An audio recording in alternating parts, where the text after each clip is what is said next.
I've had trouble sleeping too. For the last 3 months, I've been on a prescription drug. CS log, October 25th, 1976. This is Dr. Stefan Helm, beginning series of logs concerning Project Delusion. Participants A through E established in isolation cells sequentially. Participant A, the rebelled Mr. Finkel, is in the Red Room, awaiting further instructions. Finkel suffers from a number of ailments, the foremost of which is a common sleep disorder. This has resulted in a barbiturate dependency, which the subject claims has given rise to a rather unsettling delusion. Mr. Finkel, can you hear my voice? Yeah, I can. Describe your surroundings, please. Red. All red. The walls, the ceiling, the floor, Christ, the carpet. It's almost identical. How did you know? Now, Mr. Finkel. We have to weed this thing out of you, remember? It's like a pesky worm, a tiny, burrowing insect that has found its way into your body, just under the skin, writhing beneath the surface. We must peel back the flesh, extract the beast, correct? I suppose so. But I have to say, I'm not a fan of the way you're putting it, Doctor. Just focus on your surroundings, Mr. Finkel. Let us not dwell on the beast for the moment. How about you tell your story? Okay. Where should I begin? As we discussed, with your addiction. The birth of your delusion. Let's hear it. Okay. I've had it rough these last few years. Work's been hard to come by. So, for about 9 months now, I've been living off a fortnightly government handout. It's a pittance, but better than nothing. I live in a bedsit on the outskirts of the city. It's a grubby place with inefficient electric heating and shared bathrooms. Spend most of my time there with a blanket wrapped around my shoulders. Freezing in summer too. My room's north-facing, you see. Please refrain from disclosing irrelevant details, Mr. Finkel. Fine. Just setting the scene a bit. Well, I've had trouble sleeping too. For the last 3 months, I've been on a prescription drug. Sleeping pill, basically, to help me get off at night. Trouble is, I can't sleep without it now. And the effects of being on it for so long have spilled over into my waking hours. I lose concentration easily. I'm distracted by the slightest thing. Yeah, so... just last week, I was chopping an onion in front of the telly. It was corned beef hash night, the highlight of my week, actually. I tend to prep food in front of the telly due to the fact that there's little to no counter space in the kitchen area. No room for a dining table either. Anyway, I was sat there, half chopping, half watching whatever banal crap was on the telly. And suddenly I felt a searing pain shoot through my left index finger. In a moment of lapsed concentration, I cut into my finger with a knife. In the process, I'd managed to upturn the bowl I'd set aside containing the corned beef. Within a matter of seconds, the majority of it was on the carpet. My hands, gushing finger and all, automatically set about scooping it back up, oblivious of how much worse I was making the situation. Yeah. When I finally realised what I was doing, there remained a small lump of corned beef on the carpet, topped with fresh blood. I must say that I hate that carpet. I hate the ugly floral motif, the dark areas stained by the reckless habits of former occupants. But most of all, I hate the colour, that overbearing shade of red. But beggars can't be choosers. God, how were you able to match it so closely in here? Please, try not to get distracted, Mr. Finkel. Okay. Well... in a sort of daze, I scraped the last bit of corned beef up and went to the kitchenette to tend to my wounded finger. It was a fairly deep cut, but treatable at home, I felt. I smeared some antiseptic cream over it, popped a plaster on top, and returned to the couch in front of the telly. The whole thing was depressing, to be honest. I'd diced myself open and ruined me tea. Well aware that my only backup option food-wise was a tin of beans. It was strange, though. I found myself transfixed by that fresh blood stain on the carpet. It held my attention for some reason. I couldn't shake the image of that toppled corned beef from my mind, all clumpy and gleaming with blood. I felt sick, in fact. And I suppose that's it, the birth of the delusion. Later that night, starving because I'd skipped the beans, I popped a couple of sleeping pills and crawled onto my put-up bed just a few feet away from bloodstain. The bedsit's a single room and not at all roomy at that. There's just no getting away from that carpet. It's not a quiet space either. Including my place, there are 5 occupied rooms in the building. You can hear the comings and goings of people all night long. All sorts live in there. Drug dealers, burglars, the lonely and the desperate. Shrieks, thuds, and heavy footsteps are almost continuous on all sides. And there's a death every 3 months. It's not unusual for the poor buggers to lie undiscovered for weeks. You can imagine what it's like for me. I often ponder a macabre notion. Am I sharing a roof with a corpse tonight? But lying there last week, my eyes glued to the bloodstain on the carpet, there were no sounds to hear.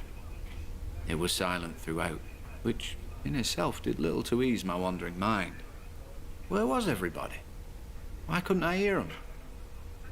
Eventually, the sleeping pills did their job, and I fell into a deep slumber, dreaming of clumpy chunks of blood-soaked corned beef. Ugh. The following morning, I felt like shit. I was hungry and thirsty, but lacked the motivation to do anything about it. I slumped in front of the telly in an effort to distract myself from the stain at my feet. Oh, God. I managed some beans in the afternoon, but other than that, I remained on the couch in a sort of stupor till late that evening.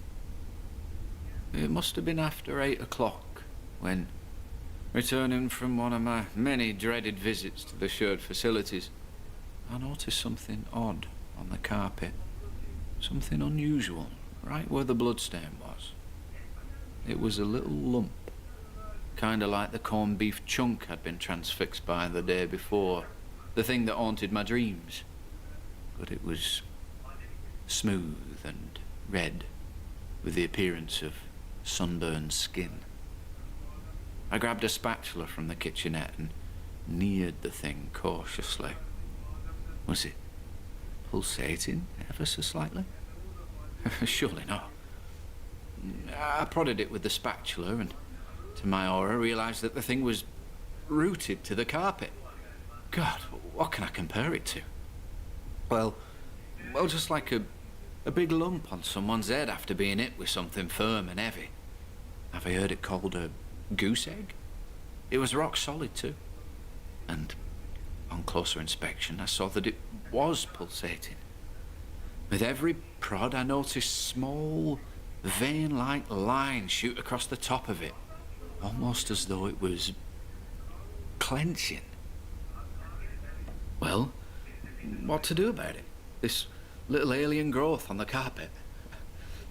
I figured I'd lost the plot, so I grabbed a tea towel and covered the thing with it. Yeah, I pulled the couch over the top of it and just sat down, bewildered. I mean, it couldn't really be there, could it? I was just hallucinating. Too many sleeping pills, anxiety, depression, stress, you name it. With pills on the brain, I popped another 2 and lay back on the couch, praying for sleep to come take me away.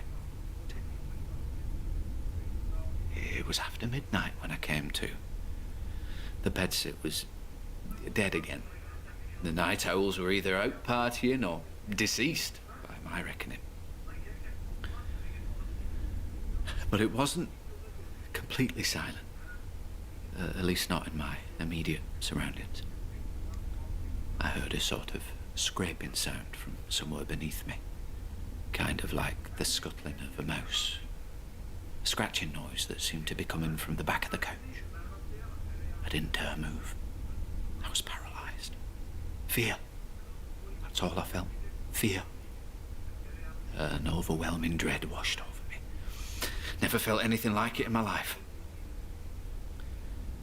The scratching noise ceased and was followed by a series of scurrying sounds as something, probably a mouse, I silently prayed, made its way out of the couch to the back of it. I pulled my knees up to my chin and closed my eyes. I was trying to focus, working against the sedatives coursing through my being. But I couldn't focus. Couldn't rid myself of that horrible image, that cyst-like lump that had throbbed and pulsated, born of the numerous horrors spilled onto the threadbare carpet over the years. I could have dwelled on its nature, dwelled on how such a thing could have come into existence, but I refused. Refused to think about it.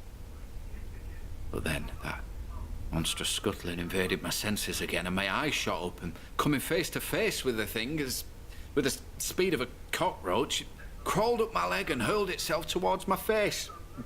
Oh. Can you describe the creature, Mr. Finkel? It was just a small lump of red flesh. It moved like a snake moves. No feet, legs, arms, and nothing like that. Just clumpy and glistening like the spilled corned beef. No eyes, nose, or ears, but a gaping mouth belonging to a veiny protuberance. Its head, its horrible sunburned head. I slid off the couch, narrowly avoiding its snapping maw as it flew towards me, and took off running. I ran out into the street yelling, and on I went, running and yelling, till the police finally intercepted me down by the canal. Made quite the scene, I'm told. Spent 3 hours in the cells before being brought here, Mr. Elm. I've calmed down since then, of course, but I know it's out there. And how exactly do you know that, Mr. Finkel? Well, I felt it closing in on me at the police station. Can sense it in this room. Why did you have to put me in here, Mr. Elm? I don't like it. I really don't like it. We must face our fears to overcome them, Mr. Finkel. Face them and move on. But what if I'm not ready to face the... What? Mr. Finkel? No! How? Mr. Finkel, what is it? It's found me! It's found me! It's found me! I must terminate this recording.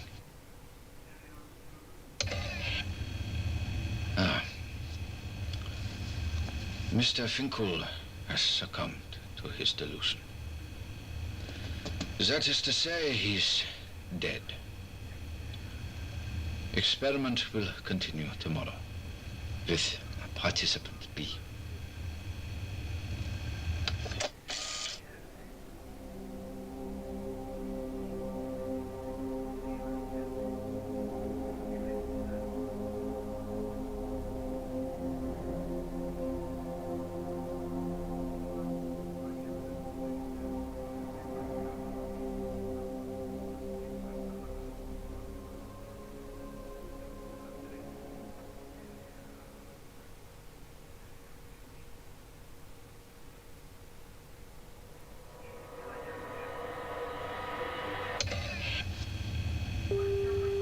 Overseer's log, October 26th, 1976. Dr. Stefan Helm speaking. I will refrain from providing a detailed analysis of yesterday's events for the time being. Must press on. Project Delusion continues with participant B, the placid Miss Hennessy. Hennessy is haunted by a spectre of sorts, a being best described by the lady herself. She has been placed in the blue room, the color again being a trigger. My initial inclination was to place her in the black room. However, such an environment would only serve to hinder the participants' ability to relate her account.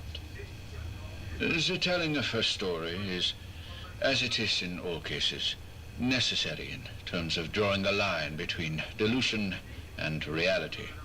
So if the results of experiment A are anything to go by, my process may yet require modification. Lights on. Miss Hennessy, can you hear me? Yes, Doctor. Clearly. Describe for me, if you will, your surroundings.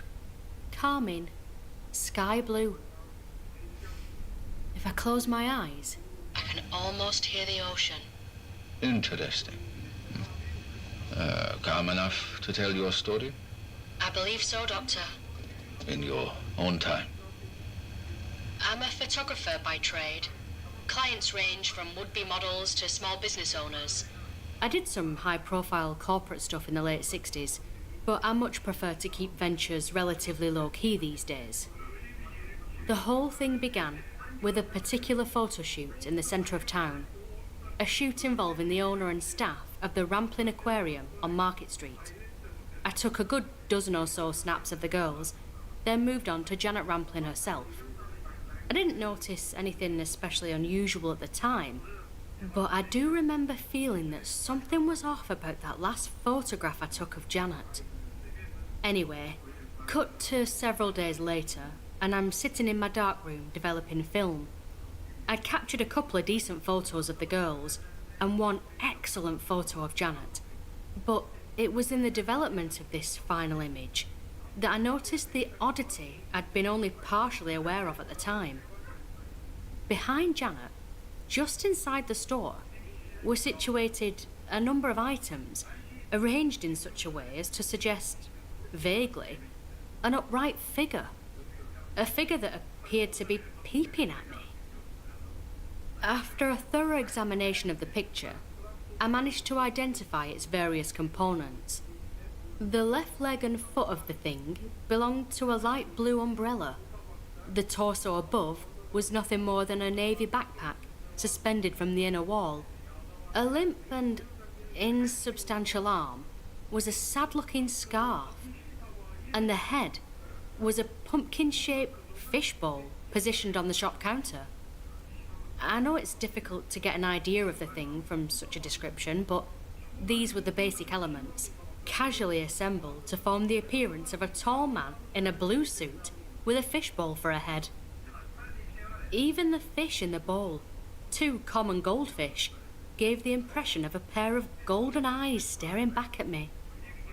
I might go as far as to say that there was an expression on that watery face, one of disapproval, almost as though I'd uncovered a living secret that wished to remain hidden. I'm sorry to say that the photograph no longer exists, but taking what followed into account, I hope you'll appreciate why I took the decision to destroy it, and the others. Please continue. The image of the fishbowl man haunted me through the rest of the day, and late into the night.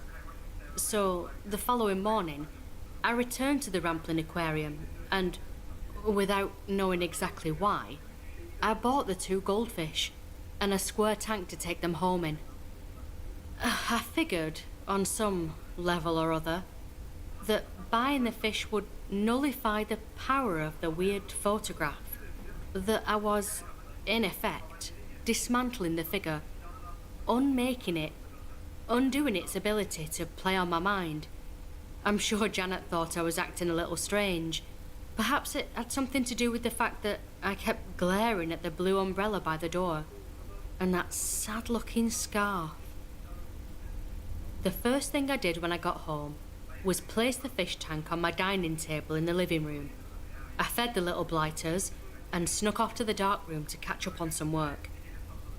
I hadn't so much as glanced at that creepy photo of Janet Ramplin since buying the goldfish. I was afraid to look, to tell you the truth. I could still see that strange fishbowl man in the back of my mind, and that was where I wanted him to stay for the time being. But for some reason or other, on my way out of the dark room, I grabbed the photograph and took it with me into the living room. With a glass of sherry in one hand, I flipped the photograph over, and lo and behold, there he was, the odd fellow in the blue suit. But here's where things start to get really weird. Although Fishbowl Man was still standing there, all erect and sinister, his golden eyes were missing. The fish, Doctor, they were no longer in the photograph. I downed the sherry and immediately poured myself another one. I looked again, but those eyes, those fish eyes, were nowhere to be seen. What was happening? Had I accidentally uncovered a hidden world with my camera? A world in which everyday items take on weird and wonderful life when our backs are turned, when our attention is elsewhere? I put my manic thoughts down to the sherry and sat there in a stony silence, watching the goldfish swimming absently back and forth in the square tank. Slowly but surely, like the intrusion of a slender thorn in my mind, I became overwhelmed by the desire to collect my instant camera and to shoot blindly through the living room window. My apartment's on the second floor of an old mill, with a dreary view of the world outside. But still, I felt the compulsion, so I grabbed the camera in question and rushed to the window, snapping away rapidly, targeting the colourless trees in the garden below, the ugly shrubs, the broken fence bordering the derelict tennis courts, the countless identical windows belonging to the building opposite, the shadowy alley in between. Afterwards, I sat at the kitchen table and studied the fresh photographs. Was something speaking to me? Trying to communicate with me through the medium of film? The 9 images were grainy and in the main out of focus, but in 3 of them, I appeared to have captured the outline of something disturbingly familiar. A tall, thin figure with a large bowl for a head. At first, it was in the tennis court, silhouetted by the light from a neighbouring street lamp in the alley. Then, in the second shot, it was among the trees in the communal gardens, the directional light from the street lamp reflected from the glass of the bowl. And lastly, in the third photo, it was directly below my window, in the process of extending its arms, but extending them towards what? A window? A door? Or could it... It's okay, Miss Hennessy. You're in a safe place. Please, continue. I heard a ghastly sloshing. The sound of a small bowl of water splashing back and forth just below my window. My open window. I heard lots of strange scratching, as if something was climbing up the wall towards my apartment. And then I saw it. My eyes were glued to it. Other than the fishbowl, it wasn't at all how it had appeared in the photograph. The creature came ambling through my window, forcing it all the way open in the process. Its body a navy lump of clay with an outer layer of skin like flaky paint. Its arms and legs little more than clumsy, worm-like strands. It flopped onto the living room floor, sloshing water onto the lino as it did so. I was frozen in place. My jaw was next to my knees. I trembled in its presence. I urinated. Once again, feeling that something was amiss, I saw that, just as the case had been in the photograph of Janet Rampling, the goldfish were missing from the figure's fishbowl head. It crossed the living room in my direction, closing in on the dining table. That sloshing sound, I'll never forget it. That terrible splashing. And the noise its weird legs made coming into contact with the linoleum floor. The sound of metal-tipped canes tapped on wood. And then, somehow, I sensed its objective. It was moving towards the fish tank. It's here for the fish, I mumbled over and over again. Its eyes. It's here for the fish. But then, a further thought occurred. Perhaps it would come for me after collecting its eyes.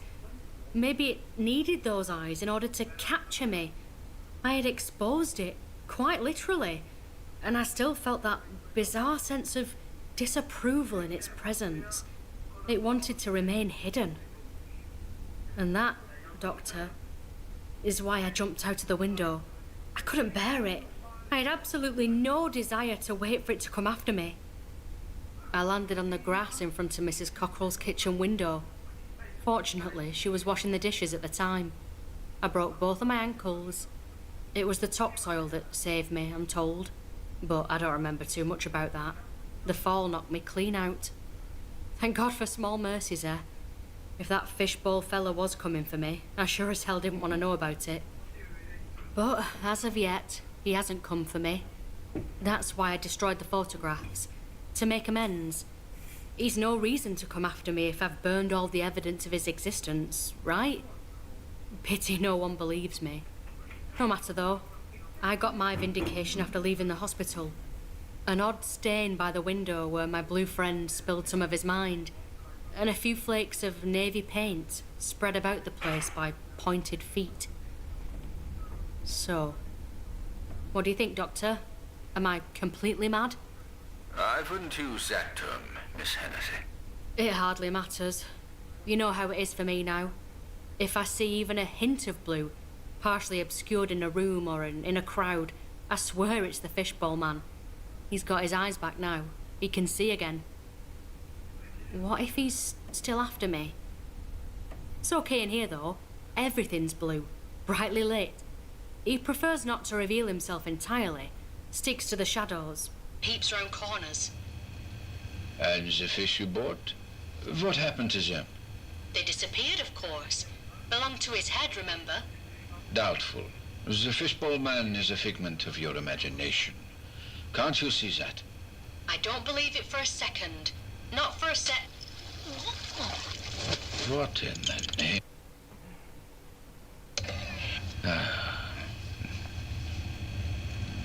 Participant B, Miss Lila Hennessy.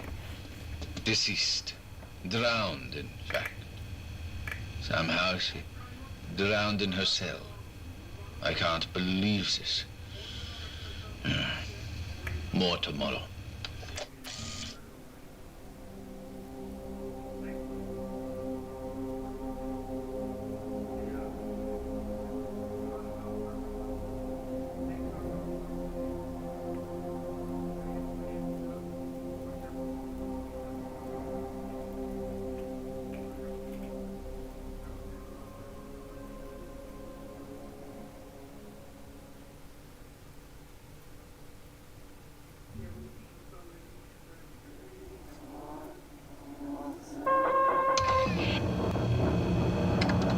Overseer's log, October 27th, 1976. Dr. Stefan Helm here. I'm upset, but I'm not deterred. Project Illusion continues today, with the odd case of Mr. Morris. An apple a day keeps the doctor away, or so they say.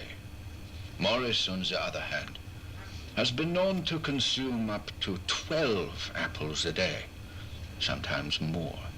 This odd compulsion, owing, it is suggested, to a lack of nutrition in his youth, has resulted in yet another curious delusion. Morris, a participant C, has been assigned to the green room, rather befitting an individual with a proclivity for Granny Smiths. Hello, Mr. Morris. Can you hear me clearly? Affirmative, Doctor. Can I get some light in here? Oh, yes. My apologies. Yikes. Thanks. Now then, describe your surroundings, please. I'm in a green room. The walls are green. The tiles on the floor are green. Even the sink and toilet are green. Can you describe the shade of green? It's a leafy green, the colour of a British summer. I don't want to say it, but I will anyway. It's an apple green. Intentional. Do not trouble yourself with such matters at this stage, Mr. Morris. Instead, tell me your story. I'm eager to hear what happened to that arm of yours. Well, what can I say? I've always had a fondness for apple. Always. Apple pie, poached apples, apple muffins, you name it. I grew up in the city centre and never left, not even on day trips with school. I was 19 by the time I saw my first apple tree. Bramley, you know. I was captivated by it. But my favourite apple always has been the Granny Smith. So green, so shiny, so sweet. My apple habit, if you want to give it a name, reached new heights last month in the Lake District. I get out of the city when I can, hate it, full stop. Unfortunately, I have, shall we say, trouble with open spaces. I'm fine cooped up in a cabin with a view, but not so much out in the wild. Goes back to childhood, no doubt. I'm better off living the life of a drone, sentenced to a life of warehouse management. But that's by the by. So, I was up in the lakes, as I said, cooped up in a congenial cabin by Coniston Water, enjoying a view of the mountains. On the second evening, end of September this was, there came a gentle rapping at the cabin door. You see, I wasn't expecting any visitors, so it was with a great deal of hesitation that I went to the door. There was nobody there by the time I answered it, but on the decking outside was a wicker basket filled to the brim with, you guessed it, Granny Smith apples. Doo-doo. There was a note attached which read, "Sample our delicious Granny Smiths," and in smaller print beneath, "Remember to pace yourself." Although a little strange, I figured that the apples had been dropped off by the owner of the cabin as some sort of welcome gift.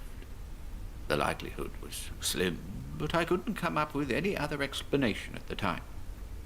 So I took the basket inside, sat by the open fire, and tasted one of the apples.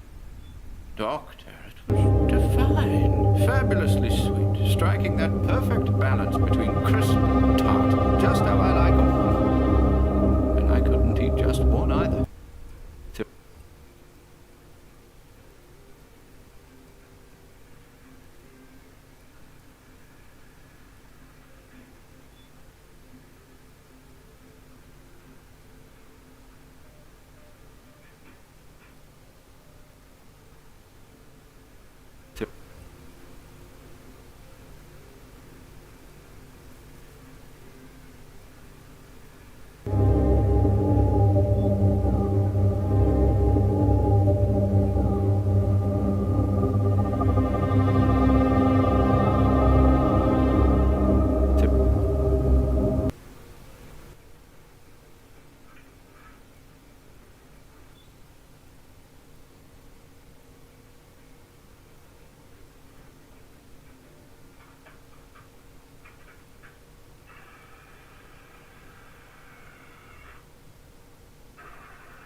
Come in. Welcome. I'm E.G. Marshall. Welcome to the world of your own terrifying imagination. There are people who suddenly find themselves tortured and taunted by a fragile wisp of a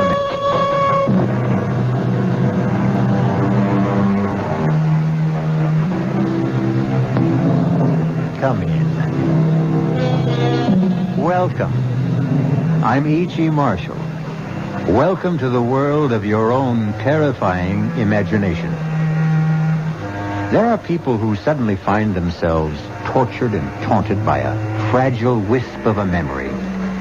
It's the memory of something they may have said or something they think they did. Exactly what it was has been long forgotten. But now it must be paid for. And the price? Life itself.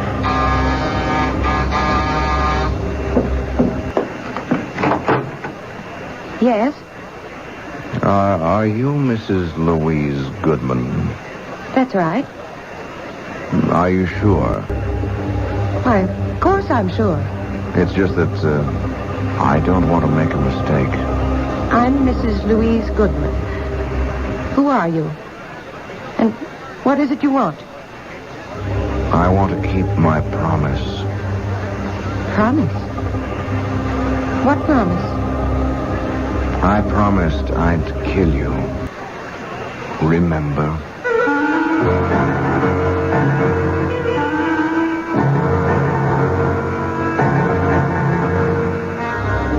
Our mystery drama, A Little Night Murder, was written especially for the Mystery Theater by Sam Dan and stars Tony Roberts.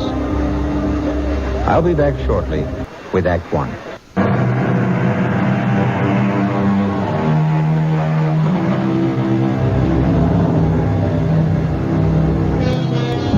Downtown at night, the city is a deserted place. The lofty office buildings, those gleaming towers of glass and steel, stand quiet, empty and foreboding, like ancient temples. And like the ancient temples, they also have their priestesses. These are the ladies who enter at night with mops and brooms and vacuum cleaners to clear away the debris of the day's worship and purify the offices for tomorrow's rituals. We are concerned now with one of these, a sturdy, middle-aged woman named Mary Margaret Cannon. Steady, hardworking, no nonsense. But on this Friday evening, something seems amiss. Mary Margaret is pale. She's nervous. And every now and then she stops working and just listens. Someone there?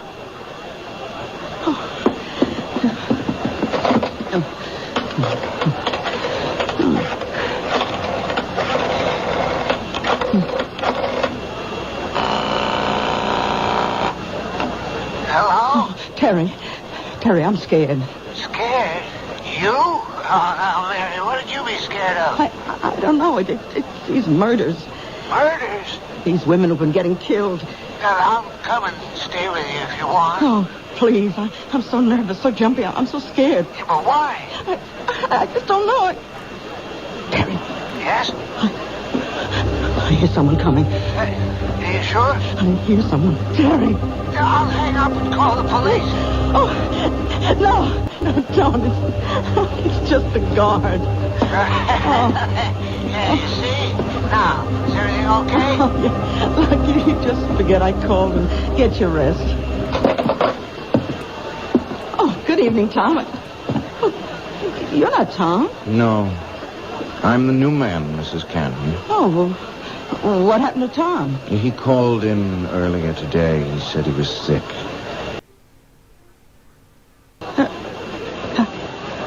How'd you know my name? Oh, Tom told me.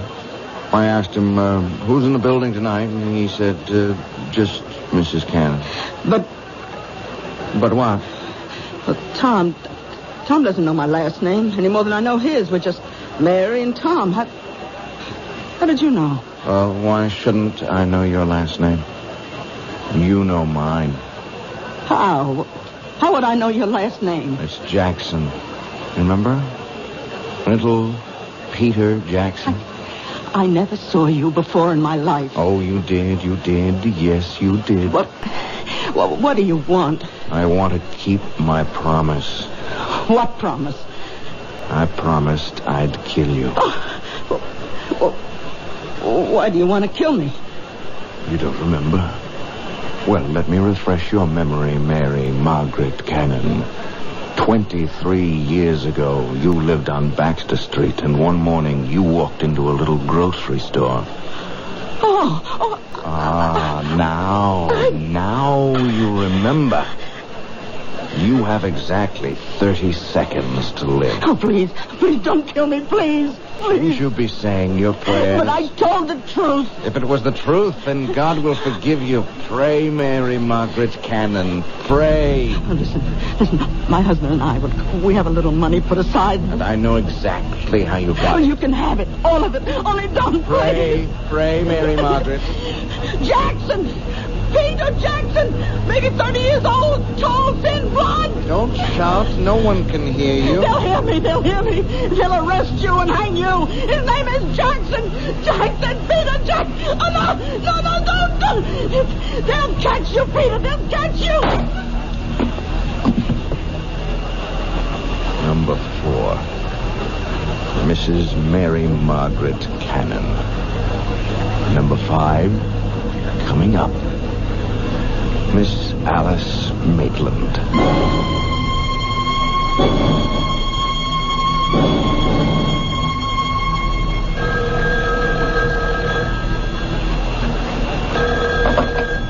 Captain Blake. Yes, Commissioner. Commissioner, I understand you.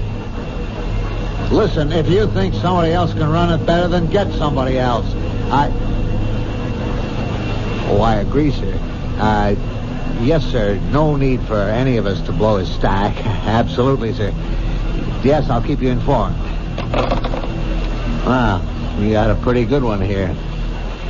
Is this your first mad killer assignment, Lou? Yeah, I guess so, Captain. Mad killers, mad bombers, mad stranglers, you name it. You get one every 10, 15 years. You can count on it.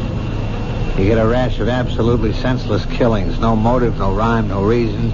Should we talk to her husband again? What for? All he's going to tell us is what a great lady she was and how they neither of them ever had any enemies. Captain Blake, just suppose it isn't a mad killer. 4 murders in 11 days. Number 1, Mrs. Martha Denson, shot while parking her car late at night. Number 2, Mrs. Janet Drew, shot in her backyard. Number 3, Mrs. Louise Goodman, shot in her apartment. Number 4, this cleaning lady, shot while at work. Well, could there be a connection? Did they have something in common? There's no pattern. None of them knew each other as far as we can make out, or even had anything in common. Yeah, that we know of. It's the toughest situation in our business. A mad killer. Okay, he's a mad killer. Every killer is mad. But does this one have a method to his madness? Yeah. He uses a .38 caliber revolver and shoots women. The last one, Mrs. Cannon, that's the problem. What kind of problem? Well, he's a mad killer, you say, so he wanders around, and if he gets a chance, he'll kill. He sees a woman alone in a parking lot.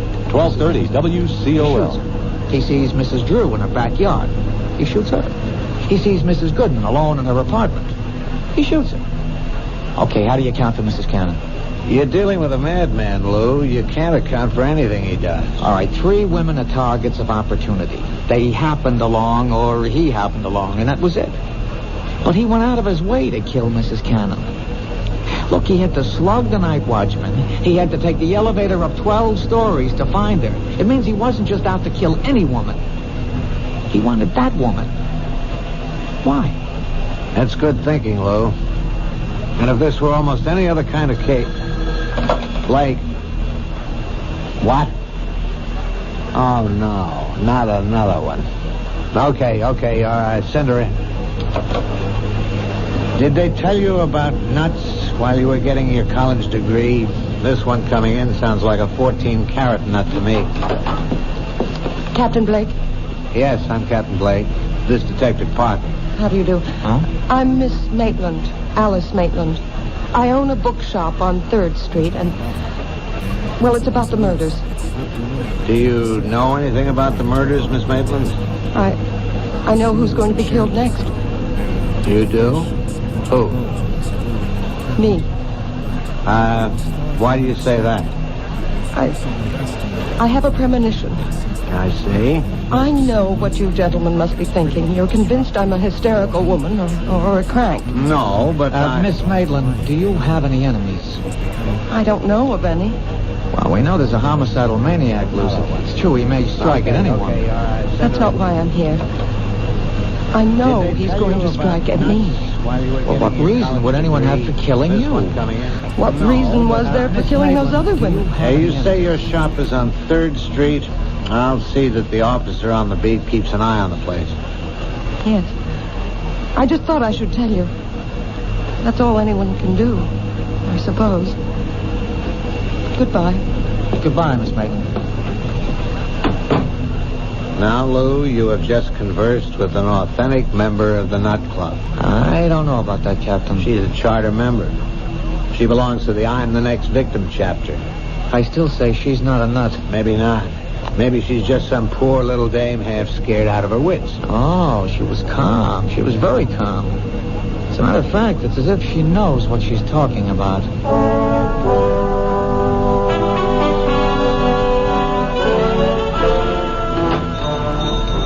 May I help you? Oh. Hello. Remember me? Yes. You're one of the detectives I spoke with. Yeah, Lou Parker. Tell me why you came to police headquarters with a story that, well, rationally, it doesn't make sense. You said as much yourself. You felt that you had made yourself seem somewhat ridiculous. But now, well, forget all that. I'm willing to assume that your story is true, that you really are next on the list. Then you do believe me? I'm willing to accept what you say, but you have to help me. Does anyone have a motive for wanting to kill you? No. You never did or said anything that may have hurt someone? I can't remember. A disappointed boyfriend? I never really disappointed anyone that way. And yet you insist someone wants to kill you. I know it sounds ridiculous. There's a reason for feeling the way you do. If only we could uncover that reason. Excuse me, that's my phone. Hello? Hello? Hello? Hello? Miss Maitland? Yes. What is it? You seem rather pale. Oh? What happened? When I picked up the phone, there was just a click on the other end. As if someone had just hung up. Well, why should that seem to upset you? Well, because it's happened before. It has? Yes. Frequently? I mean, often enough so that it really isn't just an accident? 3, 4, perhaps 5 times a day. When did it start? Oh, I'd say about 2 weeks ago. I remember it happened 3 times the night the first of those women was murdered. Well, why didn't you tell us this before? I didn't think it was anything important. May I use your phone? It's back there in the office. Okay, I'll only be a moment. May I help you? Yes. Is your name Alice Maitland? Yes. Can I do anything for you? Well, you see, I came here because I have to keep a certain promise I made.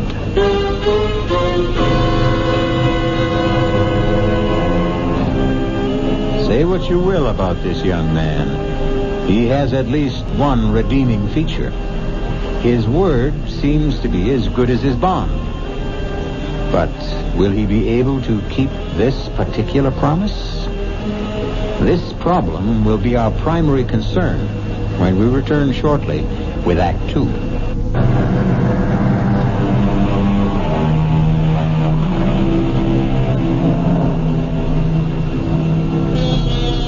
At one time, a young man named Peter Jackson has made the same promise to several women. A promise that he would kill them.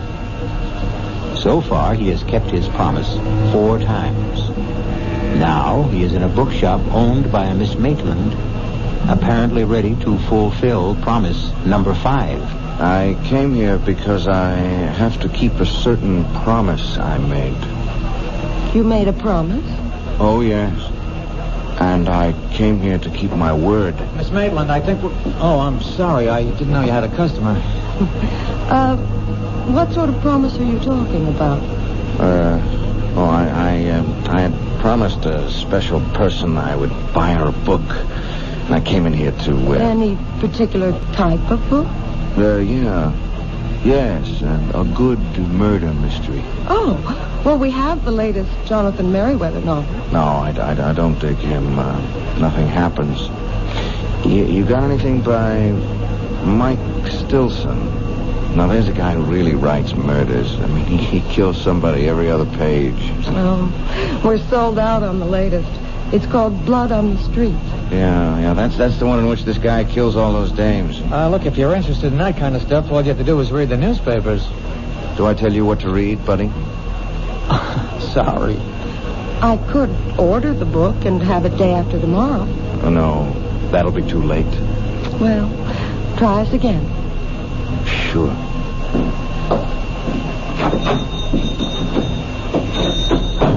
Well, there's a guy with gruesome tastes. Well, takes all kinds. Hey, you know, he's a great Mike Stilson fan, and he thinks nobody knows it. Who? My boss, Captain Blake. You're kidding. Hey, this is the very first time I've ever seen you smile. Oh, I smile a lot. It's just recently. I told Captain Blake about the calls. And? Well, you never know. He just grunted and said, I'll stay with it. But what time do you close? Just about now. I'll take you home. I live in this building, 2 flights up. Well, how about some dinner? Oh, you don't have to. You asked for police protection. Is that the reason? Line of duty? Well, yes and no. I'd like to. Except that, well, it's the end of the month and I'm swamped with paperwork. Well, this neighborhood seems safe enough. It's busy. And that diner across the street stays open all night. Look, keep this card handy at all times. It's got a special phone number. Now use it. Anytime you're disturbed by anything at all, no matter how slight or trivial, don't feel embarrassed. Just get on the phone.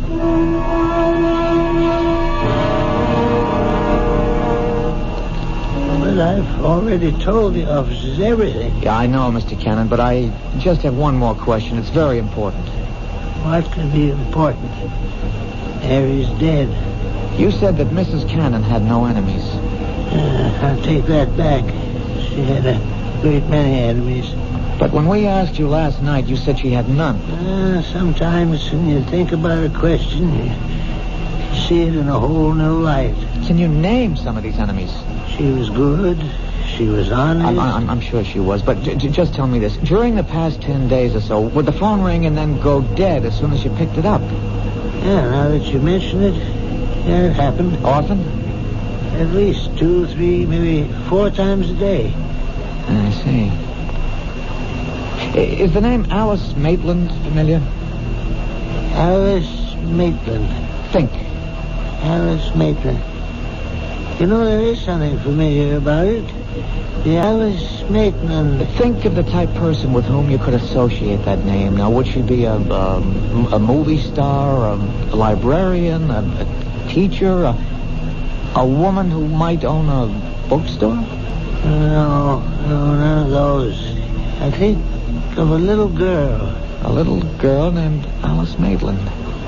Did she live in the neighborhood? You know, these past couple of years, my memory, it just comes and goes. Right now, it's gone. Well, if ever you remember why and how you know Alice Maitland, call the number on this card.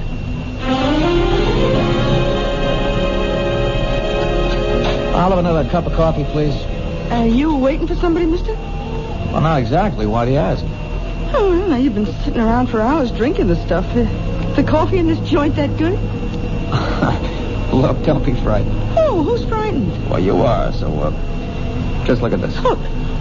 Oh, you're a cop. Uh-huh. Yeah, I was beginning to think you could be that mad killer.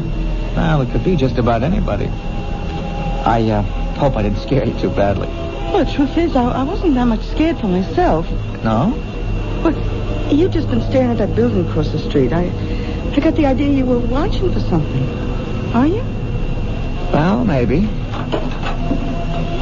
Could I have change for the telephone, please? Thank you.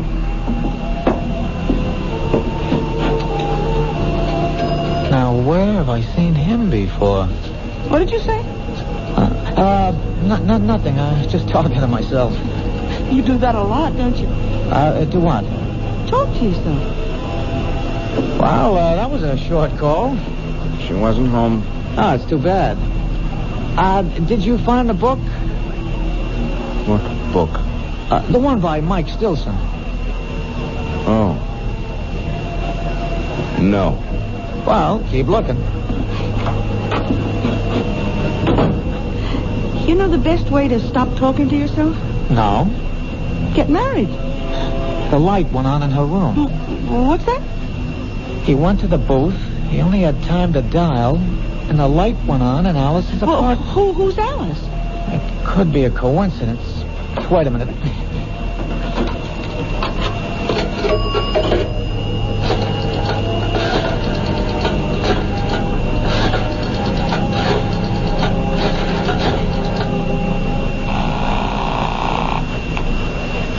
Hello? Alice, it's Lou Parker. Did I wake you? No. I'm up. Did your phone ring just a minute ago? Did it ring? Well, I don't know. What do you mean you don't know? Well, I'd fallen asleep and, well, I must have been having a bad dream. I think I heard the phone, but it could have been in the dream. Anyhow, I did wake up suddenly, and I turned on the light, but I didn't hear the phone ringing anymore. Could it have been the ringing of the phone that woke you? I don't know. Did I hear it ring, or did I dream it was ringing? Why do you ask? Well, I'm just checking. Anyhow, I'm glad you're okay. I'll see you tomorrow. Good night. Oh, that was a short phone call, too. Yeah. How is she? Who? Your girl. Now, how do you know I called my girl? I told you I read character. Do you also read the future? Like an open book. Well, I sure hope so.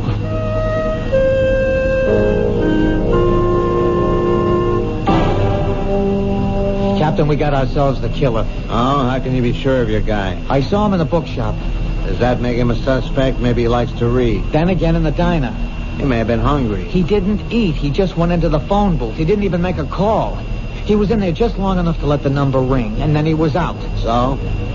So the light went on in Alice's, Mrs. Maitland's apartment. You mean he called her and hung up? Well, what? She isn't sure. How can she not be sure? The phone rang or it didn't? It isn't that simple. You see, she was asleep and she can't be sure. If it was the ringing of the phone that woke her up, or if the ringing of the phone was part of her dream. Good luck. Look, Captain Blake, there's something about this guy. He's young, about 30-ish, thin, blonde, a very hard line to his mouth. Low, I think you better report in for general duty. This case is getting to you. Well, Captain, please. It's no reflection. It's even to your credit. It shows you care about people. Captain, let me have one more day. All right, Lou. 24 hours.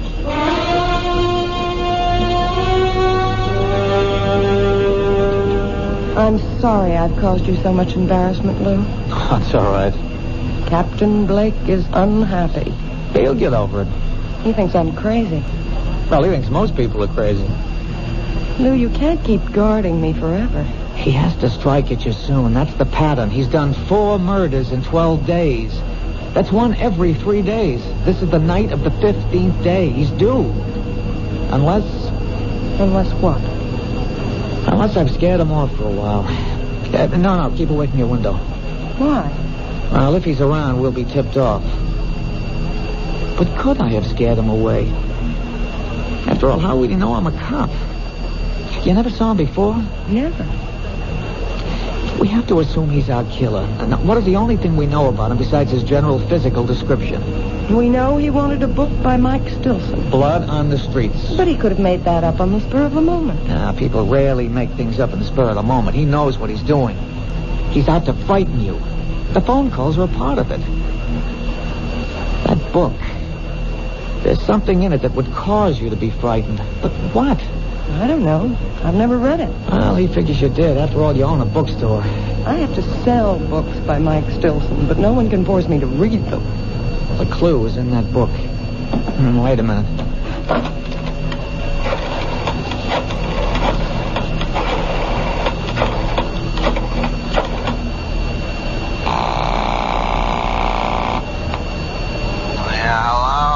Captain Blake, it's Lou Parker. Do you know it's 2 in the morning? Yes, sir, but I'm calling in the line of duty. You live dangerously, Lou. What is it? Captain, you've read all the books by Mike Stilson. What? Don't deny it, sir. It's a known fact throughout the department. You mean you woke me up at 2 in the morning just to ask? Line of duty, sir. If I read those books, it's only because I get a good laugh at how unrealistic they are. Captain, what's the story of blood on the streets? Lou, I hope your patrolman's uniform still fits. I'll be able to prove this is the line of duty. Yeah, Alice, pick up in your extension. Well, in a nutshell, a bunch of spoiled, rotten, rich kids are kind of high. They're joyriding in this sports car, and they run down and kill this harmless old gent. The harmless old gent has a son. The son comes back from Vietnam.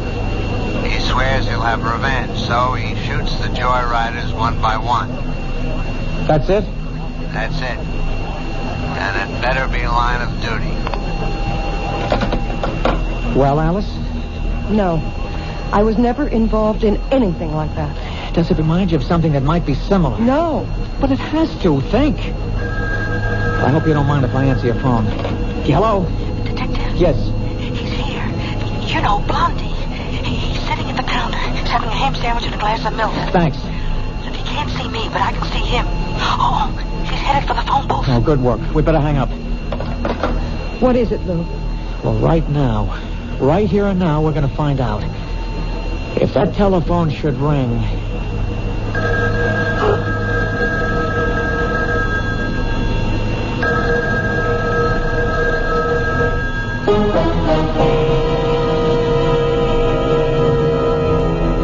Whatever his faults, and we have already witnessed a rather grievous one, at least young Peter Jackson is something of a sportsman. In his own way, he warns his intended victims. He even tries to give them clues. This time, has he given one too many? We'll be back shortly with Act 3.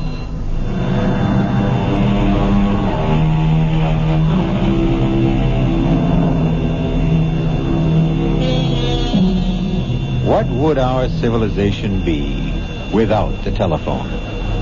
Imagine your life without it. And the way the telephone works, it requires 2 people to complete a call. However, some of the most eloquent conversations can be carried on when there's no one at the other end, as you shall hear. Answer it, Alice. Answer it. Hello? He hung up. Oh, I got him. Where are you going? You stay here.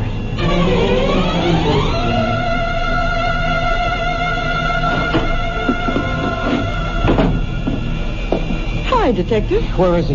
Blondie? Well, I told you he went into the phone booth.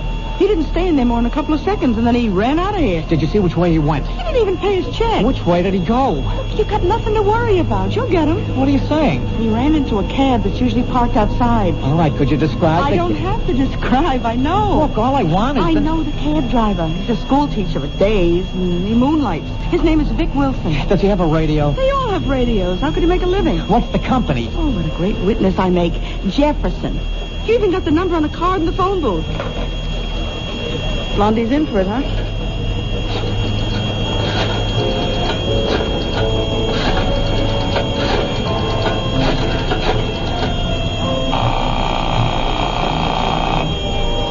Jefferson cabs. This is a police call. You have a driver, Vic Wilson. He's on a job right now. The minute he checks in, have him report back to the diner at 3rd Street, to Detective Parker.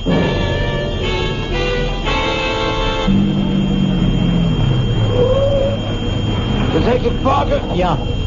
How do I know it's my badge? Get in. Can't be too careful. That maniac running around loose. Where'd you take your last fare? 790 Crest. Oh, what is it? It's an apartment building. How big? 6 family, I'd say. Attached? No, it's all by itself. There's an empty lot on either side. They're renovating the neighborhood. It's about time. He lives there, huh? Yeah, I've been taking him there for the last couple of days. He comes out of the diner, he gets into the camp, that's where he goes. That's good enough. Is he a bad boy? Well, you wouldn't give him a star for good conduct, teacher. Throw on those searchlights, Haggerty, and hand me that bullhorn. We know who you are, and we know you're in there.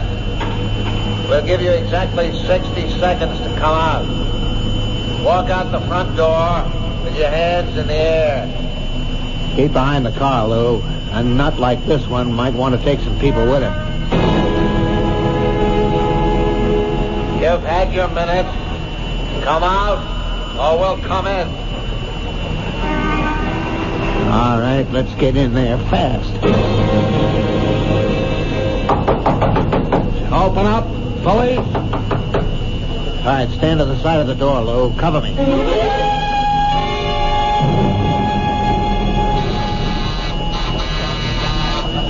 Who is it? It's me, Lou.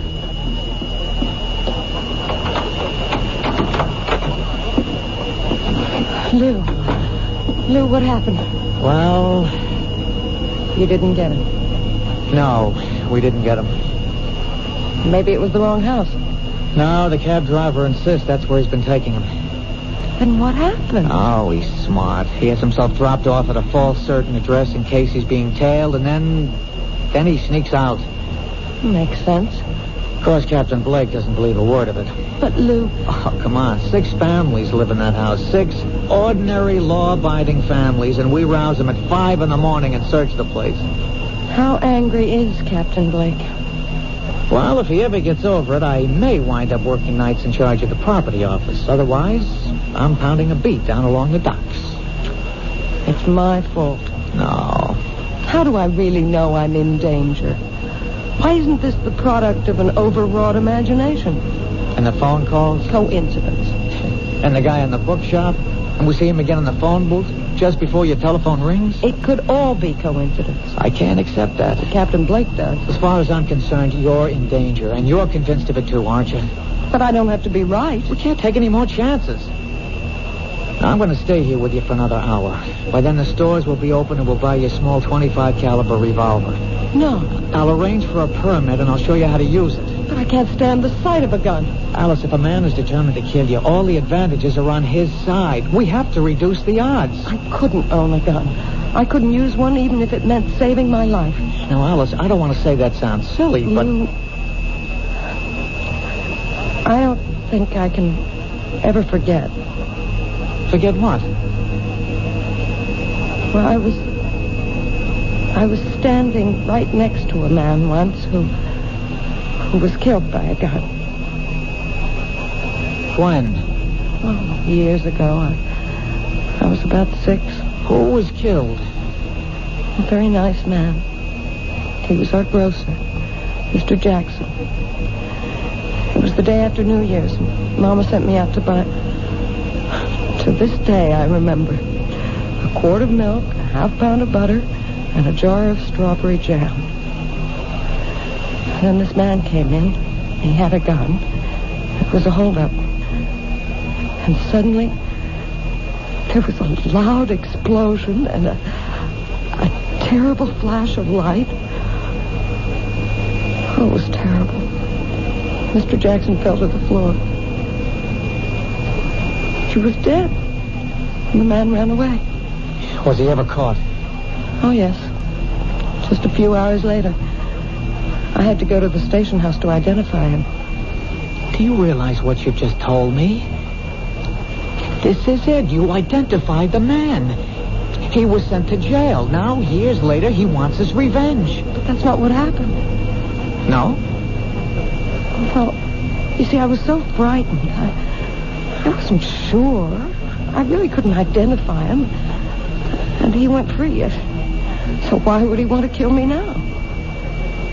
Then that gets us nowhere either. The others couldn't identify him either. The others? Yes. There were other people, but no one was sure of him.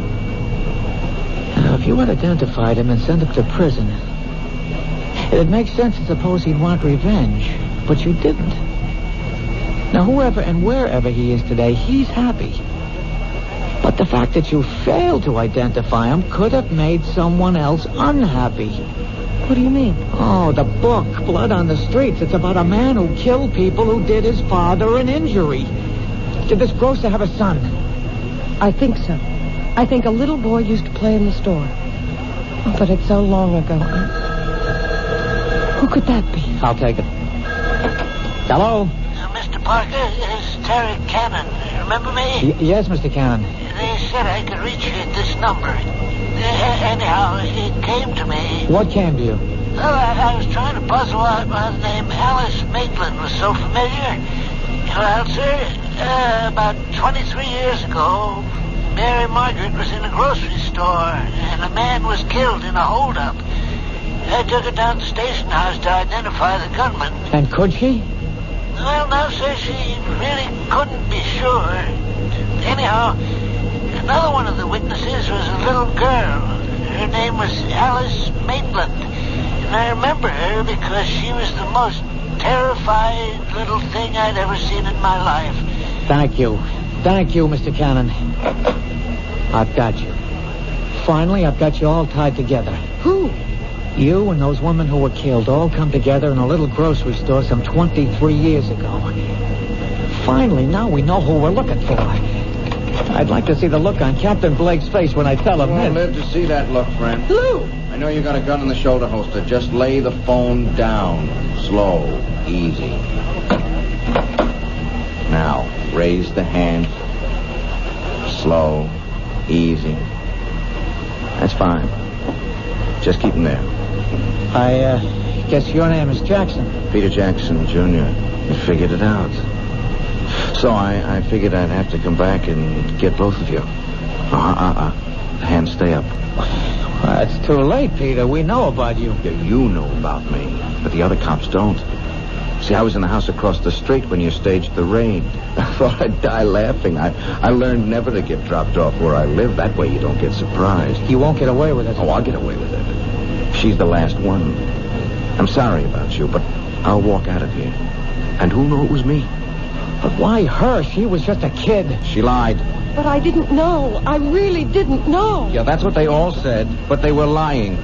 They were bought off.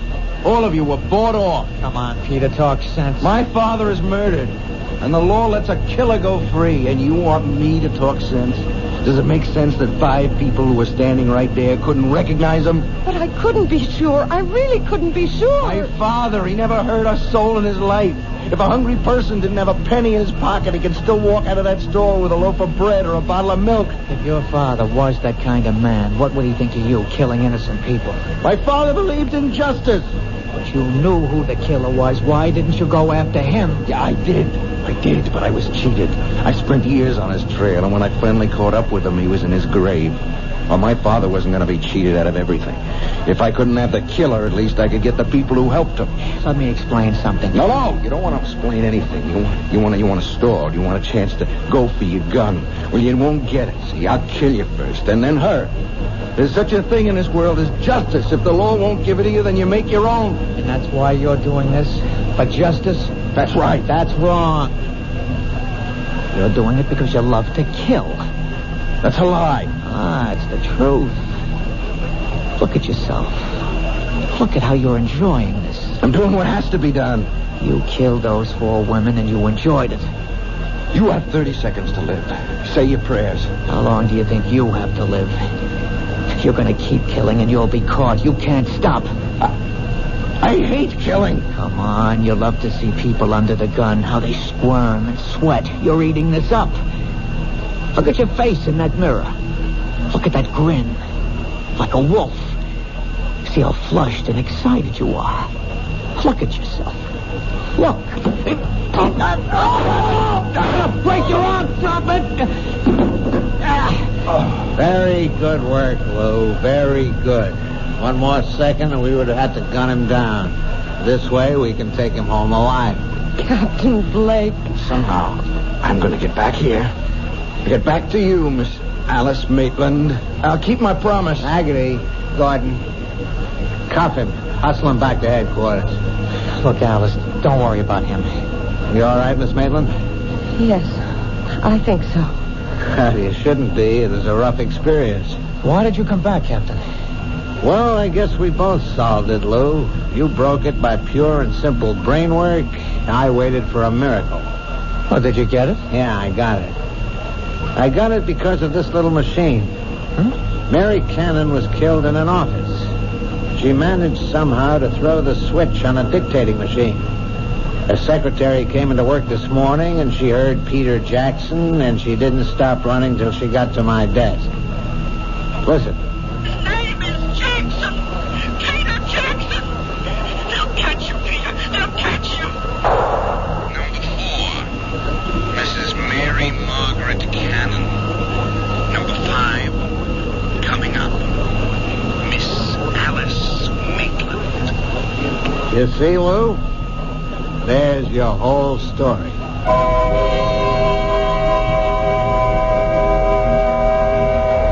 Of course, that isn't our whole story. For instance, you might want to know what happened to Peter Jackson. He's in a hospital for the criminally insane. For his sterling leadership in cracking the case, Captain Blake will probably become the next chief of police. Detective Parker will probably become Detective Sergeant Parker. And Miss Alice Maitland will probably become Mrs. Lou Parker. So you see, sometimes we can give you a happy ending.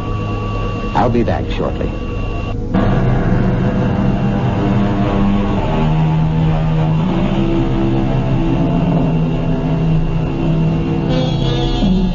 The story you have just heard was concerned with the most precious concept the human race has ever created: justice. And when you think of Peter Jackson, perhaps he proves the point made by a great poet. When a man takes justice in his own hands, he will soon shape her to his own ends. Our cast included Tony Roberts, Susan Grossman, Jack Grimes, Bryna Rayburn, and Robert Dryden. The entire production was under the direction of Hyman Brown. G. Marshall inviting you to return to our Mystery Theater for another adventure in the macabre. Until next time, pleasant dreams.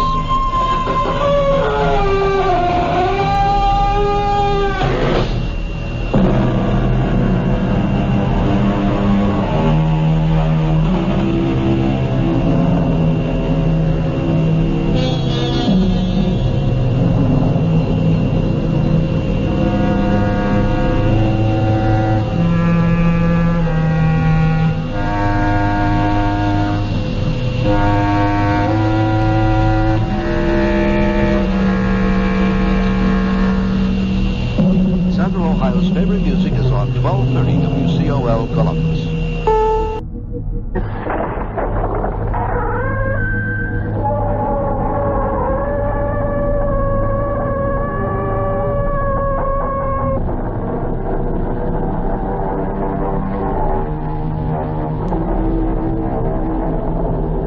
Come in. Welcome. I'm E.G. Marshall. Welcome to the sounds of suspense, to the fear you can hear. Welcome to the world of nightmarish probability, where the icy fear of the unknown can lead one down strange and terrifying paths. In our story, Alex Harper confronts the impossible, and the encounter produces a devastating effect. It's Ace, our dog. He's dead. I see him, Alex. There isn't a mark on him. Nothing. Look at his face. Oh, it's horrible. If I didn't know better, I'd say that something scared that pup to death.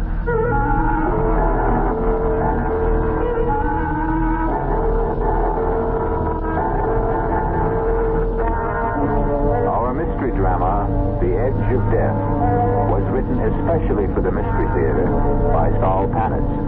and stars Patrick O'Neill. It is sponsored in part by Anheuser-Busch Incorporated, brewers of Budweiser, and by the Kellogg Company, makers of Kellogg's Special K cereal. I'll be back shortly with Act One. When you drink beer, do you tilt the glass for long, hearty swallows? Or just tip it and sip it? Well, sipping's the thing for wine. But Budweiser beer is a hearty drink, brewed for zest and character. The best way to enjoy Bud is to drink it. Not chug a lug, just man-sized beer drinker swallows. That's when that famous Budweiser taste, smoothness, and drinkability really come through. Smoothness and drinkability that come only from natural carbonation and exclusive beechwood aging. Smoothness and drinkability, too good for any half-hearted sipping. So drink up. You'll see that brewing beer right does make a difference. And that when you say Budweiser, you said it all. Anheuser-Busch, St. Louis. It happens in an instant. But this is the way it feels.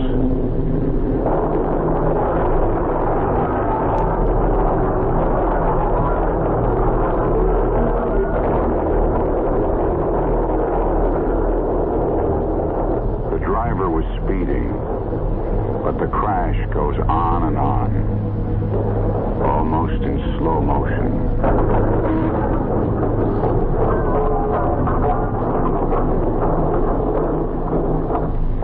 With a mechanical device, we've slowed down the sound of the accident so you could think about it.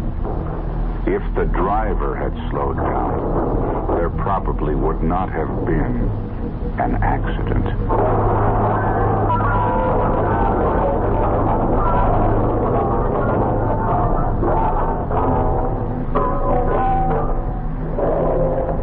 This message was brought to you by the General Motors Corporation.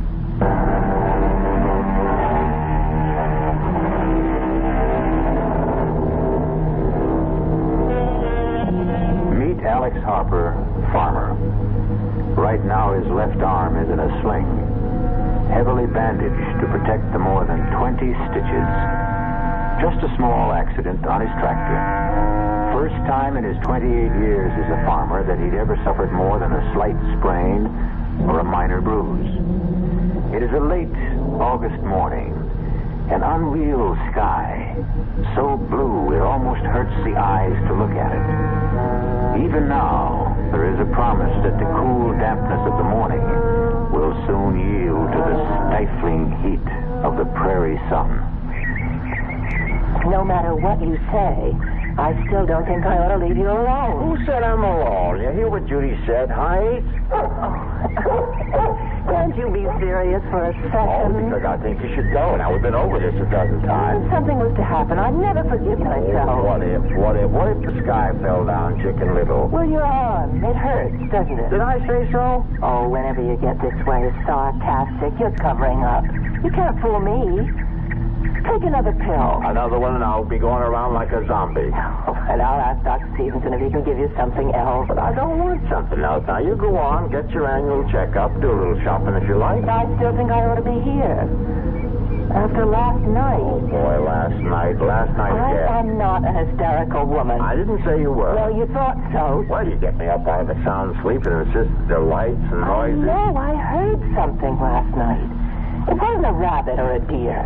There was a flashing light.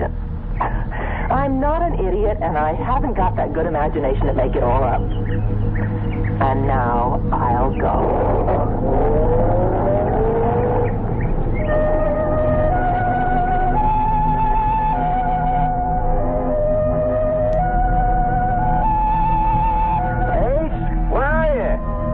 Come on, boy. Now, I'm in no mood to play games. All right, I'm going back to the house. Oh, behind the barn, eh?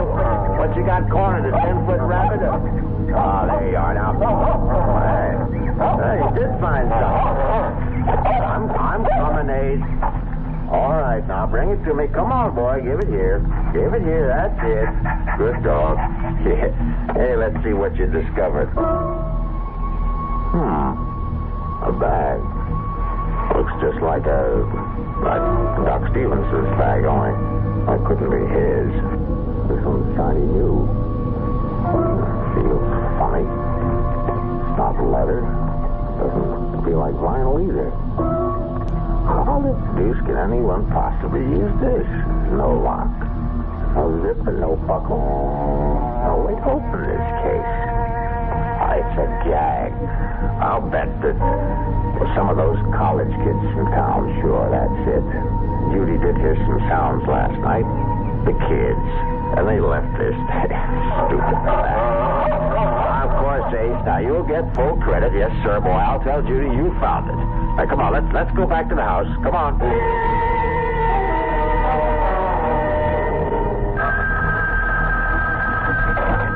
That you, Alex? Doc, hello.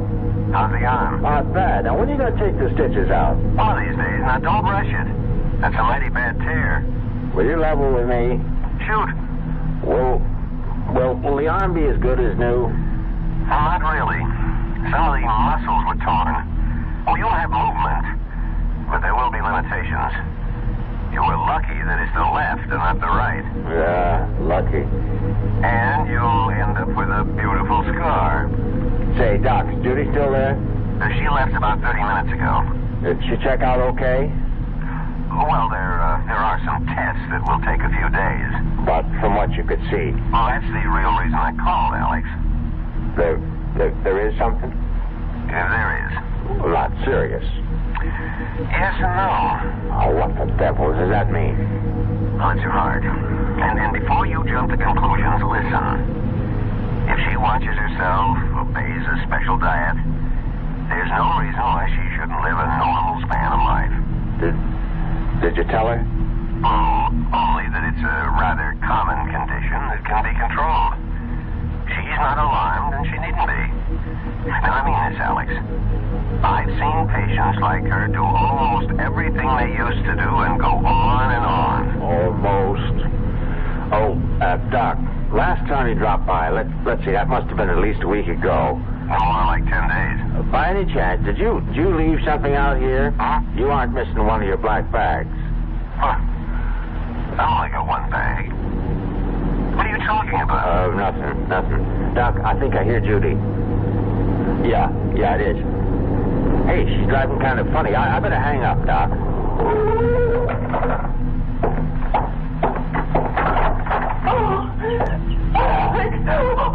Easy now, whatever it is, you're home. I'm frightened. Oh, sure. A few miles past the Clearwood Sanitarium. You know the big curve through the woods? Yeah. I slowed down. Well, would you rather talk about it a little later? You're shaking all over. Now, come on inside, Judy. I'll make some tea. Come on. Yes, like that. Inside. With the walls around me. Oh, Alex. Yes? We're in danger out. Oh, now, Judy. I saw him. I tell you, I saw him. Who? Death. I saw death.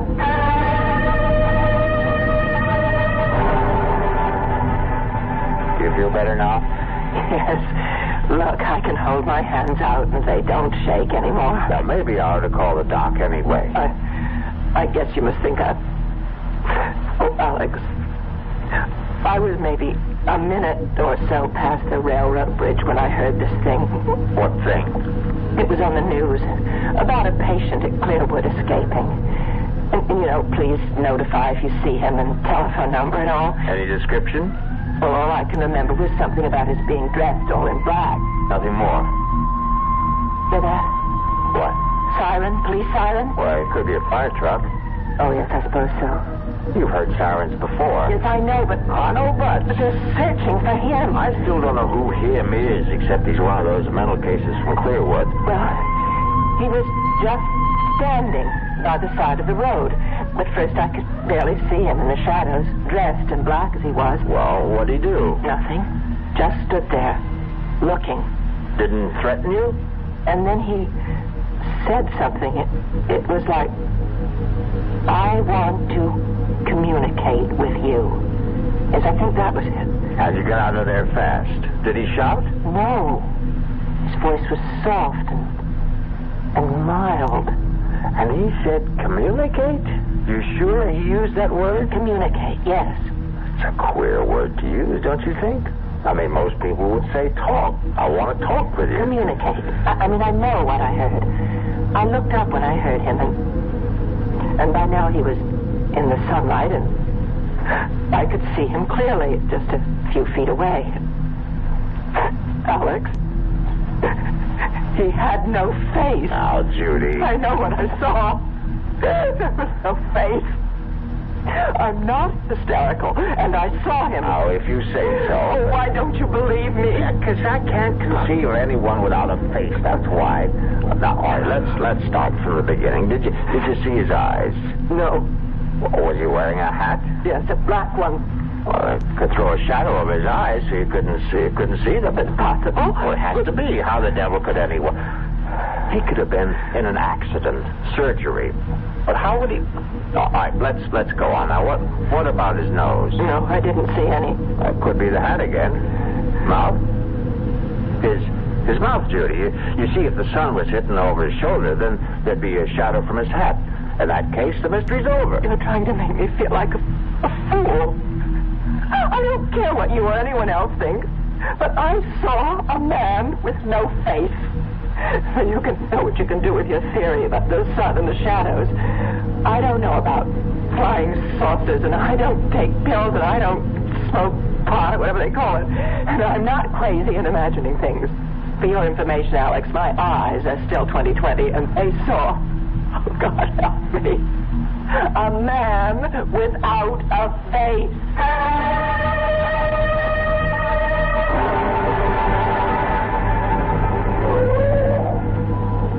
Alex, what's this all about? I mean, meeting you down the road instead of at your house. I didn't want Judy to worry, Ben.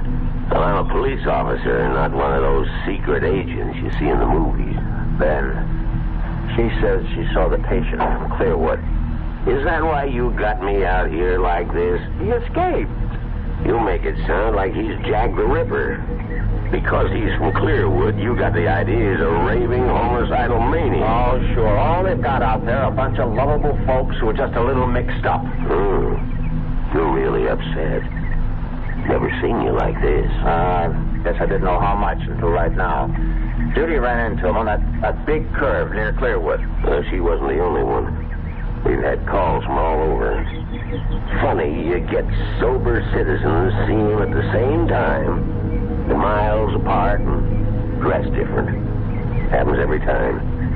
Take a hot day, mix in a little imagination. And this was real. Of course it was. And Judy's not, but she's not the type. Now take my word for it, Alex. Every time something like this happens... Naturally, they're doing something about it, like cruising the highways, enjoying the scenery. Now, give him credit for enough brains to hide out. Oh, I suppose you want police officers out in the field? That's where they ought to be. Sure.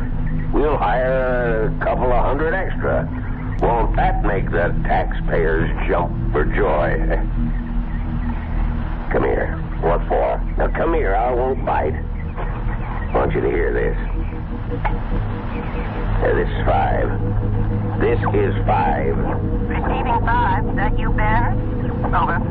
Look up something for me, will you? Over. Go ahead. Over. How many identifications we got on the Clearwood thing? Give me a second. There it is. Ben, we got 12 so far. Over. Hear that, Alex? 12. Everyone's a positive, too. Point blank range. Over. What's the spread? Over. This'll kill you. Nearest one is 2 miles. Longest is over 30. Over. See, Alex? Everybody sees what he wants to see. Still with me? Over. Yeah, right here. Over. Something you might be interested in. Over. Standing by. One of the boys here says it must be some kind of calls it mass hysteria or something, about half the idents claim this guy is nothing like anything you or me ever seen. Like how? Get to it, will you? Well, they say they had a close look, and that he ain't got a face like you and me.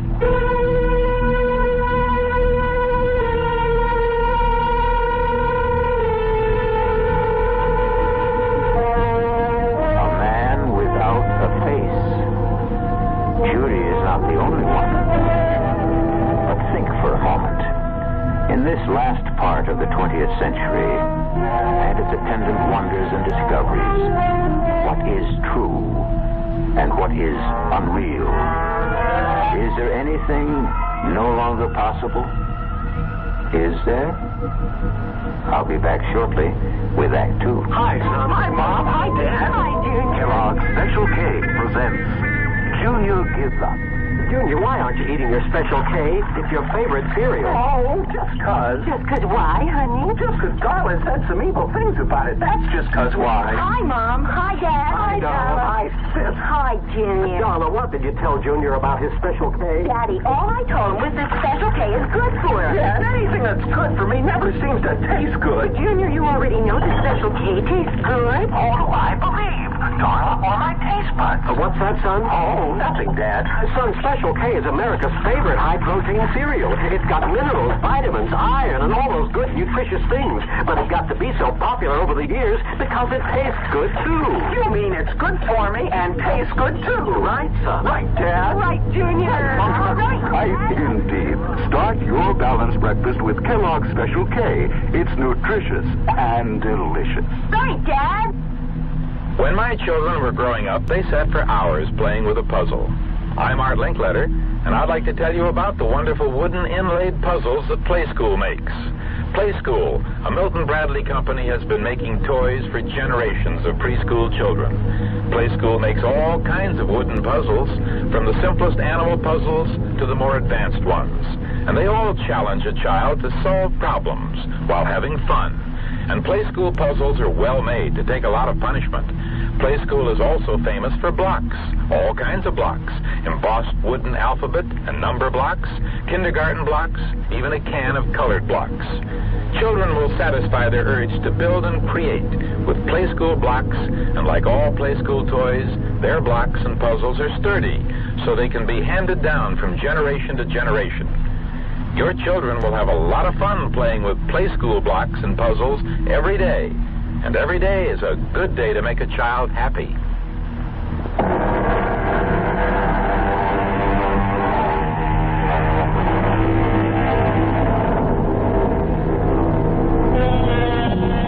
Well, the doubting Alex knows that there's nothing wrong with his wife's power of observation.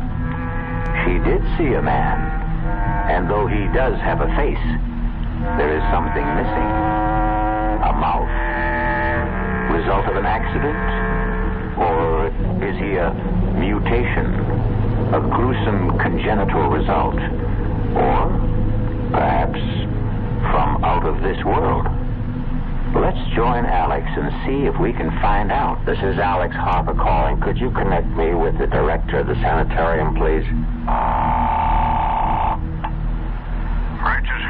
I'm sorry to bother you, Doctor. I'm Alex Harper. I have a place on Route 36, about 8 miles from you. Where's Coolers? I pass by there quite often. What can I do for you, Mr. Harper?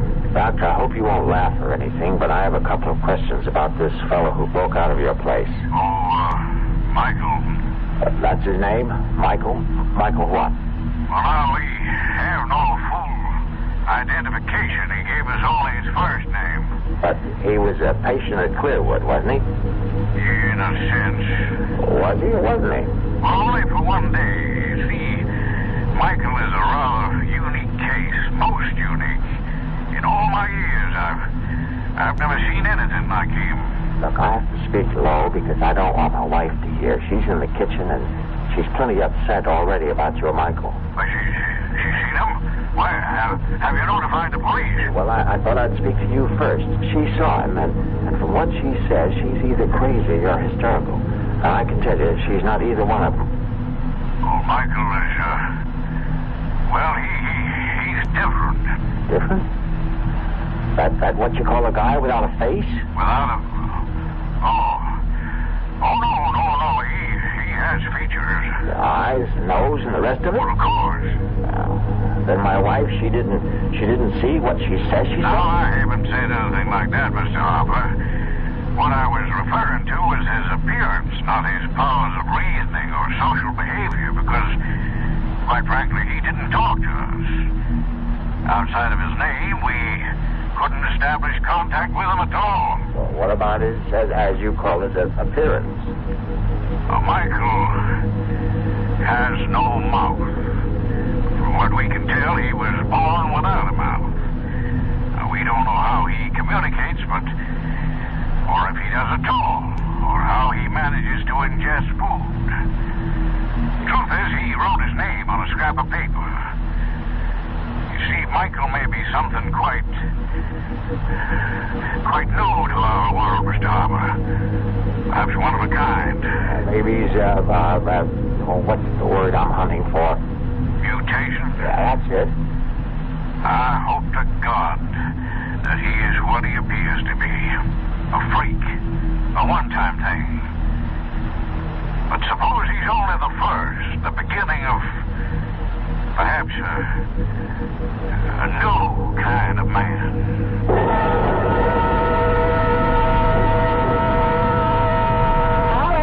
Be right in. Uh-oh. What were you... Oh, no. Oh, it's only an old ashtray. No big loss. How'd that happen? I got up when you called, and this case was on my lap, and it fell off. Well, you'll pick up the pieces, won't you? I've got something cooking. Sure. Hey, it's open. Judy, the bag is open. What's open? Oh, well, never mind. Well, what do you know? Hey, will you look at this? Now, Alex, you want me to ruin supper? Well, it's almost like a miracle. You see, Ace found this bag, and I couldn't figure out a way to open it. It looks just like the kind of bag Doc Stevenson carries. You don't have to be an engineer to open one of those. Oh, yeah? Well, this one has no lock or no nothing. And when I just dropped it and broke the ashtray, it opened up. Look what's in it. Let me see this eighth wonder. All these bottles. Oh, that's strange.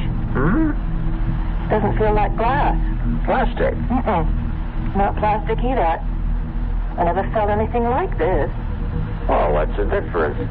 Say, here's one that says cardiac arrest. And this one's cerebral occlusion and lymphoid carcinoma? Ajana pectoris and respiratory carcinoma, spinal sarcoma. And this one at the end, tuberculosis. Alex, what is all this? What are these pills? Well, how should I know, except that they're important. Here's one that's different. For cuts, bruises, and dermatological eruptions. Looks like talcum powder. It obviously belongs to a doctor. Well, what a doctor? What does that mean? Have you ever heard of a doctor who has a bag full of pills that cures heart disease and cancers, not to speak of stroke? The worst plagues of mankind, and here in our hands are the answers to what science has been searching for. Cures? Those pills aren't cures. Who ever heard of a pill curing cancer, heart disease, or stroke? Well, why not? Think a moment. Look at this bag, Judy. Ever seen anything like it in your life? I tell you, I don't understand it. I don't know where it came from, but it's like nothing on this earth. And these pills, now go on and laugh if you want to. But I know they can do what their labels say. Now, I can't prove it, but I know. All right, dear. If you want to think that, you go right on. I've got dinner to make. Now, don't patronize me. Alex, aren't you carrying this a little too far? You don't seem to realize what we have here. And you do. Those things could be dangerous for all you know. Oh, my God. Now, how can I prove? Whoa. Wait, there is a way. And right now, here, help me. Here. No, don't, Alex. All right, then I'll get these bandages off myself. Now, I'm begging you. Now, the doctor said... It's kind of awkward. Now, get scissors and cut some of this away. Now, get it. I won't be part of this stupidity. Now, you've lost your mind. You're going to help me, you're not. Now, once I get the bandages off, I'm only going to put some of that powder on the stitches and on the skin where it's so red. That's all. A little powder. Oh, now, what can happen? What? Honey, don't you realize what this is all about? If this should work, and it will, you'll see. The nose pills for cancer and heart... See now? Alex, these things happen in stories, but not... It's for you. You to be well. Don't you understand? When Doc told me what he'd found, that you had a heart condition, But he assured me it was nothing to worry about. The old bedside manner. He wanted to break it to you easily. Did he tell you that it No, I can't say that, but how can heart disease be anything but serious? So when When somehow the bag opened and I saw what was inside, I couldn't think of anything but that you could be cured just like that. Oh, honey, I love you. Oh, Alex. I guess it's all right. Where are they? Here they are. That's better. Now, careful now. You don't want to cut those stitches. Good. That's fine. Skin is so red. Sorry looking mess, I know. Now, please, give me that bottle of powder or whatever it is. Alex. Please. Here. The bottle is warm. Well, hot day. Oh, it feels as though it's generating the heat itself. Isn't that wild?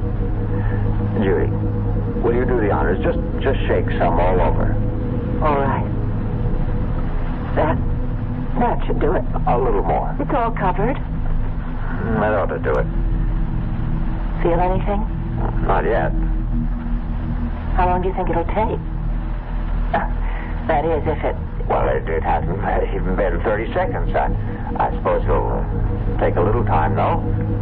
I didn't expect a miracle like that water into wine kind of thing. It's got to work its way in. I'll get some fresh gauze. You still ought to keep it covered. Yeah, that might not be a bad idea. I wonder what's bothering Ace. Oh, there he is. Alex.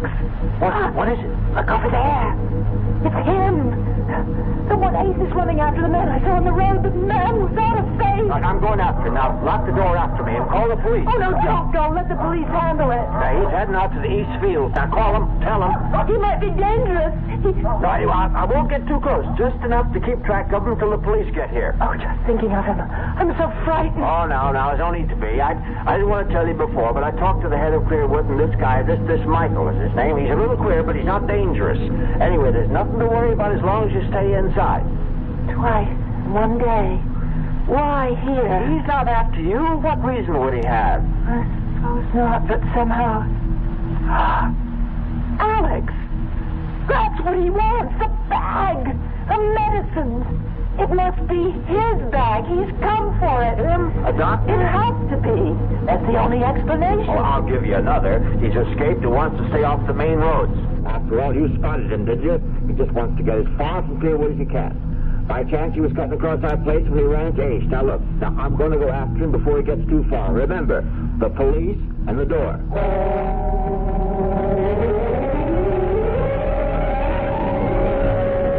Now, don't get your dander up, Alex.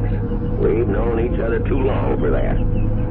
You just show me again where you saw this fella last. Then I know that a good cop ought to be skeptical, but by God, I saw him run under that tree, then up and over that fence. Now, why would I lie? I don't mean to make out that you did any such thing. It's just so darn queer. Huh? Look for yourself. Look at what? That's it. Nothing to see. Oh, come on now. Let's stop this rustic routine. No footprints. Prints? Feel the ground. Soft, isn't it? So it's soft. And where are the prints? You say he was running? Yeah, with Ace right behind him. A man running puts down a mighty heavy print. Heavier than if he was walking. He could have gone across these rocks. Could have. But nobody could jump from rock to rock. That must be 20 feet between them. Yeah. Unless he can fly. Must be clear out of the county by now. Now, how do you come to that conclusion? Ace. That's why. If we were anywhere near that there Michael, we'd be hearing Ace. You know he's always been a noisy dog. Well, he could have lost interest and run off after a rabbit or a woodchuck. Yeah, maybe. Something right over there, Alex. You're right. Grass is too tall. I can't see a thing. Something black. This side of that thorn bush. I see it. He's wearing black. Everything black. Yeah. Come on now. Stand up. Now, I'm telling you for the last time. Put up your hands and come out. Now, I'm going to fire a shot in the air, and if that doesn't fetch you, I'll put the next one into you. Ben, I don't think he's coming out. You won't shoot, will you? Just you watch. But he isn't armed. How do you know that? Well, if he was, he could have cut you down. Standing up, you'd make a beautiful target. You got something there. I'm going in. I got an idea. He's so scared he can't move. Now, don't be stupid. Come back. Oh, my God. Of all the stupid things. Oh, it's Ace, our dog. Dead. Yeah. Gee, I'm sorry. Oh, there's no mark on him. Look at his face. Oh, it's horrible. If I didn't know better, I'd say that something scared that dog to death.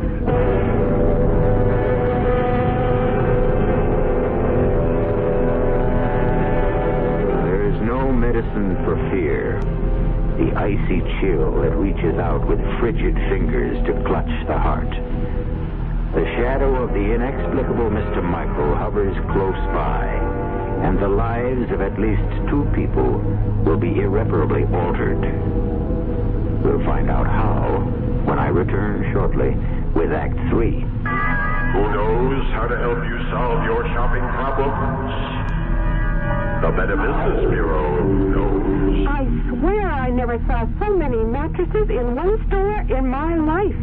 I just don't know what to look for. I'm so confused. I'm here to take care of your confusion, madam. You know, you could start by reading the labels on the mattresses. Oh, sir, who are you? I'm the man from the Better Business Bureau. You know, by law, every mattress must carry a label listing the materials used in the mattress. And don't forget, madam, that there's a new law that all mattresses must now be flame resistant. Oh, thank you, sir. And be sure to read the guarantee and find out what it covers and for how long. Just another consumer tip from your Better Business Bureau. Yes, who is it? Hi, I'm your new neighbor, Steve Williams, in 107. Oh, how nice to meet you.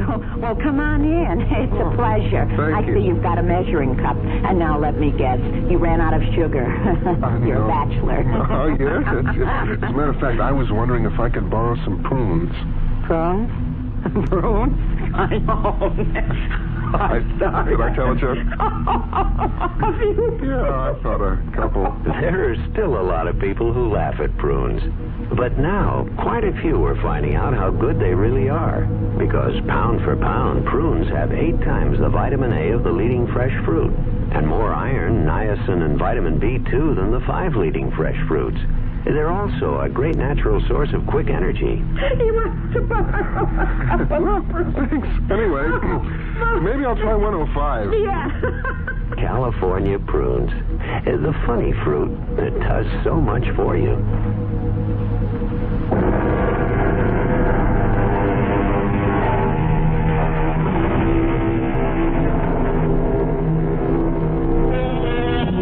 The family dog has died mysteriously, and the presence of Mr. Michael is as real as if he had knocked at the front door. Now the ride back to the farmhouse is a silent one, broken only by a few perfunctory remarks as it comes to an end. I'll keep in touch, Alex. If you see anything, give us a call. Yeah. Mighty sorry about Ace. See you, Alex.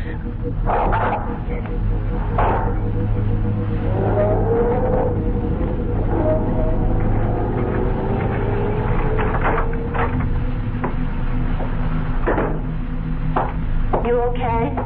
Okay. Is that Ben in the police car? Yeah, it's Ben. Oh, you should have invited him in. I guess so. I just didn't think. Judy. Did he get away? The man who... Oh, Ben thinks he's out of the county. Oh, I hope so. Judy, we were following Ace. Alex, And look at it. It's a miracle you were talking on that about. bed, and we were over in the... Call the doctor. He'll drop everything and come out when you tell him. And I was the one who didn't believe. I don't understand you. I thought you'd be jumping up and down because what you said would happen did. I'm so happy for you. Huh? Don't you hear me? Alex, look at your arm, your left arm. My God in heaven. I didn't believe it. Oh, what an idiot I was. How talcum powder. You want to know the truth? I thought you slept absolutely over the deep end, telling me to shake powder on it. I'm moving it.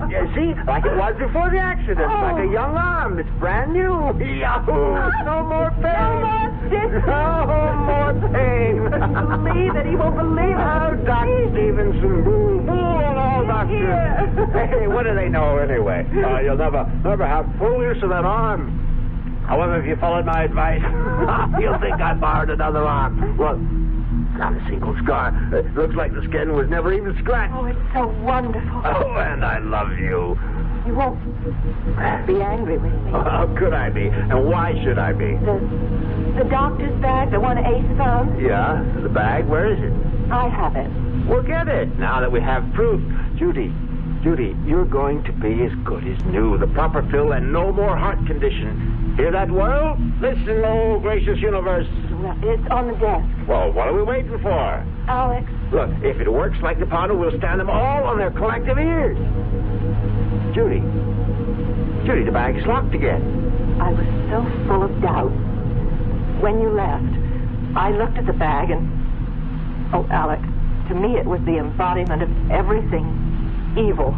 And I wanted to destroy it, so I picked it up and somehow I pushed the flap down. Well, no, I can't tell where one part fits into another. See, I can't find a seam anywhere. I think it was just about here. Try there. No, that's no use.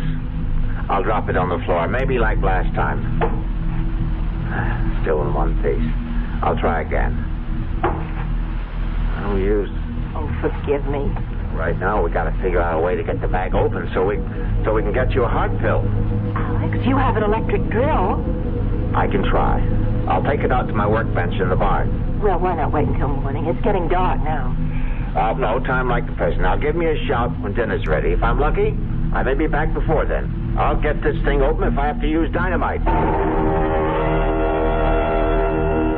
Here goes.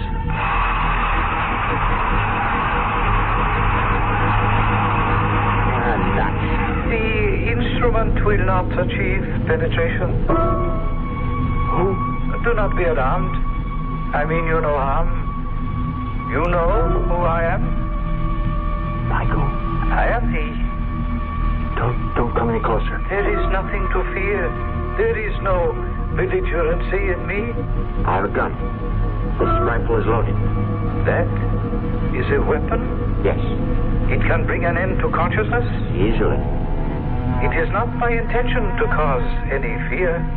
But you have. You killed my dog today. The creature threatened me, and I did not intend to. I did not realize how weak it was. A simple mental probe, and I regret the occurrence. Haven't you ever seen a dog before? There are images in books and pictures.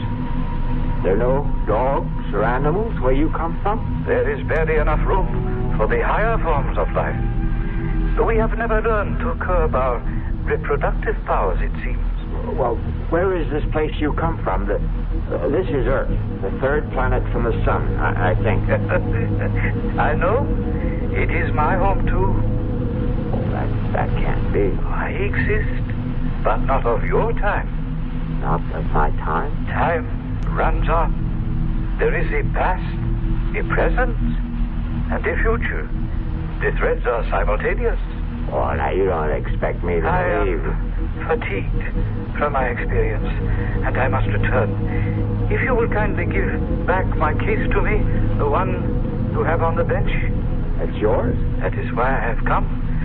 It was misplaced, lost, but now that I have found it... Well, there's no argument about it, Doctor. It's yours. I am not a doctor, not in the context of usage in your time.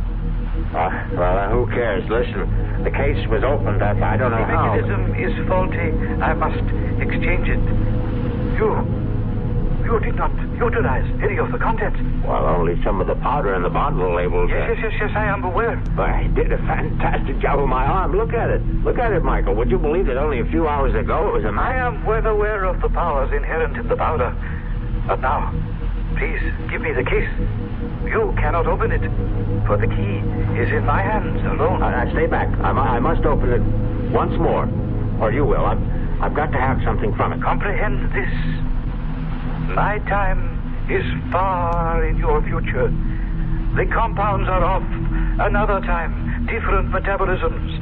Evolution has caused basic changes. But the powder worked on me. It is probably the single experiment. I don't believe you. Look, I'll give you anything. Money. How much do you want to open it? I shall prove my point to you. You must be aware of the differences in our physiognomies. You mean your face? Exactly. The lack of an aperture above the jawbone. You call it a mouth. Have you wondered then how we are communicating? I have no mouth, for we ingest our nourishment through an osmotic process unknown to you. And if I have no mouth, then how do we communicate? You are moving your mouth, and I hear. I, on the other hand, send my thoughts to you through my mind. You see this is so? Yes. Think of it in this manner. I am you in a distant time. You should be able to comprehend then that medicinal compounds of my time may not be of benefit in yours. The differences in us are too great. But my arm. You were lucky to have chosen that particular container. My wife will die unless she has a pill. Just one pill. I have explained why you cannot have a pill. Open that bag or I'll kill you. Now, I mean it. My demise will not help you. Comprehend. An unusual accident took place. A time warp misfunctioned, and I found myself in your time. The accident must have disturbed my balance, and I wandered from this place, leaving my case behind. We have communicated sufficiently. I feel joyous that your infirmity responded to the powder, but I cannot allow you to maintain possession of the case any longer. Stop. I took a vow to protect it with my life. I must fulfill that vow. Give it to me. I've told you for a while. You don't realize it, but you told me how to open this. You said the key is in your hand. It'll open to your handprints. Now your right hand on the bag. Nothing. Well, maybe both at once. There.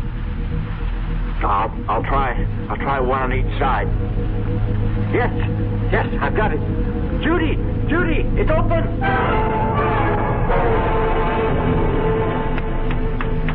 Come on, Michael, wake up. Come on, you're okay. Piece of ice on your cheek should help. That's it. Easy now. Fine. How do you feel? I thought your aim was to extinguish me. No. I only wanted one of those heart attack pills. You see, my wife Judy has a heart condition. Well, she had a heart condition. Thanks to you, we don't have to worry about that anymore. This other person, your wife, she ingested the dosage. Just like a flash. After she saw what happened to my arm, she had no hesitation. If I could only have just one of each of those different pills, I wouldn't have had... I have communicated to you that I am not a physician, yet you have refused to accept the truth. You insist I am practiced in medicine because I possess a case apparently similar to physicians of this time era. Well, you can't blame me for thinking that. You will not communicate. You will listen. You poor man. Poor individual. Let me inform you of my profession. I am proudly the highest ranking exterminator. Exterminator? Precisely. I communicated earlier that in my era there is barely enough room for all who inhabit the planet. Therefore, exterminators trained to eliminate painlessly and quickly. Oh, no. The pills, as you refer to the compounds, are each a dose of death. The case is full of death. The tools of my trade. All except the container of first aid powder which I keep for my personal needs. Fortunately for you are now thoroughly healed up. But the rest... but the label, the tuberculosis, the heart attack, cancer... The compounds act within a matter of minutes, bringing death, of course. Instead of resorting to the crude murders of earlier, more primitive eras, it is more comforting for the family to report that one of its members has died of cancer, heart disease, or any one of a dozen other diseases. Murder. Elimination. Murder. My case. Please. You must have an antidote. If you make a mistake, there must be some way you... are not committed. I am sorry for your bereavement. I shall depart. Be assured, there was no pain.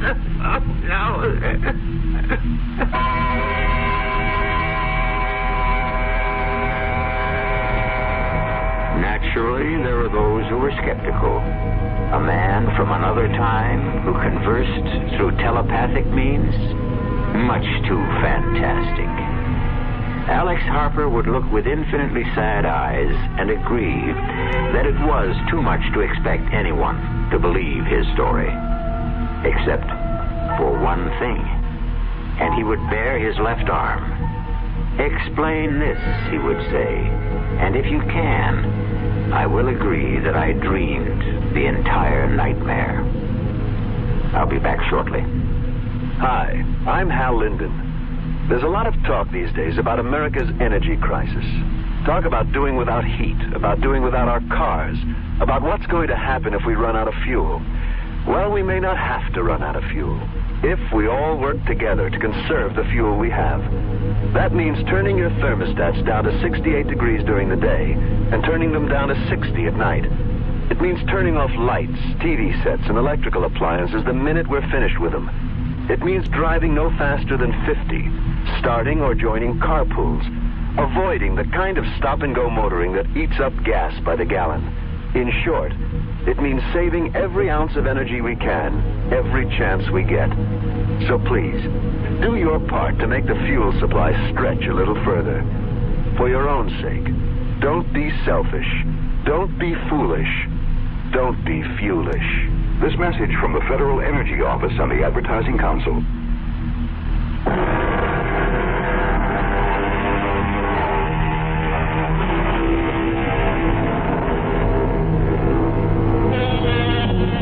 In a ditty from a well-known operetta, the words are, "Things are seldom what they seem. Skim milk masquerades as cream." And as you have just heard, words alone may tell only part of the real story. But for stories guaranteed to increase your pulse beat, my suggestion is the Radio Mystery Theater. Our cast included Patrick O'Neill, Marion Seldes, Ian Martin, and Leon Janney. The entire production was under the direction of Hyman Brown. And now, a preview of our next tale. I know. I hadn't emptied the tub. The water's still there. It must be. I'll show you. I don't understand it. Tub's bone dry, ma'am. Hasn't been used. Not tonight, anyway. His clothes. Howard's clothes. He'd empty his suitcases and put his clothes in the closet. His suitcases, too. Just ladies' clothes. Yours, ma'am? Yes. Now, hey, look, don't cry. Hey, look, this dream you had. It was no dream. Okay, so maybe you imagined... I didn't imagine anything. Do you imagine a husband? Do you imagine a month-long honeymoon? Do you imagine a man in a chair with a knife in his chest? This is E.G. Marshall inviting you to return to our Mystery Theater for another adventure in the macabre. Until next time, pleasant dreams.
Come in. Welcome. I am E.G. Marshall. Welcome to the sound of suspense. Welcome to the fear you can hear. But mostly to the world of terrifying imagination. In the story you're about to hear, the heroine is a young woman of 77 who has reached her golden years with her sense of independence intact, with a spryness to her limbs, very good vision, and excellent hearing. But as you are about to learn, there are times when hearing well is not a blessing. I did it, Mrs. Canby. Are you listening to me? I killed Richardson. Oh. I did it. Me. No. I don't want to hear it. Mr. Paulson, please. Please don't tell me about it. Please.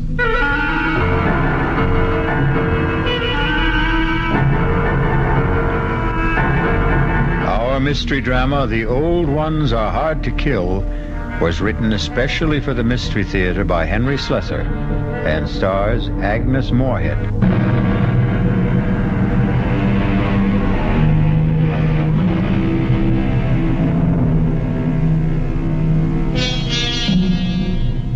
And now, here's Act One of The Old Ones Are Hard to Kill. It begins with a stethoscope, a blood pressure reading, an electrocardiogram, and an altogether satisfying report on the health of Mrs. Ada Canby. Well, can't see a thing to complain about, Ada. That little congestion you had last time is all cleared up. All in all, I'd say you're doing fine. For a woman my age, you mean? The older the chicken, the tougher it is to kill. That's what my grandmother used to tell me, and she lived to be 98. Speaking of relatives, you see much of Walter? My grandson? Oh, the usual once-a-year visit. And he always comes up with the same complaint. What's that? That I shouldn't be living all alone. That big house of yours must get pretty lonely sometimes. Well, the truth is, Dr. George, I'm not alone there. You're not? I decided to take in a boarder last month. Really? I haven't written Walter about it. I'm sure he'd object to my taking in a stranger, but there's really nothing wrong with Mr. Paulson, except his health, maybe. His health? What's wrong with him? Oh, the poor man's had a terrible cold for the past 2 weeks. Won't let me do a thing for him, though. Now, where did you meet this Mr. Paulson? He answered the ad I ran. He's just back from South America. Been living in Brazil 3 years. He's a very nice gentleman, really.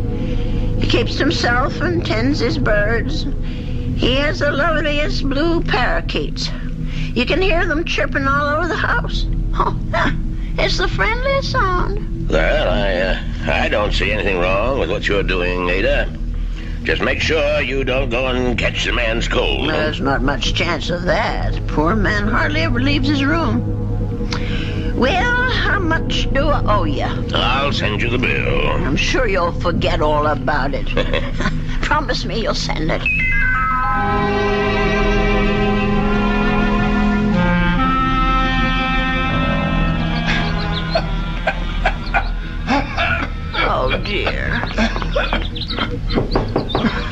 Mr. Paulson? Are you all right? Yes, Mrs. Canby. I'm all right. Well, that cough sounds worse than ever to me. Why don't you let me fix you a little hot milk and honey? No, thank you, Mrs. Canby. Thanks very much. I'm going to try to get some sleep. Well, all right, if you say so. I guess it's time I was in bed myself.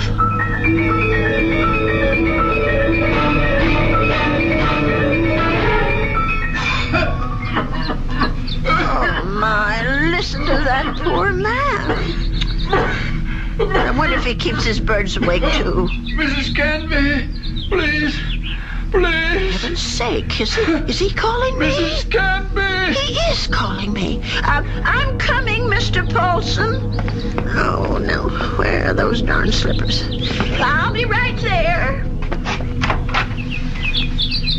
What is it, Mr. Paulson? What's the matter? Mrs. Canby. Mr. Paulson, just look at you. Why didn't you tell me you were so sick? I would have called a doctor. No, too late now. Too late. Well, I know a very good doctor. I saw him only this afternoon.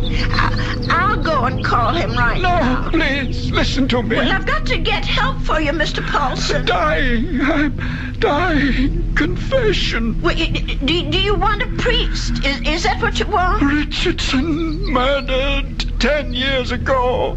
What? Murder. I did it. I killed him for money. I was paid. Did you hear me? Oh, Lord. Mr. Paulson, do you know what you're saying? Do you understand me? Lindell is innocent. I killed Richardson, not Lindell. Well, let me get help. You can tell them yourself, Mr. Paulson, the police and the doctor. You tell them, please. Tell them to free Lindell. He's innocent. Tell them I'm the one who killed Richardson 10 years ago. Oh, I don't know anything about such things, and I don't want to. I did it. I killed Richardson. I did it. I don't want to hear it. Please don't tell me. Please. Mr. Paulson, Mr. Paulson? Oh, dear God, I think he's gone.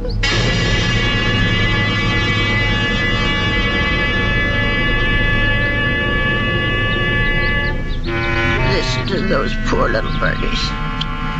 I suppose they miss poor Mr. Paulson. I'll lay them in his room. Well, let's see about this letter now. Dear Walter, I hope you don't mind my turning to you for advice, but I really don't know what to do. It's been 3 days since my boarder, Mr. Paulson, passed away, and I still haven't told the police what the man said to me. I just can't bring myself to get mixed up in anything like this. Dear, what's the use of writing Walter? He'll probably think I've dreamed it all up. No, I'll just forget it. Only how do you forget such a thing? Those names, I keep hearing them. Richardson, Lindell. Lindell is innocent. Oh, dear God, what if it's all true? If Mr. Paulson actually murdered this Richardson, and Lindell is innocent, only, well, who are they? I wonder if a telephone book, well, why not? Let's see, Richard, R-I-C-H-A-R-N. Yes, here it is. Oh, Lord, there's dozens of them. Well, I'll try Lindell. That wouldn't be as common, I don't suppose. Yes, here it is. There's only about half a dozen, then. D-L-D-E-L-L. Oh, my heavens. Lindell and Richardson. Both names together. Lindell and Richardson Investments. 9 Concourse 4153132. I wonder if... Well, maybe it's the only way to be sure.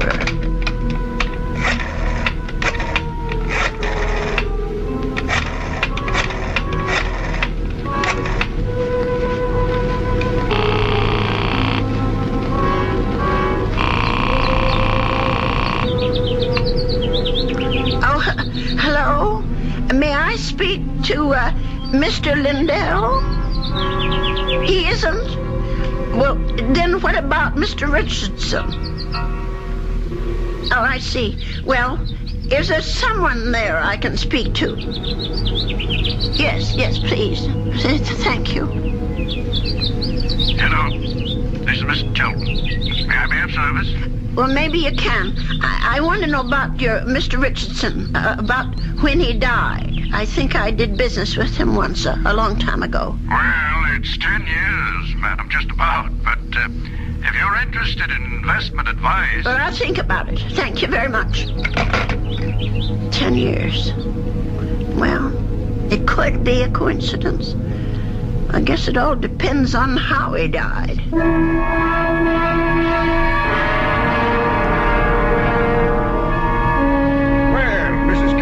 Please come in. Have a seat. Thank you. Well, now, how can we be of help to you?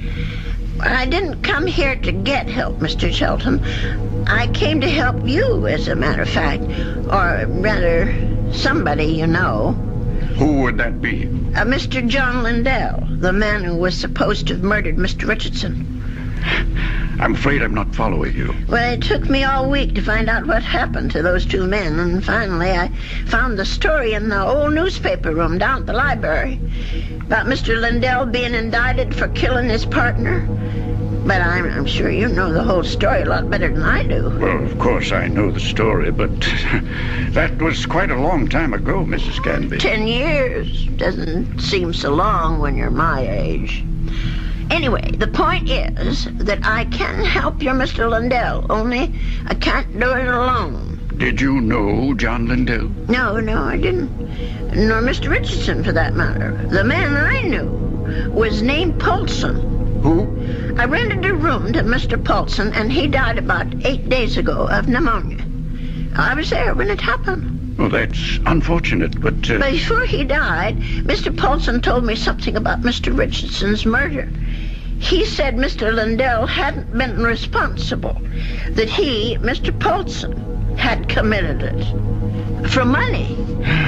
Mrs. Canby, listen to me. It was this man Lindell that bothered him. The fact that he was in prison for something he didn't do. I thought I should tell you this, Mr. Shelton, because you knew both of these gentlemen. It said so in the newspaper.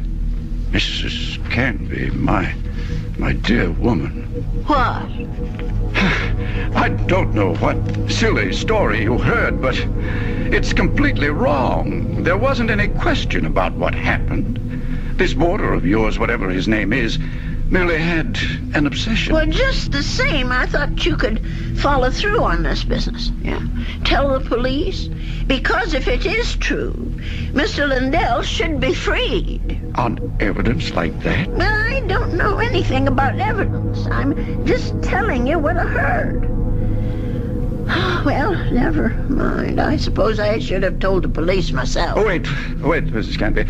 Let me put your mind at rest. John Lindell is no longer in prison. He isn't?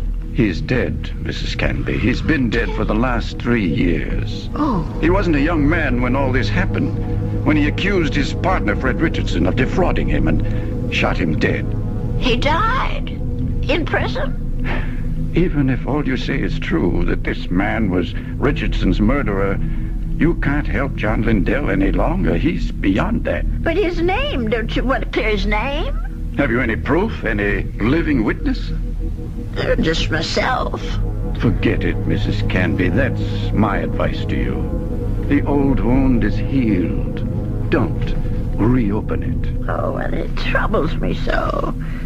I haven't thought of anything else since it happened.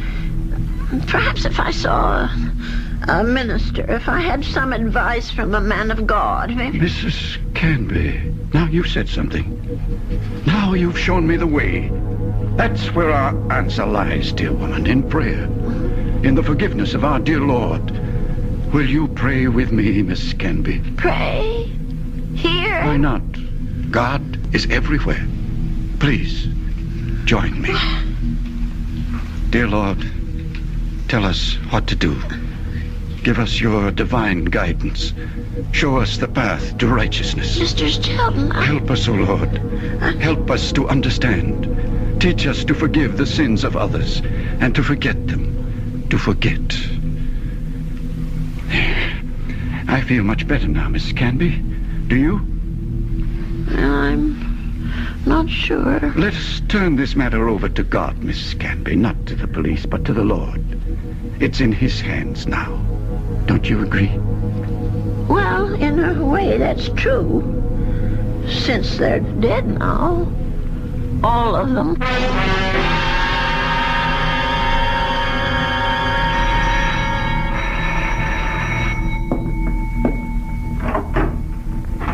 Yes? Mrs. Canby? Yes? My name's Stuart Winfield, Mrs. Canby.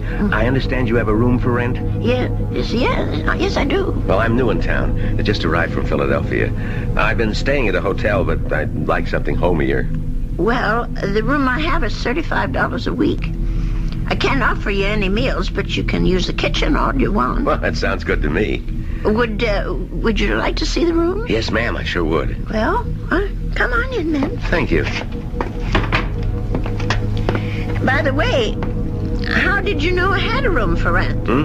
I was going to place an ad this weekend. Oh, I guess someone at the hotel mentioned it.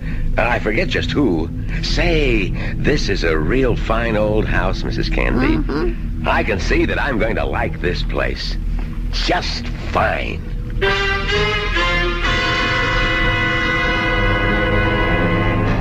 And so Mrs. Canby has a new boarder.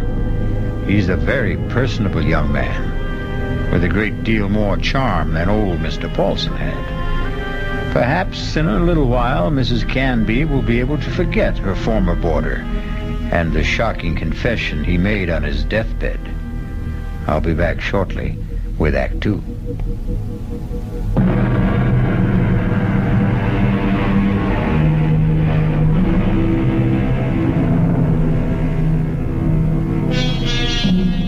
Stu Winfield took no time at all to make himself at home in Ada Canby's big old house.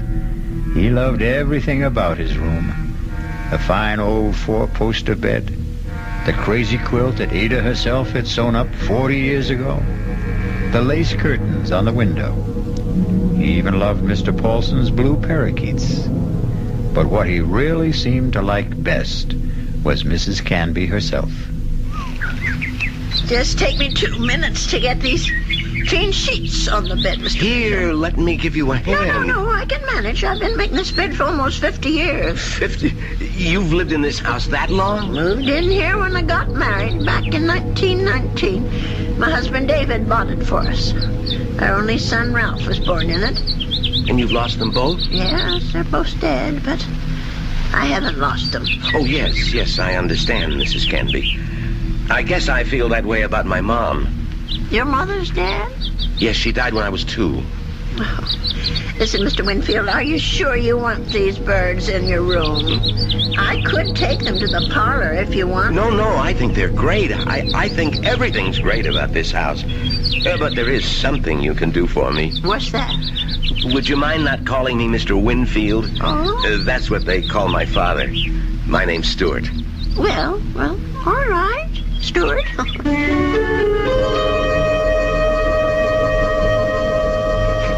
Dear Walter, I think it's about time I told you that I have a boarder in the house. Mr. Winfield is the nicest young man you could want to meet. He's a great deal friendlier than my first gentleman, Mr. Paulson, and he seems to like nothing better than to sit around evenings and talk. We talk about his home and his parents and his plans for the future. I think the poor boy misses his home and family, and I'm sort of a substitute for all that. You know, it isn't really fair, Mrs. Canby. You said I had kitchen privileges, but that doesn't mean you have to cook for me. Well, it's a pleasure, Stuart. I haven't had anyone to cook for in years. You're kidding. You mean to say you cook this good without practice? Oh, you're just being nice. I'm sure that stew is just plain ordinary. It's terrific, no kidding. It tastes like, well, It tastes like home, if you know what I mean. It depends on whose home you mean. Well, my mom cooks stews like this. That's what I meant. Your mom? Well, but she died when you were only 2. Oh, well, I guess I didn't mean my mom exactly. I was thinking of my Aunt Martha. I mean, she's the one who sort of took over the cooking and stuff after my mother died. And my father's sister, you know? I see. Well, that was lucky that you had someone to take her place. Yeah, that's right.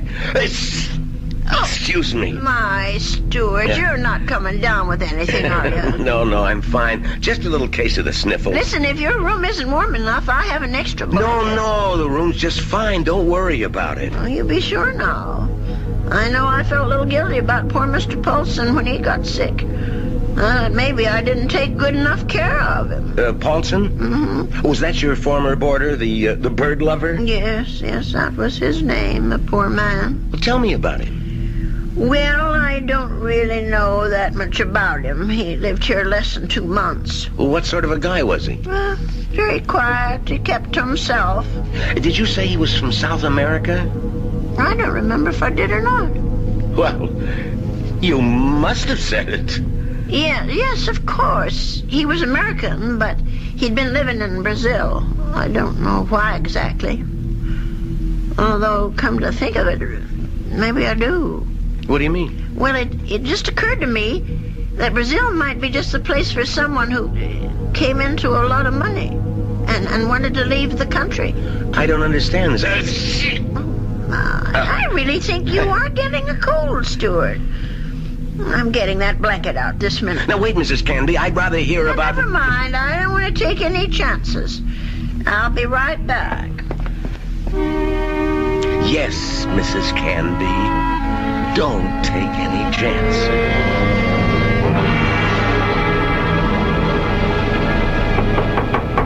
Stuart? Yes? Come in. I brought you a tray, Stuart. Oh.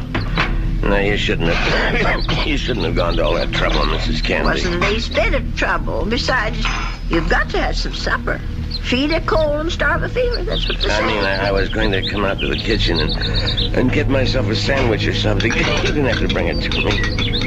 Oh, look at that. Is that roast chicken? Well, that's what it's supposed to be. I hope it tastes all right. Noodle soup with dumplings. Mrs. Canby, you're spoiling me rotten. Do you know that? Yeah, I just thought it'd be a good idea if you stayed in bed and took it easy. You weren't planning to go out tonight, were you? No, I was just going to stay in and read for a while. Maybe watch television. Well, that's good. Here, I'll just set this tray down. Oh, the service here is just too good. Oh, we never finished our talk the other day about that boarder of yours, Mr. Paulson. Well, there's not much to say about him, really. Well, you said something about his living in South America. You said you thought you understood why he was living there.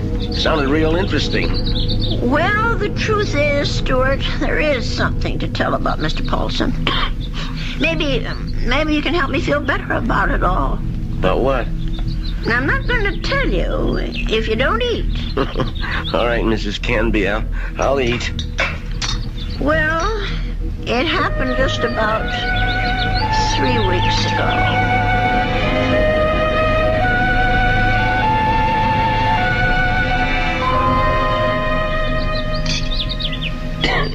You know something, Mrs. Candy? That's about the best roast chicken I've had in years. I'm sure I spoiled your appetite with all my chatter. No, that was a really interesting story. But what do you think of it all, Stuart? Do you think I did the right thing? Well, frankly, Mrs. Canby, I do.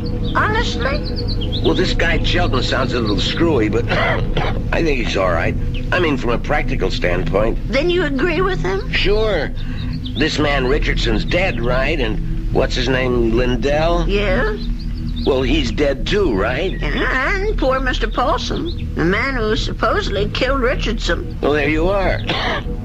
Nothing you can do will bring any of them back, right? Well, yes, but just the same. And you know the police, Mrs. Canby. They'll be hounding you forever.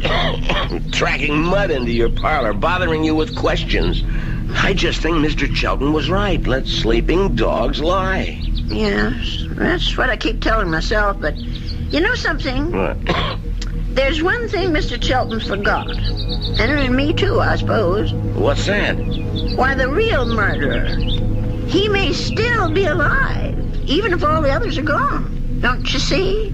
No, I don't. Even if Mr. Lindell can't be helped anymore, that doesn't mean the real murderer should get away.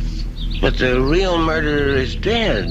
Paulson. No, the killer is the man who hired Mr. Paulson. Don't you see? Is it right that he should get away with it? No, wait a minute. You're jumping to conclusions. No, I'm not. Mr. Paulson told me that he was hired to do this thing. Well, maybe he was hired by Lindell. Maybe Lindell hired him, and then Paulson got cold feet, and Lindell did the shooting himself. No, I'm sure that isn't true. You see, I read the newspaper article all about it. Well, you really were thorough about this, weren't you, Mrs. Canby? You poor man. That coal's gone to your chest now, hasn't it? No, I'm all right. Stop worrying about me. Let's talk about this other problem of yours. Well, maybe I'm making it more of a problem than it should be. Maybe if I just told the police everything, I could forget it once and for all. No, I really couldn't advise that, Mrs. Canby. Well, it said in the newspaper story that the two men were partners in that investment firm. Mr. Lindell thought that his partner Richardson was cheating, taking money out of the firm, and that's why he's supposed to have shot him. Wasn't there a witness to the shooting? Why, yes, I think there was. Come to think of it, it was Mr. Shelton. That's right. Well, doesn't that wrap it up for you? Well, it would if it wasn't for Mr. Paulson. Listen, Mrs. Canby, you know how much I like you. Why, in just a few days, you're more like family to me than my Aunt Martha ever was. Well, it's nice of you to say, Stuart. And that's why I want you to listen to me about this. That's why I want you to forget about this whole foolish thing. Listen to you. You sound awful, Stuart. Just terrible. No, I'm all right. No, you're not all right. I'm going to get you some cough medicine right this minute.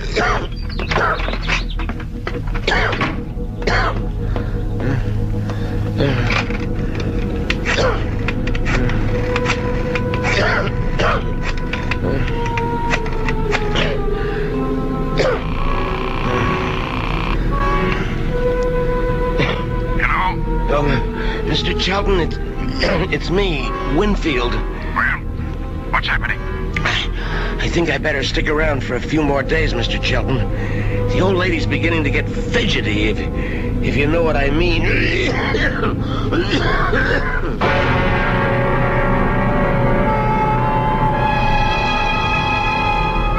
Well, something tells me that Stuart Winfield isn't such a nice young man after all.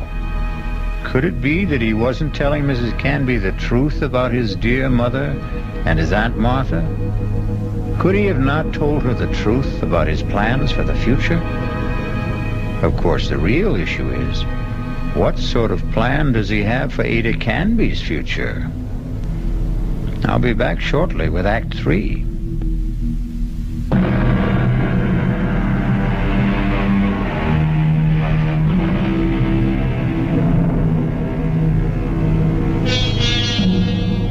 Poor Mrs. Canby. She isn't sleeping well tonight. But of course, Mrs. Canby has good reasons for insomnia. Her thoughts are whirling. Her boarder Stuart was right. She doesn't want the bother of going to the police. And she firmly believes in the old adage, if you don't trouble trouble, trouble won't trouble you. But still... Oh, my. I'm just never going to get to sleep tonight. Poor Stuart. He's still coughing. I'm sure that room is just too drafty. I never should have let any boarders in until I got the windows fixed. Oh, dear. That poor boy. I'll never forget the terrible night Mr. Paulson was coughing so badly. Huh? And the way he looked, all gray and shrunken. If only I knew he was so sick. No, if only he'd never even come to this house. Mrs. Canby, I killed Richardson. I did it. Do I ever forget the sound of that man's voice? Lindell is innocent. Lindell is innocent. That poor man. All the years he spent in jail for something he didn't do. Let sleeping dogs lie, Mrs. Canby. My Aunt Martha always said, let sleeping dogs lie. Oh, if only I could get some sleep. Let us turn this matter over to God, Mrs. Canby. Not to the police. Not to the police. Not to the police. What a strange man he is, that Mr. Shelton. Way he talked about God, praying at his desk. Of course, God is everywhere, but his desk. I killed Richardson. I murdered him for money. I was paid. Paid? Someone had to pay him. Mr. Paulson wasn't the only guilty one. Someone else was, too. Hawkins. Oh, dear Lord, Mr. Shelton. Shelton, what did that newspaper article say? The chief witness against Mr. Lindell was Arnold Shelton. But how could he be a witness to something that never happened? How could he be? I'll have to tell someone. I'll have to talk to someone. Yes, I'll tell Stuart about it. In the morning.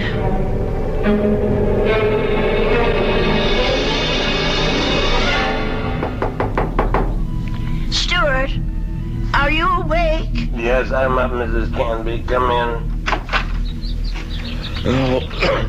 Oh, no. Now, don't tell me I'm getting breakfast in bed, too. Well, I know you had a terrible night last night, Stuart. You were coughing much worse than ever.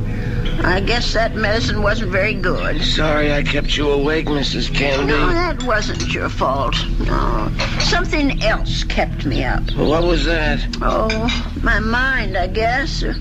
Maybe I should say my conscience. Well, that sounds serious. But it is something serious, Stuart. Well, I might have let a man get away with murder. No, it's even worse than that. He did something worse than murder. You're talking about Paulson again. No, I'm talking about the man who hired Mr. Paulson. He didn't just have that man Richardson shot. He let an innocent person go to jail and die there. Now, that's like committing 2 murders, if you ask me. I have to tell you something that occurred to me last night. Sure, go ahead. Well, it's about Mr. Shelton. Mr. Arnold Shelton. Yeah? Go on. I'm listening. Stuart, I wonder if maybe the reason Mr. Shelton was so upset with me, the reason he didn't want me to go to the police, was because he was afraid. Explain what you mean. Well, what I mean is maybe Mr. Shelton had good reason, besides the one he told me. He was working for both Mr. Richardson and Mr. Lindell at the time of the murder. Well, so what? Well, he was also the chief witness at the trial. A witness for the prosecution. But he saw the shooting, didn't he? But that's just the point. He saw Mr. Lindell shoot Mr. Richardson. Well, that's not what you told me last time. I mean that he was an eyewitness. No, that's right. He didn't actually see the shooting. He was miles away when it happened. I don't quite remember the details. There was something about a phone call, maybe? Yes, that's what it was. He claimed that Mr. Richardson was talking to him on the phone when Mr. Lindell showed up at his apartment. He said that Richardson cried out something about Lindell having a gun. And then he heard the shot. But how could that have happened if the gun was fired by Mr. Paulson? If, Mrs. Canby, that's the big little word, isn't it? If. But don't you see what I'm saying, Stuart? Arnold Shelton had the most to gain. Gain? From what? From both these men leaving the firm. That'll leave the whole thing to him. All those customers, all the investments he handled, all the commissions, or whatever they call it. Are you accusing this guy Shelton of being the killer? Yes.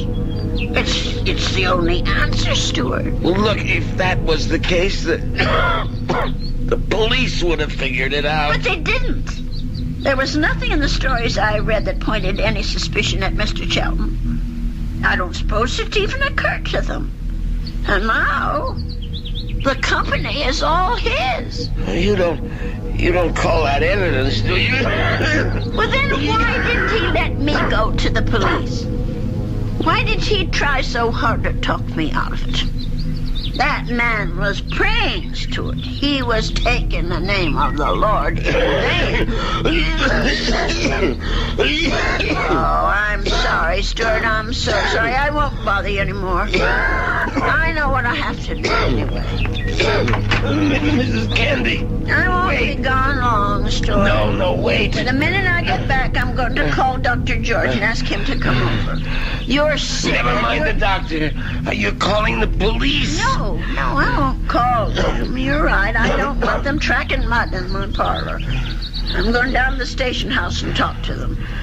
I'll get dressed now and go straight there. Please think about what you're doing. I'll tell them what I know, and they can do the rest. Now, you try to eat something, Stuart. Please. Mrs. Canby.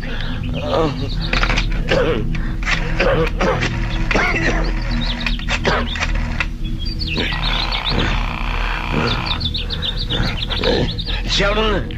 What is this, Winfield? I told you not to call me at the office. It's an emergency. You sound terrible. What's the matter with you? I'm sick. Only you're going to be a lot sicker. What are you talking about? The old lady. I can't stop her. She's decided to talk. What? She figured it out. Figured out exactly what you did, Sheldon, and how you did it. You fool. You've got to stop her. Do you hear me? That wasn't part of the deal, Sheldon. It's all of the deal now. The price didn't include anything like that. The price just doubled. Old ladies are always having accidents. Make her have one. Make her have one now, Winfield. All right. She's gonna have a fall down the cellar steps. Right now. I gotta get my robe on and my slippers. I gotta hurry.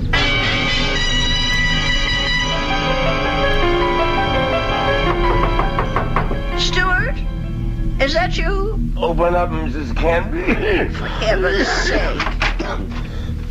Stuart Winfield, what are you doing out of bed? Now, you go right back there this second. I gotta talk to you, Mrs. Canby, before you go to the police. Just listen to you. You're all winded. You can hardly talk, Stuart. Now, go back to bed before you catch pneumonia, too. Now, don't go, Mrs. Canby. It would be better if you never went to the police. Better for you. Better for me. For you? I don't understand. Well, then I wouldn't have to hurt you, Mrs. Canby. That's what I mean. I wouldn't have to do anything bad to you. Stuart, what in the world are you talking about? Come on, old lady. You're smart, all right. You really think things through. So now think a little harder. You knew? Stuart, you knew about Mr. Paulson? That's right. That's how you knew my room was to rent, because Mr. Shelton told you. Now you're getting there, Mrs. Canby. And that's why you rented it. That's why. You were were sent here. Just to watch you, Mrs. Canby. Just to see that you stayed sensible. Shelton said, Mr. Shelton did. I was hoping you'd never change your mind about calling the police. I didn't want this part of it. This isn't the part I like. Let me go, Stuart, please. Just relax, Mrs. Canby. Just take it easy. Stuart, please, don't. Why, you're as light as a feather, Mrs. Canby. Just like my Aunt Martha would have been if I had an Aunt Martha. Stuart, please, put me down, please. We've got a date now, Mrs. Canby. Let me go! Stuart, let me go! Put up such a fight, Mrs. Canby. I'm sick, remember? Stuart, no! Just shut your eyes. Please, shut your eyes and don't look down. Oh, God. Stuart, those stairs! Shut your eyes, old lady. Help me, somebody! They'll all be over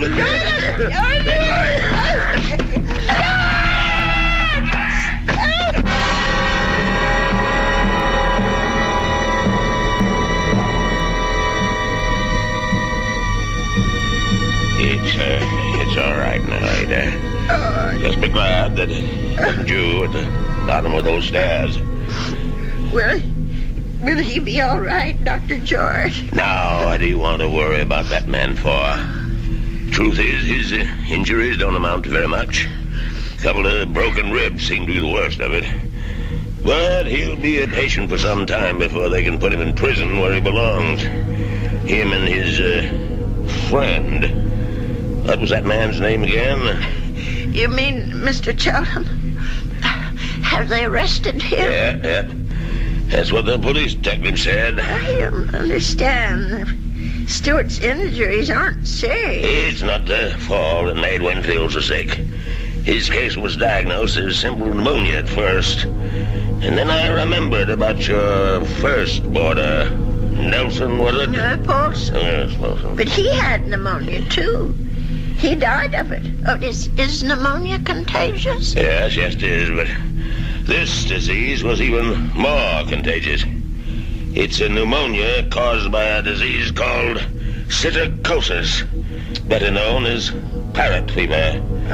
You get it from sick birds, like the parakeets in your spare room. Oh, no. Mr. Paulson's birds? Sorry, Ada, but they had to be taken out and destroyed. Oh, what a shame. There's one reason I feel sorry for them. They saved your life.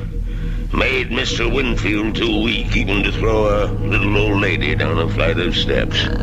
Those poor little creatures. Yeah, but you can be grateful they didn't make you sick, too. Parrot fever is so contagious that no more than one person in 1,000 could be exposed to it and escape infection. It was pretty darn close to a miracle, Ada. We're hard to kill, Doctor. Remember? The old ones are hard to kill.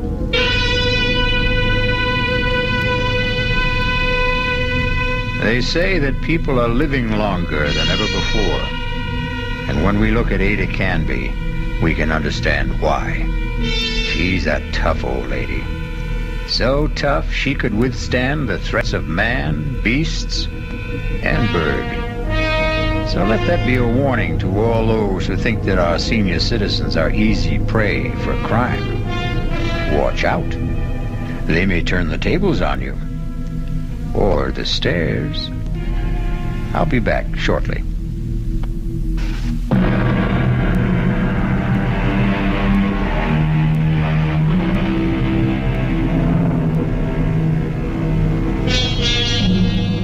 We have one final comment for you on behalf of Ada Canby and old people everywhere. There's a saying, there's no fool like an old fool.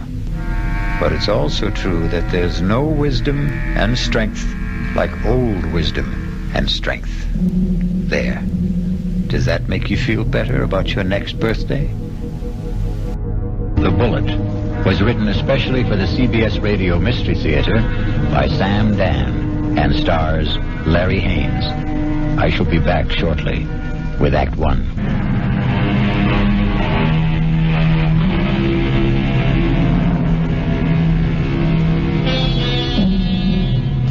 It's a quiet little bar, Paddy Noonan's, and Jerry Price stops there every evening on his way home from work. He's not looking for anything special in the way of atmosphere, adventure, companionship, and he has no intention of getting drunk. Just a couple of beers, perhaps, to bridge a busy day, to ease the fatigue, the strain on his nerves. In the comfortable half-light of Paddy Noonan's, the world outside becomes vague, distant, especially when Old Man O'Rourke is holding forth. And he lay there, his head against the barricade, and the blood from him falling soft upon the pavements. I looked in his face, and I could see his death was upon him. "'Tis a bitter thing," I said, "to die at 17. And for a moment his darkening eyes held mine. And with his last strength he said, "'Tis a sweet thing to die for Ireland." Sweet indeed, Mr. O'Rourke. Any calls for one on the house? I thank you, Paddy Noonan. I see Jerry Price. Excuse me. Good evening, Jerry. Hi. I didn't notice you come in. Well, when Old Man O'Rourke's in form, you don't see anybody, Paddy. The old man there, he carries his war. I know I carry mine. You ever think of yours, Jerry? No, never. Never? Nope. The day I came home from Vietnam, I put away the uniform. I also put away everything that went with it, the army, the war, like a snake sheds his skin. Oh, the past is gone, Paddy. It's dead, so you forget it. You go on to other things. Hey, what's everybody drinking? This round's on me. Set 'em up, Paddy. Mr. Edward Clark himself. And what's the occasion? Yeah, I got a little announcement. Guess what the old lady tells me this morning? Number 10 is on its way. Oh, that event around must be on the house, Mr. Clark. Just a quick one, Paddy. Hey, I got the truck outside. What are you hoping for this time, Ed, boy or girl? Let's see. What do I got now? 4 boys and 5... No, I got 5 boys and 4... who can keep them straight? All I know is I'm always tripping over somebody. Yeah. 10 kids in 12 years. Well, you can't tell me it isn't exciting to hear there's going to be a new baby. Oh, yeah. I know it's going to be a kid that'll wet his pants and keep me up half the night. It's another mouth I got to feed. Yeah, well, guys, I got to ride. I'll see you tomorrow. You know, Betty, it's funny. People who don't want kids, can't stand kids, can't afford them, can't raise them, they can't help getting kids. Whereas, guess there just isn't any justice in this world. Well, there may be no justice, Jerry, but there's always hope. How long have you been married? Right after I got out of the army, it'll be 9 years. A fellow used to come in here, and they were married 15 years before they had their first. Am I really out of the army 9 years? Tell me, Paddy, you're an old philosopher. Where does it go, huh? Down the hatch and try another. Yeah, don't mind if I do. Oh, wait on the paying customer first. Where? The fella standing at the end of the bar. What are you saying, Jerry? There's nobody standing at the end of it. In the brown hat and a raincoat. Now, Jerry, what are you saying? I know. That's Paul. Tell me what's the matter, Jerry. Paul. Jerry, listen to me. There's nobody. Paul. Hey, he was just standing here. Where'd he go? Where is he? Jerry, where is who? Are you all right, Jerry? Yeah, I'm all right. But I saw him. Who? Oh, the guy I was in the army with. The two of you. Were you close? He was my buddy. Well, when was the last time you saw him in person? The night he was killed. Have you ever seen him again? Like you thought you did just now? No, this is the first time. Well, maybe you need a rest, Jerry. Eddie, why now? Why tonight after all these years? Well, you say you saw him last the night he died in battle. Well, the sight of him dead must have stayed with you always. But that's not how I just saw him, Paddy. He wasn't in uniform. He was in civilian clothes. You might have pictured him as he looked at a happier time. I never saw him in civilian clothes. We met in the army. And, Paddy, I didn't see him as he was then. We were both kids, about 20. I saw him the way he'd look today, about 30. His face was more mature. Jerry, I Are you sure he's dead? He is dead, Patty. I just saw him. I know I saw him.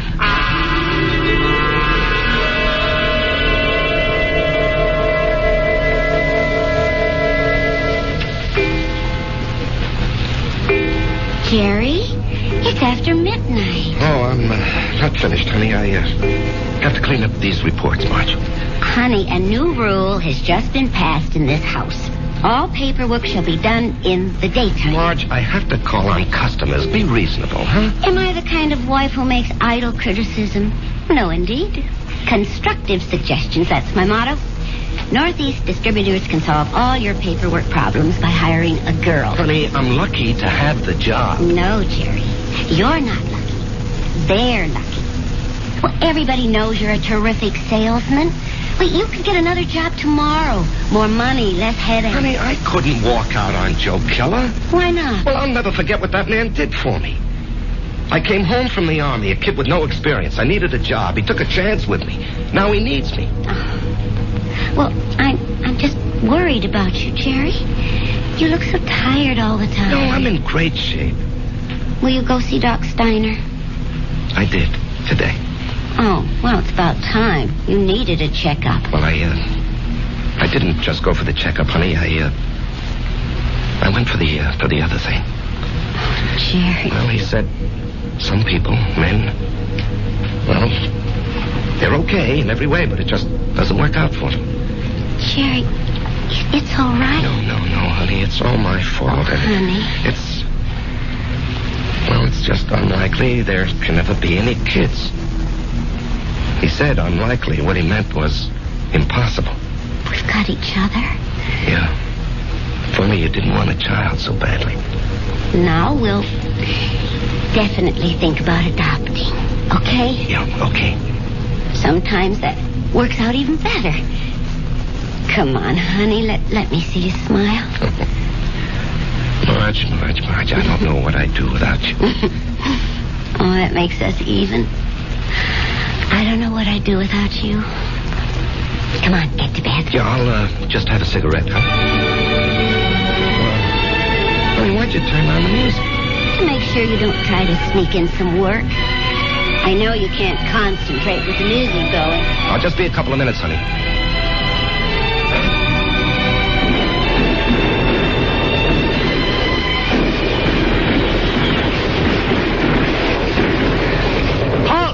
Let's hear that password. Paul, is that you? Jerry. Hey, climb down the hole, make yourself at home. Man, I'm so beat I can't even remember the password. That's all right.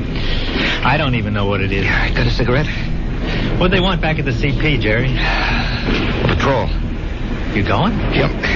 But you went out yesterday. Well, maybe I better write to my congressman, huh? I don't have any more cigarettes. Here, finish this one.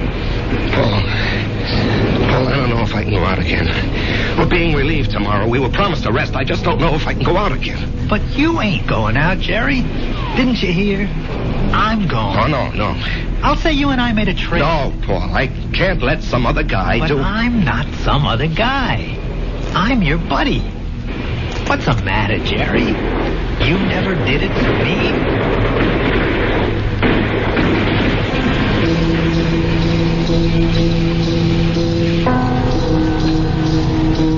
Can I have a drag on that butt, Jerry? Paul, you're alive. I'm alive, Jerry. I'm here with you. In your living room. No, you can't be here. I went out afterward. I found your body. I carried it back. Maybe it wasn't you. It was me. But you were dead. You were killed. Yes, Jerry. I was killed. Jerry, will you turn that radio off and come to bed? Marge, he's here. Who's here? Can't you see him? Jerry, I don't see anyone. Paul, why can't she see you? She will. They all will. When? Later. I have to go now, Jerry. No, Paul. Paul, tell her. Jerry. She'll think I'm crazy, Paul. He's gone, Marge. He's gone. Jerry, honey, what's going on here? Marge, he was here. He was right here. Now, you got to believe that. I'm not drunk, and I'm not crazy. I believe you. I believe you, Jerry. Now, here, just sit down. Don't do anything. Don't say anything.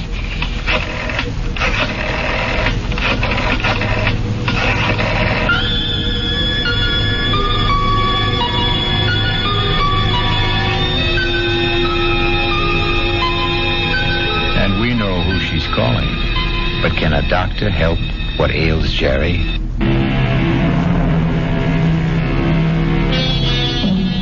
And now, Act 2 of The Bullet. Let us trace the path of the bullet. We have a worried Marge, a concerned Dr. Steiner, and a distracted Jerry. Tell me about this man, Paul, you called him Jerry. I said we were buddies, Doctor. That tells it all. Jerry, please don't be so hostile. Dr. Steiner's only trying to help. You were buddies. You came back alive and he didn't. Yo. There's an extensive medical literature on the subject. Oh, I'm sure there is. Jerry. I'm not being hostile, Marge. I know I saw him. Of course you saw him. Well, finally. But that doesn't mean he was there. You see, Jerry, the death of a wartime comrade remains an eternal reproach. All who survive are sentenced forever to feelings of guilt. No. Doctor, the wars are fought by kids in foxholes. The literature is written by doctors and officers. That's hardly fair, Jerry. I'm the authority on war, Doctor, because I was a kid in a foxhole, and I don't feel guilty about my buddy. You don't? No. Tell me why. Oh, you wouldn't believe it. Try me. All right. You see, there's a bullet, and it's designed especially for you. And if it's your bullet, it'll find you no matter where you are. You can't evade it, you can't avoid it. It was meant for you, it was meant to be. You and the bullet. Both of you were dust, originally. You were dust because the Bible says so. And the bullet was also just dust in the ground. Well, that bullet was mined and refined and cast into metal. It was shaped into a slug and joined with a shell. It was one of billions of bullets, but it was yours, all yours. And at the right time, there'd be a tremendous explosion of gases in a narrow chamber, and the bullet would be torn loose from the shell case and spun around the grooves of a gun barrel and hurled through space. This is the bullet you don't hear. You don't hear it, Doctor. You don't hear it whine past your ear or ping off a rock or thwack against a tree. That's because it's your very own bullet. It's coming to meet you, or you're going to meet it. It's been arranged. You see? It's an appointment that can never be broken. The dust that had become the bullet would encounter the dust that had become you. And after a while, both of you would become dust once again and return to the ground. Your original home. Jerry, I know you're overworked, you're overwrought, you're overtired. I keep telling him to slow down. Okay. I know I'm under a strain. I know I'm working too hard, but what can I do? Jerry, try to understand.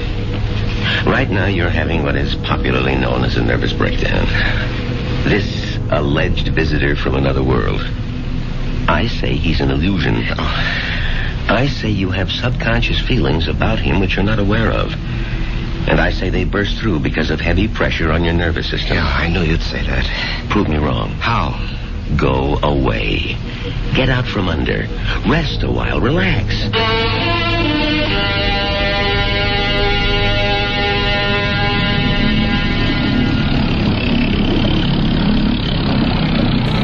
Oh, honey, this looks like a good spot. You want to stop here and try for some fish? Well, Marge, I think I'd like to go back and play 9 holes this afternoon. Great. I need more practice with my iron. Honey, you know, you've been getting a lot of sun. Maybe you better take it easy for a few hours, huh? And besides, you have an appointment with, what's that name? Biscayne Appliances. See, Jerry, I wasn't sleeping when you called that number this morning. Now, Marge, I've been good all month. I was just getting restless, that's all. Look, they're a big chain down here. If I can open them up, I'll justify the trip. Justify? To whom? Why do you have to justify anything? Isn't your health important enough? Honey, Joe Keller was very nice about it. Joe Keller had no choice. Marge. Honey, Steiner's right. I was beat. I don't know how I managed to drag myself along. So I did the right thing. I chucked it all. Now I'm fit, see? I never felt better in my life, and I'm raring to go. Great. In a month or 2, we may think about going back. I'm not used to being idle, honey. Neither am I, but I am learning to love it. Oh, Marge. Why didn't I meet you when I was young? Young? Jerry, you weren't even 21. Oh, I was already made when we met. I had already become what I was going to be. You know, I've got a certain amount of ability. A tremendous amount, Jerry. But I'm not confident, honey. I doubt myself. guess I didn't have very much encouragement when I was a kid. You know, my brother was a great athlete. My sister was a great beauty. I was kind of clumsy and funny looking. Anyway, Frank and Alice were sent to college. When my turn came, the money had run out. Or maybe they thought I wasn't worth the effort. That's why I enlisted when I was 18. I had to get away from the house and my father. There was no place else to go. You never told me this, honey. I decided if I ever had a kid, I'd never make jokes at his expense or tear him down in any way. I know how these things cut inside where it doesn't show. I would do everything to build him up and give him confidence. I will never have any real confidence, Marge. Oh, yes, you will. Oh, baby. You won't get it from a pep talk. I just leave him back home now, Marge. All right, on one condition. You'll just have to slow down. I promise.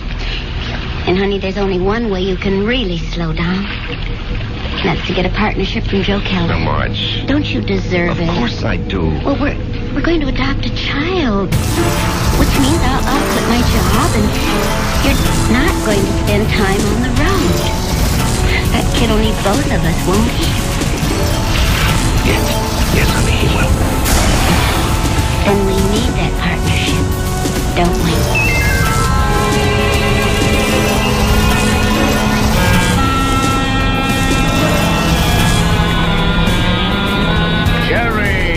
Jerry, baby. You look like a million bucks. That's 2% the cash, of course. Joe. Ramona, no calls. I'm in a meeting. I can't be disturbed. Well, anyhow, Joe, hello. I want you to take it easy for a while, you hear? Yeah, I'm ready for action. Oh, you think you're ready. Now, listen. I know you had a lot of expenses. I want you to take this little check. It's only $500. I'm strapped for cash this way. I had to pop for a whole new computer center. But anyway, I decided to increase your bonus to 5%. That'll amount to a pretty sweet raise, huh? Now, Joe. Don't thank me, kid. You're entitled to it. We gotta make sure you don't get sick again. Joe, I have to talk with you. Oh, sure, kid. What about it? Well, it's, personal and important. Well, let me buy you lunch.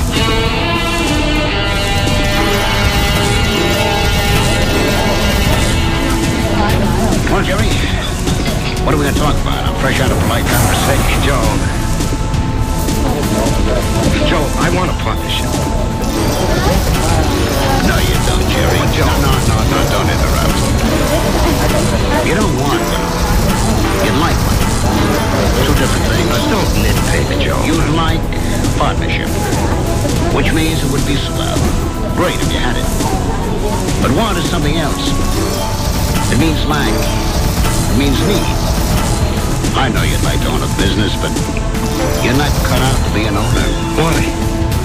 Because an owner is an officer. And in your heart, you'd always be an enlisted man. Tommy, could you ever fire a guy because you could get someone else cheaper? If an old customer, a good friend, was getting slow paying bills, could you cut him off? Thousands of guys like you go bankrupt every year. You're nice, sweet, big-hearted.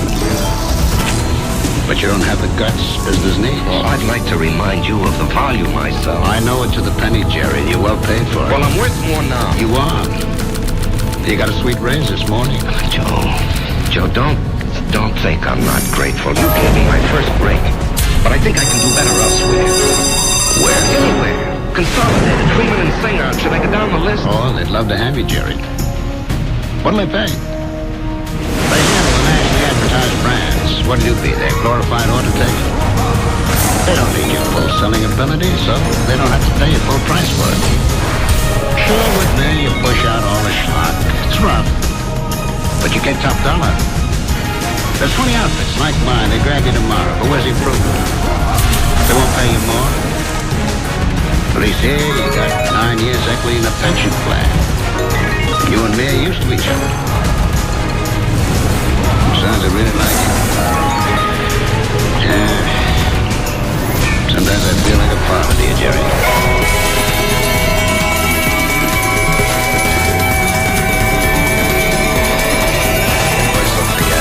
Patty, a fiasco. And how do I break it to Oh, what's it all about, Jerry? Well, at least I don't have to put up with Ed Clark tonight. I think I'd punch him right in the mouth. We'll be deprived of his wonderful company in the next 2 weeks. He's tooling that trailer into the southwest. Hello, Jerry.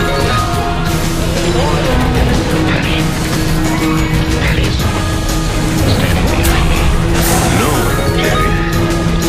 Brother, will you tell me why? I'll tell you everything, Jerry. Where? I think maybe tonight. Why do you keep popping in like this? I don't know, buddy. I can't control that. Paul. Patty, don't you see me? No, Jerry. You didn't hear anyone talking to me either. No. Patty, do you think I'm crazy? Well, maybe you should see a doctor. I saw a doctor. Well, how about one of them psychiatrist fellows? I never even told my wife. I did see a psychiatrist. But after a while, I figured why pay him $50 an hour when I can come in here and talk to you for nothing? Well, there must be more to them fellas than that. Sure. He said that the roots of my problem go back to my unhappy childhood. But, Patty, I have a brother, Frank, who feels terribly insecure. He goes to a psychiatrist, too. Why? He had a happy childhood. Put it this way. If you see someone, and I don't, the flaw can be in me and not in you. Drink? No. I better go home and face the music.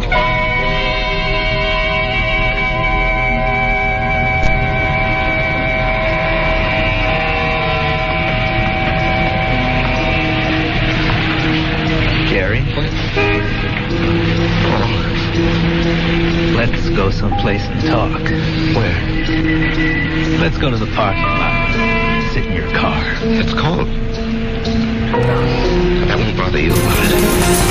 Not yet. Turn the heater on for yourself. When will everyone else be able to see you? 2 weeks. No. It ain't. Why not? Because he did.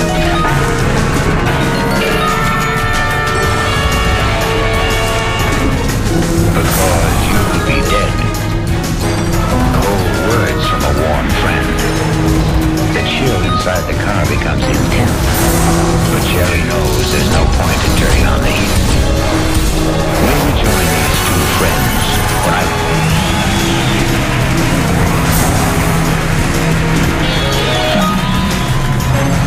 And now we return to the final act of The Bullet and a reunion of two war buddies who haven't seen each other in almost 9 years.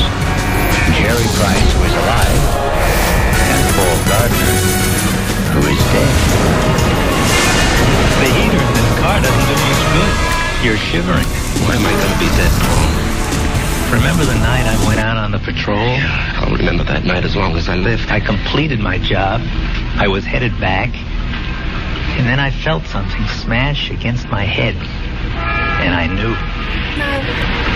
I just met the bullet. You know, the bullet we used to talk about? I bet you don't remember. No, I remember. I felt it slam into me. And then I didn't know anything anymore. Yeah, well, when the guys told me, I went out to get you, Paul. Yeah, I might have known you would. 1 minute, I was moving through a rice paddy. And the next minute, I'm sitting in an office. And I knew a lot of time had gone by. Don't ask me how. I knew, that's all. A man was talking to me. What kind of man? You know the type that's a clerk in the government or a big corporation, fussy, self-important. Everything's got to be in the right place. He doesn't even look at me. He's got a piece of paper. He says, Paul Gardner, you're going back. You should not have died that night. The computation was for you to survive. The plan was for you to marry a girl named Marjorie Stone. I married Marjorie Stone? Yeah. I told the guy, I want no part of it. And he gives me a look, this clerk does, like he couldn't care less about me or you or anybody else. And he says, come with me. He leads me to a door. It opens. And all I can hear is a hum and a clicking. and all I can see is a computer. I mean, there's no end to the thing. That's all you can see is computer. And he says, there it is, friend. City Hall. Go fight it. By this time, I'm shaking. That machine scared the pants off me. You couldn't see the top nor the bottom of it. There was no end to it, just a machine wherever the eye could see. Well, then what happened? This clerk, he tells me there's a plan. A capital P plan. It calls for me to come home. Not you. Maybe that's fair, Paul. You were always the better man. No. You got more on the ball. You never got a break, that's all. I had the chance to go to school, become somebody. I could have gone into the old man's business, become the biggest hardware dealer in Atlanta. You and me. We both run away to join the army. You because you had nothing. Me because I had everything. But why are you coming back? Because Marge and I are supposed to have a boy. A certain kind of a boy. He'll grow up, I don't know, discover something, create something, or be somebody the world needs real bad. They wouldn't tell me what. Anyhow, 40, 50 years from now, he has to be here. And of all the millions of men and women, he could only be born to me and Marge. When am I leaving? I told you. In 2 weeks. How? 9 o'clock at night. A trailer truck will go past Patty Noonan's saloon. Just as you're crossing the street. Why does it have to be like that? Because you don't know how careful these things are figured. You could get killed a million ways. But the plan called for a truck driven by a guy named Ed Clark. Oh, yeah, I know Ed Clark. He doesn't have a good record, so it'll be easy to prove he's a careless driver. He works for a big outfit, so Marge will have a good settlement. But why? I still don't know. She'll need the money. You see, I won't be a good father. Not as good as you, for sure. So I'll love the kid. I'll love Marge, but I won't be there a lot. You know me. I have to keep moving. Well, if you know how important it is for the kid. I won't know. Once I'm alive, I won't remember any of this. And you say it's all figured out, maybe not. The human element. How can the machine predict Marge would go for you, huh? With all due respect, Jerry, did I ever have any trouble landing any dame that had my sights on? Well, with all due respect, I can't see Marge falling for your line of chatter. She will, Jerry. I'll be there when she's having a bad time. She'll be all alone. She'll need somebody. Things will take their natural course. Sure, she'll see through my line, but after a while she'll get to like it. I'm different. You're quiet. I raise hell. You let things eat at your insides, not me. I pop off. Maybe my way's no better in the long run. And she's married to you, and she loves you. But deep in her heart, she loves my way better. She'll fall in love with me. Jerry, you have to believe I don't want to do this, but it was your bullet, not mine.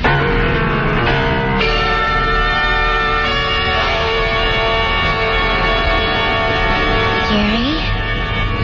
What are you thinking about? Oh, a guy downstate wants to cancel a carload of refrigerators, so I'm figuring an approach. Didn't we agree to work at home? Yeah, well, honey, this is just thinking. Did you talk to Joe Keller about the partnership? Yeah. And? He said no. Did you give him notice? No, he gave me a raise. Oh. Okay. Marge.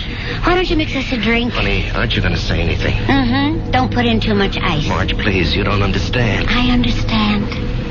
I married a certain kind of man. And you're stuck with him? No. I'll stick by him. Because I love him.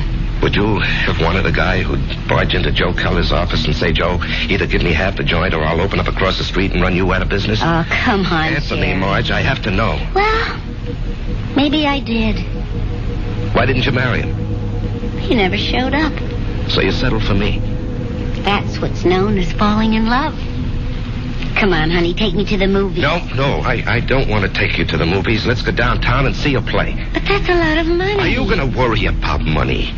Now, and look, this weekend, would you like to fly out to, say, Snow Valley and ski? Yeah, or how about Las Vegas, huh? Jerry, what's gotten into you? Honey, we're going to have 2 weeks of the most fantastic... Why 2 weeks? Oh, what's so special? You, me. I just want to spend the rest of my life having a ball with you.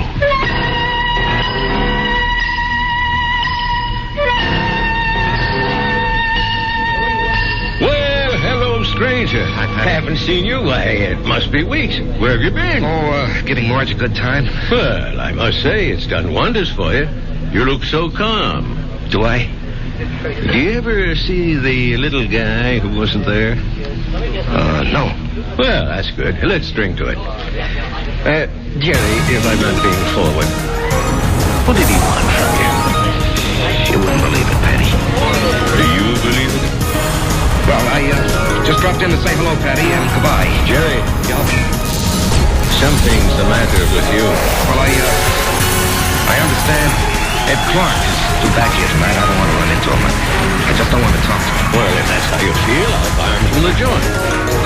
Now, Jerry, something's wrong with you. No, nothing, Patty. Now, look, I'm an old soldier, Jerry. I can tell. No, it's really nothing. Really, is it? No, Jerry, you got a look on your face. What kind of look? I've seen it before in the war. I've seen it on men who go out on the impossible mission. The look of men who know they're not coming back. The resigned look. What are you resigned to, Jerry? You have a vivid imagination. I have an imagination. Jerry, whatever it is, don't be resigned to it. Fight it. You can't fight City. I knew it. You're in a fight, Jerry. Well, you can fight anybody.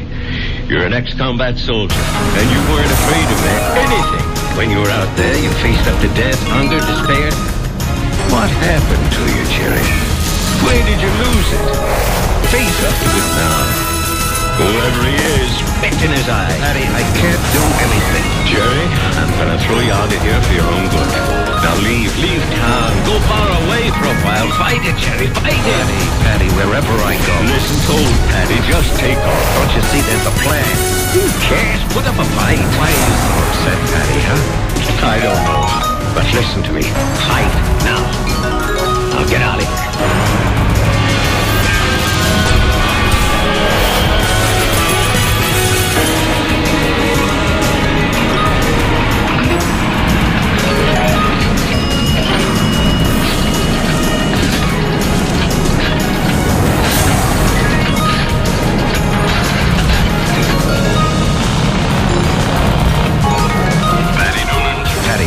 Jerry.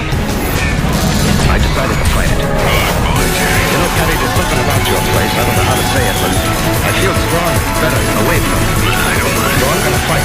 What have I got to lose, huh? Why should I do what he tells me? Why should I believe him? I don't know what it is, but I agree. I'll see you around, Patty. Universal Airlines, flight number 3 for Los Angeles and Mexico City, now boarding at 8:17. Who are you calling, Jerry? Marge, I have to tell him. Jerry, Don't do it this way. There'll be 100 other people on that plane. Do it the way it has to be done. Paul, I have to fight you. Why? Because it isn't fair. Was it fair for me to stop your bullet? Come on, Jerry. Ed Clark will be tooling by Patty's in less than an hour. Paul, I don't know if I have the nerve. I'll help you, buddy. I'll help you. Come on. Hello? Hello?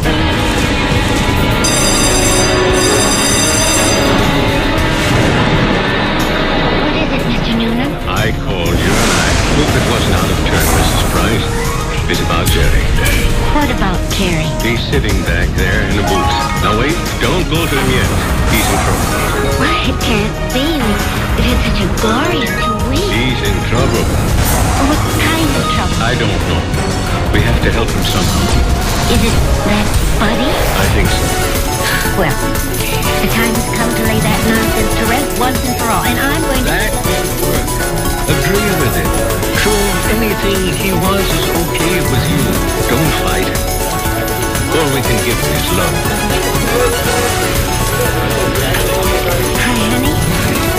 Buy me a drink. You know, I never knew you had those little cold highlights.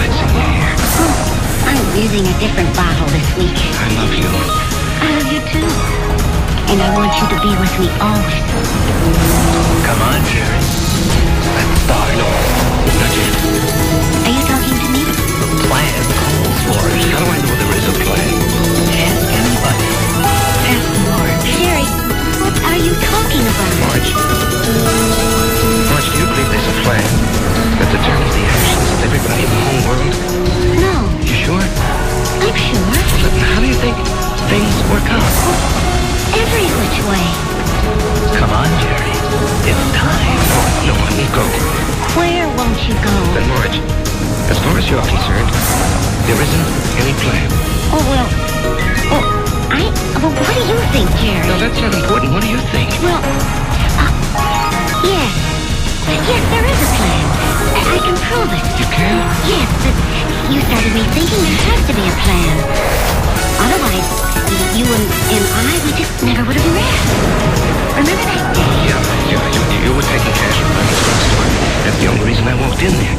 Well, I'd already given notice I was going to leave. And then you walked in and asked Doc if you could open a charge. Then and there, I decided to stay. And where were you going? Oh, away. Pull up stakes. Why? Well, my folks were gone. Friends were married. Neighborhood had changed. The girl I went to school with had a father, a construction engineer. He'd been transferred. Well, she took a job in his new office, and she wrote and said she found a nice crowd. They needed secretaries down there. She could fix it up. Well, why not? I was set to go. But it was not to be. You came wandering into Ryman's. Obviously, there's a master plan that rules our lives. And where was this wonderful place you almost went to? Atlanta. Atlanta? Oh, what's so remarkable about that, Jerry? It was definite you were going. Well, sure. And only because you met me. Only because I met you.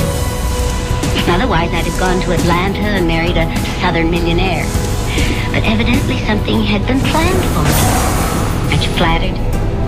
I met you, and it changed my whole life. Are you ready to go now, Jerry? Marge, will you come with me? Yes, Jerry.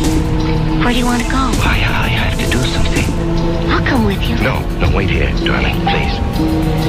It's time, buddy. Just like going out on a patrol. Jerry, where are you going? That's all right, Patty. It's all right. I didn't want this, buddy. I know. I don't want you to take my bullet either. Goodbye, Jerry. Yeah, goodbye, Paul. Take care of her for me, huh? You know I will.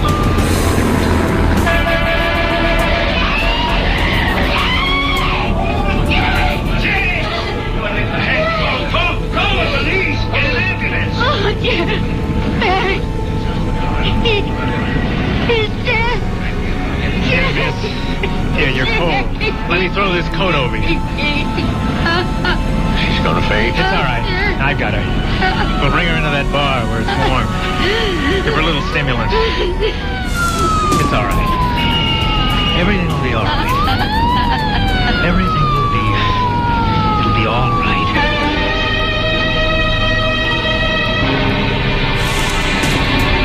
So many people preface what they believe with, "It is written." It is written in the stars. It is written on the wind. And for so many like Jerry, it is written on the bullet.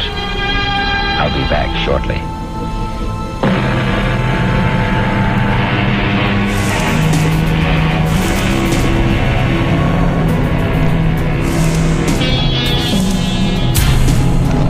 I remember an old soldier once told me he wasn't worried about the bullet that had his name on it.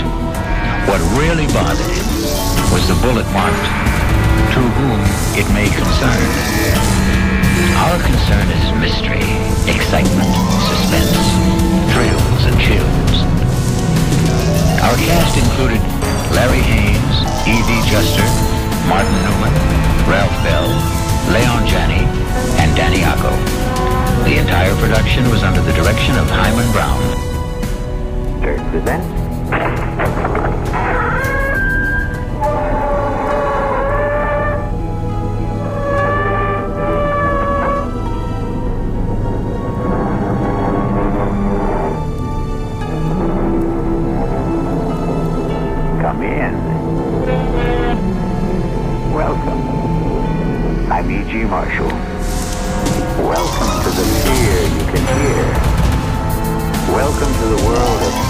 terrifying imagination. It gives me a fiendish delight to invite you on a very unusual expedition. For in our tale to come, we are going to travel not to distant shores, not to outer space, but instead backwards in time. Time is the archaeologist, the depth of time. Strange thing about archaeology, it seeks to understand life by the study of death. Can we try to uncover the rest of the body, Professor? Of course. Jimmy, get the 3 or 4 fellows to help you, and do it carefully. There's no way of telling the body's position. Sure thing, Professor. Oh, this is awful. What are we going to do? Don't worry. Ancient bodies are your specialty. Fresh ones are mine. But how do you know it's murder? You surprised me.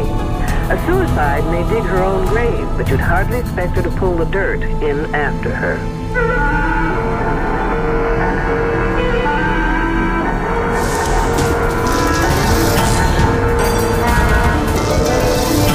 Our mystery drama, Dig Me Deadly, was written especially for the Mystery Theater by S.J. Wilson and stars Louise Lowery.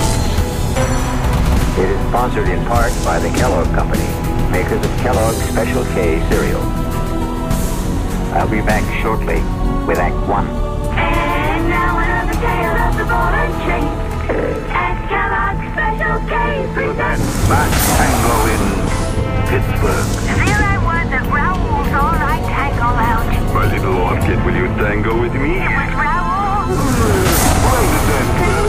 But what was that? I was what? That sound effect. Oh, I'm a few pounds overweight, and this ball and chain points out how my extra weight can get in the way. I'm pointing you back to your chair. Our heroine decided to lose that extra weight. She exercised and ate smart every meal, starting with a special K breakfast. A bowl of special K skim milk, tomato juice, and coffee. It's less than 240 calories, 99% fat-free, and 100% delicious. After a while, she was rid of the ball and chain and back at Raoul's. Darling, you're looking fantastic. But a happy ending. What ending? We're just getting started. Raoul? Good Lord. Your happy ending could begin with the Kellogg's Special K breakfast. And that's another tale of the ball and chain. Frank Lieber with a special announcement exclusively for Radio 1080 listeners. Metroplex Tire and Appliance stores are offering a front-end alignment that's guaranteed to last for 5 years or 50,000 miles. A regular $20 value, but just for our listeners, the price is, you guessed it, $10.80. $10.80 for most American cars. And the guarantee is good nationwide. But you must ask for the Radio 1080 special at Metroplex Tire and Appliance. In Carrollton at Belmont and Josie Lane. In Town East at Town East Boulevard and Gus Thomason Road. Ask for the Radio 1080 special at each location, and for just $10.80, you'll have your car's front-end alignment taken care of for the next 5 years or 50,000 miles. And at no extra charge, your 2 front tires will be expertly balanced. Metroplex Tire and Appliance in Carrollton and Town East. And watch for their new location opening soon at 4102 Lemon Avenue, just 3 blocks north of Oak Lawn.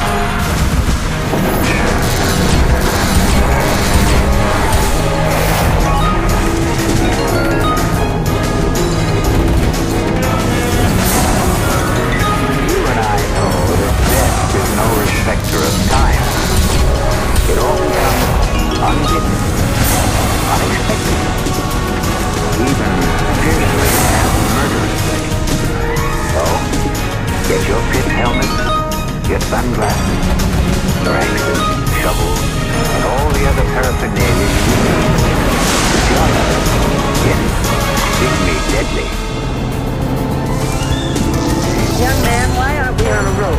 Why do we have to cross the desert? Because it's the fastest way to where we're going, Detective Scrubshaw. Not Scrubshaw, Troopshaw. Troopshaw. Detective Claudia Troopshaw. And I bet your last toothpick, which I wish you'd take out of your mouth, that we're really crossing the Rocky Mountains. They're in Colorado. This is Arizona. I know it's Arizona, Sheriff Bobby. It's where I came to spend my vacation with my sister before you showed up with all your horns sparkling. Well, ma'am, I did no such thing. Now what else would you call it? I came here to get away from L.A. and all that smog and breathe in the pure, fresh, clean air of Tucson. Now, thanks to you, I've I've got more sand in my mouth than the whole Sonora Desert. That's Mexico. This is Arizona. I've got news for you. It's left Mexico and settled in my love. Now, you mean to tell me that in the entire state of Arizona there isn't a police officer, anybody who can cover this case, that you had to drag me into this no woman's land? Those are my orders, ma'am. But why would my boss in Los Angeles assign me to an Arizona case? Well, I guess he knew you were in the neighborhood. That makes as much sense as kissing one of those cactuses. They're called saguaros. Now stop changing the subject. Now will you tell me where we are going? Like I said, west to Naco. Good for you. You have advanced to the next plateau. And why are we going there? Because that's where they're digging. Superb. Now who are they? The kids that are digging. Wiley, did you ever have your IQ tested? I don't know. Well, no, it's probably lower than Death Valley. And I know that's in California. Now, why are they digging? For dead bodies, I think. Stop this car at once. Well, what's wrong, Detective? Now, I'm not writing another minute until you tell me what this is all about. What more do you want to know? Why I'm sitting in this rolling junk heap on my way to West Naco or wherever. Well, there are these kids there. What kids? These kids from some school near L.A. Every summer they come and they dig up things that are supposed to be real old. In other words, students working on an archaeological dig. Never could pronounce that word. Forget pronunciation. Just try and make some sense. Well, a few days ago, I am sitting in the sheriff's office when this here girl comes by. Excuse me. Sure, miss. Come on in. Is the sheriff here? Well, truth is, there is no sheriff. Then who's in charge? Well, I guess I am. Sergeant Deputy Sheriff, you could say. His name is Wiley. I'm looking for help. That's why I'm here. Well, what can I do for you? But you're not a real sheriff. Well, I don't get paid for it, but they give me the badge. Why did you try me? I'm one of the students working at the broad field. The dig? Why don't you sit down? And there's some trouble there. What kind of trouble? Well, it's just it. I can't tell exactly, but someone's following me. Wherever I go, I have the feeling someone right behind me. Or behind me making me do something. So terrible. Is there anyone in charge? Professor Wilkerson. He says I'm imagining things. Well, now, have you ever really seen anyone fall? No. But only the other day someone went through my bureau and my luggage. And does it matter? No, but things were all messed up. And what's your name? Roger. Miss Roger. Miss Rogers, now do you have any idea why somebody be tailing you or looking through your thing? I think someone's trying to kill me. Kill you? Hey, that's serious. Why would anyone want to do that? Because they're afraid of me. Scared of what I could do. Well, you don't look like you could trouble going too. What are they scared of? No, I can't tell you. If they thought I came here, they'd do it faster. Anyway, you can't help me. Nobody can. Hey, wait a minute. Wait there.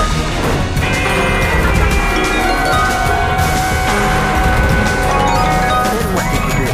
I phoned that Professor Wilkerson. Hey, Detective, can we get this thing going again? All right, but only as long as you tell me everything you know. Well, I called up that professor, and I told him about it. And he said that it was the girl's first summer there, that working in the hot sun and seeing all those graves and skeletons was something she just wasn't used to. Then he said he'd take care of it for me not to worry. Well, now, at first I thought I'd better leave well enough alone. Thing just kept attacking at me. So, a couple days later, I dropped by the Broadfield spread and was told by a girl who roomed with this Edith Rogers that is to say that Edith Rogers here, she had left. Did she say when? I didn't ask. Did she say how or why? No, I didn't ask that either. Were her clothes and luggage gone?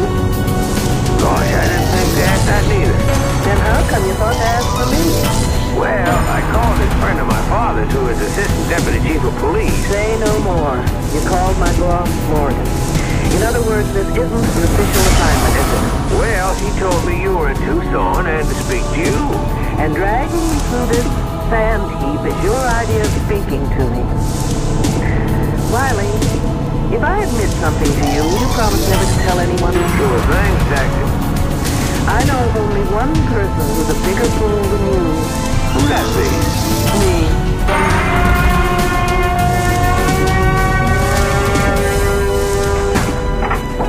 Detective Trupshaw?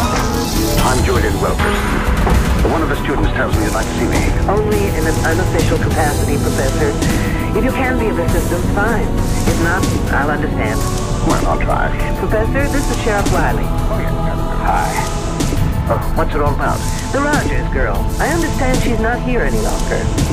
Yes. I knew that girl would be more trouble. It was worth to bring her out here. Then why was she here?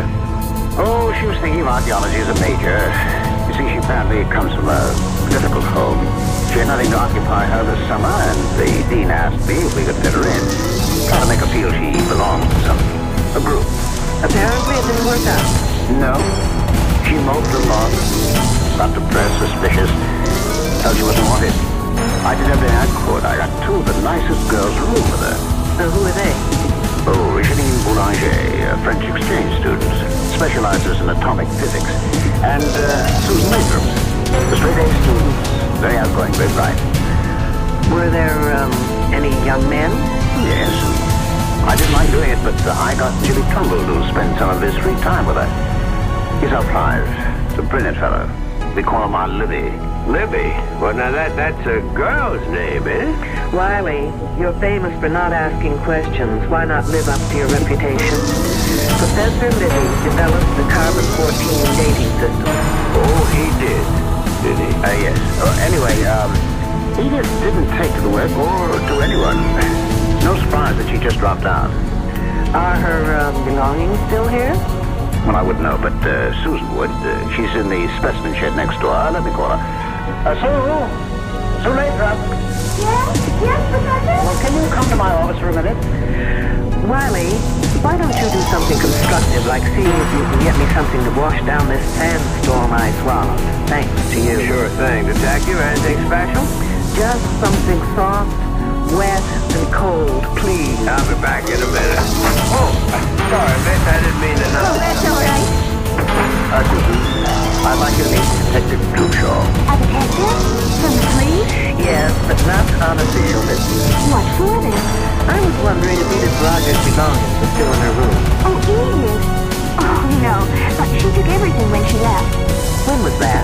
Oh, about 4 or maybe 5 days ago. I'm not sure. Do you have any idea why she left? Not really. She didn't tell anyone she was going, but then she just didn't get... Well, what can I say? Susan's trying to be discreet. The fact is, the girl just didn't belong. Did anyone notify her family? I know I didn't. We just assumed that she hitchhiked her way home, or perhaps to one of the youth communes around here. Then, at this point, we don't know if she left or disappeared. But what would make you think she disappeared? She went for help to what's supposed to be the local sheriff's office. She was frightened, thought she was being followed, that someone wanted to kill her. That's just like her. She was so silly, so romantic, always making up stories where so-and-so loved her madly and so-and-so was terribly jealous of her. But of course she was always at the top of the trial. I suppose we could phone her home as soon as she got there.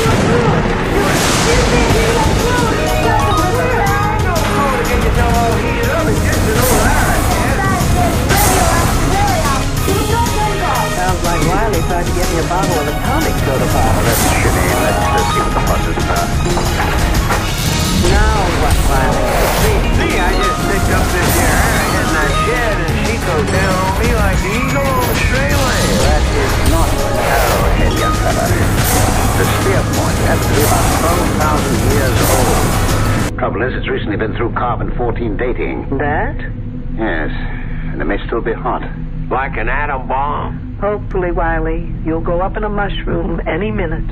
Oh, Professor, I am so sorry. Wiley, just give that arrowhead to Janine. She's wearing protective gloves. And then follow her. She'll take you to the decontamination room. You'll probably be all right. Don't look so worried, Wiley. There's no chance of it affecting your brains. You're sure now, Detective? Absolutely. Follow me, you goose. Quickly. So that stone point is 12,000 years old. Yes. Well, that's as close as we can get within the margins given by C14. But Jimmy is now working with radioactive potassium, which can give us an earlier reading. I thought 10,000 to 15,000 was about the earliest records we have of man on this continent. Well, we've got some surprises in store. Not only for you, Detective, but for the world. Really? Care to give me a clue? I already have. I filed that one away. Which one? With C14, you can date back some 50,000 years, but with potassium, you can go back to at least 1 million years, right? Yes, that was the clue. Interesting. What are you hoping for? It's no longer a hope, Detective. But you'll have to be patient and wait until we release our reports. What's that all about? I don't know. The kids seem to be heading for the northwestern grid. I'm not sure. I bet it's Riley again. Something like this happened before. Something like Riley has happened. Susan, do you know what's happening? No, Professor. But it's something exciting. Maybe a new farm. I hope they didn't have to dig as much sand as I've got in my shoes. I'll catch up with you. Hi, Detective. Are you coming? No, it's clean. Riley, where'd you I've been? been in that shed with that plank refrigerator. I need your shoulder. What for? To lean on so I can get the Sahara out of my shoes. Okay, but you better hurry. Riley, no matter what has happened up there, you've got to do something for me. What's that? In that shed, do you remember what you saw there? Pretty much. Then listen carefully.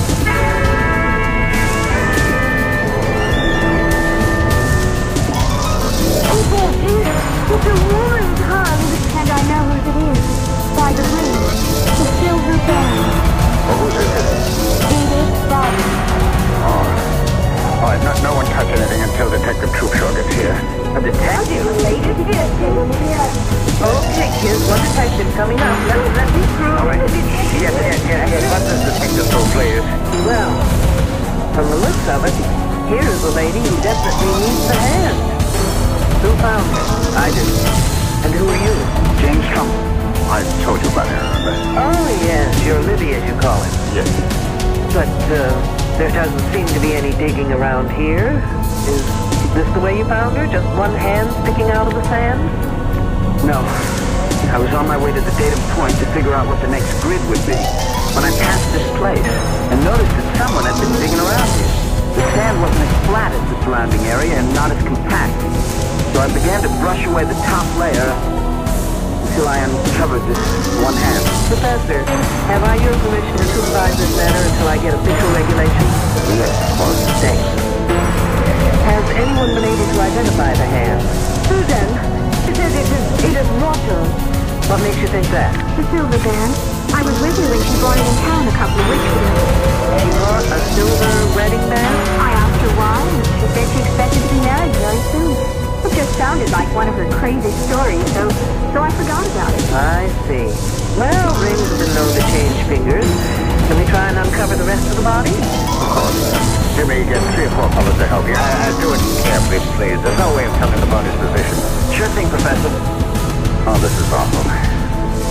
What are we going to do? Don't worry, Professor. Ancient bodies are your specialty. Fresh ones are mine. Yes, but this is liable to stop our work. This place will be crawling with police, newsmen, television crews, what all. Really? Why? Is murder a little too common to raise that kind of attention? But how do you know it is murder? Miss Lathrop, you surprise me. A suicide may dig her own grave, but you'd hardly expect her to pull the dirt in after her. It's very shallow, Professor. I don't think we should use shovels. Shall we use the brushes? Sure, but let's get a move on it. Look, the hand is attached only to bones. A skeleton. Oh, no, Henry. Well, now, will you all stop crowding? You'd think this was a Hollywood opening. Oh, Janine is right. There is no body. The hands are attached to a skeleton.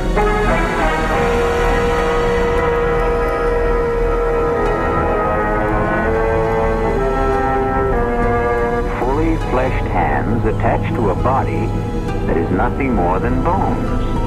A skeleton. You know, Mother Earth is very miserly about giving up her secrets. But little by little, man has dug them out of her.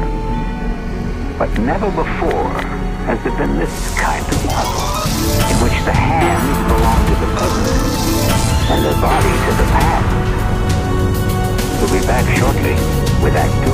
Hi, I'm Hal Linden. There's a lot of talk these days about America's energy crisis. Talk about doing without heat, about doing without our cars, about what's going to happen if we run out of fuel. Well, we may not have to run out of fuel if we all work together to conserve the fuel we have. That means turning your thermostats down to 68 degrees during the day and turning them down to 60 at night. It means turning off lights, TV sets, and electrical appliances the minute we're finished with them. It means driving no faster than 50, starting or joining carpool, avoiding the kind of stop-and-go motoring that eats up gas by the gallon. In short, it means saving every ounce of energy we can, every chance we get. So please, do your part to make the fuel supply stretch a little further. For your own sake, don't be selfish. Don't be foolish. Don't be fuelish. This message from the Federal Energy Office and the Advertising Council.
Tells me is over 2,500 years old. Stop yelling. I know it sounds crazy, but they just did a C14 test on one of the bones, and that's the result. 2,500 years old. But not the hands. Whose case is it, I want to know? Mine? Why mine? Well, will you get in touch with the FBI at once? No, I can't use anyone here to help me that's already here. Why not? Because they're all under suspicion, that's why not. Lunkhead.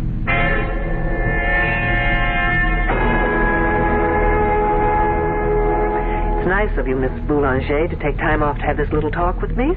Professor Wilkerson said I should answer all your questions to the best that I can. Do you always do what Professor Wilkerson asks? Oh, yes, he is a marvelous man. He is so brilliant. I'm sure.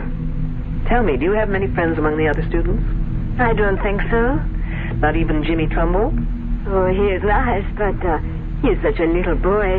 And the others? I am afraid they're all too jealous. Do you know why? Oh, they think that the professor treats me like a favorite. Well, does he? Of course not. But I have studied all this and done it in France before, so I know it very well. And they do not. I think I understand. This body we found, you've seen it? I could not bear to look. Oh, but you did. Now tell me, in all your work, both here and in France, have you ever seen anything like it? No, absolutely not. And you couldn't explain how two perfectly fleshed hands could be attached to a prehistoric skeleton? It's against all possibilities. What did you think of Edith Rogers? she was very unfortunate. In what way? Oh, she so badly needed some kind of an attachment. With a boy, I mean. And I think she almost found it. But then that Susan Lathrop got in the way and kept it from happening. How do you mean? Oh, I don't like talking gossip. But Edith Rogers liked very much this Jimmy Trumbull. But that Susan, who blows hot one day and cold the next, makes up her mind that Jimmy is her property. And she says to that Rogers girl she should stay off her property. Anything else, Janine? No. That is all. Thank you. You've been very helpful.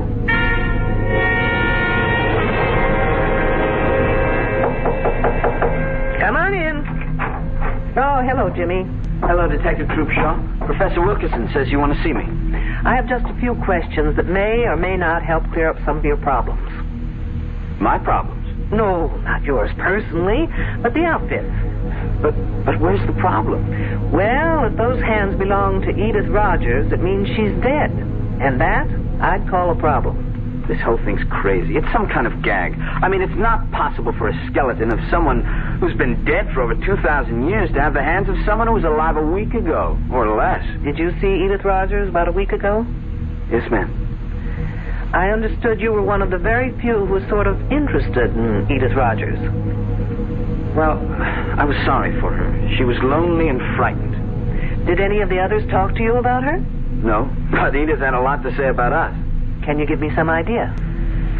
Edith thought Susan was a fake, that Janine was phony, and the rest of us pretty silly digging away in over 100 degrees temperature. She just didn't understand why we were doing it.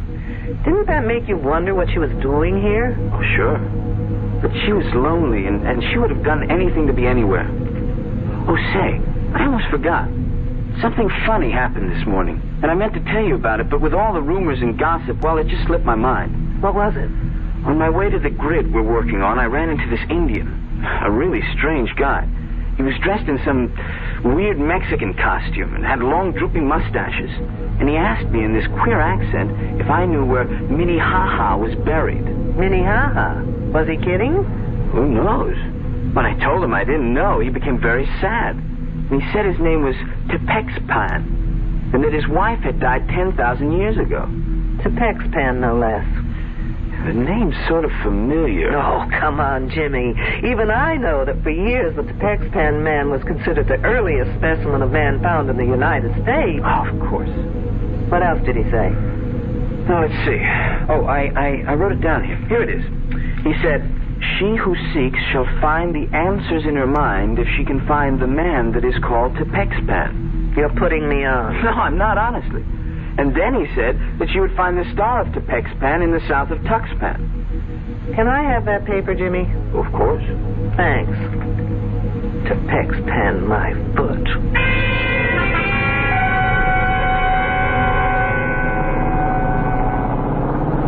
Wiley must be a genius to be able to drive this kidney buster.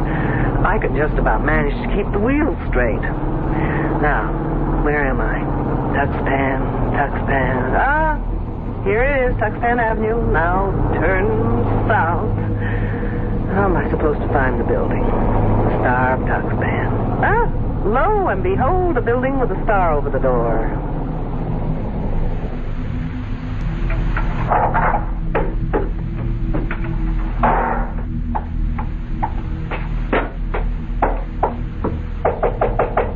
Enter in peace, all ancient squaw. I'll fix that one's TP. I was told you've been to the ancient burial ground. You have been told well. I go to see my wife. Is she one of the workers at the day? Oh, no, she toils no more. Your people toil for her. Hit me with that one again. She has been dead for over 10,000 years. I thought it was 2,500. But what's a few years in a romance that lasted that long, right? Her spirit gives me many answers to my prayers. Do the answers to mine happen to be among them? Well, if you open the pouch, I will place a magic message within. Gracias, senor. It is but the will of the gods that I obey. Incidentally, Senor Pexpan, the next time you speak to the spirits of the gods, find out the name in Indian for fruitcake. As Asia Squaw commands. And take that silly toothpick out of your face.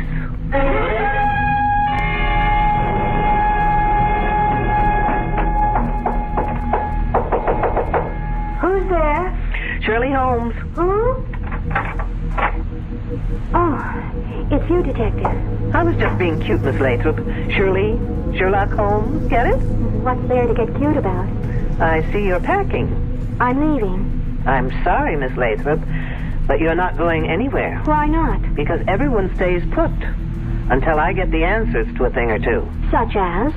If the body we found yesterday was Edith Rogers... I told you it has to be Edith. They are her hands. Attached to a prehistoric skeleton. I don't care what the radiocarbon dating says. I was with her when she bought that wedding band. She didn't say anything about when she planned to get married. No.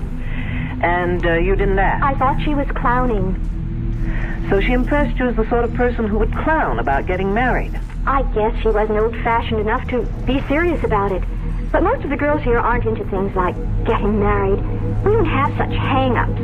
And Edith Rogers was a square. Very square. You must have found it a bore to room with her. Frankly, she was a bit of a drag. How did Janine get along with her? They hardly spoke to each other. Because of Wilkerson? How did you know? Do you think either of them got anywhere with him? Janine was making points. Not that she's so hot, but her father's an important politician in France, and Wilkerson is impressed by that sort of thing. Ambitious, eh? Even at his age. Oh, come on, Miss Lathrop. He's not that old. Old enough to have a son who's in college. As a matter of fact, it was good old Edith Rogers who told me that. Did she tell you anything else? Nothing important. Have you ever seen anything like that body before? Never. Think hard. Maybe an experiment done on an animal in a lab or in the dating shed? No. Besides, I'm not allowed in the shed. Why not? I don't get to work on dating until next term. Oh, I guess I'll have to take my own advanced course with Professor Wilkerson. That's Janine. I was waiting for the second moccasin to drop. Let's go.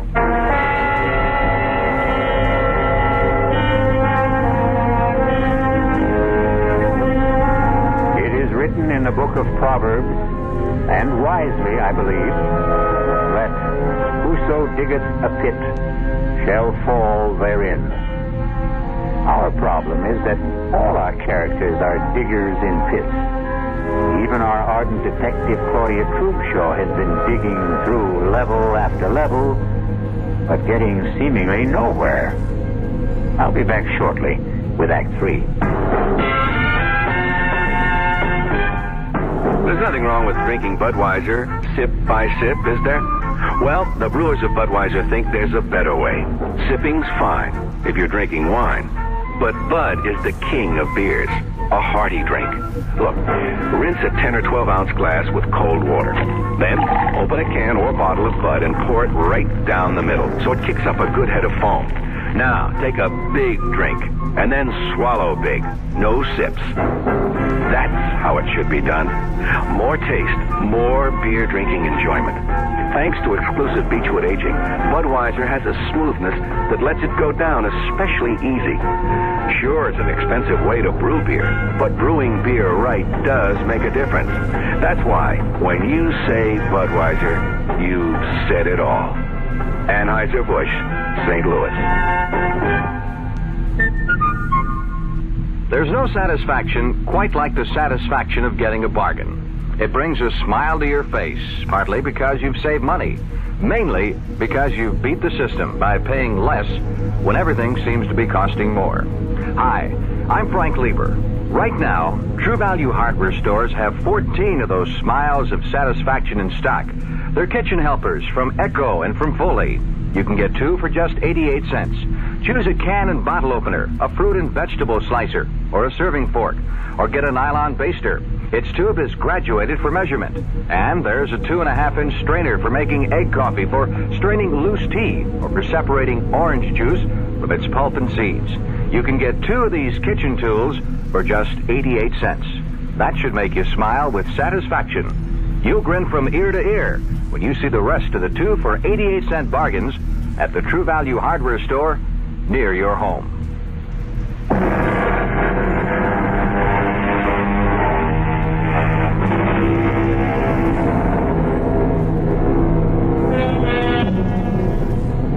Do you realize that the gunshot we heard at the end of the second act was the first time anyone has used a conventional weapon in our story? Well, gunshots may not only be used to signify someone's end, they may also be fired to start something. Isn't that typical of a woman? She calls for help but doesn't bother to tell where she needs it. It sounded far away. Maybe from the northern goods section. You mean where the body was found? Yes. What could anyone be doing out there? Looking for clues? Or maybe hiding. Well, why didn't I think of that? There's our man. You mean Professor Wilkerson? Yes. Hey, Professor. There, Detective, over here. There he is. He turned on his flash. Professor, hold it a minute. Let me catch my breath. Did you hear Janine call? No, I was covering grid S42. We were working late there. Are you sure it was Janine? Pretty much, unless someone's imitating her accent. We don't know from where she called. I think it came from that north grid. First we heard what may have been a gunshot, and then we heard La Belle Janine calling for help. Hey, has everyone around here gone bananas? They say they heard a gunshot. Detective Troopshaw says Janine cried for help. And where were you, Mr. Trumbull? In the barracks, doing some research. Well, anyway, the detective thinks that Janine is locked in somewhere. Well, how about the lab shed? A thinker in the tank. Come on. Who has the key to the shed? I do, but you'll have to wait out here. What for? I'll have to go in first to check on possible radioactivity inside. Just 1 second, Professor. Janine? Janine, are you in there? Yes, I am. Is it safe for us to come in? Yes, it is very safe. All right, I got my key here on Professor. That girl faints easier than I can think. Janine, are you all right? Don't ask her, she'll say no. Get her back inside. Now, for the rest of you, please, stay out here. Don't go anywhere, anyone. Still planning to leave, Susan? She wouldn't let me. Besides, what difference would it make to you if I did? I'm just being friendly. Isn't it a little too late? What do you mean? Well, now that Edith Rogers is dead, do you think I'd be waiting around to catch you on the rebound? Look, I was just being kind to her. Kind? Isn't there a phrase about someone being killed with kindness? What are you getting at? Now listen, James Trumbull. Because Edith Rogers was a fool, doesn't mean all girls are. No one ever said you were. Look, the only reason I took her out a couple of times was because the professor asked me to. Aren't you the obedient student? What professors say, Jimmy do. I don't know how else I can convince you. You can't. And if I were you, I wouldn't try. Look, you can count on my being fair and keeping quiet. I'm not out for revenge. But I'm also not about to stick my neck out for anyone, including you. I still don't know what you're getting at. I'm getting at who killed Edith Rogers.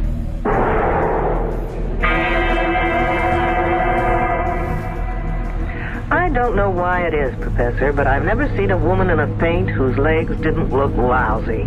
Oh, what happened? That did it. It always does. Janine. I don't want to interrupt, but like a good archaeologist, would someone please get to the bones of the matter? I'm speaking as fast as I know. I heard a noise at the window. What kind of noise? The window was opening. Wasn't it locked? It's always locked. So I went to see what could be happening, and already there was this man climbing inside. What was it like? He was an old Indian man with long mustaches. I told him to get out, that it was dangerous to be here. And then? He would not say anything, but stood there. So I ran back to the lab room where I have my pistol. And when I returned, I found him in the specimen room. He had a leather bag tied around his waist. It was open. Did you see him put anything in it? No, but I held up the pistol and told him I would shoot if he didn't put back whatever he took. So he put his hand in the bag and took something out and threw it in my eyes. Then I pressed the pistol. What did he throw? Little things. I don't know. Let's take a look. All right. Now, wait. Here on the floor. It's thin slivers. It's maybe wood. Let's take a closer look. No, don't touch them. For heaven's sakes, why not? They may be hot. I'll get the counter. Is anything missing, Miss Boulanger? I have not looked. Well, do that little thing. And, Miss Boulanger, the next time you find that you're stuck in here, just open the lock and walk out.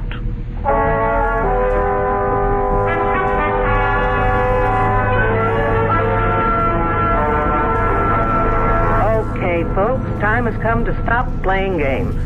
What kind of games? The game where one hand washes the other. Now, since you've got seniority, Professor, we'll start with you. What kind of a game could I possibly be playing? Well, as a professor, you're a great show. As a poker player, you're stupid. Oh, really? You don't know how to bluff. Remember how you insisted that spear point Wiley took from the shed had to be radioactive? Well, you were lying. How dare you? When it comes to the truth, Professor, I'm very daring. That spear point was in perfect condition. If it had been dated, a piece of it would have had to be missing. How could you know that? What do you think they teach us at the police academy? Home economics? Now, putting it simply, the less carbon-14 in an object, the older it is, right? That is correct. And the older, the more valuable. Sure, that's what we're here for. To find evidence leading back to the first human being in America. And when you can't find it? Well, then you can fake it, can't you? What do you mean, detective? There's no dating equipment in that shed. You are preposterous. Wait till you hear how preposterous I really am. Only 2 people have been allowed in that shed. You and Miss Boulanger. Yes, those are the rules. Well, a certain friend of mine broke those rules. Senor Tepexpan, if you please. Fancy, how about that? Now, if you'll just get rid of those tired handlebars from under your nose. Glad to. They sure itch. Why? They're serious. The one who asked me questions about Edith. Right. And he got into that shed not to take things, but to return them. Didn't you, Wiley? I sure did. But, what did you take that had to be put back? That old spear point and the nozzle on that machine. The head? The bombarding head? And I took them both to Tucson to have the experts there take a look at them. And they confirmed my best suspicions. Professor Wilkerson, you and Miss Boulanger were faking your specimens, making them older. That's one accusation I won't buy. You can always return it for credit when I open that department.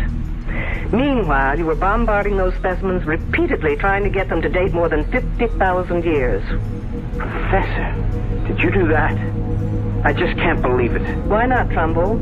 You invented the machine. Well, only by accident. It was a fluke. And you told your esteemed professor about that fluke, and he told you to keep it under wraps. Yes, I did keep it under wraps. I never wrote a paper. Well, how'd they know about it in Tucson? Well, I sent them a report, but only for their opinion. Trumbull, you're a damn fool. You know, Professor, you're just plain not nice. Here we girls spend fortunes trying to keep young, while you try to make a fortune aging us. Which brings me to Edith Rogers. Of those present, only Wilkerson, Trumbull, and Miss Boulanger knew how to operate that machine. Oh, no, wait. They ought to be arrested at once. You'd like that, Miss Lathrop, wouldn't you? It leaves your hands clean, so to speak. Now, listen, detective, I had no reason. Getting her pregnant and being blackmailed to marry her isn't a reason? Come off, Professor. He did? The professor? Surprised, aren't you, Miss Lathrop? But why would I want to hurt that Edith Rogers? You knew she had something on the professor, else she wouldn't have been here. But when you heard about the wedding ring, you thought you just might lose not only your professor, but more importantly, that machine. I'm sorry. What's going on here? I'm all alone. So am I, Trumbull, when it comes to you. I can't figure what you had to do with all this. Well, he may not be that innocent. He did try and make time with Edith Rogers until she dumped him. Well, that's not true, Susan. You're calling me a liar? I think you and your 2 pals are all to blame for that girl's death. You all deserve to be murdered. And this time, Miss Lathrop, you'd do it properly, wouldn't you? What are you talking about? Trumbull, did you ever tell Susan here about the machine? Well, Yes, sort of, but not how to work it. I hadn't finished it then. But she was smart enough to know how it could be used. You're just guessing. True. But then came the monkey wrench. Trumbull began dating Edith Rogers. I didn't care. Not until she bought that wedding band. Now, why would that girl buy her own ring? You know why. Because no woman would go to a doctor for that kind of an examination without the necessary decoration on her finger. What's that to do with me? While Janine thought it was the professor, you thought it was Jimmy Trumbull, who might be the father. First, you threatened Edith Rogers. But when Jimmy tried seeing her again, you took no chances of ever losing that machine, and you just removed her from the scene. You're crazy. Not crazy enough to use a machine I knew nothing about, because that's what you did. You know, your biggest mistake was in tying Edith Rogers' hands over her head before opening that machine full blast. Those hands were protected by the lead shield over her head. Of course. Only the lead shield could have saved those hands, kept them from dating back. The result? A 2,500-year-old skeleton with Edith Rogers' hands. Okay, Detective. Who saw me? Where's your proof? Yours were the only fingerprints found on the bombarding head Wiley took to Tucson. Susan, you didn't work that machine without gloves, without protection. Why? What's wrong with that? Oh, good Lord. You didn't. What are you saying? Oh, no. Your body's probably got more than 600 radioactive units in it right now. You're trying to scare me. It's not true. Susan, 400 units are fatal. Help me. Someone help me. Or I die. Help me.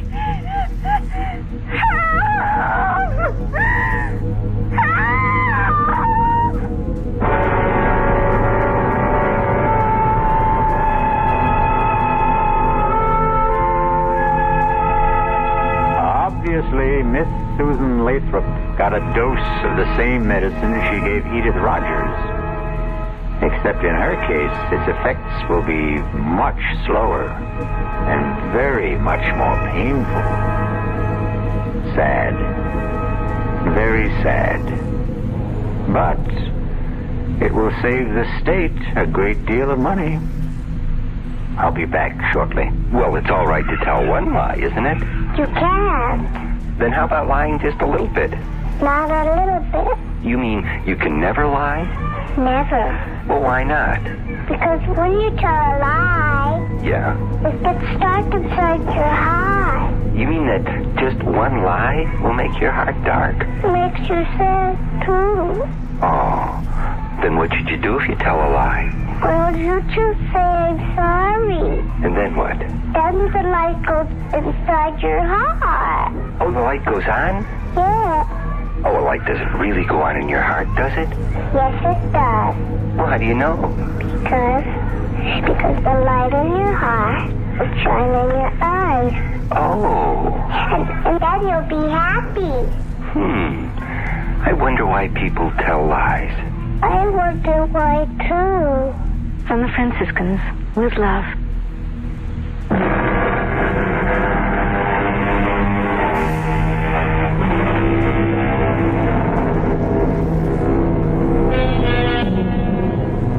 Here's a little thought to take to sleep with you.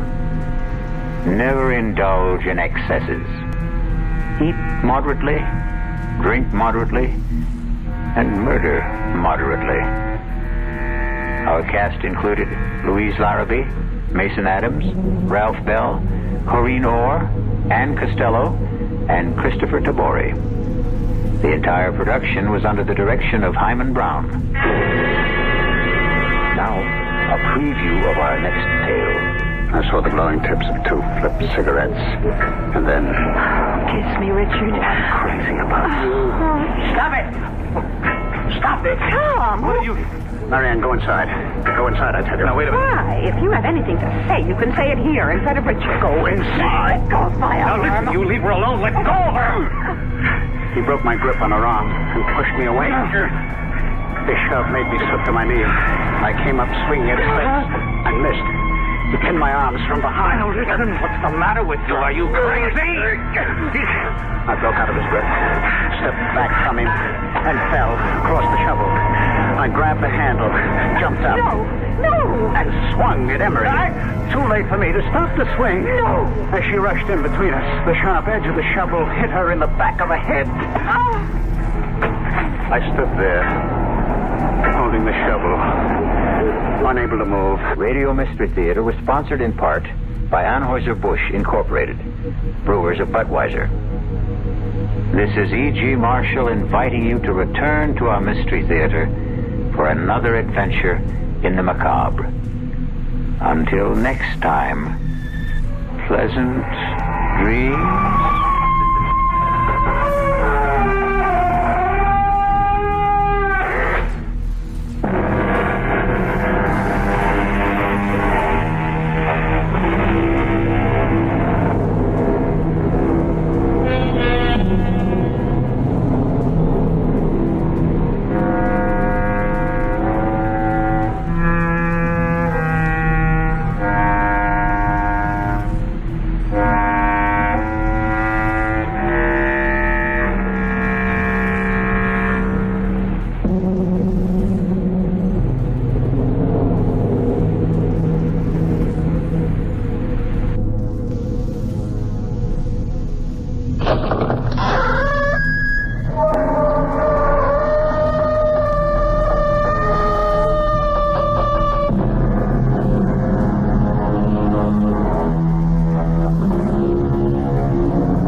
Come in.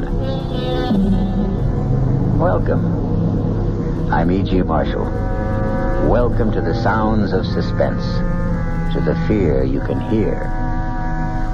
Make yourself comfortable, for there are ill winds blowing outside. This is a tale of a titanic struggle between two colossal forces, one natural, the other supernatural. The prize, a girl's soul. And in the clash, as fire and water mix, there is the very devil to pay. Come with me now to the Solway Firth in Scotland to meet the first of the forces. It's the tide. It comes in faster than an express train. Is it always like this? Twice a day. Doesn't it ever break? It will when it gets just about abreast of us. Isn't it exciting? That's one word for it. That's why you don't dare go out on the flats on foot. If the tide was due, you'd never make it ashore.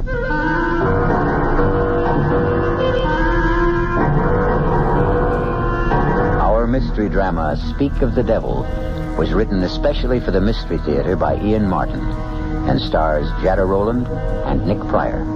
It is sponsored in part by the Kellogg Company, makers of Kellogg's Special K cereal.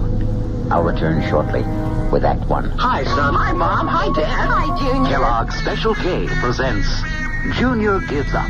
Junior, why aren't you eating your Special K? It's your favorite cereal. Oh, just 'cause. Just 'cause why, honey? Just 'cause Darla said some evil things about it. That's just 'cause why. Hi, Mom. Hi, Dad. Hi, Darla. Hi, sis. Hi, Junior. Darla, what did you tell Junior about his Special K? Daddy, all I told him was that Special K is good for him. Yeah, and anything that's good for me never seems to taste good. But, Junior, you already know that Special K tastes good. Who do I believe? Darla or my taste buds? What's that, son? Oh, nothing, Dad. Son, Special K is America's favorite high-protein cereal. It's got minerals, vitamins, iron, and all those good, nutritious things. But it got to be so popular over the years because it tastes good, too. You mean it's good for me and tastes good, too? Right, son. Right, Dad. Right, Junior.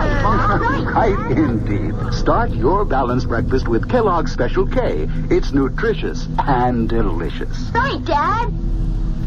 This is WOR New York, your station for the Mystery Theater. No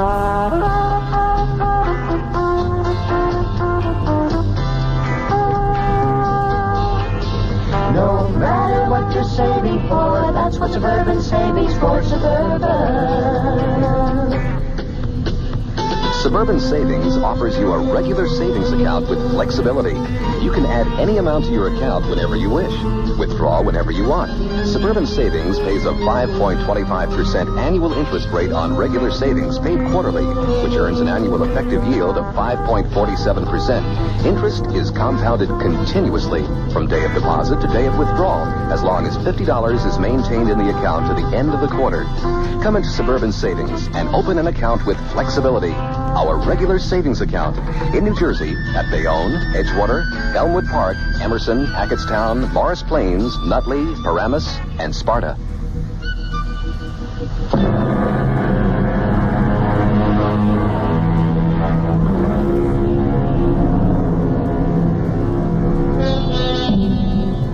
They say he who dreams on the Solway will wake in another world.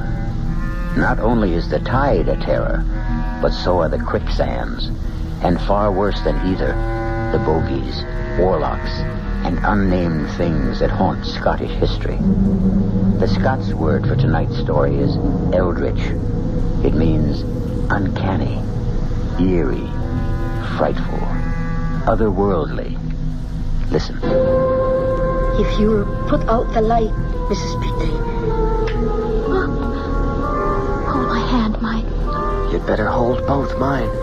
Why? You can't trust me in the dark. I'm sorry, Colonel Bruce. Now, Mike, Mary Ellen, I know you two young ones think a seance is a mite daft, but it's not the way the Colonel, Mrs. Petrie, and I feel.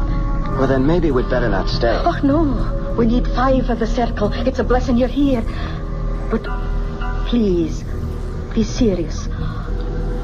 All of us have made contact with your dearest ones who have passed on through my control. Control? That's a messenger who brings us messages. Hanatu. He once was a slave in Babylon. Babylon? He's scary. Hang in, darling. Now, may we all join hands, please?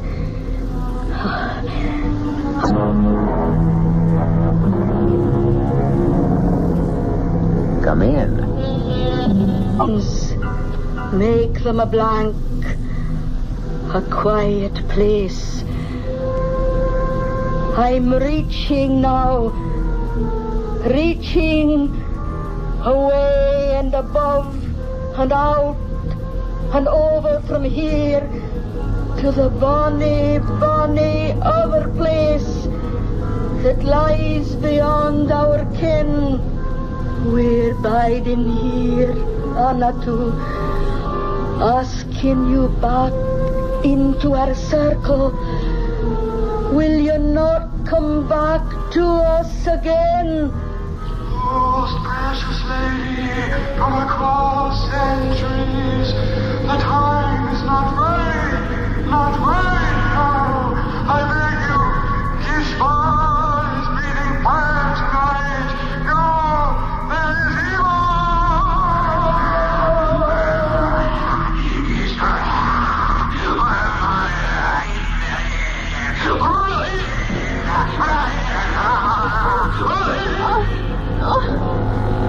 Stop it, in heaven's name! Someone get the light. Yes. It burned. Ellen, that damn light. Mary Ellen, are you all right? Yes, sir. What's all that smoke? Oh, that's just the incense we burn. I'm the one to blame for meddling in the business of the Lord. We'll not ever have a seance in this house again. I'm afraid I loosed some devil out of hell this night.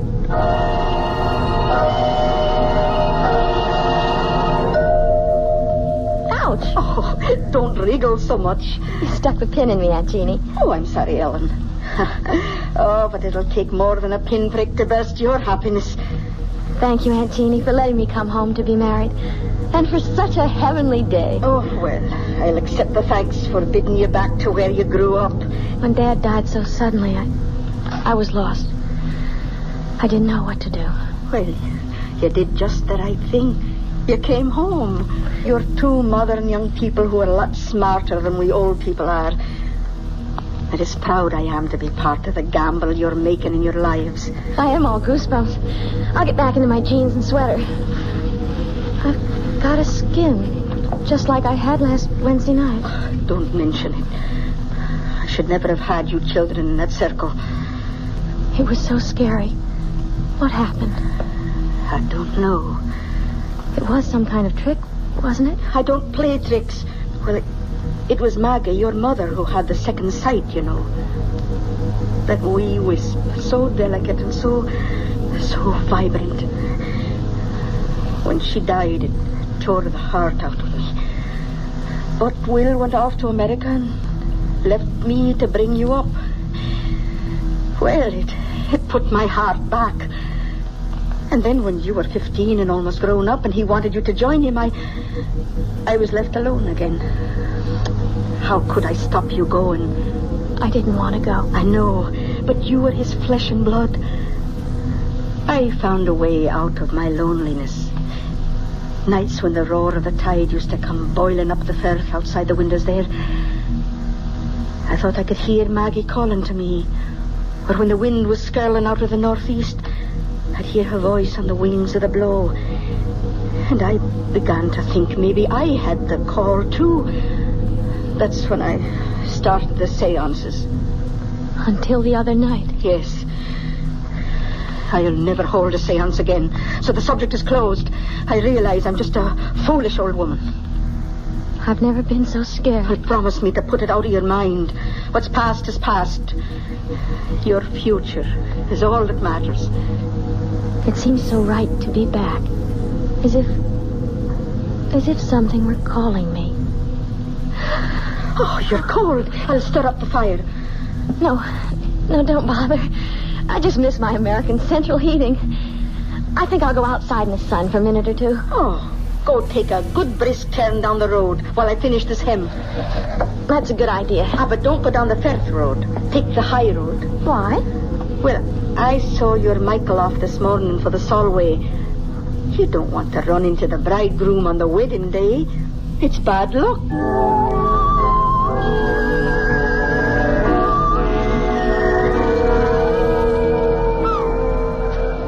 Kiss me, Ellen. Aunt Jeannie thinks it's bad luck for the bride and groom to see each other on the wedding day. You can't fault that. Back in Nebraska, my mother used to feel the same way. But that's just old-fashioned. And Aunt Jeannie's something else? Darling, your Aunt Jeannie sure is something else. Good or bad? About 90% good. I just don't dig the spirit kick. We won't have any more of that. It was awful, though, wasn't it? It's all kind of self-hypnosis. That terrible raspy voice. Whatever it was saying. Ellen, there wasn't any voice. You didn't hear it? I heard something that sounded like your aunt choking herself to death. But the first voice. That's just the old girl practicing a little ventriloquism. No, that awful burning smell. Well, I will admit I like the Hare Krishna incense better. Come on, Ellen, let's forget all that mumbo-jumbo. Hey, dig that crazy character out there. Fishing in those little pools on the flats. What's crazy about that? Oh, on horseback? But everyone does because of the tide. The tide? I forgot. If we hadn't been up in Glasgow wedding shopping, I'd have shown it to you. Look out there to the west. If that Gilly is up on his horse, it must be... Oh, yes, here it comes. And there he goes. You'd think the devil was on his tail. But just hurry. Look, the tidal bore. It's coming. You mean that big wave down at the mouth of the estuary? Yes, it's the tide. It comes in faster than an express train. Listen. Holy Maloney. Is it always like this? Twice a day. Worse in the autumn and in the spring. Doesn't it ever break? It will when it gets just about abreast of us. Isn't it exciting? That's one word for it. That's why you don't dare go out on the flats on foot. If the tide was due, you'd never make it ashore. Oh, Michael, it's so thrilling and so good to be alive. I love you. What'd you say? I love you.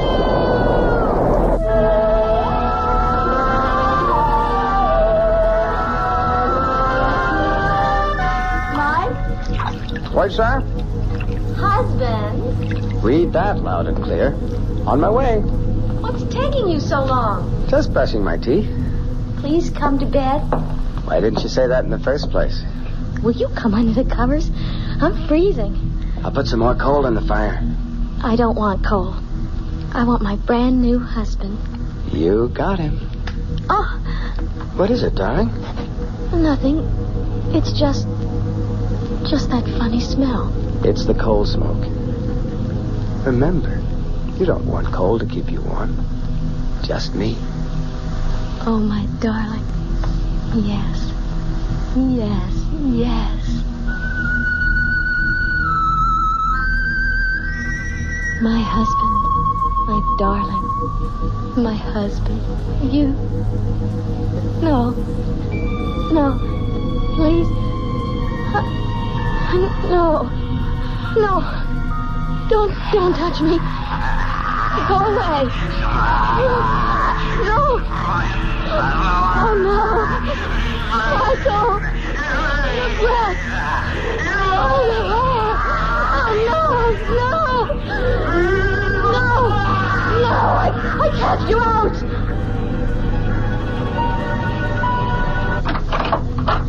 Michael, is there anything wrong? No, Aunt Jeannie, why? Well, I was dozing and I thought I heard... What's that I smell? Is it your candle? Oh, I guess I let the fire go out. Aye, it's a damp chimney, but just the same. Is Mary Ellen all right? She's sound asleep. See for yourself. Oh, I'm sorry to bother you, but... What is it? What's troubling you? I don't know. Maybe I was the one that dreamed it. Oh, be gentle with her, Michael. She's so sensitive and delicate. Like her mother that died all those years ago. We'll keep her from any harm. Good night, Aunt Jeannie. Good night, Michael, dear. If we can. If it's in human hands to be able to. Snuff my candle out if you will, old Ricky. But hear me this. You'll not have Mary Ellen. You'll not have her like my sister Maggie. Old Ricky could be translated Old Smoky. It's a Scots name for the devil. Jeannie should know better than to mention him, for the old proverb says, speak of the devil, and his horns appear. Let's see when I return shortly with Act 2. Now, ShopRite does the can selling ShopRite's brand of vegetables and cans. For quality that you can trust, for tasty corn, asparagus, for peas and beans, and gourmet scenes, for beef that beat all other treats. The only vegetables that can compare at all with ShopRite's brand of vegetables you pick yourself instead of picking off our shelf. Now's the time to shop at ShopRite's can blend. Now's the time to stock up while the value's left. Stock up on ShopRite soda. 10 12-ounce cans for 79 cents. Potatoes that will make the meal, and carrots that have big appeal. Plus succotash that makes a splash. Spinach that won't finish last. Now's the time to ask yourself, so why pay more? Now's the time to shop right now at ShopRite store. WOR New York, your Mystery Theater station.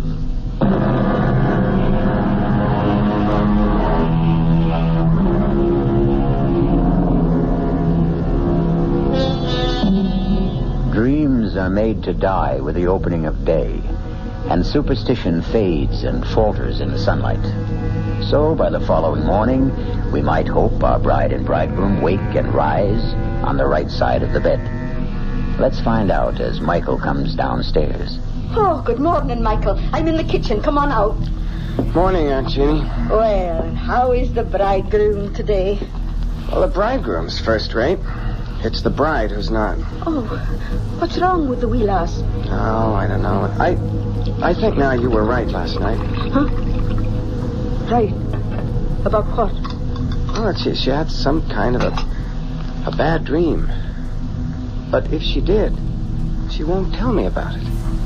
Well, what do you think it might have been? Oh, I don't know. She's a sensitive wee thing. And she's back in the part of the house where her mother died. That was Maggie's room you're in. Maybe I should never have put you there. Anyway, I'll get her tea and go on up and have a wee chat.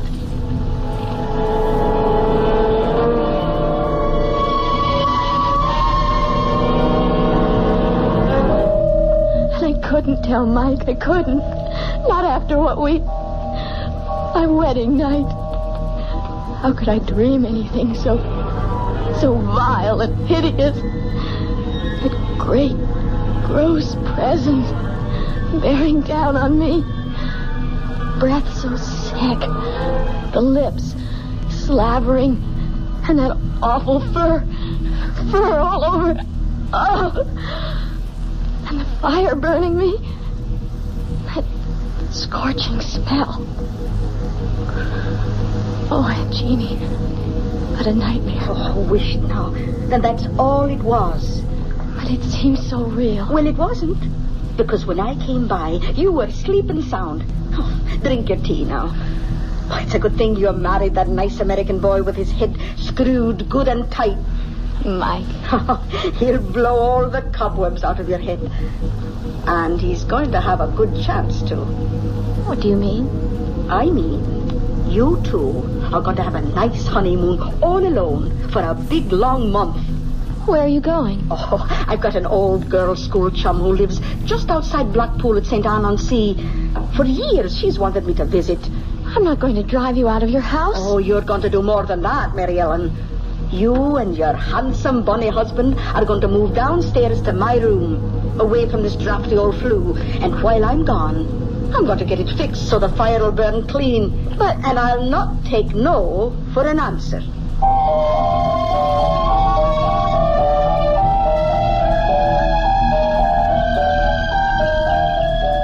I thought Scottish weather was supposed to be terrible. Rainy, damp, no sunshine. This has been a very particular May. Our honeymoon. Yes. Sorry it's over. Desolate. Still, with Aunt Jeannie back, maybe you'll get a little more work done on the book. Darling, I have been busy in research. It is a love story. Speaking of that, do you think... Look down the road. I can't. Your front's in the way. That's Dr. Ferguson bringing Aunt Jeannie back. Our month is up. Speaking of your front, do you know how you blossomed in the last 4 weeks? All right, Playboy, let's concentrate on other physical problems. How do we get out of a hammock without breaking a limb? Welcome home, Aunt Jeannie. Oh, Mary Ellen, precious. You've turned into a real Scots lassie. You've got the bloom on your cheeks. It's happiness. And those warm spring winds from the west. Hello, Dr. Ferguson. Hey, well, Mrs. Tilson. As a physician, I can only concur with your aunt's diagnosis. You're a picture of health. And how are you, Mr. Tilson? Never better, sir. Oh, I can believe that. Well, I really have to be back on rounds. Thank you for meeting Aunt Jeannie at the station. It should have been me. Without a car? Oh, you'd have had hard shrift getting me aboard all this since the carriage broke its wheel. You know, Jeannie, you should put that old horse out to pasture now she's nothing left to pull. Oh, I couldn't do that. We're too used to each other, poor old soul. All right, Dr. Ferguson, away you go. Right, you are. See you soon. I'll take your bags up to the house, Aunt Jeannie. Oh, give me a hug first. That's right. Now, off you go, and me and Mary Ellen will have a week's chat on the way up to the house. Goodbye, Percy. Oh, I should never have said that. He hates the name. I'm not sure I blame him. Oh, well, that's not what's on my mind. How are you, dearie? You can see for yourself. Oh, don't say anything to Mike yet, but I just have to tell someone. Aunt Jeannie, I know I'm pregnant.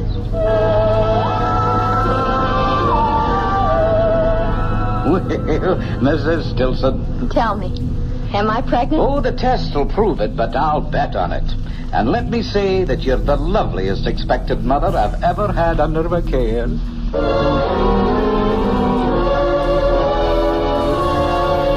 Well, a little morning sickness is to be expected in these early months. Still... There's nothing wrong, Doctor. A young, healthy woman, what could be wrong? Still, we must take precautions. I'm writing out some medication for you that I want you to take each day. But what does Dr. Ferguson say is causing it? It's nothing, dear.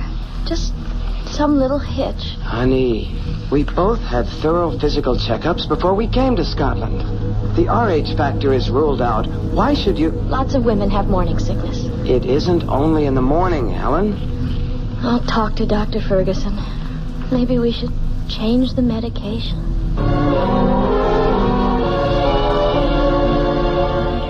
Mary Ellen, dear, I've talked to Dr. Ferguson, and he's completely puzzled. I'm not sure that I am, though. Is there anything you want to tell me? What can I tell you, Aunt Jeannie, that I haven't told him? Are you in pain? I've talked to the doctor about that. It isn't pain. I don't know. Ellen, are you dreaming again? Of what? Of the presents. I don't want to talk anymore. I just want to sleep. Only I don't want to. I don't want to sleep at all. It's just that I'm so tired. So tired.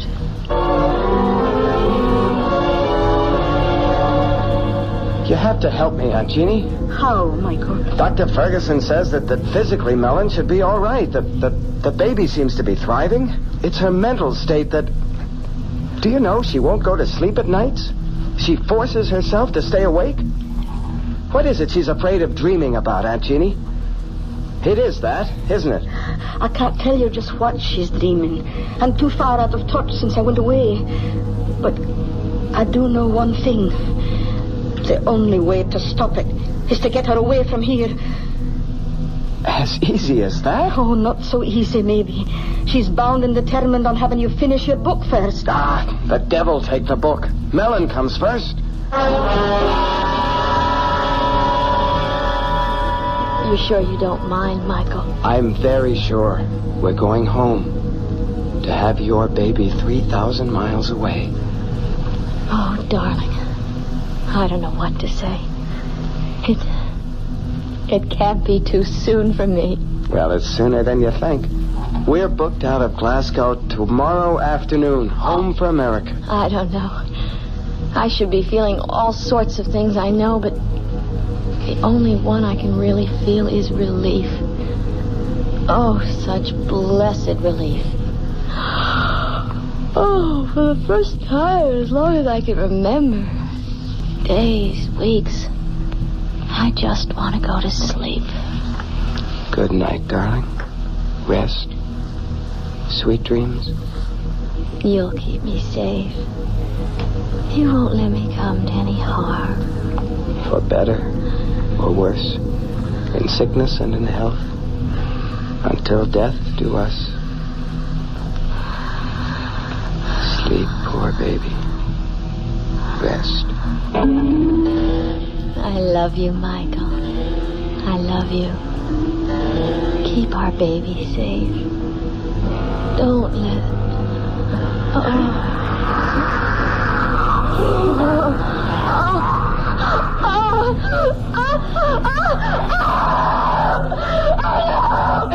Ellen, what is this? Oh, I don't know. It's pain, like a knife. I think maybe I'm gonna lose the baby. You're gonna be all right, Ellen. Don't worry. Get Dr. Ferguson. I'm gonna call him now. You'll be all right. I'm fine. Just get him. I'll send Aunt Jeannie up to you while I phone. Aunt Jeannie! Aunt Jeannie! What is it? What is it, Michael? Helen, maybe a miscarriage. What's Dr. Ferguson's number? Oh, you'll no get him by the phone. He's out of order again. Hello? Hello? Laddie, it's no use.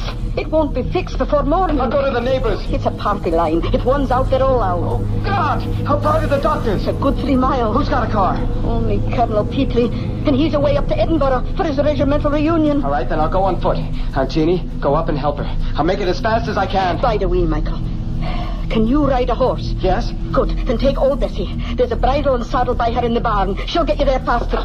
Take care of her, Aunt Jeannie. Don't let anything happen to her. Right along the Firth Road till you come to town. He's the 3rd house in on the right. And take care of yourself.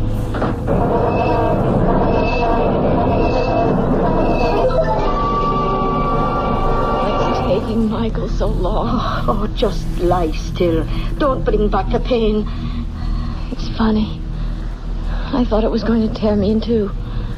And then within 10 minutes after Michael left the house, it just stopped suddenly. And then... What's that? Oh, it's a car. That'll be the doctor. I'll let him in. Bide quiet now.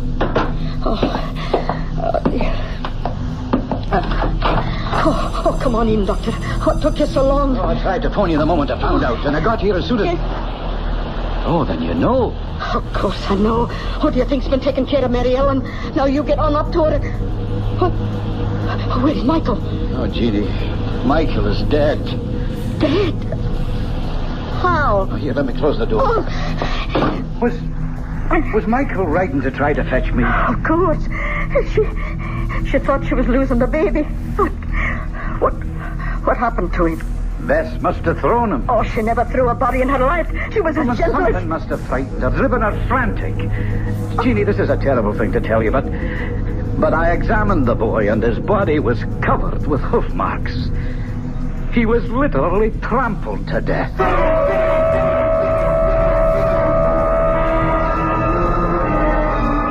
So Ellen has kept her baby and lost her husband.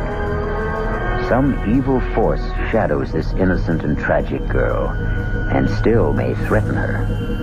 Those hoof marks, were they from the horse?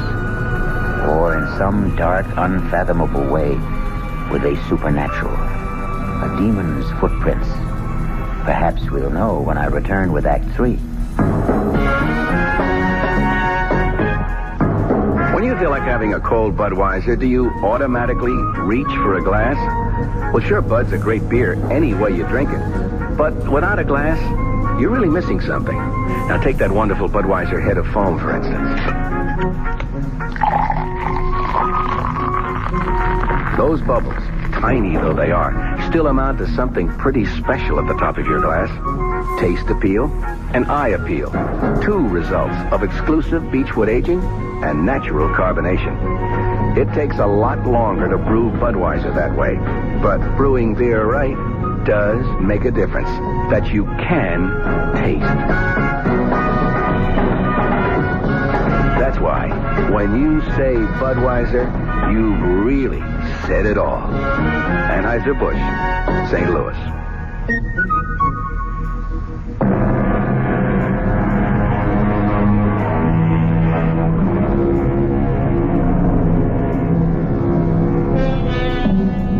For 2 weeks, Ellen, after her first wild emotion when she heard of Mike's death, has retreated into herself, her face white and drawn, her eyes black and empty like two holes burned in a blanket. Now, as the doctor comes down after examining her... How is she today, Doctor? No change. Listless, unreachable, hopeless. And her health? The baby? The baby? Yeah, there's no doubts of its vitality. Oh, I have a terrible time getting her to eat anything. Well, you must be more successful than you think, Jeannie. There's nothing the matter with Mary Ellen physically. No, it's her mental health that concerns me. The poor bairn has been through a terrible shock, Percy. Yeah, I know. You don't think there is any chance of her losing her mind? Jeannie, Mary Ellen is beyond me and my knowledge.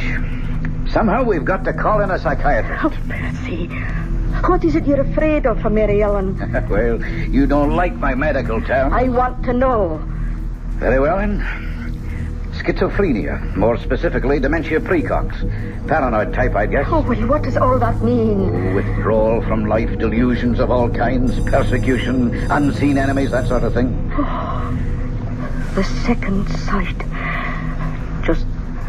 Just like all of us. Now that's enough of that nonsense.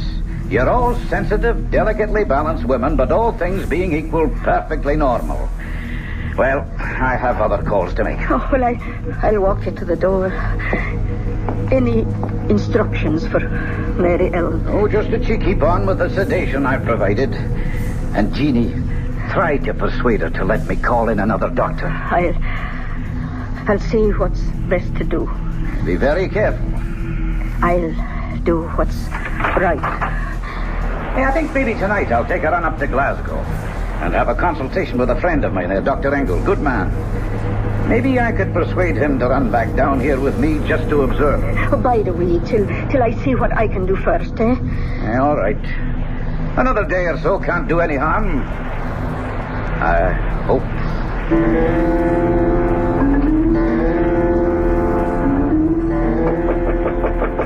Who is it? It's Aunt Jeannie, Mary Ellen. May I come in? If you want. I thought you might like a wee cup of tea. No, thanks. What are you staring at? Out the window. The Solway. The tide just came in, roaring and boiling. So fast. So fast. So now the water's all smooth. And with the sun on it, everything's wiped clean. All the mud and the slime buried and hidden. It's so peaceful and calm. Water's so soft and friendly. I wonder if it heals as it washes over. What are you thinking about, child? I'm thinking about the first time I showed the tide to Michael. The day we were married. The day you said it was bad luck for us to see each other before the wedding. Oh, I was just joking about superstitions. Nobody believes those old wives' tales. Nobody believes so many things that are outside the ordinary. So many things they say don't exist but might be. Did you see Michael's body after? What? Did you see the marks of the hooves? Oh, don't talk about that, lass. I know they said the horse trampled him. I asked Dr. Ferguson about the hooves and he wouldn't tell me. You'd tell me, wouldn't you, Jeannie? Oh, tell you what? Were they like horseshoes? Or were they cleft in two? Were they cloven hooves? In the name of God, what are you saying? I'm not speaking of God. I'm speaking of the devil. Or some demon that haunts my dreams. Now, this is no time for foolish fancies. You mustn't let dreams spill over into your real life. Or is it the other way around? Oh, Mary Ellen, I don't know what it is you have on your mind, but you can get me to Michael. Let me talk to Michael. He'll know. He can tell me what to do. Take me to Michael and Jeannie. Take me to him. Oh, can I, Mary Ellen? You know. I know he's dead. I know he's passed beyond. But you can reach him. You can hold a seance. Oh, no. I swore I never would again after what happened that night when something got loose? Some evil presence? Something from... Auntie, you let him loose. The least you can do is help me undo the harm. I can't. I won't. I'll get the doctor. You dare to bring him here and I'll kill myself. I swear. Child, you're out of here. No. Not yet. But if you don't have that seance and let me find out from Michael what to do, I will be.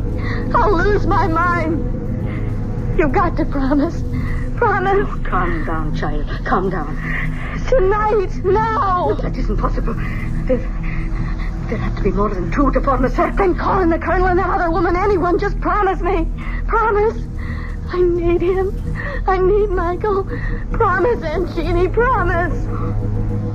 May God forgive me. I promise.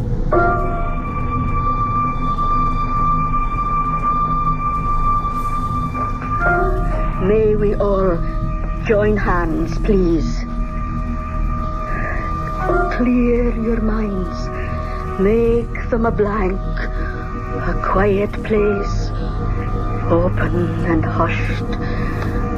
I'm reaching now, reaching away and above and out and over from here to the bonny, bonny other place that lies beyond our ken. Can you hear me, Anatu? Can you come to me into our circle? Anatu, we're reaching for you. Oh, I can't make contact. Ask for Michael. I have no way to him. Then let me. Oh, try it. Everyone, concentrate. Be still. Be still. Michael. Michael, I need you. Come to me.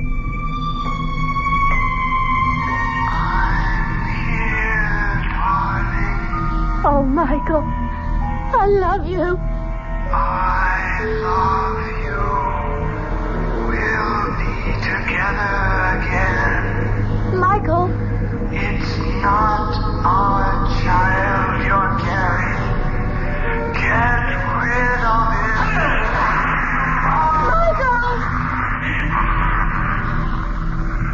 it. It's no use, child. There's no contact tonight. We can break the ring. Will someone turn on the light, please? Oh, I'm that sorry, Mary Ellen. It's all right, Aunt Jeannie. You gave me what I wanted. I found out what I needed to know.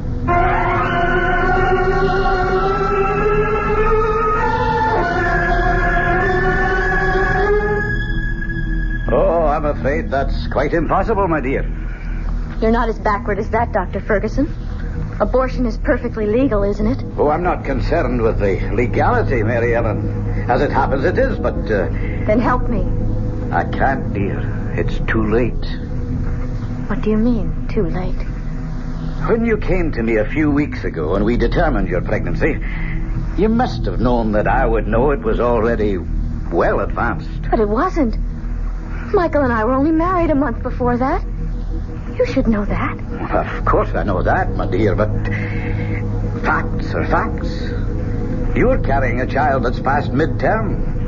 And abortion now is just too dangerous. Past midterm. 4.5 months. My guess is at least 5. That fast? Oh, God, no. It mightn't wait. It could be born any minute. There's no one to help me but myself. Well, I'll drive you home, child. And I'll give you something to get a little rest.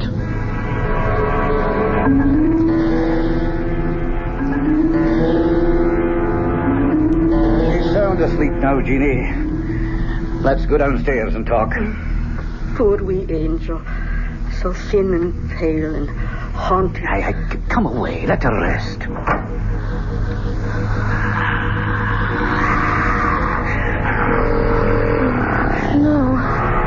No. What you gave, you'll never take away. Never? It's never going to be. Help me. God, help me. The tide. Yes, that's the way. Full moon. The time was right.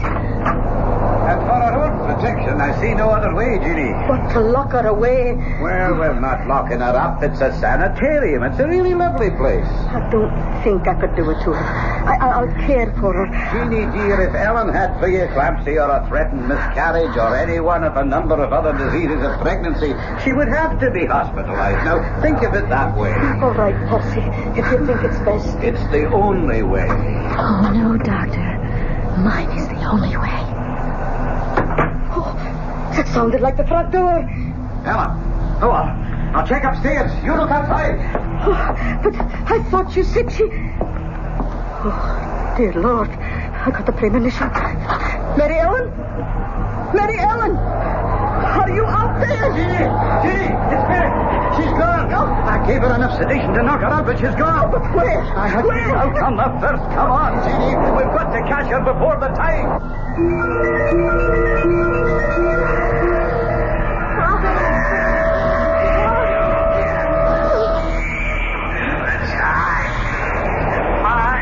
You'll never have it.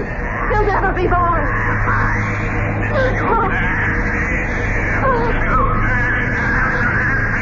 One way. You stole from hell. One thing you can't stand against. The ancient enemy. Look. Listen.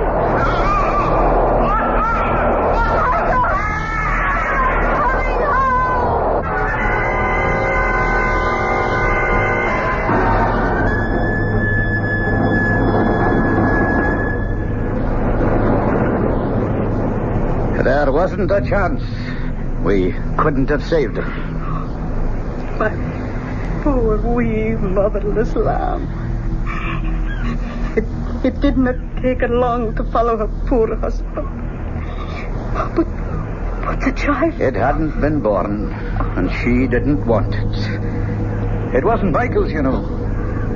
Are you sure of that? Oh, yes, it was 5 months old at least from the size. A monster. No, I didn't say that. Still, I was thinking of x-rays. There was something strange about that embryo. I can't quite explain. It was nothing you could have understood, Doctor. So, at the last, it was all the Lord's will. And maybe for the best. At least, Michael and my Mary Ellen are in God's pocket. At last.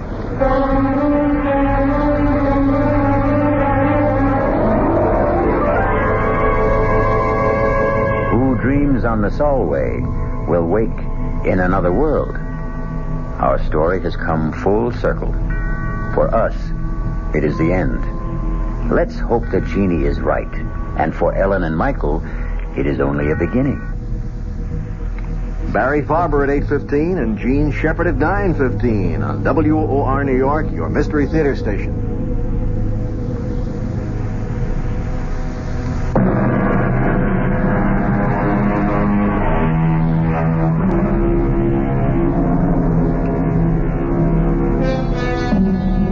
One final thought. If you believe some dreadful incubus possessed poor Ellen, driving her and her husband to their deaths, there is another explanation. Insanity did run in her family. So either way, even if there was the devil to pay, it still was all in the mind. Our cast included Jada Rowland, Nick Pryor, Bryna Rayburn, and Ian Martin. The entire production was under the direction of Hyman Brown. Radio Mystery Theater was sponsored in part by Anheuser-Busch Incorporated.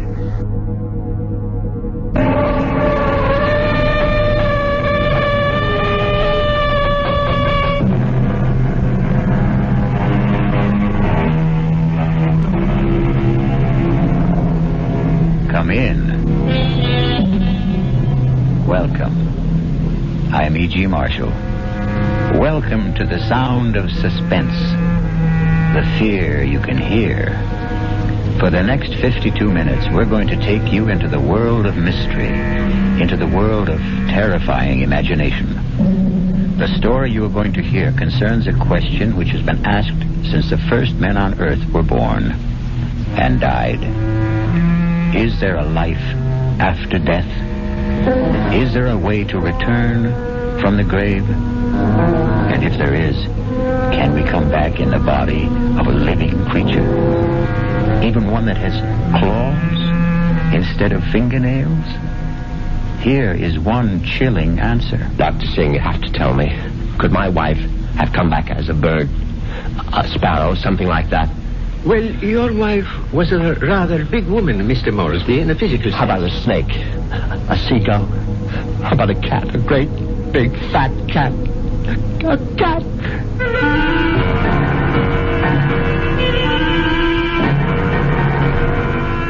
Our mystery drama, The Return of the Moresbys, was written especially for the Radio Mystery Theater by Henry Slessor and stars Patrick O'Neill. I'll be back shortly with Act One. Now, back to Mystery Theater. There's always news and more on 74 KCBS.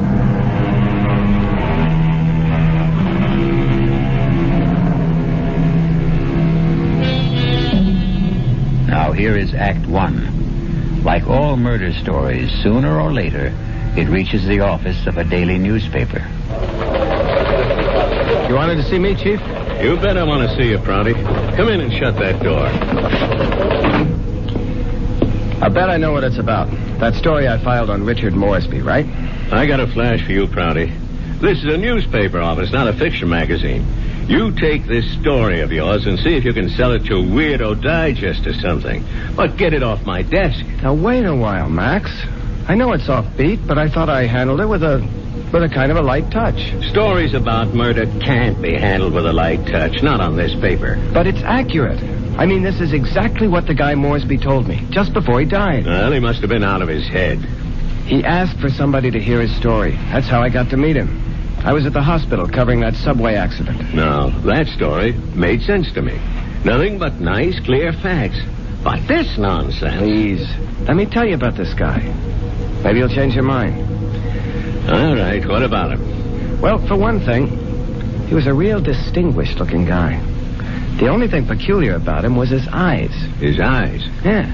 They were the palest blue eyes I ever saw in a man. They weren't really blue at all. They're like silver. Big deal. So he had silver eyes. And when he started to tell me about himself, well, I just had to hear the whole story, Chief. Yes, I was born in London, but my family moved to the States when I was young. They didn't improve much on the climate when they did. We lived in Vermont. I don't think I was ever warm enough until the age of 24 when I moved to Southern California. I lived on beaches. A superb swimmer, a superior surfboarder, and a terrible bum. It was on the beach at Malibu that I met the woman who was to become my wife. Her name was Una. She was as pale as a gardenia with bones. Una had more bones than any other woman I've ever met. Lovely day, isn't it? I beg your pardon? I said it's a beautiful day. I don't think I've ever seen the ocean look prettier. Frankly, the Pacific always looked a little muddy to me. I wonder if that's what Balboa said when he first saw it. Well, he probably said, what a great place for surfing. Ah, I see you have a surfboard. Yes, as a matter of fact, I think I see a wave that I like. Will you excuse me? Oh, I wish I had the nerve to try it. Yeah, you really should. Well, bye now. Maybe I'll ask my chauffeur to teach me. I'm sorry. What did you say? Charles, my chauffeur. He's very good at sports. Come to think of it, that wave doesn't look so good after all. By the way, my name is Richard. Richard Morrison. How do you do? My name is Una.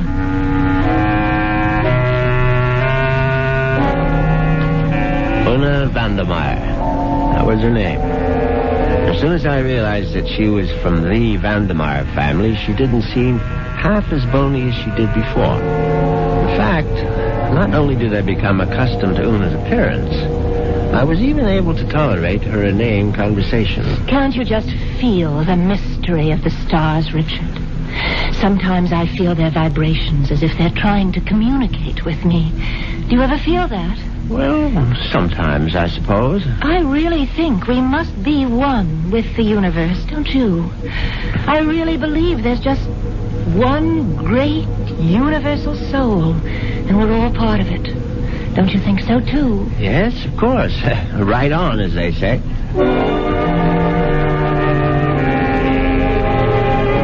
You see what I mean?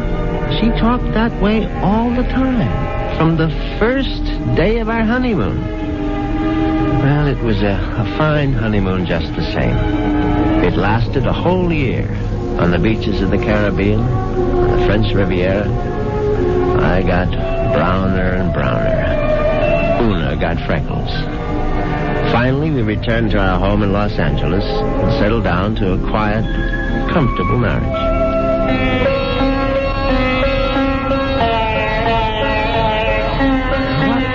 Earth is that you're playing? It's sitar music, darling. Oh, it's just so spiritual.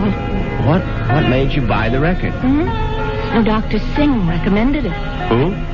Dr. Singh, at the Temple of Metapsychosis, you know. The Temple of what? Metapsychosis. I told you about joining the temple last week. Oh, Richard, sometimes I think you don't listen to me. Now, as you may know, Southern California abounds in quasi-religious organizations. And she'd gone through a number of them without discovering the universal soul at any of their altars. Darling, please come to one of Dr. Singh's lectures. He's such a magnificent speaker. He emits such vibrations.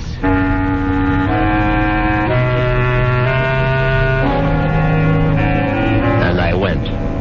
You see what an obliging husband I was? Actually, it turned out to be more interesting than I thought.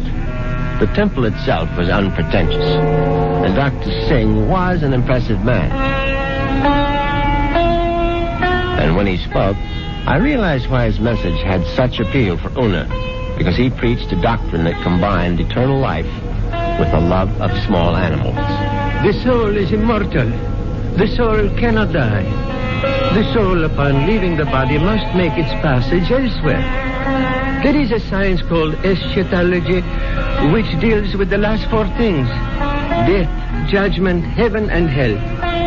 It is the most ancient of all sciences, and from its wisdom has come the inescapable certainty of the transmigration of souls. Yeah, I know it's a bit weird, but stay with me. And where does the soul go? According to the wise men of all generations past, the soul departs from the mouth of the dying. It is consequently a small thing. A bird, a snake, a mouse, a dove, or a hawk, a dog, a cat, an insect. For these small creations of God are empty vessels placed upon earth for only one purpose: to house the departing souls of humanity, so that they need not wander forever in a trackless eternity. Yeah, it's pure rot, of course. But that's what the man said, and Una sat there and believed every single word. Oh, wasn't he marvelous, Richard? Isn't it wonderful that the soul never dies? That we can all come back as little animals? I'm not sure I want to come back as an animal. But you'd still be you, Richard. Oh, don't you see? Well, by the way, what was that envelope you handed Dr. Singh after the meeting? The envelope? Oh, that was my donation, of course. Your donation to the temple? Yes, to support the work of Dr. Singh, to open other temples around the world. Well, how much money was in the envelope? Now, what does it matter, Richard? I'm just curious. $2,000. Una, you go to that temple once a week. Do you always give that kind of donation? Oh, it's all in a very good cause, Richard.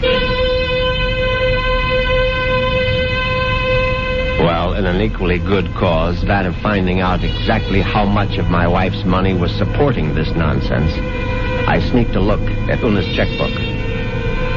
The answer astonished me.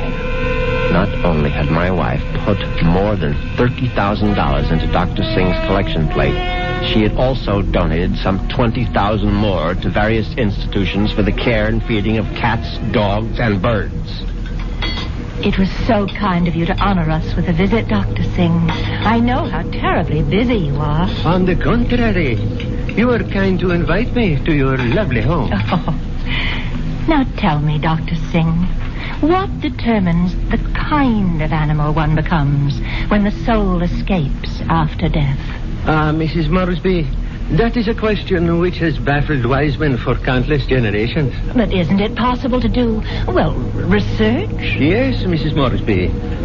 I don't doubt that we could find the answer to such great questions if only we had the proper resources. But, unfortunately, that would require money. A great deal more money than the movement has at present. Well, it seems to me you don't do badly.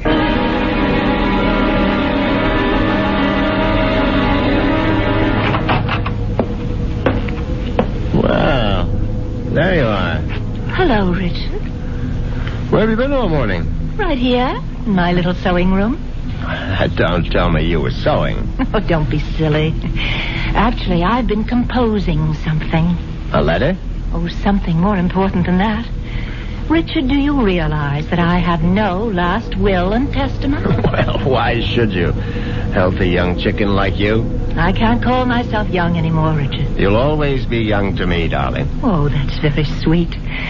But just the same, it's only practical to have a will.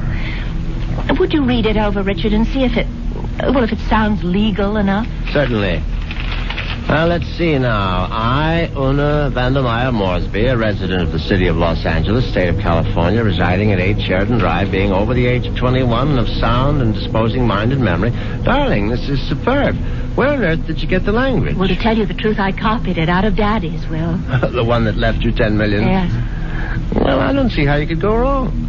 Let's see now. Not acting under duress, menace, fraud, or undue influence of any person whomsoever. And good Lord, Una. What's it? What is it? What? You're not serious about this. Oh, about making a will? Well, of course I am. I mean, this bequest to the temple of mumbo jumbo. What's wrong with it? Now, listen, darling. I told you how important Dr. Singh's work is, but it requires money to carry it on. tons of money. So the least I can do is to help the poor man as much as I can. But you're giving him 90% of your entire fortune. Ah, you'll still have $1 million if I go first, Richard. Isn't that enough? No, it isn't. I mean, the whole thing is ridiculous. Don't you realize that man is a fraud, a charlatan? What? Oh, for heaven's sake, Una, open your eyes. Don't you realize the simple truth? Your money won't build any temples. It's just going to line the pockets of that turbaned phony. Richard, what a terrible thing to say. Well, you told me you liked Dr. Singh, that you were very impressed by his theory of transmigration. Darling, I was only saying all that to please you. But now I'm telling you that the only thing Dr. Singh is planning to transmigrate is your money into his savings account. And frankly, I'm not going to let him do it. Richard, what are you doing? You're tearing up my will. That's right. How dare you do such a thing? It's my money, and I'll do whatever I please with it. Una, darling, I just want you to have a chance to come to your senses. Oh, there's nothing wrong with my senses. I can see very clearly what the real trouble is. If I didn't leave a will, all my money would go to you, wouldn't it? Well, naturally, I'm your husband. You don't have any other And relatives. that's why you're acting this way. It's just plain and simple greed. Una, listen to me. No, it's all right. It's all right. I'm glad you tore up that will, Richard, because I realize now that I was quite wrong. Do you? Yes. It's a mistake to leave only $9 million of my money to the temple. I'm going to leave all of it to Dr. Singh. When Una actually drafted that incredible document and called our attorney for a Monday morning appointment, I realized that I had to do something very drastic before the weekend was over. I had to kill my poor misguided wife. I had to make her one with the universe.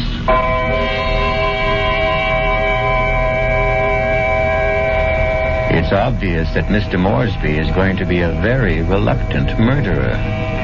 The question is, will his reluctance get in the way of his efficiency? We'll get the details when we return shortly with Act 2. Mystery Theater on News 74, KCBS.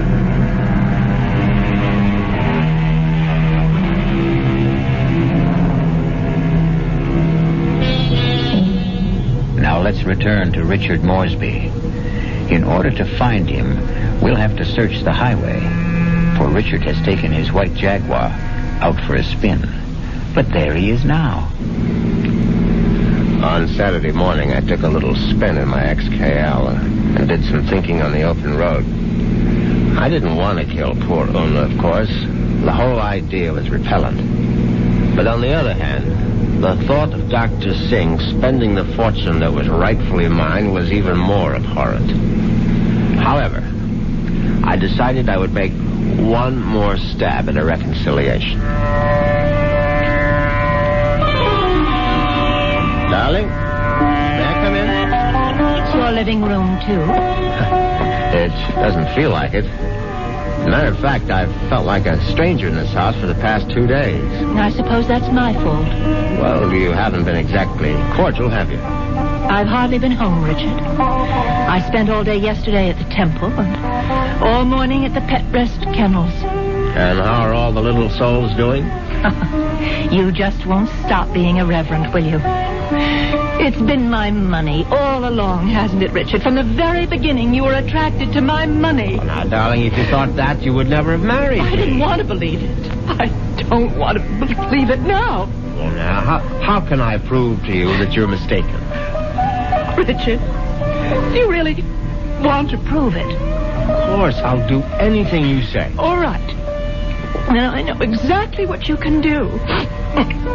You can let me leave my money to Dr. Singh and the temple. The whole $10 million? Yes, because that's the only way I'll know that it's me you love.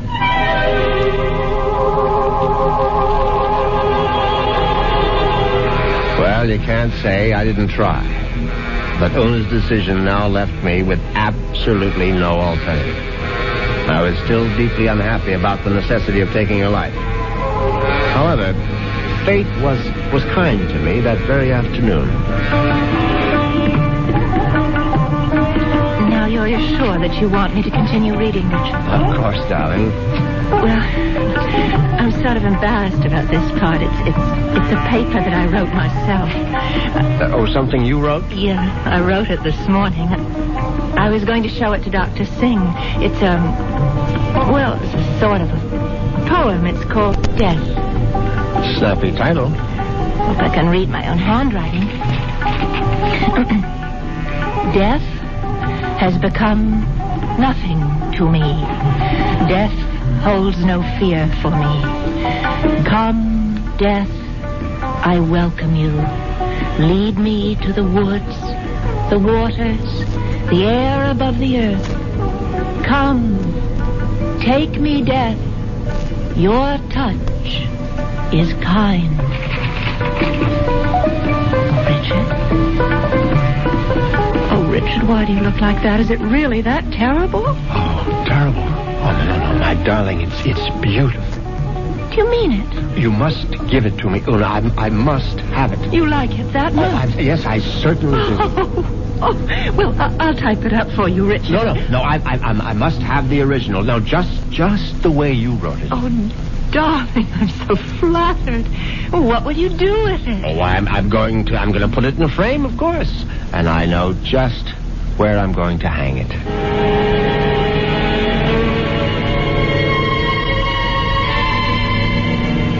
Yes, I could hardly believe my ears. Una had written her own suicide note in her own handwriting. It was truly karma at work. Now there was no question of failure, and no longer any need for delay.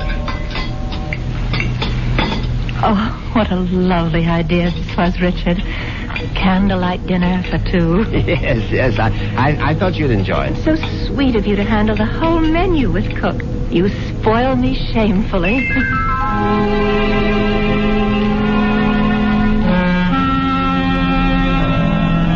And that night, I spoiled her just a bit more by bringing hot cocoa to her in bed. Oh, Richard, you shouldn't have bothered. But I know how you like your hot cocoa before retiring, Una. You can't get to sleep without it. No, but Parker could have brought it to me.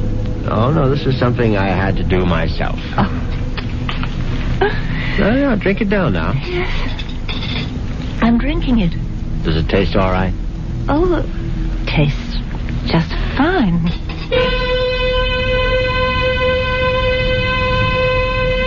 Now, that was very good news, because I'd prepared the hot cocoa myself, and I had no idea whether 25 melted sleeping pills would seriously affect the flavor.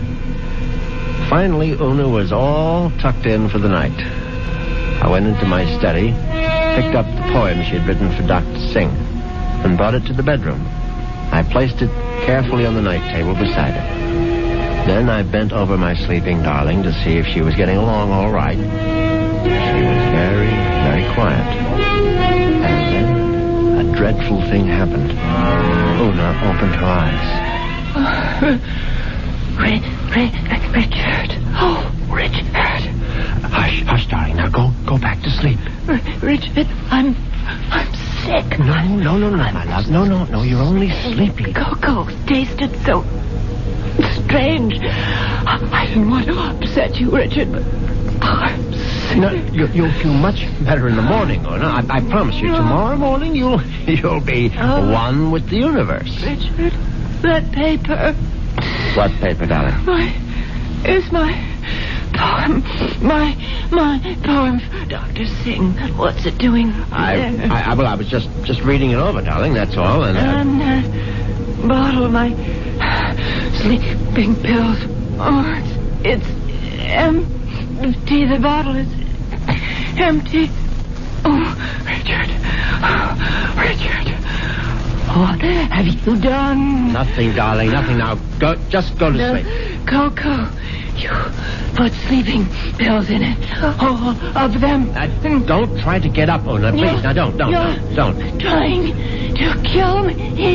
You're trying to murder. No, for heaven's sake, Una, now stop saying things like that. Do you want the servants to hear? Help somebody. Help. Now, come on, lie down. Lie down, Una, for heaven's sake. Come on, now, lie down. Lie down. There. That's better. You won't get away with it. You won't get away with it, Richard. I promise you. Anything you say, darling. I'll come back, Richard. You know I'll be back. Yes, of course. Just welcome death, Una. The way you wrote in your little poem. I'll be back. I swear it. Oh.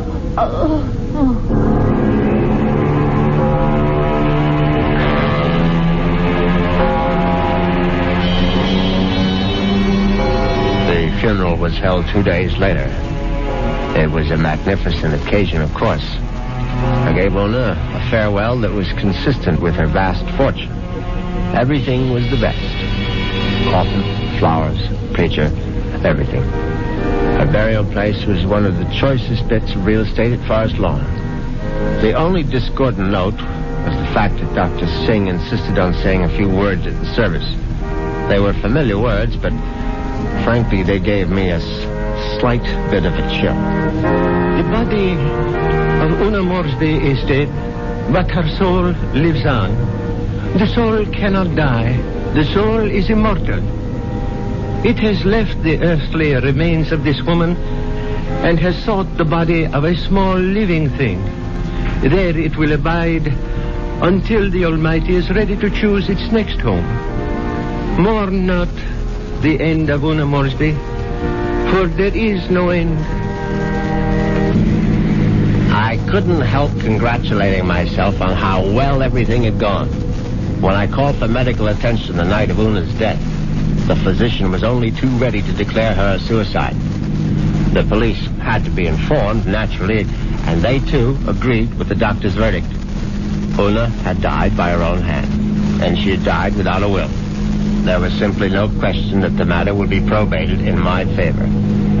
Suddenly I realized I was not only rich, but a rich widower. What vistas open for me?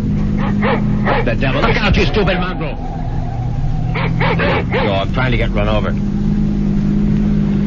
I admit I was shaken up by it. It was sort of a coincidence, you know? Right after the funeral and all that.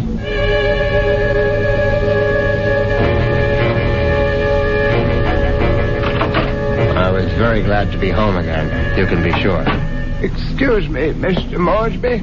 Yes, Parker? Cook is worried about the raccoon, sir. The what?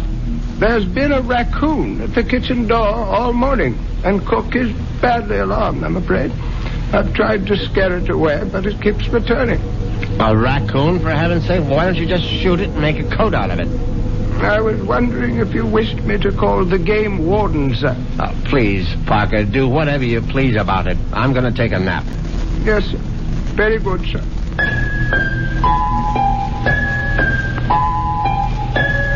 I went upstairs at once, undressed, and got into bed. It was a warm day, and yet I found myself cold. I got out the electric blanket and soon felt very cozy indeed. In fact, I felt so much better that I made a phone call.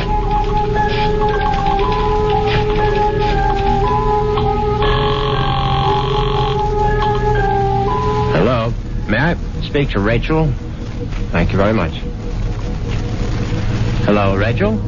Yeah, who's this? Rachel, you probably don't even know my name, but it's Moresby, Richard Moresby. Who? You met me at the club numerous times. I'm the rather distinguished-looking gentleman who sits at the table on the far right corner. Oh, yeah, well, that's not my station. Yeah, I know it isn't, and I've always regretted it. Frankly, I would have enjoyed my lunches at the club even more if you had served them. Listen, I'm pretty busy right now. Well, what I wanted to find out was if you're busy this evening.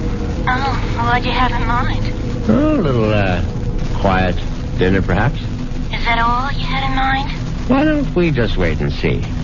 I can pick you up outside the club whenever you're free. Yeah, how I know it's you. I mean, I'm still not sure which gentleman you are. I'll be sitting in an XKL Jaguar. Do you think you'll recognize it? A Jag? I get off at 6:30. See you then.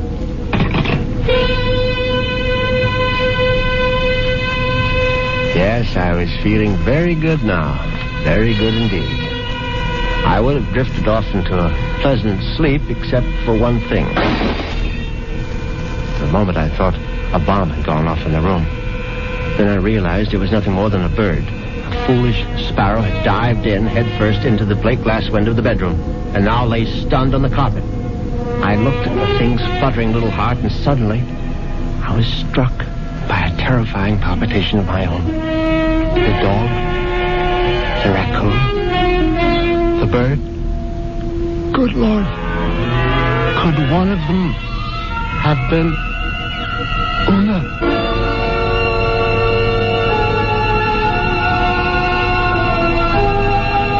Has Una Moresby returned from the grave? Nonsense. Such things don't really happen. But perhaps we should reserve judgment until I return shortly with Act 3.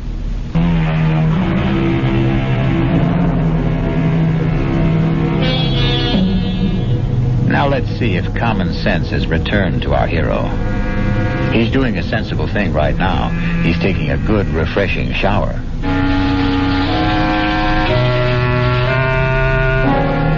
By the time evening came, I was feeling better. All my peculiar notions about Una's animal reincarnation seemed ludicrous as I stood in front of the shaving mirror. I thought about the delicious young woman that was waiting for me at the club. I'd admired Rachel's way with a tray for months, but ever faithful to my wife, I hadn't done more than gaze from afar. But now, things were going to be different. Yes, who is it? It's Parker, sir. Yes, come in, Parker. It's all right. Excuse me, sir. A bit of emergency in the kitchen. Well, what is it? A snake, sir. A what? Cook insists that there's a snake curled up in the telephone wire. Oh, that's ridiculous, Parker. Cook says it's there, Mr. Moresby. They do get into the house sometimes. Well, tell Cook she's seeing things. Tell her to stop nipping at the cooking sherry, and she'll soon stop seeing snakes. Yes, sir. What was that? I would guess it was Cook, sir. Oh, for heaven's sake, go down and see to it, Parker. I'll try, sir. But I'm not very good with snakes, sir. Well, what do you think I am, an expert?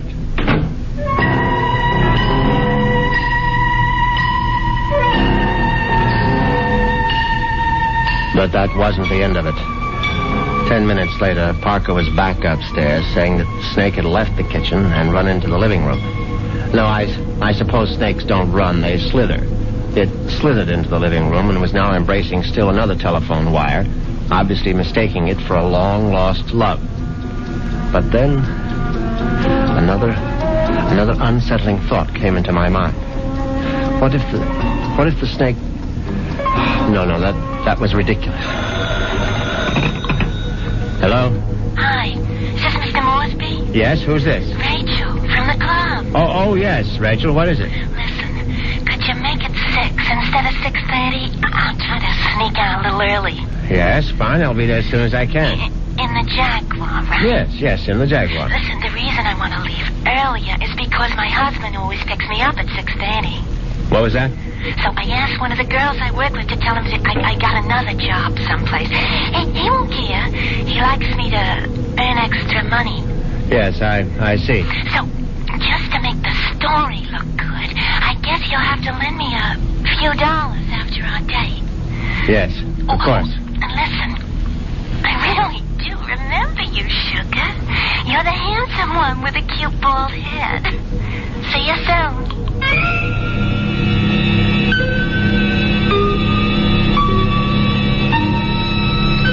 As it happens, I have a very full head of hair.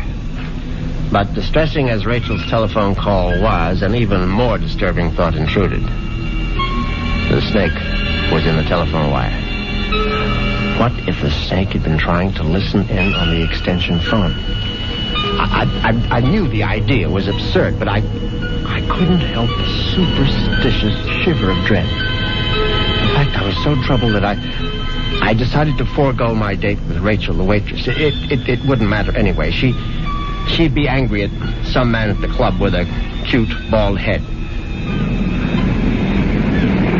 The next day, I did the only thing that really relaxed me. I went to the beach. It proved to be an excellent idea. I stretched out on the golden sand and let the sun warm me. I listened to the waves beating against the shore. I listened to the haunting cries of seagulls circling overhead. Suddenly I was aware that the gulls which had been hovering over the water were now hovering over me. Now, instead of their cries being sad and plaintive, now they seemed menacing. I stood up hastily, but the gulls seemed to be increasing in number. I saw their sharp, pointed beaks, their raking claws. They were predators, of course. How many times had I seen them swoop into a dive and snatch up some poor fish out of the sea? And there was one seagull in particular. Its beady eyes seemed to be staring at me. No, it was my imagination, of course. I wasn't a fish, I was a man, but just the same, I found myself running down the beach. Running for dear life. And that's when I knew it was time to see a doctor.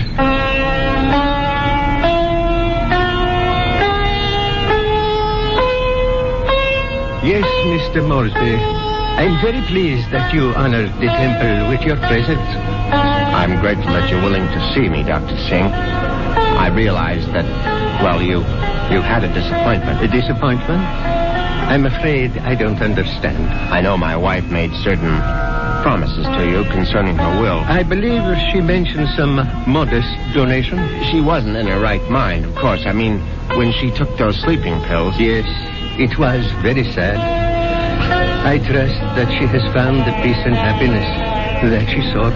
Frankly, that's what I wanted to talk to you about. I mean, about whether you really believe that my wife is, well, that she's some kind of animal right now. But of course I believe it, Mr. Moresby. I don't merely believe. I'm positive. When your wife passed from this world into the next, her soul made its escape.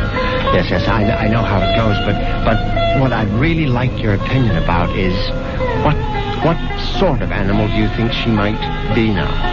I told you, Mr. Moresby, we have no way of knowing. But can't you take a guess? I mean, you said it might be influenced by a person's karma. Am I quoting you right? Yes. The kind of person she was in life may well determine the kind of animal she is now. Your wife was soft. Your wife was gentle. Your wife was independent in spirit. Now, what animal does that remind you of? I don't know. I can't think. Then go home and think about it, Mr. Moresby. Go home and try to be one with the universe. I went home, and I tried to be one with the universe. Now, when that didn't work, I tried being one with a bottle of scotch. I was still in the library, asleep in the big leather chair, when I heard the noise in the cellar. I simply had to investigate. I looked into the cellar and found that one bare bulb wasn't enough for a thorough search. I found a flashlight and went down the cellar steps. At first there was nothing I could see. But then, there's an empty oil can. Swiftly, my flashlight picked out the culprit. At first, I thought it would turn out to be a mouse, but instead, it was a large, white cat. I don't like cats. I never have. Skulking, cynical creatures. When the beam of my flashlight hit it, the cat froze. I saw it was an alley cat. Its fur shaggy, its eyes baleful in the light. It was fat, and yet it was bony, too. I said scat, but it didn't scat. Instead, it started to walk toward me. And I knew for certain what Dr. Singh had meant. I knew for certain I was looking at the reincarnation of my wife. As soon as that hideous apparition howled at me, I made a cowardly dash for the cellar door. Once I was on the other side, I remembered the hunting rifle that Una had given me for Christmas. It stood unused in an upstairs closet. I found it. I loaded it and brought it back to the cellar. hadn't fired a rifle since boyhood. I stood on the top of the stairs with my flashlight, picked out the ghostly white form of the cat. I put down the light, raised the weapon, and squeezed the trigger. The report was deafening, but the recoil was worse. My precarious balance on the top step was lost. I fell to the bottom.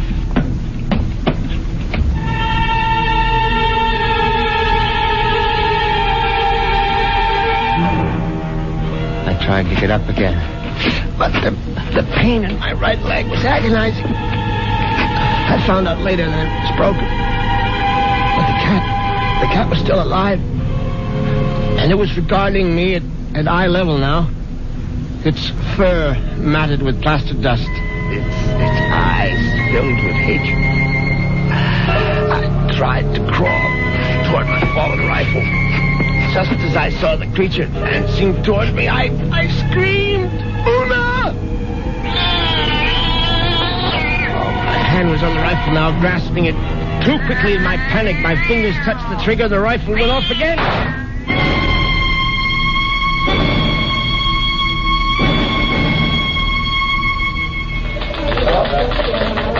Well, that's how Moresby ended up in the hospital, Chief, with a broken leg and a bullet in his hip. And then he died. But I think he was telling the truth. You could see it in his eyes. His silver eyes, right? Yeah, his silver eyes.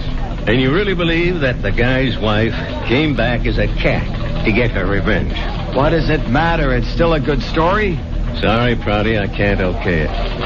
Well, what if I got more details? What if I talked to this Dr. Singh? If I went to the Moresby cellar and found that cat? And what would you do then? Ask her if she's Mrs. Moresby? I still think it's worth a try, Chief. I'll tell you what, Prouty. What are you doing for lunch? I hadn't thought about it. Well, think about buying my lunch. You? There's a pretty good restaurant right around the corner where the Moresbys live. Now, we can get a bite there and then check out that cellar.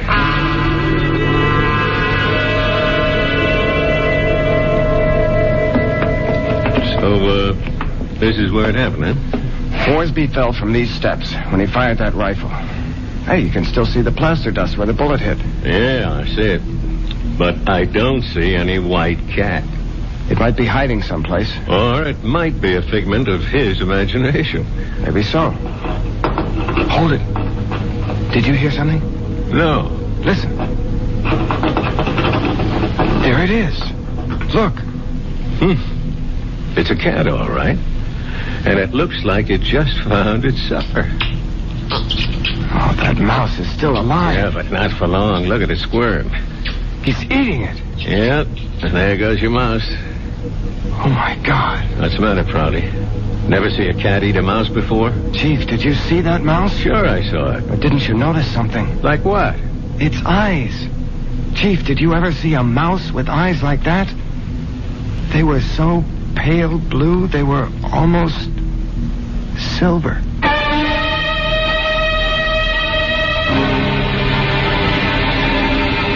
And so the cat and mouse game comes to an end.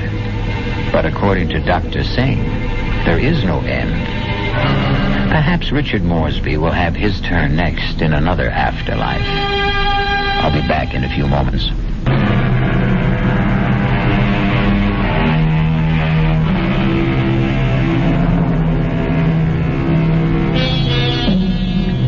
Do you believe in reincarnation? Do you believe the dead return? We have to believe it, because here we are, the reincarnation of radio drama. We hope you'll keep us alive by listening again to the Radio Mystery Theater. Our cast included Patrick O'Neill, Marion Seldes, Nick Pryor, and Dan Ocko. The entire production was under the direction of Hyman Brown.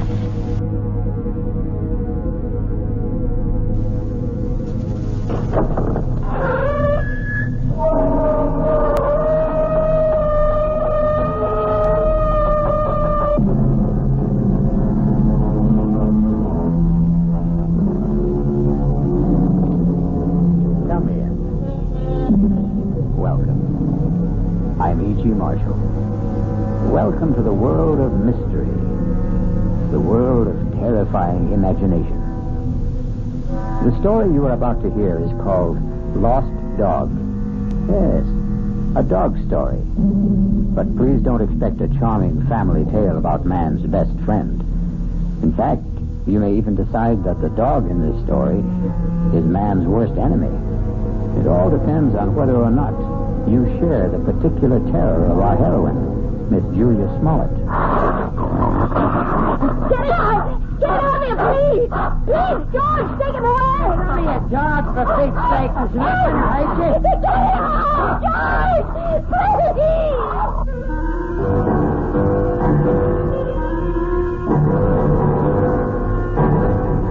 Our mystery drama, Lost Dog, was written especially for the Mystery Theater by Henry Flesser and stars Kim Hunter. It is sponsored in part by the Kellogg Company, makers of Kellogg's Special K cereal. I'll return shortly with Act One.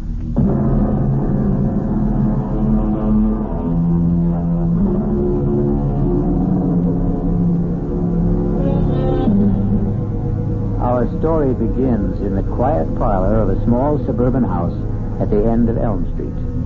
Well, not completely quiet, since young Ronnie Hughes is once again practicing his scales under the gentle, watchful eyes of his piano teacher, Mrs. Julia Smollett.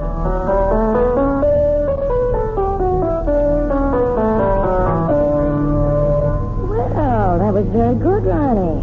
It was much better than last time. I still wish we could skip this scale stuff, Mrs. Smollett. I mean, I'm not saying that I'm ready to play concertos yet, but just the same... Why does it bother you so much, Ronnie? Well, playing scales makes me feel like a little kid, I guess. Oh, that's silly. All the finest pianists had to learn their scales before they could play any compositions. I guess it's my fault for starting to learn to play so late in life. Ronnie, 19 years old isn't very late in life. I'm 20, Mrs. Smollett. Are you already? Oh, now, that don't tell me you've been coming here a full year. No, just about 4 months. But my birthday was last week. It was on Thursday. You weren't well last Thursday. Oh, yes, that's right. You still don't look well. Listen, why don't we see how well you know the chromatics? Your cheek, it's swollen. It's still swollen. Does it hurt? No, it doesn't hurt at all. It was silly of me to stumble and fall that way. I know that your husband hit you, Mrs. Smollett. Now, that's a very silly thing to say. You can't tell me it isn't the truth. I remember the first time he did it. At least the first time I knew anything about it. Now, I'm going to have to put a stop to this. Yes. I wish you would. I wish you'd call the police or something the next time it happens. Now, listen to me, young man. You've been listening to a lot of foolish town gossip. Then tell me it isn't true. What I'm telling you is that it isn't any of your business. Yeah, I guess that's right. It's none of my business. I should never open my big mouth. I'll just keep it shut from now on. Ronnie. Yeah? All right. My husband and I had a quarrel. He was drunk, wasn't he? George is in a very difficult occupation. The competition is very keen, and, well, the people he has to deal with aren't always very gentle. I don't know anything about the trucking business, Mrs. Smollett. I just hate the idea of anybody hurting you. That's all. I just can't understand why he'd do such a thing. What did you do to him? Well, if you must know, Ronnie, I won't allow him to have a dog. You what? It sounds silly, doesn't it? And you're right, it is. It's silly on my part. But I'm absolutely terrified of dogs. And unfortunately, my husband wants one. He wants one very much. And that's why he hit you? Well, the argument goes back a very long ways, almost since George and I were married 7 years ago. Well, it wasn't much of a problem when we lived in the city. George didn't have his trucking company then. He was just a driver. But when he got the chance to buy into a firm out here, well, we bought this house. And I guess having a house in the country made George think about dogs and things. But I just don't see what's so important about it. Well, some things become important in marriage. Oh, now, Just look what all this talk has done to the time. It's after 6:30. My husband's going to be home in half an hour, and I haven't even started dinner. Will he beat you for that, too? Ronnie, if you keep talking this way, well, I just don't think it would be wise to continue giving you lessons. You don't mean that. I'll see you on Thursday, Ronnie. Yeah. Sure. Bye, Mr. Smollett. Goodbye, Ronnie. And happy birthday, Ronnie.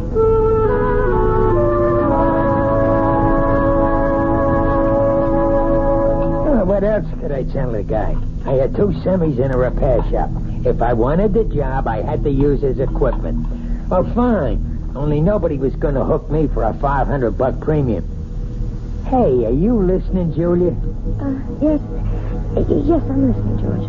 What's the matter with you tonight? I'm a little tired, I suppose. Tired? You? From what? Lifting the piano cover? Ah, you make me sick, you know that? You weren't listening to a word I said. You don't care about what happens in my business. You never cared. Well, I never understood much about it. You always talk to me as if I'm one of your associates. I know what's eating on you. Think I don't know? You're sitting there like the last judgment. You're sitting there blaming me for taking that swipe at you last week. No, you're wrong. Look at yourself. You didn't even bother putting makeup on that cheek of yours. Makeup wouldn't cover the swelling. Yeah. You want to remind me how much you suffer. Well, I got a hot flash for you, kid. The one who suffers around this house is me. I could enjoy this house plenty. I could have a great time if you weren't so sick in the head. You're talking about the dog again. Why not? You think I forgot? But surely it can't mean that much to you. I've had dogs ever since I was 6 years old. You never talked about it when we were living in the city. That was different. Who put a dog in that air-conditioned chicken coop? But now we've got a house. A real, honest-to-God house, Julia.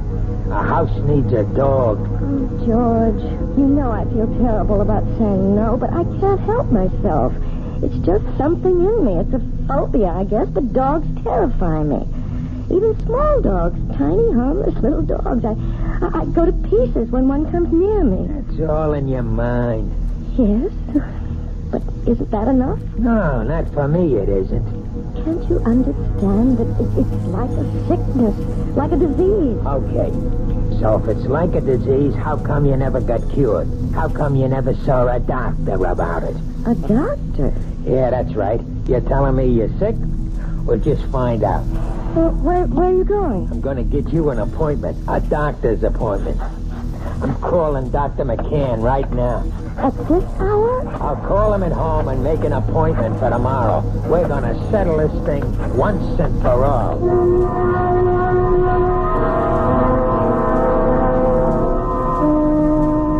Well, Julia, maybe I'm the wrong kind of doctor. What do you mean? Well, if you're serious about getting rid of this phobia, that would take a specialist. You mean a psychiatrist? Oh, some kind of head doctor. I'm sure you realize that people who are afraid of certain things, well, they've usually had something happen to them in their childhoods, some traumatic experience or other that gets stuck in their mind like a burr and won't come out. Doctor, you know we couldn't possibly afford going through analysis. George's company isn't doing that well. He'd never stand for paying all that money week after week. Well, maybe you don't need all that couch stuff.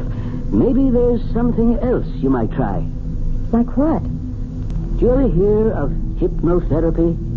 You mean getting hypnotized by someone? Not just by someone.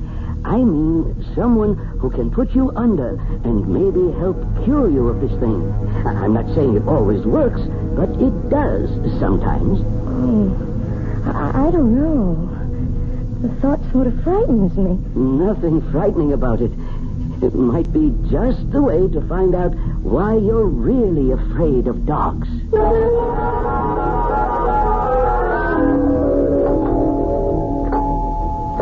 1 minute. What'd you do? Forget your key? Yes, George, I'm sorry.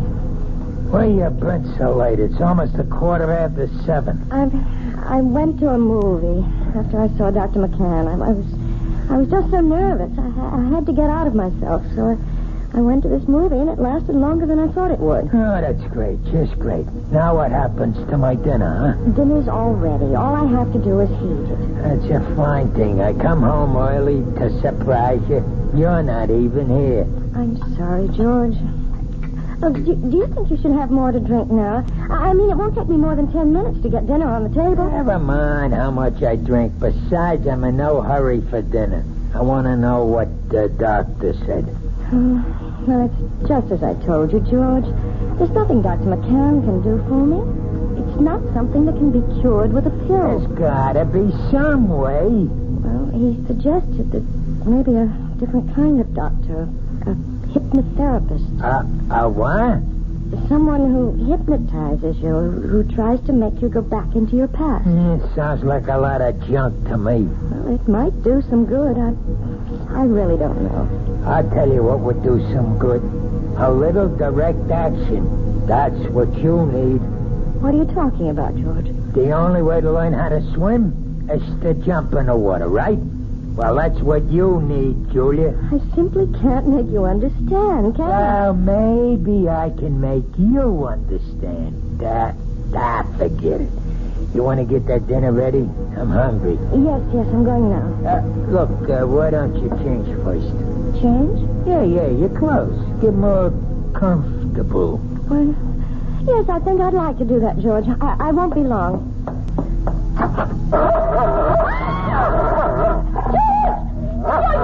There's a dog on our bed. Oh, the big dog. Take it easy. That's my surprise. That's it. Tell him. Get him out of here. Please, George, take him away. It's only a dog, for Pete's sake. He's not going to hurt you. Get it out, George.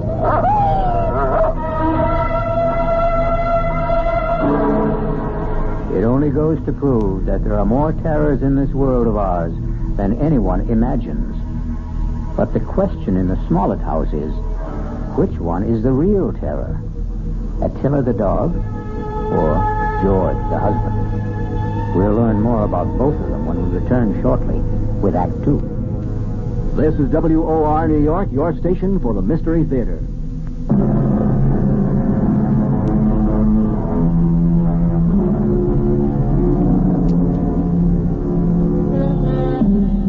Now let's return to the plight of Mrs. Julia Smollett, the woman whose nightmares take the shape of a barking dog. How long do you want me to board the animal, Mr. Smollett? I don't know. Until that wife of mine gets her head on straight, I guess. Beg your pardon?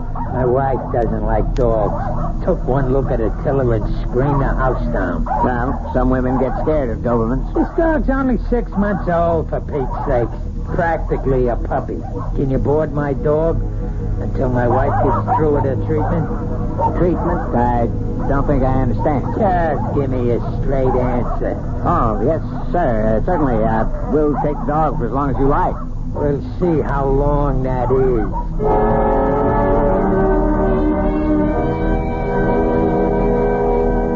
Please sit down, Mrs. Smollett. Thank you. Right here, Mr. Smollett? Yeah, thanks. You both seem a little nervous. I'm sorry, Dr. Froelich, but I suppose I am. I know. Dr. McCann explained to me. He said that hypnotherapy was an accepted kind of treatment. For some cases, yes. Not all of them. All I want to know is, will it work? Well, frankly, I don't know much about your wife or her problem. I'm not going to say I can help her get over this particular phobia until I do. Please, George, let me tell the doctor about it. I can tell him in one sentence. My wife's afraid of dogs. All dogs. Big ones, little ones. Falls apart when she just looks at one. No, that isn't true. I don't fall apart, as my husband said, unless I'm close to them. Animal phobias are one of the most common types I deal with, Mrs. Smollett, and I might say that I have a great deal of success with them. But how do you do it? I use a technique called hyperamnesia. Amnesia? Actually, it's the opposite of amnesia. After placing the subject in a trance state, and making her completely willing to free herself from critical judgments about her past. Hey, wait a minute. I'm not following you. What we do is get the subject to remember long forgotten, very, very deeply repressed experiences. Sometimes they remember them in great detail, even though they still maintain amnesia at the conscious level. And do you see? I'm not sure I do. Do you mean you can find something in my mind that I don't even know is there? Possibly. It may take some time. We might need several visits to establish a rapport between us. But if all goes well, we should soon be able to find out if anything in your past is causing this problem. And, of course, that something will most likely concern a dog.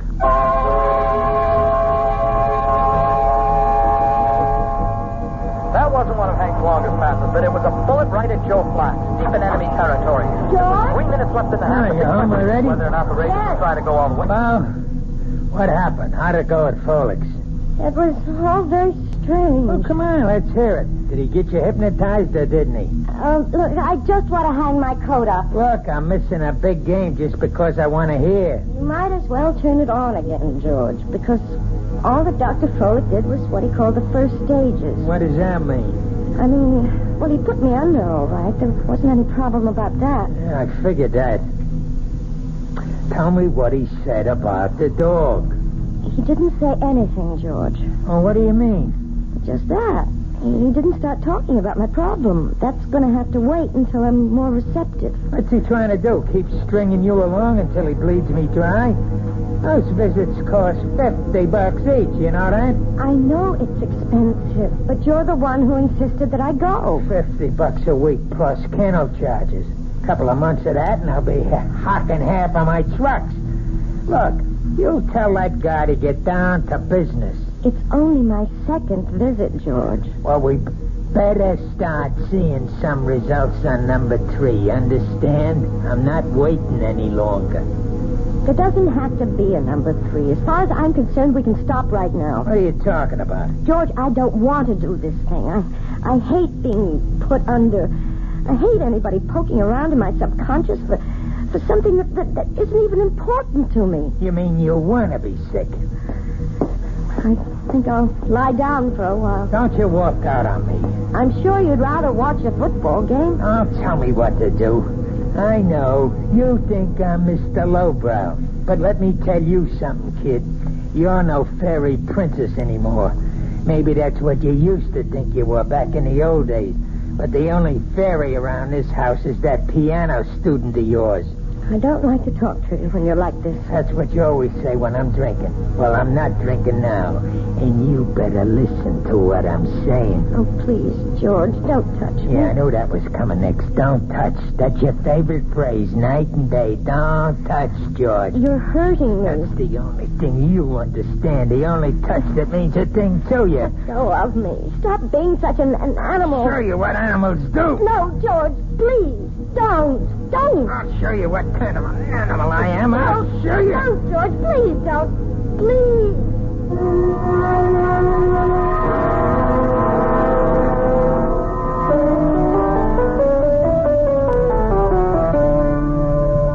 Well, I guess that wasn't much better, was it? What? You didn't think much of the performance. I mean, it wasn't exactly Horowitz, was it? No, it was perfectly all right, Ronnie, really. But you're not all right, are you? Oh, yes, I'm fine. You look awful. No, I didn't mean that. You never look awful. But you're acting so funny today. I'm sorry. I guess I have something on my mind. Can I take a guess? No. What you can take is the next page of this lesson. Listen, Mrs. Smoke. Look, can I call you Julia? Oh, really, Ronnie? I know. You're going to give me all that stuff about teacher-student relationship. Only I'm sick of calling you Mrs. Smollett. I hate it. I hate it because It's his name. Ronnie. No. You're the most important thing in my whole life. Please, Ronnie. I don't want you to say things like that. They're not true, and they're just making it impossible for me to teach you. You know how I feel about you. I'm sure you do. You're just too smart not to have seen it. I know that you're 20 years old. Is that why you don't want me to talk about it? Because I'm younger than you are? It's flattering that you feel that way, Ronnie, but I know it's just a little crush you have. Boys go through that sort of thing all the time. Boys? Crush? Look, you're treating me like a kid.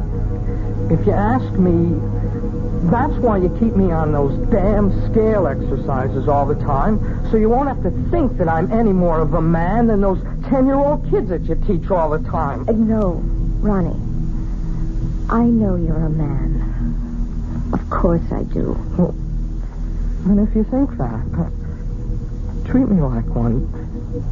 Just once. Please. Please. Let me kiss you, Julia. Just once. Ronnie. Please, Julia. Ow. What is it? What's the matter? It's nothing. I just bruised my neck a little, and when you touched it... Your neck? Yes, it's nothing. Is that why you're wearing the scarf today?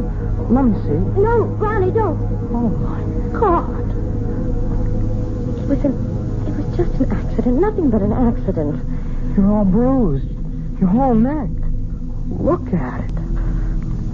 I can see more bruises. Down the shoulder. What did he do to you?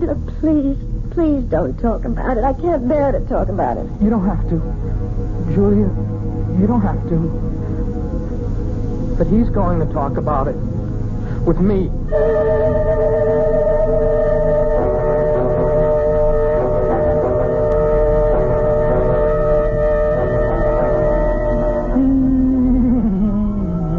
Hey, listen to that, will you?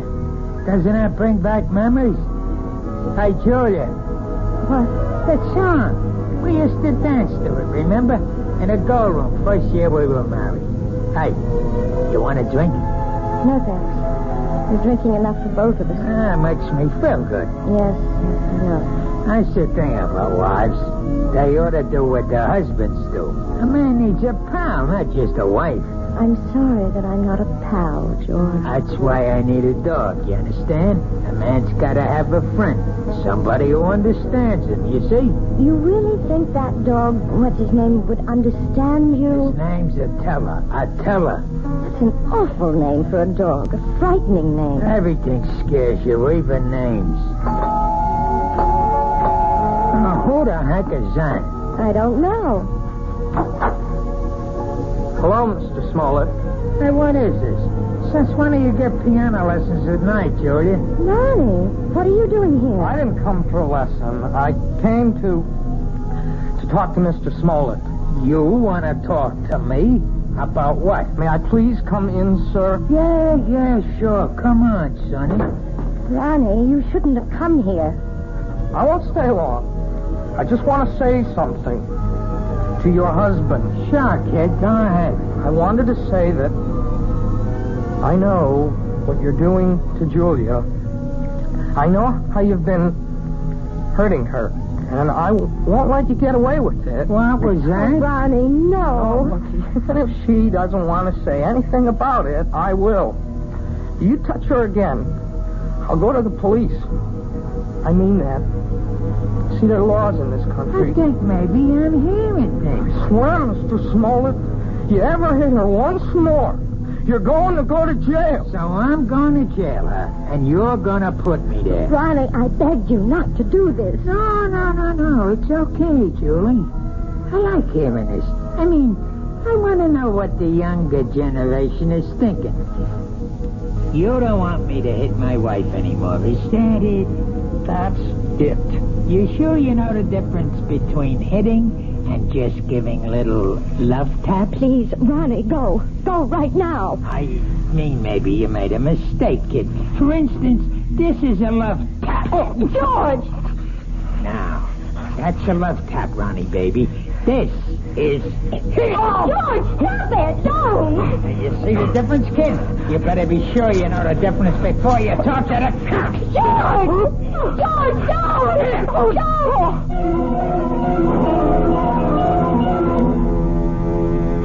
Yes, it's sad to realize that all men who love dogs aren't necessarily lovable themselves.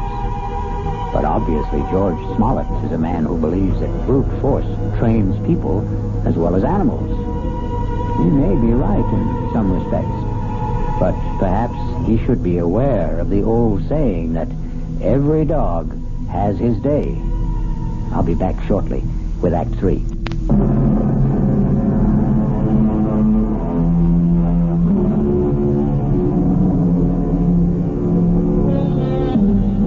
An important day has arrived in the life of Julia Smollett and her husband George, because Julia is on her way to the offices of Dr. Froelich, who has promised that this is the day which may bring her back to the forgotten days of her past, perhaps to the very day when she equated the word terror with the friendly eyes and wagging tail of man's best friend. This better be the payoff. That's all I've got to say. I hope you're not disappointed, George. Well, at least you're talking to me. That's the first word you've said to me in 2 days. I haven't had much to say. Look, the kid Ronnie's all right. I didn't mark him up. He's still as pretty as ever. That worries you, doesn't it? Nobody's got a right to walk into my own house and say those things to me. You have nothing to worry about, George. Yeah, that's what you say. $50 a visit is something to worry me, and $40 a week for the dog, and a lot of other things. We've also lost a piano pupil. I suppose you realize that. Who cares about that? Ronnie paid $20 a week for his lessons, George. I won't miss it. Not as much as you'll miss your little Prince Charming. Well, what about it? About what? You're gonna miss him, right? You're not gonna have any shoulder to cry on, are you?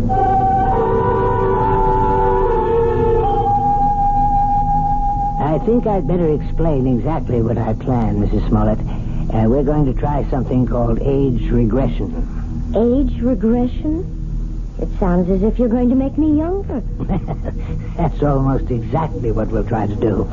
Well, if you can, Doctor, you'll have every woman in America on your doorstep. All I'm going to do is attempt to take your mind back into your own past. I'm going to see if you can relive some of your early years. You mean that I might actually remember things from my early childhood? I'm hoping that you'll recall one particular thing. The thing which you've been concealing from your adult self for a very long time. It's rather frightening, isn't it? No, you mustn't fear knowledge, especially self-knowledge. Now, we'll just draw the window shade and we'll get started.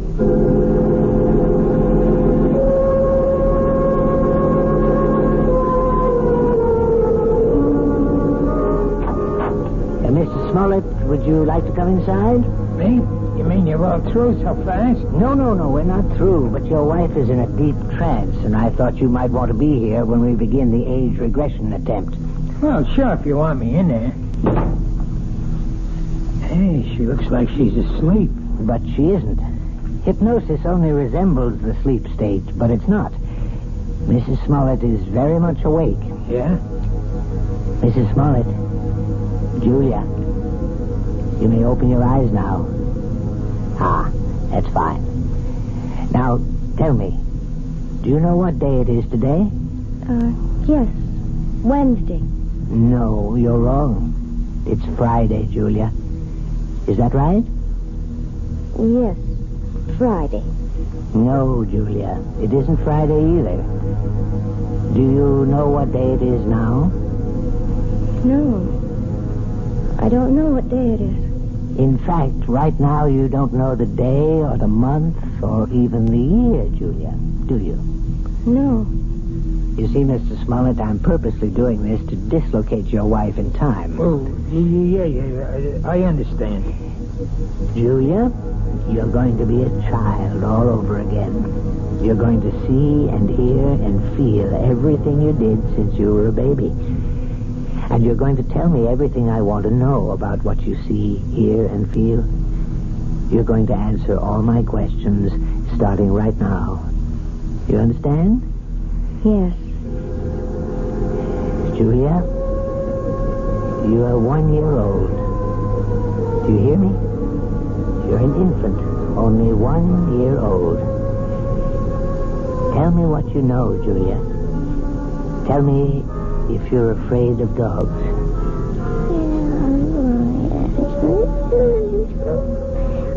Oh, my God. You sound like a happy baby to me, Julia. I don't think you had any fear of animals when you were a little baby. Did you? Now you're 2 years old, Julia. You can probably say a few words now. Are you afraid of dogs? No. And now you're 3, Julia. You're growing up very quickly. Now you're a big 3-year-old girl.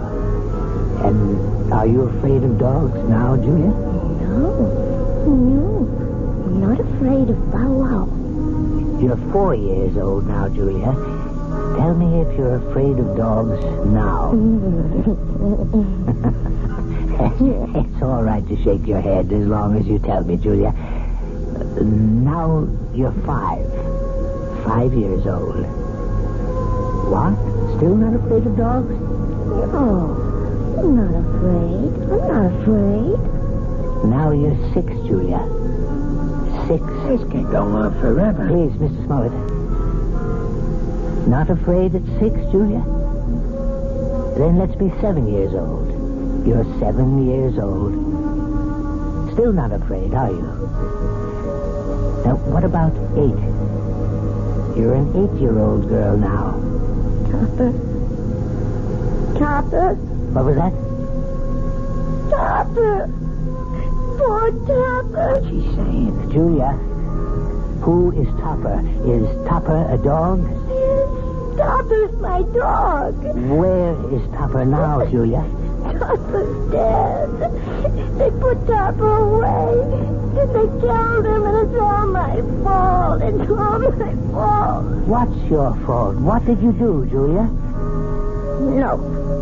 It's his fault. It's Bobby's fault. Who is he, Julia? Is Bobby a friend of yours? I hate him. He teases me all the time. I'm glad I did it. I'm glad. Only don't kill Topper, please. Please don't kill my dog. Does all this mean something? Yes, it means a great deal, Mr. Smollett. Julia, now please listen. I want you to tell me all about Bobby and Topper. Bobby lives next door. He's 10. He teases me. He pulls my hair. He tore my dress. He put mud in my shoes, and he hit Topper with a rock. Mommy! What happened, Julia? Why are you calling your mother? What's happened to Bobby? He's killed him! He's killed him! Who? I warned him. I told him what I would do. I told him. Was it Bobby you warned? Take him, Topper. Kill him. Kill him. Kill him. Quiet. Julia, listen to me. I want you to explain everything to me very clearly. Did you tell your dog to hurt Bobby? Yes. Did he hurt Bobby? Did Topper kill him? No, he hurt Bobby. He didn't kill him. He hurt Bobby in the neck, but they killed Topper. They killed my dog. And it's my fault. It's my fault. Well, I think we found the lost dog.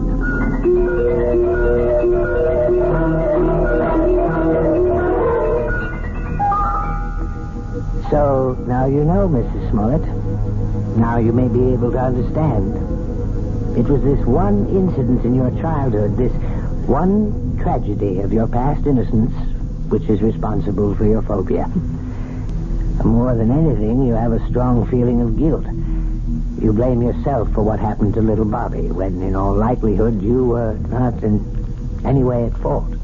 No, Dr. Froelich. You're wrong about that part. It was my fault.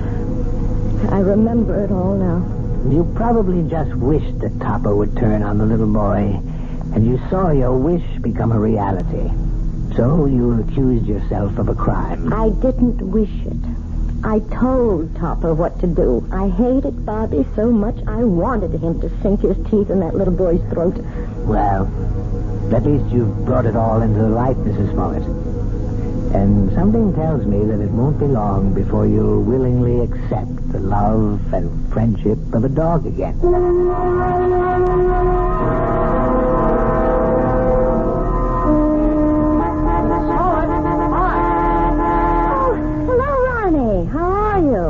I'm okay, I guess. That looks like a brand new car you're driving. Oh, yeah, it is. My parents gave it to me for my birthday, but, well, it took a couple of months to get it here from the factory. Well, you see, I wanted a couple of special things done to it. It's very handsome, Ronnie. I'm sure you're enjoying it. Yeah, it's great. I guess you've been shopping, huh? Yes, I have been. Ronnie, maybe you'd like to come inside for a few minutes for some tea or something? I'm afraid I can't right now. I mean, see, I'm supposed to pick up Lisa at her house. Lisa? Yeah, Lisa Bryant. We, sort of going steady now. Yes, of course. Well, it was very nice running into you, Ronnie. Yes, it was. Hey, by the way, you're looking, well, I mean, you seem real fine these days, Mrs. Smollett. Yes, Ronnie. I'm really very fine. Now I've got to go inside. It's time to feed Attila. Who? Goodbye, Ronnie.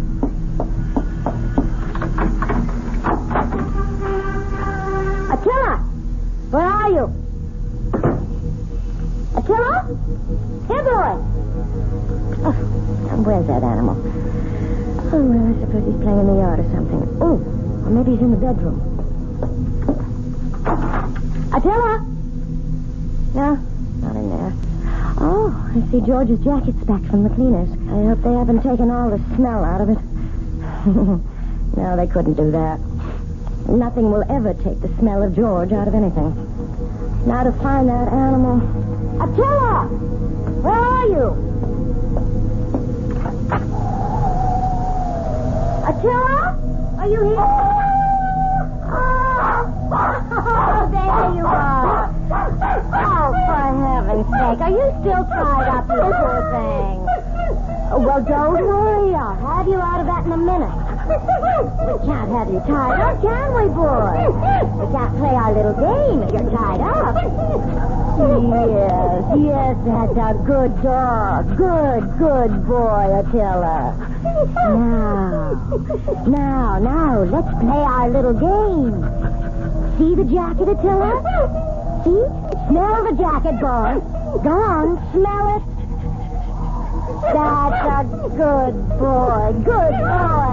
Now, stick him, Attila. That's it. Stick him, Attila. Stick him.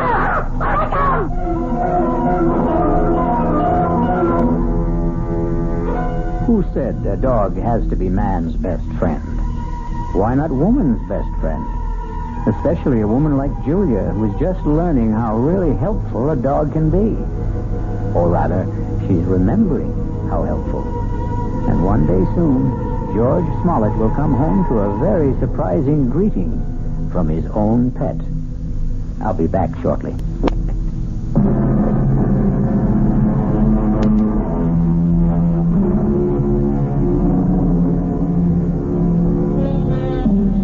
We hope we haven't given you the impression that we don't love dogs. We love them very much, especially since dogs are descended from wolves. And the wolf is not only a fascinating creature, he also does something wonderful for all lovers of mystery stories. He makes this chilling sound. Our cast included Kim Hunter, George Matthews, Robert Dryden, Gil Mack, and Mandy Patinkin. The entire production was under the direction of Hyman Brown. Now, a preview of our next tale. They'll never be satisfied. If we got him out of the country. What's to keep him from coming back when he's broke or even threatening us from abroad? I gave him $1,000 in cash only a few days ago. When he was picked up in the bar, he had only about $270 left. In a matter of 2 days, he'd squandered over $700. But if he were made to understand that the sum agreed on was all he was going to get. I make you understand. We're not dealing with a rational, honest man. What can you do? There are only 2 things one can do about a blackmailer. Keep on paying and paying forever. And the other? And the other, kill him. Radio Mystery Theater was sponsored in part by Anheuser-Busch Incorporated, brewers of Budweiser. This is E.G. Marshall inviting you to return to our Mystery Theater for another adventure in the macabre. Until next time, pleasant dreams.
Welcome to the world of your own terrifying imagination.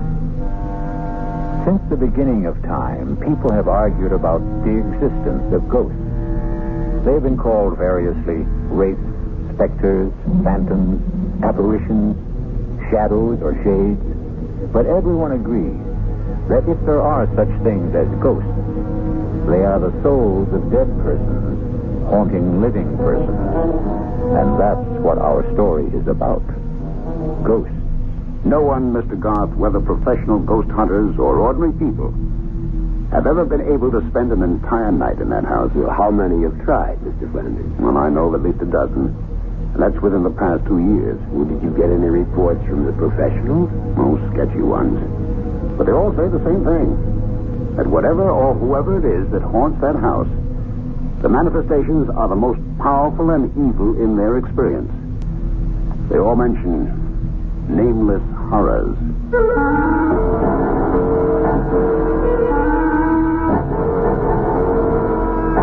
Our mystery drama, A Ghostly Game of Death, was written especially for the Mystery Theater by Murray Burnett and stars William Prince.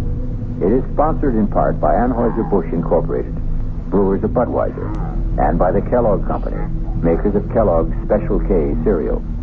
I'll be back shortly with Act 1.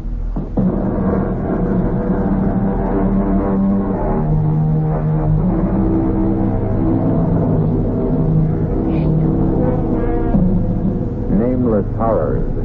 A nice phrase. But as soon as you put a name and identity to horrors, somehow they prove bearable. In the last century, people have shown that they can and do bear up under mass genocide and atomic bombings. But the horror that is nameless, that is the most fearful of all. And our spine tingler will try to put a name to one kind of horror. You are not real. There are no such things as ghosts.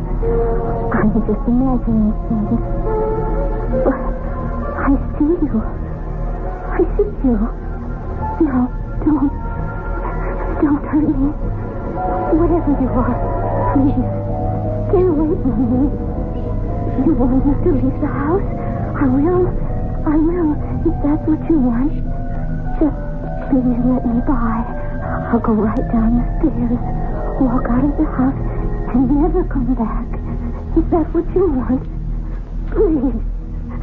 No! Don't touch me! Let me out!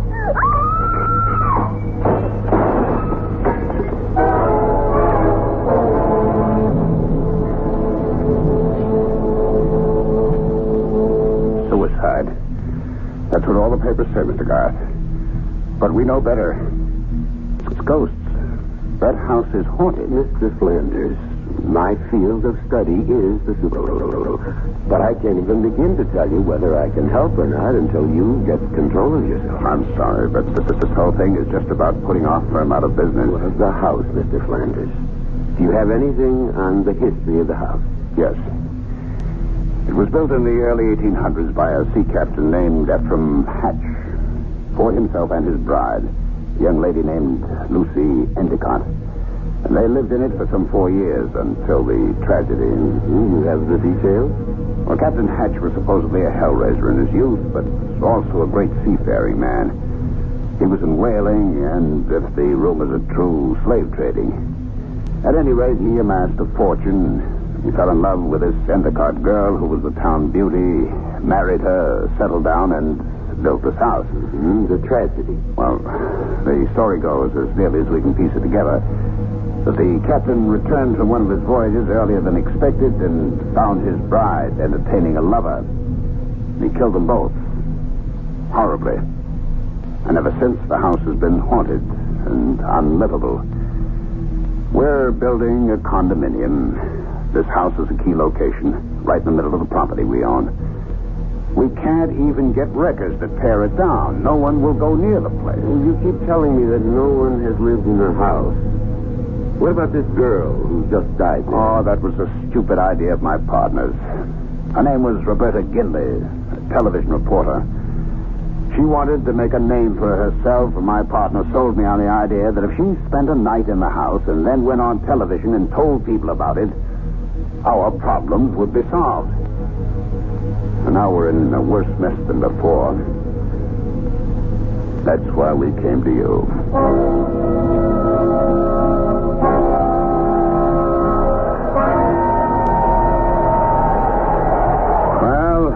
There you are, gentlemen. The haunted house. Well, is it always this windy, Mr. Flanders? No, Mr. Kelly. Only when the wind blows from the east off the ocean. Well, for a haunted house, it looks substantial enough. Well, shall we go up to the house, Mr. Flanders? Why don't you two go? I'll wait for you here. You'll be quite safe, Mr. Flanders. It's broad daylight. Tim Kelly here has been with me in more haunted places and dealt with more ghosts than any man, except myself. And don't forget Byron. Byron is my dog, Mr. Flanders. And like me, he doesn't believe in ghosts. Huh? Do you, Byron? Oh, I'm not scared, gentlemen. It's just that I've seen the house so many times, well, I don't want to influence you. Who's this, let's go, Byron. You bring all our gifts in? Well, it's back at the motel. We won't need it until tonight. Wow. They certainly built solid houses in the old days. Look at this door. What? Take it easy, Byron. Boy, everything's okay. You got the keys? Right here? All right, in we go. In we go. Come on now, Byron. Come on. We're on our way to meet the ghost. Tim, keep Byron quiet. Sit, Byron. Come on, sit. I don't think we should bother her downstairs. Let's go up and see where we're going to speak tonight. All right, I'm with you. Come along, Byron. Oh, this looks like the master's bedroom. I'll sleep here. All right, I'll sleep in this little alcove here. Right off your room. Byron, what is the matter with you? I wouldn't try to take him into that alcove, Tim. He can stay in this room with me tonight. All right. Hey, there's a door here leading outside to what you call the Widow's Walk. Want to come out and look around? I'll be right with you. Just checking the fireplace. Gonna need logs. Okay. Where's the door? It's right here. It hasn't been open in a long time. No. What a view. Look at that ocean. Any woman waiting out here to see her husband's ship come in might be blown away. What Flanders tells the captain's wife wasn't too anxious for her husband to return. That's right. She was too busy entertaining her lover. Watch out! How you moved the rail? Oh, right. Thanks, Scott. Hadn't caught me. I would have gone over. What happened? Oh, nothing. Nothing. I don't know. I lost my balance. Come on, Tim. We know each other better than that. What happened? I really don't know, Alex. I'll swear. I thought someone pushed me.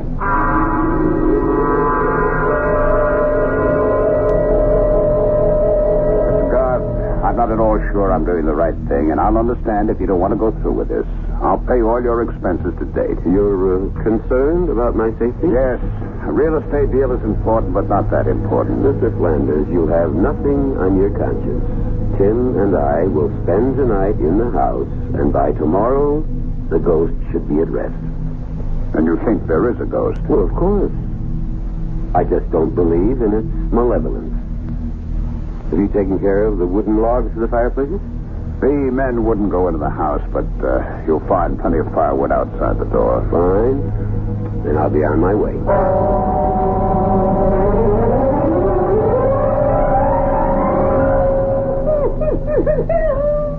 I've never seen Byron act like this. Something to think about. Well, I've been with you on about 50 of these haunted house deals. You think there's something different about this one? Well, I don't know, but I'm going to find out. Well, I've heard that sort of moan before. According to you, Alex, it's a ghost in pain. It is. Sounds like the evening's entertainment is about to start. Tim? Yes, Alex? We've worked together for a long time, and we get along so well because I respect your disbelief in the supernatural. Yeah, which has come in handy when I uncovered a few tape recorders and other little safe devices. Right. But for your own sake, Tim, there's something about this house that seems different. Now, please, be careful. Huh? You trying to scare me? Oh, I don't think that's possible. Right. Now, how about some wood for my fire? Oh, whoever you are, if you're trying to scare us, it's not going to work. You know, in all the years we've been working together, Alex, I've yet to see a ghost. But you've heard them. Oh, so you tell me. You talk with them. I just hear noises, and sometimes they're man-made. And sometimes not. Would you strike a match, please? That's better. Get some of the chill off the room. The fireplaces always seem to make a room more cheerful. The electricity must have been installed around, I guess the turn of the century. Well, I've seen brighter lights. But at least we have light. And candles. Oh, did I share mine with you? No, I have a supply back in my room. Oh, all right. Here we go again. Spirit wrapping. Oh, now I've made it angry. Listen to me. Whoever you are, my name is Alex Garth. I would like to help you, but I can't unless... Doesn't want to talk to you, evidently, Alex. We'll see. Although you're my friend in the lie, you are often a disturbing influence. Now, I won't deny that I'm an unbeliever. So I'll turn in now that the fire's going. And you can go back to your side of the room and commune with the spirit. And with each other, Tim. We'll check with each other, as we always do.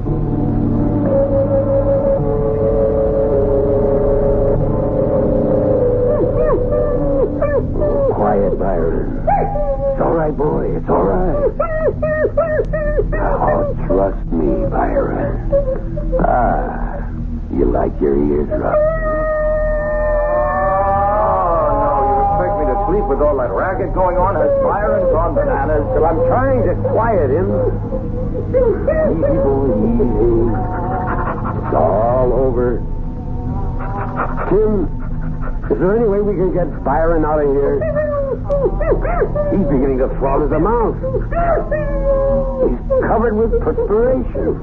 Well, I don't want to let him out now. He'll just get lost. He'll get over it when he sees nothing's happening. Hey. What? My suit went out. How are yours? Going. go. Easy, boy, easy. I know you're in trouble. Please, let me help you. If you'll show yourself, I could help you. I've helped others. Believe me. Is your name Lucy? Lucy Endicott? If you are Lucy, would you rap twice? Can you? Come here. Come here right now. Lucy, you're frightening a dumb animal. You're not frightening me. I'm sure you don't want to terrify a beast. He's never done you any harm.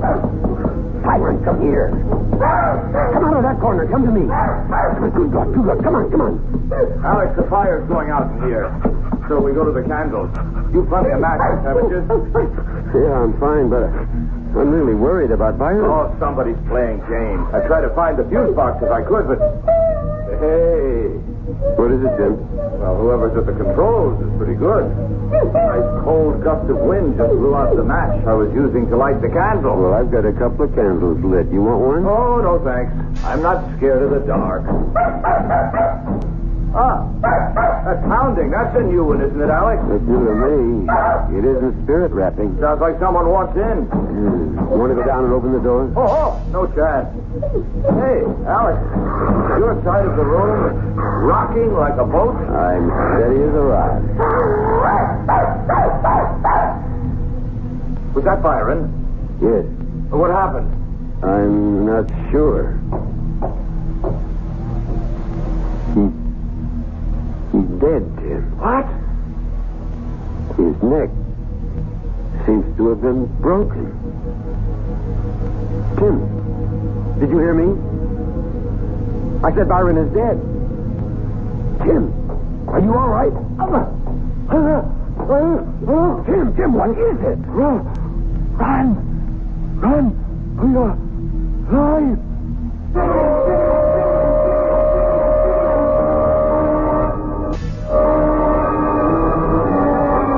Each man has his own nightmare. Something from which he will run, driven by the secret whips of his own fears. But I suspect that Alex Garth could not tell you what it was that Tim Kelly ran from that night in the house that faced the sea. We'll be back shortly with Act 2.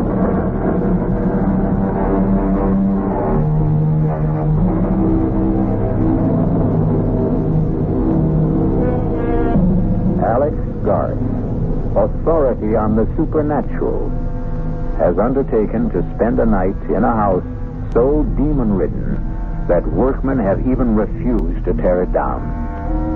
Deserted by his friend and ally, Tim Kelly, who fled in terror from unknown fears, Garth knew that he had to face the rest of the night alone as the heavy outer door boomed closed behind Tim Kelly.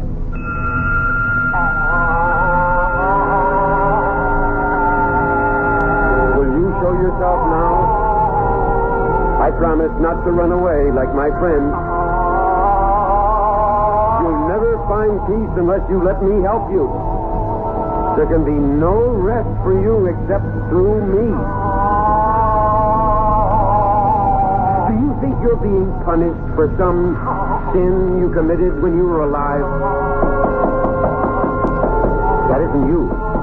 Is it, Lucy? Please, let me help you. I will not let you in, and I will not leave this house. Locking the room doesn't frighten me. I'm not afraid. Mr. Coggins! We've split it tough, Gallus. Keep her steady or I'll kill you!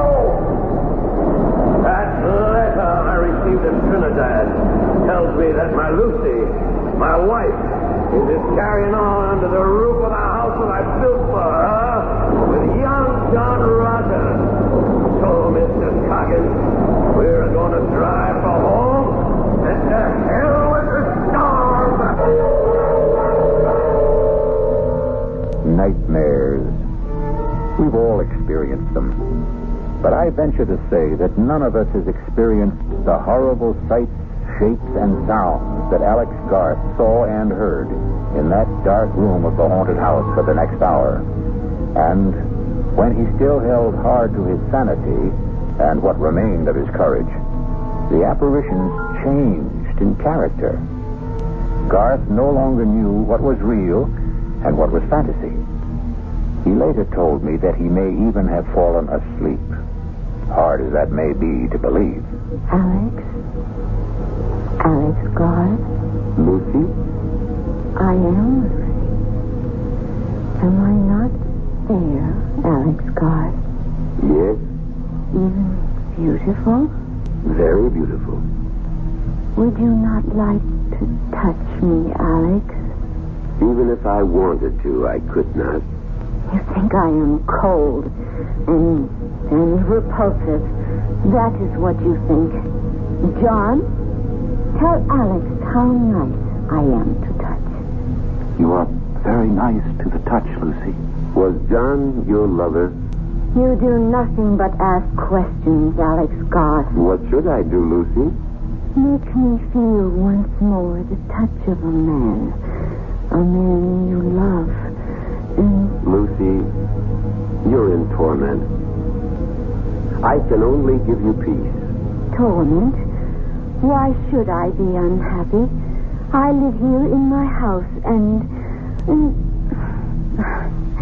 Of course, we were naughty, John and I. We tried to frighten you.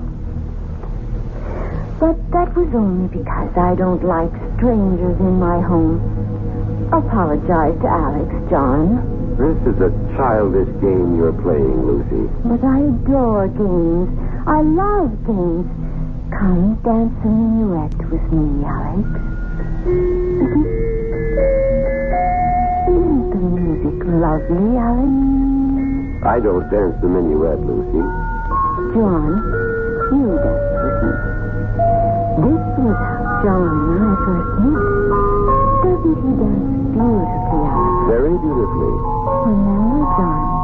Remember how you looked at me that night? Yes. And that old witch Hannah saw it and wrote the letter to your husband. Oh, not then, John. It was much later. Look at me that way again, John. Oh, you're no fun. No fun anymore at all, John. Alex, you come and dance with me. No, thank you. You are afraid, Alex. Yes, I am afraid.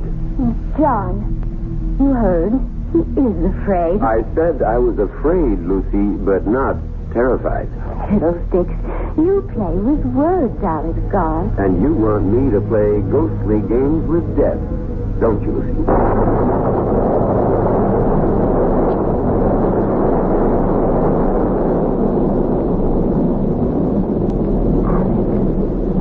Alex Garth, wake up.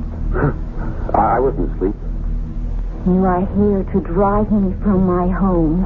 Are you happy in your home, Lucy? I will not leave. You shall fail. Others have tried. Would you like to see what happened to those others? I have a mirror you can look into in my room, just down the hall. Look in that mirror if you dare. I think I've been given a fairly good idea already. Leave this house, Alex. For your own sake, leave. Tomorrow morning, Lucy. Tomorrow will be too late. My head's going around. Sit down, Alex Garth. The room will stop spinning. There. That's better, isn't it? I'm still dizzy. I warned you. Now, Alex Garth, now, look at me. Good Lord. You do not find me beautiful now, Alex Garth.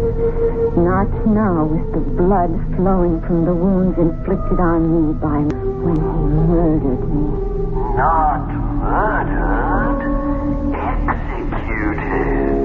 You would not like to kiss me now, Alex Garth. Stay where you are. You need not worry about my blood staining your clothes. It will not even show. Stay away. Stay away. I warned you, Alex Garth.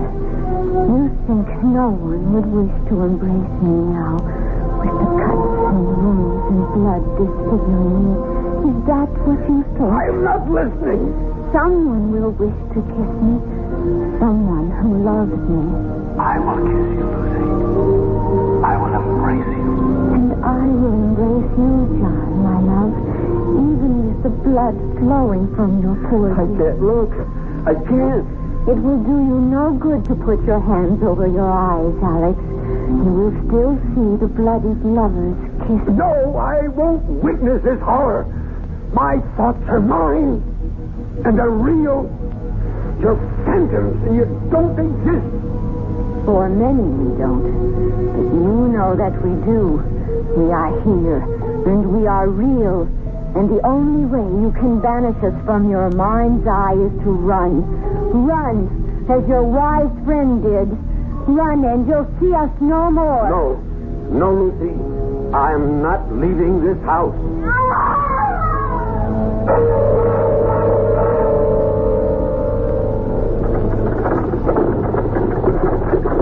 This is the carriage bearing me to the burial ground, Alex. If you open your eyes, you can see into the coffin. The undertaker did a fine job. I looked almost as pretty as I did before I died. I was wearing the dress you see me in, Alex, and the only mourner following who wasn't afraid of my husband's wrath. The only person who didn't believe I was a wanton. Do you believe that? Yes. You do? Yes. For everyone feared Captain Hatch. And you, Lucy, most of all, you still fear him. No. Oh, why won't you go? Like you, Lucy, I am bound. How bound? By my knowledge, by my pride, by knowing if I leave now, I failed. You have stayed longer than anyone. Not long enough. You mustn't stay. What you have seen, it will be worse and dangerous for you. Even more dangerous. And you're afraid for me? Yes. Why? You really don't know. Of course not. But you've seen John. Have you not noticed that you are very alike? Well, I really hadn't looked that closely. Would you? No, I believe you.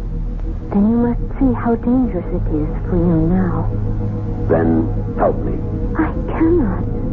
If you would trust me and tell me what the control is, I could help. You're very wise, Alex, but this is something beyond your wisdom. Try me. It's impossible.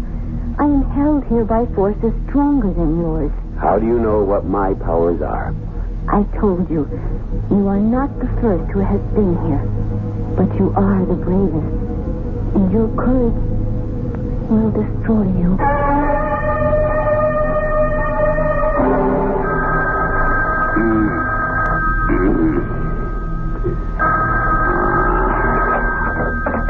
Hello. Mr. Flanders?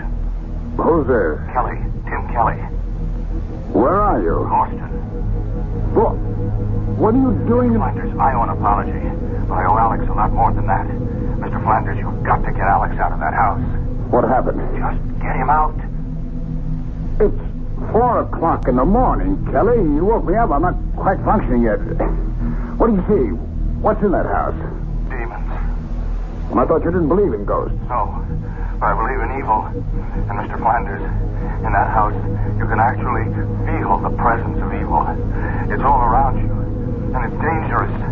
Now, listen, Kelly, God knew what he was getting into. It's up to him to handle it. I tell you, his life is at stake. Well, if you're convinced of that, then it's up to you to do something about it. Not to run away.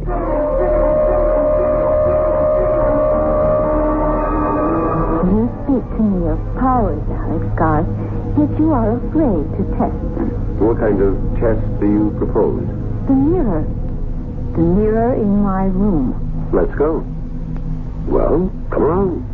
I'm warning you, Alex Garth. Wait a second.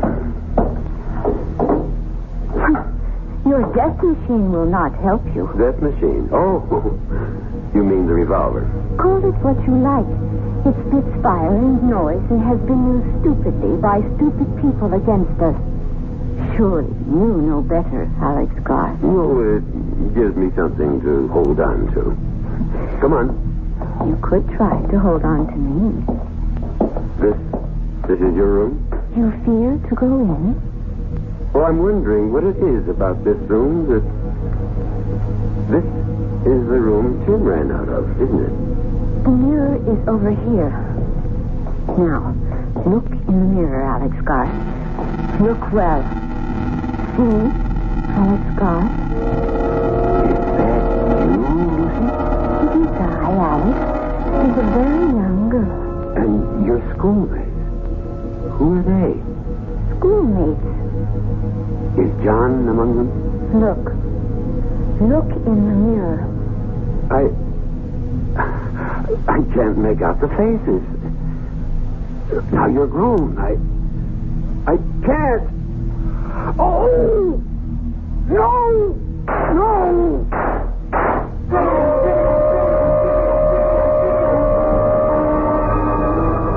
Mirror, mirror on the wall. What did the hunter of ghosts, Alex Garth, see in the mirror that so terrified him he lost his head and shot at the images in the glass? I'll be back shortly to tell you what Garth saw when I return with Act 3.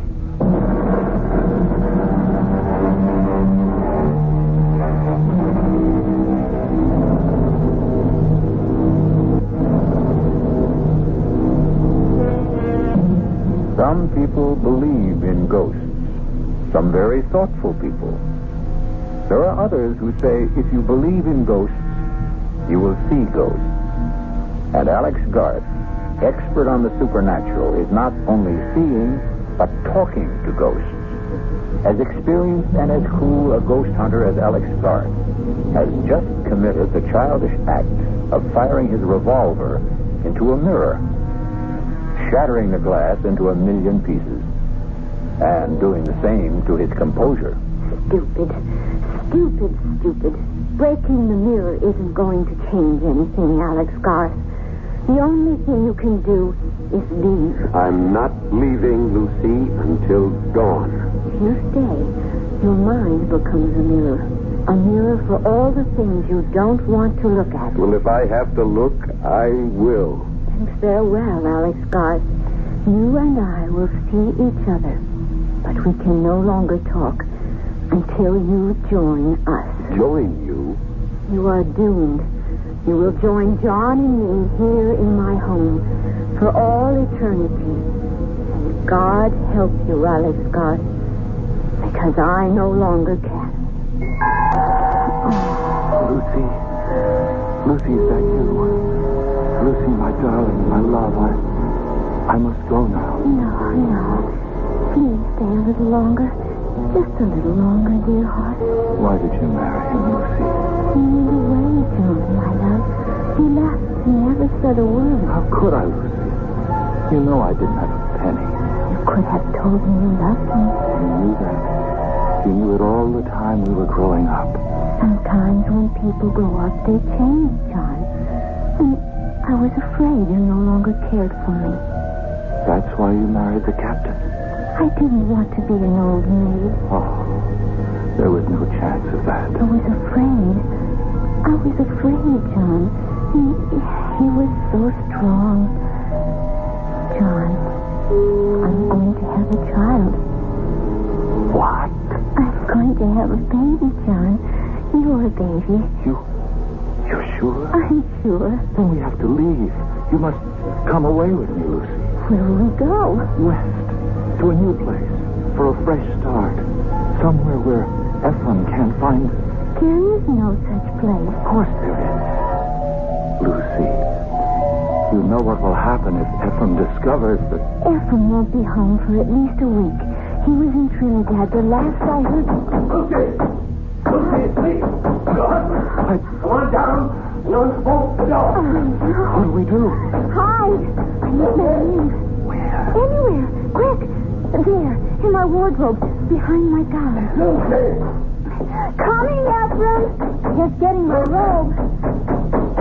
Don't be wasting your time, Lucy. It's been 4 months since I've seen you last. All right, Lucy.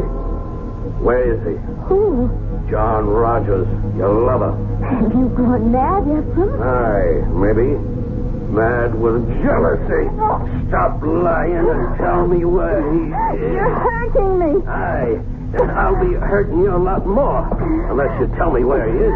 Who put those terrible ideas into your head? The widow Davies, that's who. And you believe that old gossip? Tell me she lies. Tell me. Here. Lies. Aye. Lie there and snivel whilst I roust out your fancy man from wherever he's cowering. There's no one here, Ephraim. God is my witness. No one. Here it goes. Well, for your sake, I hope you're right. But the widow told me she saw him sneaking into this house tonight. She lied. She lied. Maybe. And now, how about your wardrobe? Ephraim! I am with child. Get up on your feet. The child is yours, Ephraim. Your child. You think I'll have my wife carrying another man's child? No. Oh, you'll be killing your own child. Liar. Cheat. Stop. He's here. The man who got you with child. Then come here and stop me. Come on, no. You know I can't do that. Can't? You mean you won't? You know as well as I do. I've never had anything to do with your wife. Just as you know very well who I am. What I'm trying to do here. Then do it. I'll match my blade against your pistol anytime. Captain. No, John. No. So, you came out at last, did you? Now, tell me how you like the taste of steel.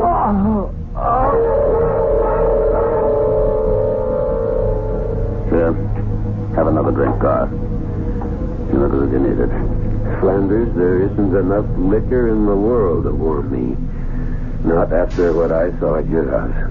Then it is haunted. By ghosts beyond anything in my experience. Can you help me? I hope so, but I'm not sure.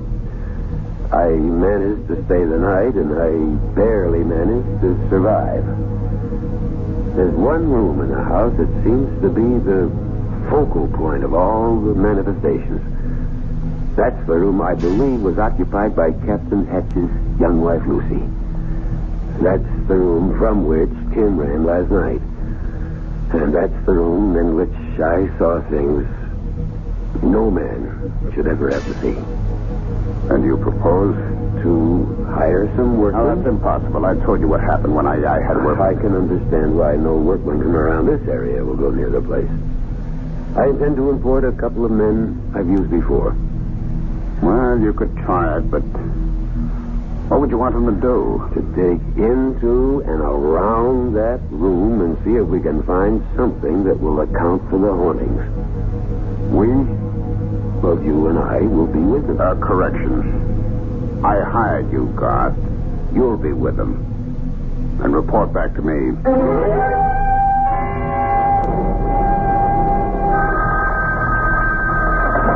Hello? Flanders, this is Olive Garth. I'm calling you from a diner just down the road from the house. With good news? With news. My workman walked out. Well, that's that. If you want that house cleansed, all I ask is you meet me there in half an hour. Well, why do you need me? Well, for two reasons. One, I don't know what may have to be done to the house, which is your property. And two, I don't think one man can do all the necessary digging that may have to be done.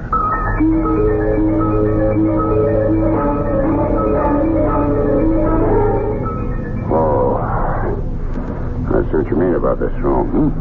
Yeah, we'll try not to think about this house or the stories about it. Just hand me that hammer. What do you want with a hammer? I want to test these walls, floors, You think there's a secret passage or some nonsense like that? Well, I don't know what there is, but there must be something. You'll have to take my word for it that what goes on in this house isn't an ordinary lost or restless spirit seeking solace. It's something that's planned and controlled. How? That's what I hope to find out. Ah! Here. You found something? I think so. Listen. That sounds hollow. Yes. And the further down you go towards the floor, the hollower it sounds. Hand me that crowbar. Well, maybe we should let things be. Not if you want to rid the house of the ghosts. Well, what will we find? Lord knows. Here goes. And wait. Can't you handle this without me? You scared? Well, I think I'd feel better if I stepped outside. Be over in a minute. I don't think I'm going to be able to stand this. Well, just think of something else. You get a thought, you hold on to it. Well, I can only think of the sea and the storm and the ship driving and a woman. Flanders, hold on to me. Hang on. And look. Look, there's nothing down there but a room. Look for yourself. God, why should I be so terrified? Why do I want to run? There are steps. Come on. No, you want me to go down? Come on, it's only an empty room. I'm not so sure it's empty. Come on. Steady now. What's that? It's a table. There's something on it. I know. Let's see. It's just a plain saucer. Yeah, the saucer's plain. But look what's in it. What is that stuff? Well, I'm not sure, but it looks to me like something like mercury. I'll bet there's mercury in it. We'll have to have it analyzed. What's that on top of it? A needle. Look at its spin. I see. But don't you see anything else? No. Well, look under the saucer. Looks like a slip of paper. It does indeed. Let's have a look at it if I can get it out without disturbing the... There we are. There's writing on it. What does it say? As moves this needle, so moves my will. Accursed be this house and all who dwell therein. See to it that they find neither rest nor tranquility, but be doomed to eternal agony and torment beyond the ken of man and woman. To which I affix my seal and signature, Ephraim Hatch, master of the schooner Lucy. Do you mean to tell me that this piece of paper, that source of liquid and a Look out! The saucer! Be careful! Oh. Quick, the ladder! Hurry, Flanders! The smoke! I can't breathe! The ladder! Quickly! I'm right behind you!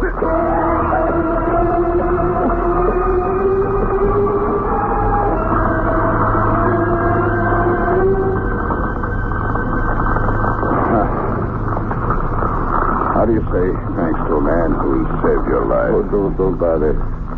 You wouldn't have been down there in the first place if I hadn't insisted. I owed it to you to get you out of there. God. Yes? I want to explain about my upsetting the saucer. I wouldn't say this to anyone except you, but I swear that something pushed my hand. Do you believe that? Yes, Flanders, I believe it. And now your house is cleansed. The fire will see to that.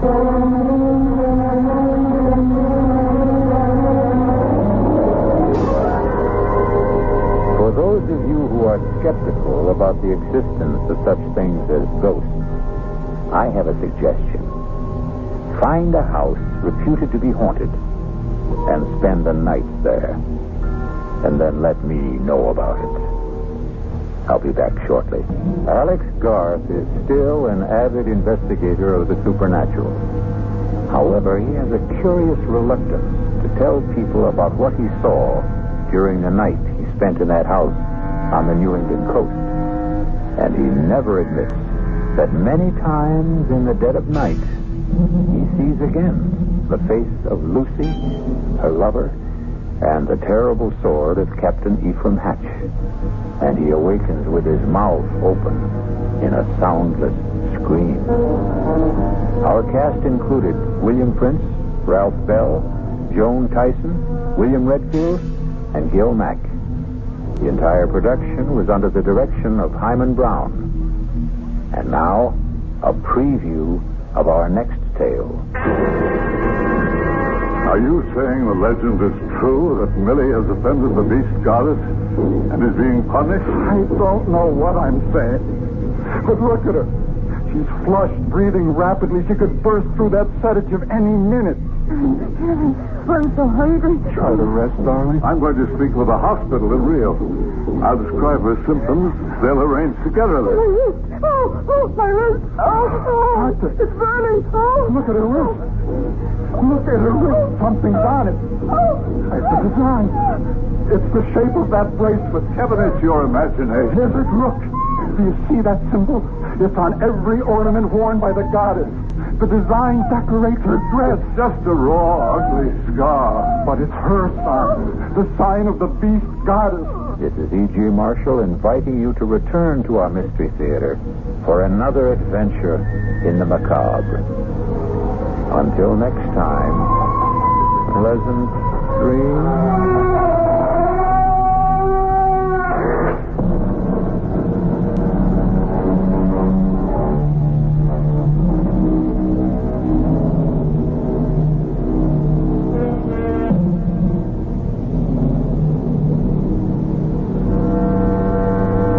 To WTAX Radio. At 6:30 and again at 11:30, return to those exciting early days of radio. Tuesday night, Lamont Cranston is The Shadow. Wednesday night, Gangbusters. Thursday night, the timeless and thrilling escapades of the Green Hornet. And Friday night, the Lone Ranger rides again. Yes, radio is back, and KRLD's got it. Occasional acid indigestion and heartburn can be more than just acid alone. Often there's trapped gas, too. That's what we call gasid indigestion. Digel is made for gasid indigestion because Digel is different. It does more.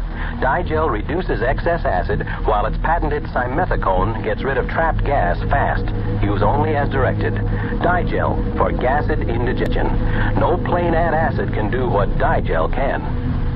Radio is back, and KRLD's got it. Tuesday through Friday evenings at 6:30 and again at 11:30, return to those exciting early days of radio. Tuesday night, Lamont Cranston is The Shadow. Wednesday night, Gangbusters. Thursday night, the timeless and thrilling escapades of the Green Hornet. And Friday night, the Lone Ranger rides again. Yes, radio is back, and KRLD's got it. The CBS Radio Mystery Theater presents...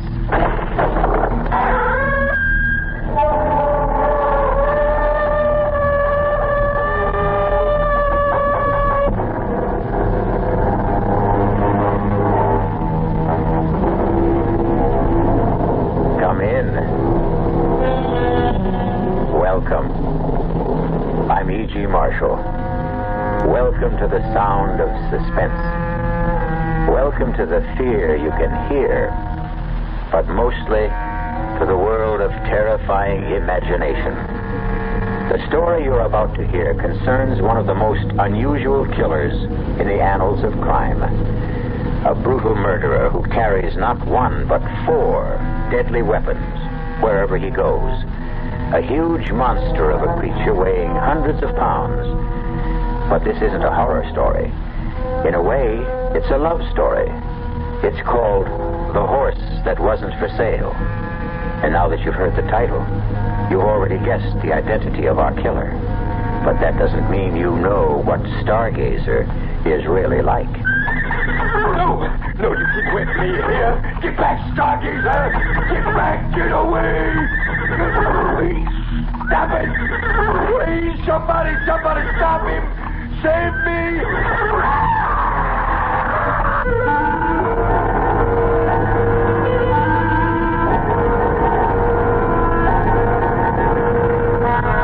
Our mystery drama, The Horse That Wasn't for Sale, was written especially for the Mystery Theater by Henry Slessor and stars Mercedes McCambridge. It is sponsored in part by Anheuser-Busch Incorporated, brewers of Budweiser. I'll be back shortly with Act 1. Who knows how to help you solve your shopping problem? Your Better Business Bureau knows. Sam Spade, private investigator. Oh, Sam, I need you. Sam, I've been out all day. I really tried. But I couldn't sell one thing. And when I went back to the company, they said I bought the franchise and I was stuck with the goods. What am I going to do now, Sam? I'll help you, madam. You're not Sam. No, I'm the man from your Better Business Bureau. Always investigate the reputation of the company before you go into the franchise business. You won't become a millionaire overnight through buying a franchise. Believe me, that's true. Sam is wonderful. Just another helpful tip from your Better Business Bureau. Yes, who is it? Hi, I'm your new neighbor, Steve Williams, in 107. Oh, how nice to meet you. Well, come on in. It's a pleasure. I see you've got a measuring cup. And now let me guess. You ran out of sugar. You're a bachelor. Oh, yes. As a matter of fact, I was wondering if I could borrow some prunes. Prunes? Prunes? I know. Sorry. Did I tell a joke? Yeah, I thought a couple. There are still a lot of people who laugh at prunes. But now, quite a few are finding out how good they really are. Because pound for pound, prunes have 8 times the vitamin A of the leading fresh fruit, and more iron, niacin, and vitamin B2 than the 5 leading fresh fruits. They're also a great natural source of quick energy. He wants to borrow. Well, thanks. Anyway, maybe I'll try 105. Yeah. California prunes. The funny fruit that does so much for you.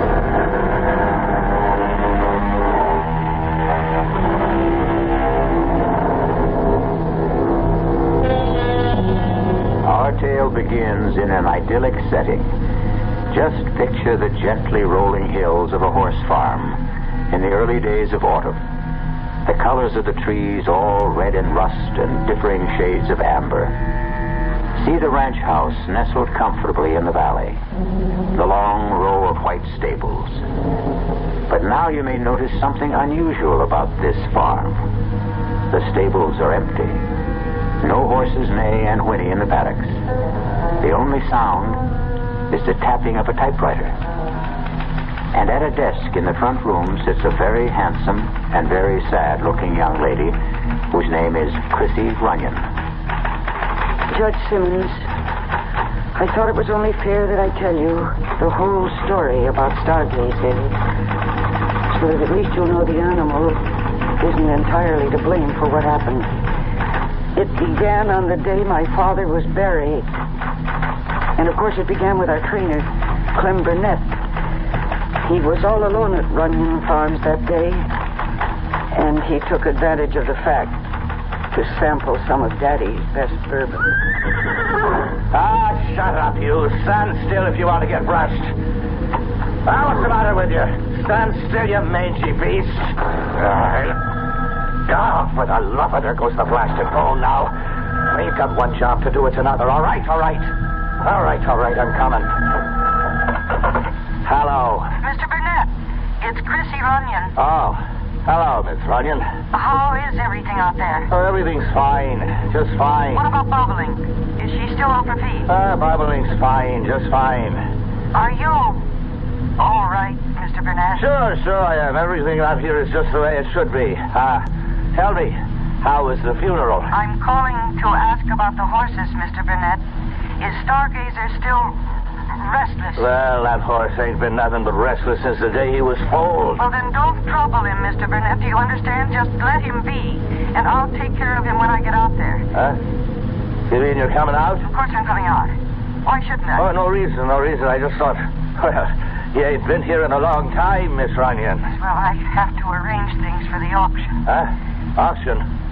What are you talking about? I'm sorry, Mr. Burnett, but the horses have to be sold, and the farm, too. My father's debts were too, well, never mind. I'll be there sometime this weekend. Oh, wait a minute. You're telling me that I'm out of a job? I'm sorry. There's nothing I can do about it. Well, look here. I worked 6 years on this place. 6 years, and your old man never gave me more than a... I'll see you on the weekend, Mr. Burnett, and we'll settle then about your wages. And remember what I said about Stargazer. Just let him alone. Goodbye. Just like that, huh?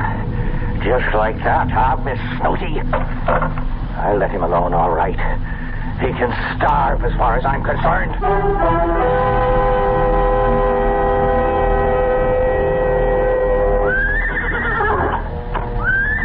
what's the matter, Stargazer? You don't look so happy today. Hungry, maybe, huh? Thirsty? No, there's no use clawing the ground. You just got to wait until she gets here. Miss Chrissy Runyon is the only one you ever cared for, right? Well, you can wait until she gets here and takes care of you, because I won't. Hey, now get down. Get down, Stargazer. Now you stop that. What are you trying to do? Knock down the whole barn? Now stop that. You stop it. All right. All right, if you want a taste of the whip. Now stop it. Stop it, you crazy beast. Get back there. Get back. You kicked me. No. No. Oh, my God.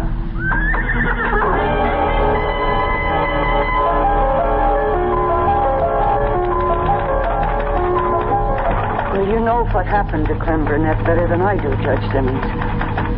You viewed the remains of his body for the inquest. That was something I couldn't bring myself to do. I'm sure you remember the day after the hearing, when you asked me to dinner. Please, Judge, why don't you tell me what's really on your mind? It's about Stargazer. Well, I appreciate your accepting this date. I know you're anxious to get back to the city. No, I'm anxious to get back to my home, Judge. Yes. It's hard to think that Runyon Farms isn't your home anymore. Well, it hasn't been for years. You know that Daddy and I didn't get along? Yes, I know that only too well. Your father used to say, the only thing that keeps Chrissy coming back is that horse, Stargazer. And you were right the first time.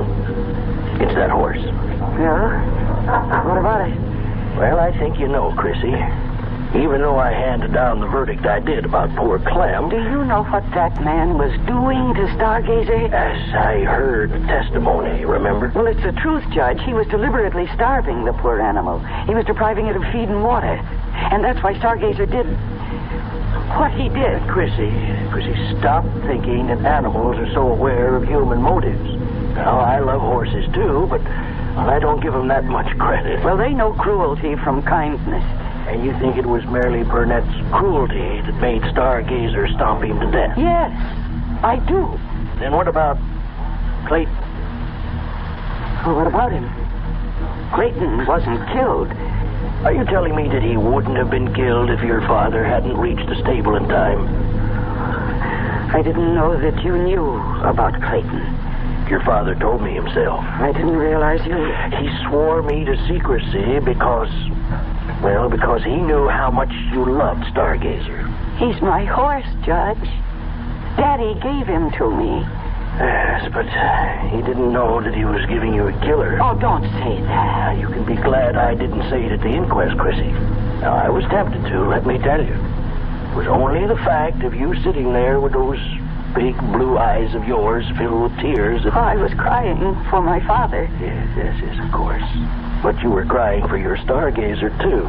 Now, you're afraid the verdict would be against the animal and that somebody would have to put a bullet in that proud head. Judge, please don't say such things. Chrissy, you're not going to allow Stargazer to be sold, are you? Is that why you wanted this lunch, to ask me that? The horse cannot be ridden. Not even you dare ride him again. A horse doesn't have to be ridden. Chrissy, your beautiful stallion is mad. Mad? Killer mad. The way some animals get when they're treated just a little too cruelly. But Stargazer wasn't ever treated that badly. Between Clayton and Burnett and you... Me? Yes, Chrissy. Yours was the greatest cruelty of all. What do you mean? Your horse loved you, child, and you left him. You went out of his life, and you stayed out of it. Well, I was in college. And afterwards... Oh, Judge, I did have a life to live. I didn't want to live it under the thumb of my father. Yes, and Stargazer forgot kindness and learned indifference and cruelty, and he went mad. Now, you have to do something for him. Judge, please, listen to me. I know he's valuable, Chrissy. And I know your father left you with too many creditors, and Stargazer will probably bring you a higher price than any other horse on the list. 8, maybe 10,000 from the stud farm. Judge Simmons, you needn't have worried. I made up my mind about that even before Stargazer, even before Burnett was killed. He's not for sale. You mean that, Chrissy? I'm putting every single horse up for auction, but not Stargazer.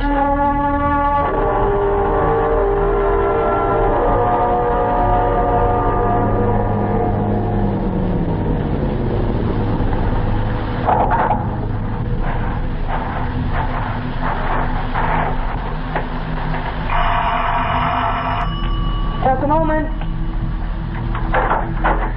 Good morning. Oh. Hello. You remember me, don't you? Alan Carlin from Wildbrook Farm? Yes, of course. I remember you, Mr. Carlin. Why, I thought you might have forgotten me. It's been a couple of years since we've seen each other, Miss Runyon. I remember you. In fact, I saw you at the auction. Well, I'm flattered that you noticed me. You bought 3 of my father's horses. Yes, I bought 3. I meant to buy 4. Listen, do you mind if I come in? Oh, please do. I was really shocked when I heard he died. He wasn't a youngster, of course, but just the same. My father was 71. Well, I always figured he was younger, seeing as how he had such a young daughter. But I know it took Will a long time to get around to marrying. He was practically 40 by then, wasn't he? But then, that's how your father was, always putting things off. Including paying his bills, huh? Is that why you're here, perhaps? I beg your pardon. No, I know that you are on my father's list of creditors. Oh, but that's not the reason I came to see you. You see, I bought 3 horses at your auction, but I meant to buy 4. The only reason I didn't was because the horse I really wanted wasn't for sale. Huh. You mean Stargazer? Well, I suppose you think I believe those rumors about the animal? Well, I don't. I've been around horses all my life. A good thoroughbred doesn't go crazy overnight. So any compunction you might have about selling him... You're mistaken. Stargazer was kept out of the auction at my request. He's my horse, and I don't want him sold. Well, I attended the inquest, you know. I listened to every word, and I know Burnett mistreated the animal. That's why he got stopped. Mr. Burnett was a fine trainer. Oh, yes, indeed.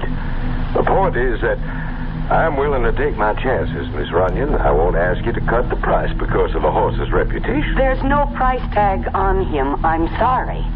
Miss Runyon, you're still a sporting woman, aren't you? Would you be willing to make a little wager? What? I've ridden horses with reputations 5 times worse than Stargazer's, and I can prove it. Now, if I do, will you talk about a sale? No. Oh, you're your father's daughter, all right. Everybody said Will ought to raise mules that would have been more in character. Now, look, you don't have to worry about me. I was born in a saddle. If anything happens, the responsibility will be all mine. Your responsibility? Do you really think I care what happens to you? Yeah, but nothing will. If you were at that inquest, you know what it means if Stargazer hurts anybody again. they'll destroy him, and they'll have the legal right to put him away. And I won't let that happen. But it won't be that way. It will. There is something wrong with Stargazer. I've known that for a long time. And I think Daddy knew it too, but he gave him to me thinking that I might win him over with kindness. Well, I failed, you see. And now when he feels that hateful weight on his back, he... Oh, please, please, go, Mr. Carlin, please. All right, Miss Runyon. I'm just so terribly sorry you won't let me prove you wrong. Oh, dear. I should start my packing. Feels like the whole morning is gone. Oh, no.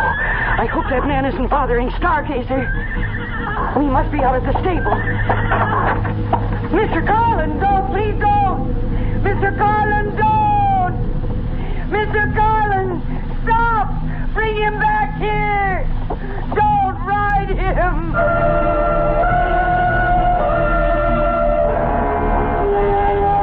And so Mr. Alan Carlin, horse fancier, has taken a fancy to a killer horse. But Mr. Carlin won't admit he can't win Stargazer's heart, and perhaps win Stargazer himself. We'll find out what becomes of both of them when I return shortly with Act 2. When you feel like having a cold Budweiser, do you automatically reach for a glass? Well, sure, Bud's a great beer any way you drink it. But without a glass, you're really missing something. Now take that wonderful Budweiser head of foam, for instance. Those bubbles, tiny though they are, still amount to something pretty special at the top of your glass. Taste appeal and eye appeal. Two results of exclusive beechwood aging and natural carbonation. It takes a lot longer to brew Budweiser that way, but brewing beer right does make a difference that you can taste. That's why when you say Budweiser, you've really said it all. Anheuser-Busch, St. Louis. When occasional heartburn or acid indigestion is combined with a gassy, foolish feeling, that's what we call gassed indigestion. Digel is made for gassed indigestion because Digel is different. It does more than plain antacids. Digel reduces excess acid while its patented simethicone gets rid of trapped gas fast. Use only as directed. Digel for gassed indigestion. No plain antacid can do what Digel can. Was I embarrassed? Even though I used an adhesive on my dentures, they still came loose during dinner. And when I had to feed... This denture wearer should change to Cushion Grip, a soft, pliable thermoplastic adhesive that even hot or cold liquids can't dissolve. That's why Cushion Grip lasts and holds dentures much longer than ordinary powder, paste, or cream adhesives you often must apply 2 or 3 times daily. For new, long-lasting security, new comfort, change to Cushion Grip.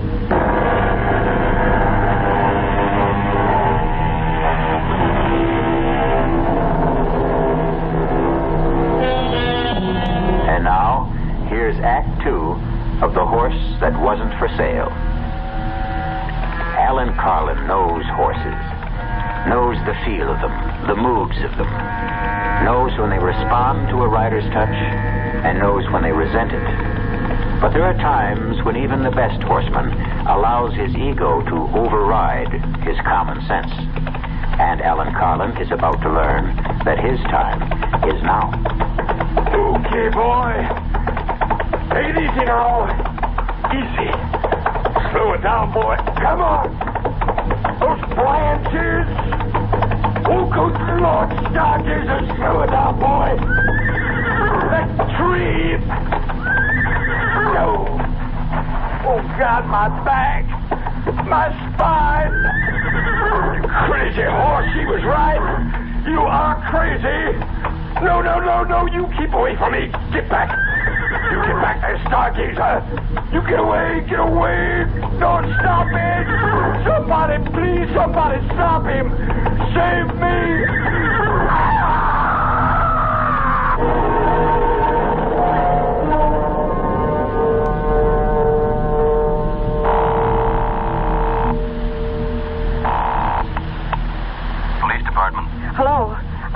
report it. I want to report a missing animal. A horse. Who is this, please? My name is Runyon, Christine Runyon. Oh, yes, Miss Runyon. This is Sergeant Begg. Oh, Sergeant, one of my horses was removed from... he ran away. Oh? I thought all your animals were auctioned off, Miss Runyon. No, there's one that wasn't sold. His name is... listen, maybe he's still around the farm somewhere. Maybe I better just go out and look for him. Well, if you want to give me a description of the animal... No, it's all right. I just lost my head for a minute. I'm sure he's around the property somewhere, and I'll find him. Don't worry. Whatever you say, miss. I'm sorry to have troubled you. Goodbye.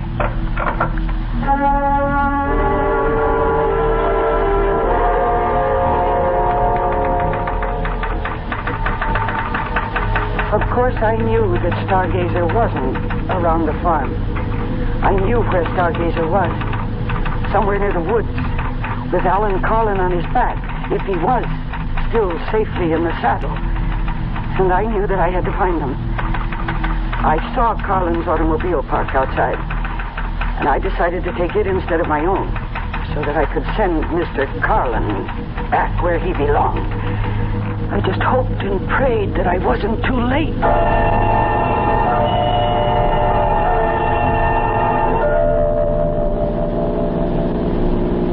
I hated driving. All my life I preferred a saddle to a driver's seat. But I drove Alan Carlin's car like a reckless idiot, taking every curve as if it was a race course. Stargazer must have been traveling swiftly, because there was still no sign of them when the road ended and became a forest trail. Only a horse could travel that pathway. So I stopped the car. I wasn't afraid of the forest. I'd spent half my life on a trail that led into the deepest parts of it. But now for the first time I felt afraid of it. Afraid of what it might conceal.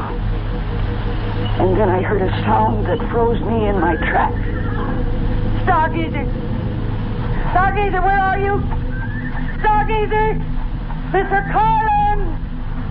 Oh, thank heavens you're all right, Stargazer. You are. Oh, dear God. No!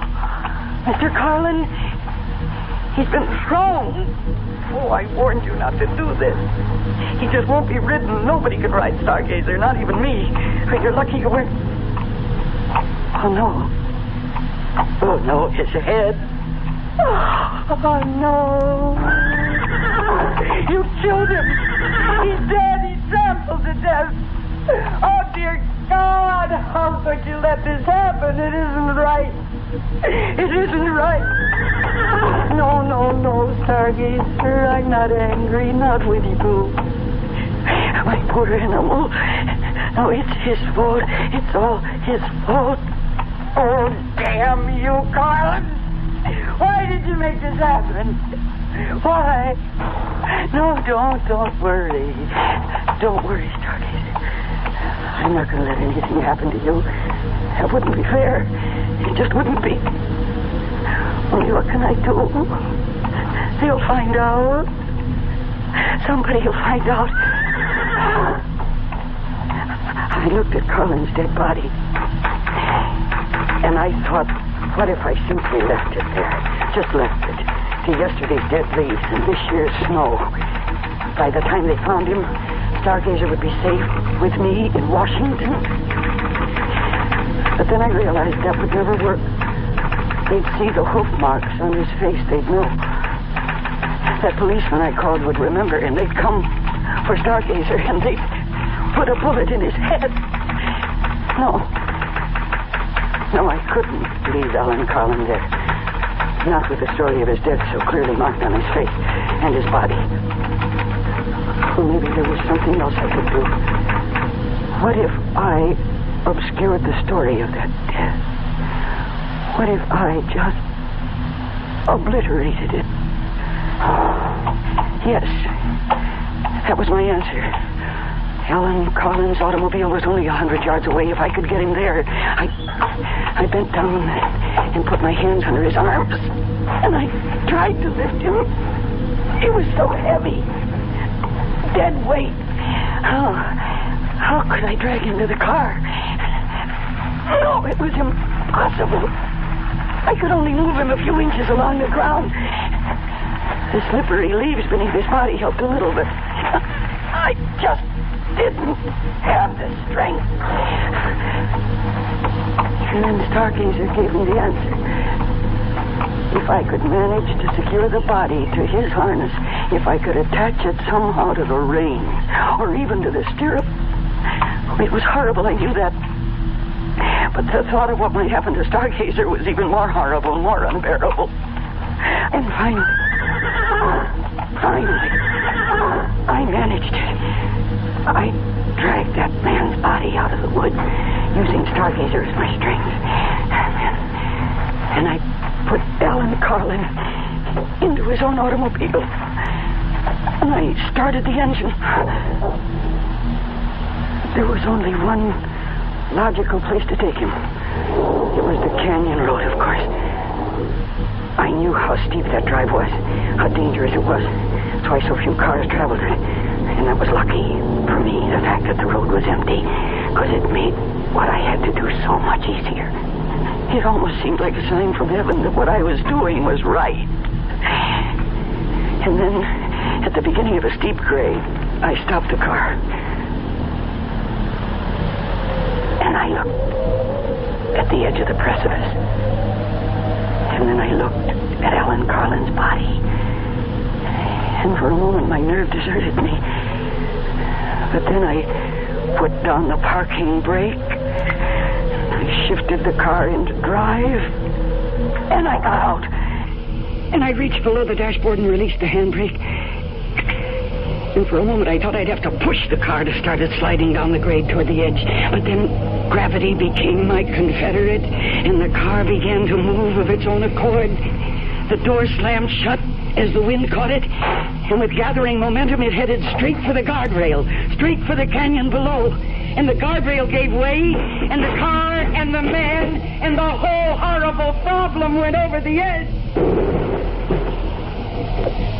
And when it struck the bottom, the impact was so shattering, I knew that Stargazer could never possibly be implicated in that man's death. Then I made the long walk back to the woods, back to my horse, to my old friend, who stood patiently tethered, waiting for me, trusting in me.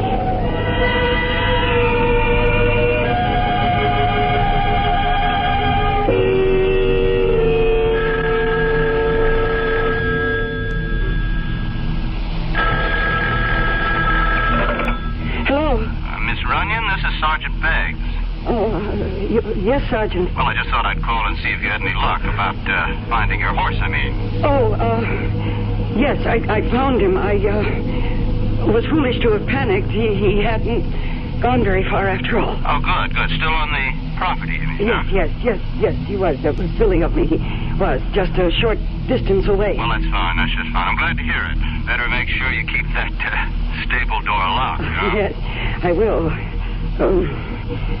Thank you very much, Sergeant. You're welcome, Miss Runyon. Goodbye. Goodbye. Oh, I think I could use a drink. Oh, no, what? Hello? Hello, is this Miss, is it, Bunyan? No, the name is Runyon. Who is this? Well, you wouldn't know me, Miss Bunyan. Miss Runyon. Name's Sam Pratt. I work over at Wild Book Farm for Mr. Carlin, you know. Yes? Oh, what do you want? Well, I was wondering if you were going to be home this afternoon, Miss Runyon. A little something I wanted to talk to you about. No, I'm sorry. I have a great number of things to do today. I can't receive visitors. Well, I figured you'd want to talk to me, Miss Runyon, on account of, what happened this morning. Oh? What do you mean? Oh, I think you know. What happened out there? On that canyon road? I haven't the faintest idea of what you're talking about. Sure you do, Miss Runyon. You see, I saw you kill Mr. Carlin out there. I saw you murder him. Now, can I come and talk to you?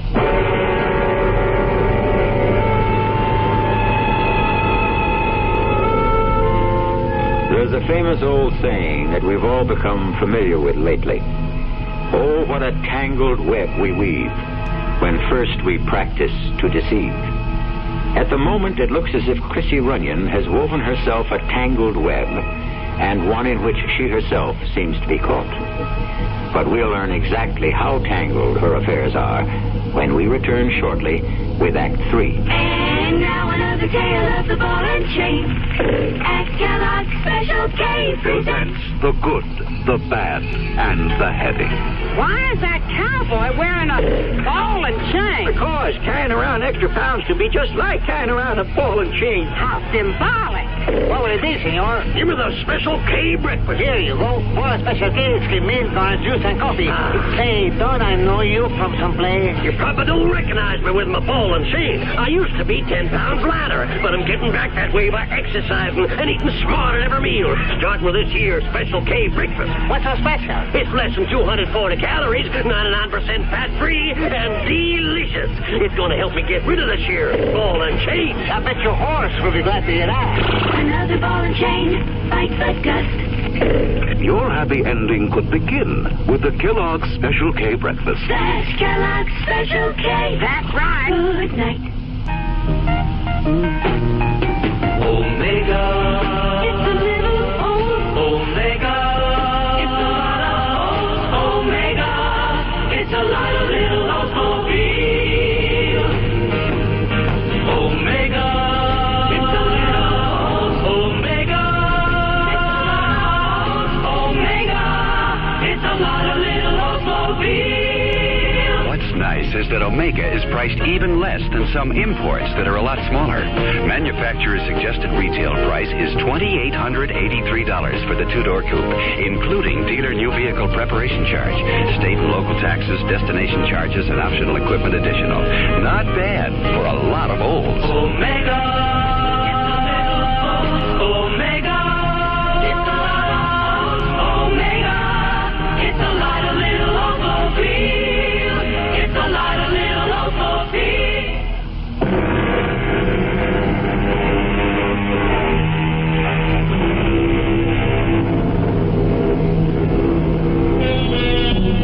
And now, here's the final act of The Horse That Wasn't for Sale. And it begins with a sound that strikes terror into the heart of young Chrissy Runyon. She hesitates before she answers it, afraid of the man who might be on her doorstep. Miss Runyon? Yes. I'm, Sam Fry. Yes. Oh. Come in.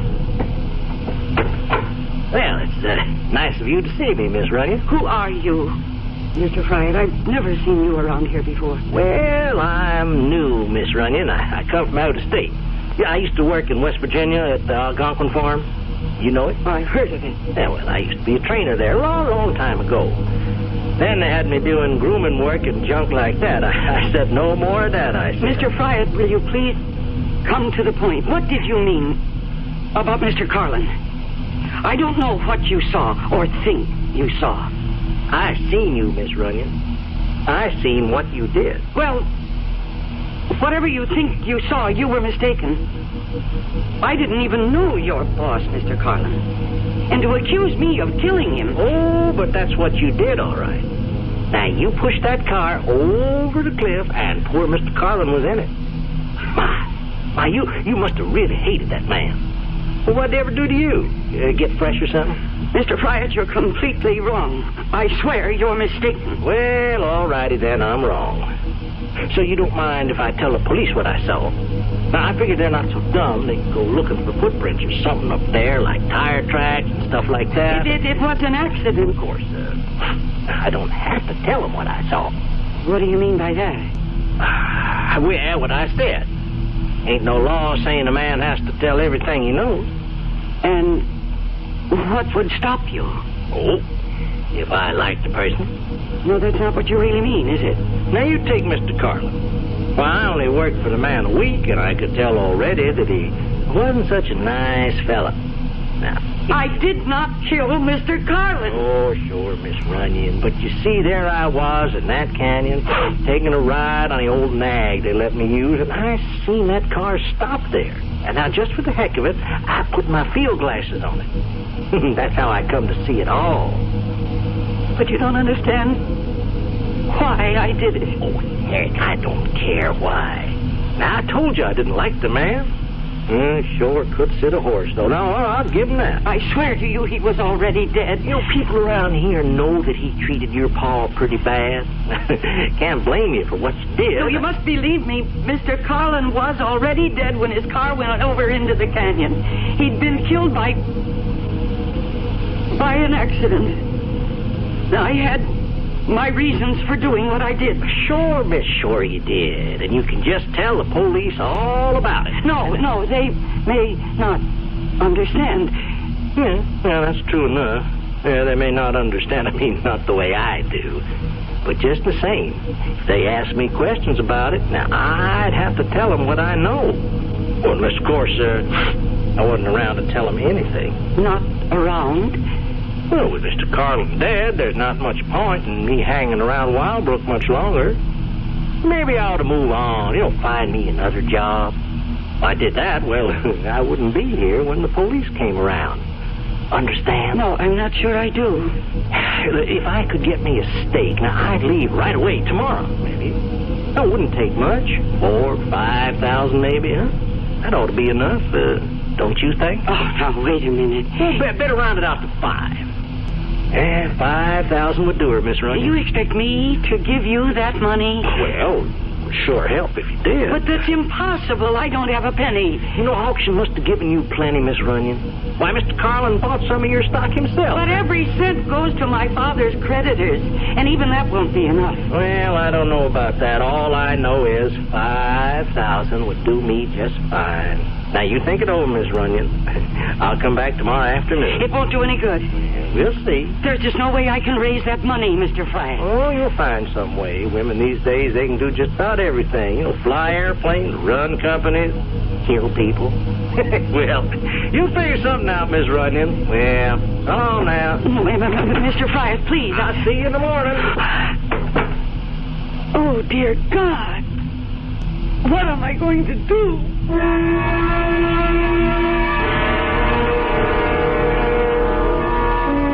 now, here's news on the local scene. The body of horseman Alan Winslow Carlin has been found in the ravine below Canyon Road. Carlin, the victim of an auto crash that completely demolished his vehicle, had to be identified positively through examination of his dental records due to the condition of the body. An investigation by the State Highway Patrol is underway. Yes? Miss Runyon, my name is Sergeant Beggs. We spoke on the phone earlier today.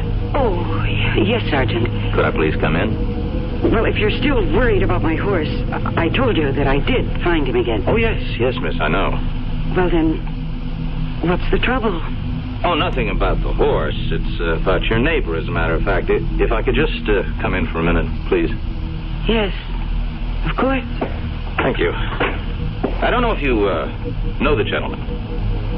Name of Carlin? Oh, yes, I know who he is. Wildbrook Farm. Yes, that's him. Matter of fact, I understand he bought some of your horses at the auction last week. Yes, he did, but I didn't handle the transaction myself. The auctioneer did all of that. Yes, I understand.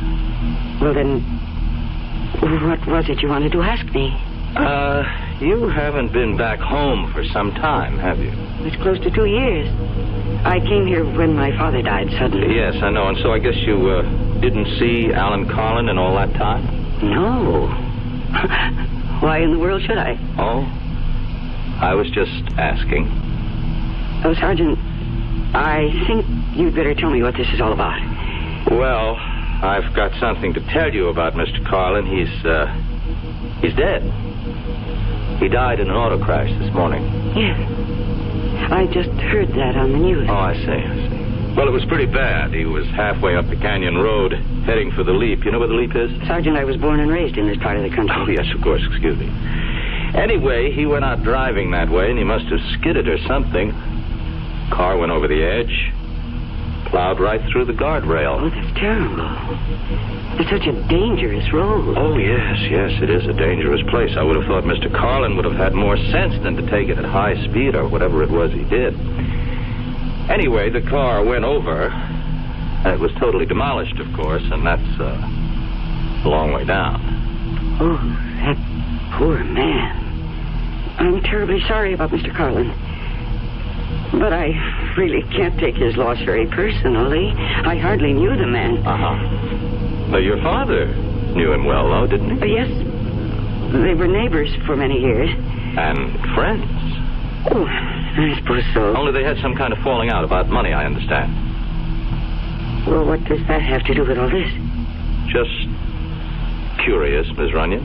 Are you trying to imply something? No, miss, of course not. Why should I do that?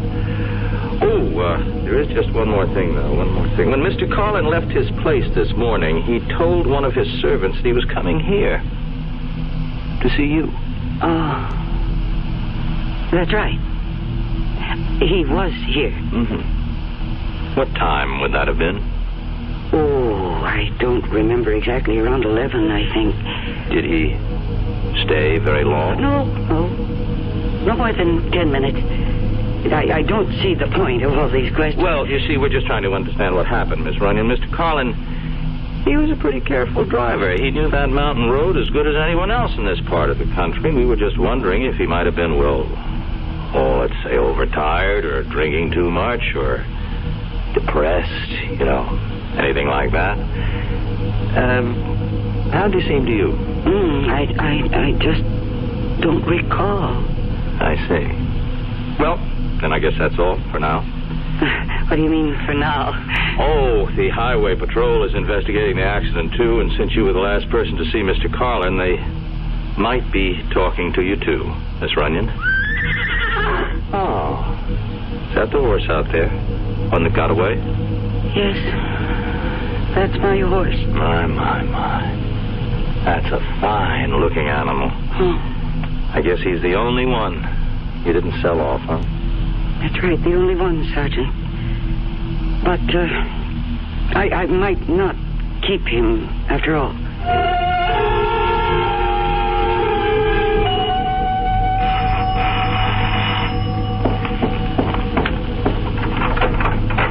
Well, hello, Miss Runyon. Hello, Mr. Fryer. Come in. Well, thank you. Well, sure, nice morning we had, wasn't it, huh? I didn't notice. Sure glad it warmed up some. I had to walk over to Mr. Carlin's place. That old nag of mine finally broke down. Coffee I smell? Yes. Would you like the cup? Well, I sure wouldn't mind. How do you take it? Black, just fine. Oh, thank you, miss. That's real nice of you. That's good. Well, now, I understand the police were around yesterday. You don't miss very much, do you, Mr. Fryer? Pays to keep your eyes open, I say. Oh, yes, I'm sure it does. Now, the question is, how much does it pay? Mr. Fryer, I don't have the money you want. Well, that's a real bad piece of news, Miss Runyon. I told you yesterday there's simply no way for me to get my hands on it. The money that came to the estate through the sale of the ranch and its stock went directly into escrow. And I wouldn't know about fancy words like that, miss. All I know is... The estate has no money. And I have no money of my own. Well, that's really too bad. Because that means I can't leave. And if I can't leave, I might just as well tell the police what I saw. I'm hoping that you don't do that, Mr. Fryer. Oh, I don't want to do it. Believe me, Miss Runyon. But if there was just something you could give me. I mean, there must be something your pa left you, huh? Man like your daddy wouldn't die and leave his only child nothing at all. Well, there is one thing. What's that? It's the only legacy I have. The most valuable thing he owned. Look, out the window. That horse, you mean? Yes. His name is Stargazer. A thoroughbred. A champion. Yeah, that's some stallion, all right. You said you were a good judge of horseflesh. How much do you think he's worth? Well, I wouldn't know for sure. But I've been told he's worth between $8,000 and $10,000. Yeah. Yeah, a man would be mighty proud to own a horse like that, right? Well, he's all yours, Mr. Fryer. What? I'll transfer my ownership to you. Right this minute. Oh, you really mean that? Oh, why, that would be real fine, Miss Runyon. That would be real kind of you to do that. It won't take more than a few minutes for me to prepare the papers. Oh, I'd really appreciate that, Miss Runyon. You know, I'd sure like to take him out for one last ride before the sun goes down. And, of course, that's just what happened, Judge Simmons. Sam Fryatt took Stargazer out for his very last ride.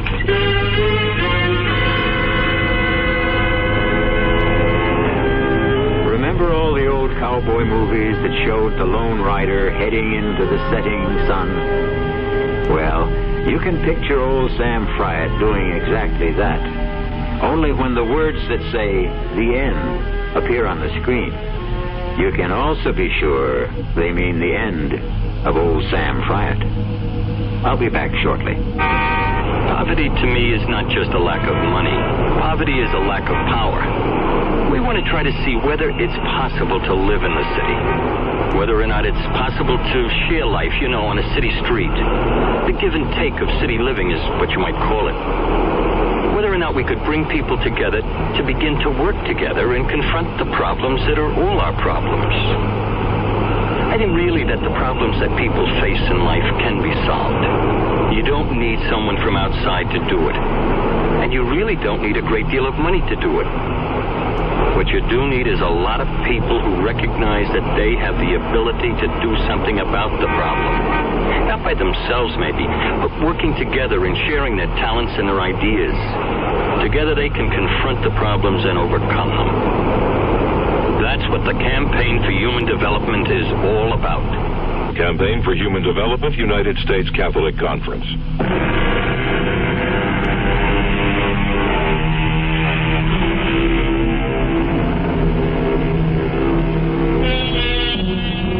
You enjoyed this radio mystery story.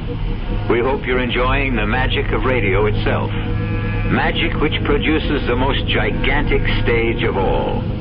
A stage large enough for one galloping horse or an entire herd of galloping horses. This is E.G. Marshall asking you to tune in. Will someone please head those horses off at the pass? Our cast included Mercedes McCambridge, Arnold Moss, William Redfield, and Earl Hammond. The entire production was under the direction of Hyman Brown. Now, a preview of our next tale.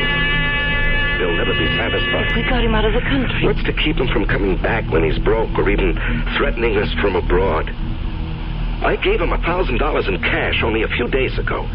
When he was picked up in the bar, he had only about $270-some left. In a matter of 2 days, he'd squandered over $700. But if he were made to understand that the sum agreed on was all he was going to get. I make you understand we're not dealing with a rational, honest man. He'll agree to anything. When his money runs out or he decides he wants more, he'll be right back. What can you do?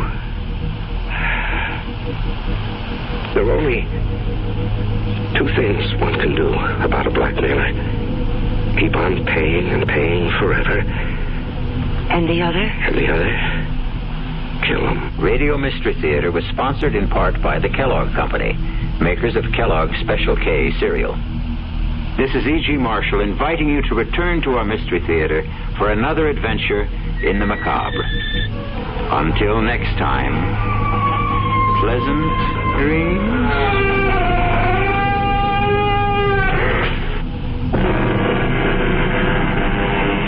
Don't miss a single adventure of KRLD's Mystery Theater. Set your clocks and your radios to tune in at 10:07 every night. During basketball season, the Tuesday and Saturday night mysteries will air at midnight. And don't forget, Mystery Theater Sunday afternoon at 4:07.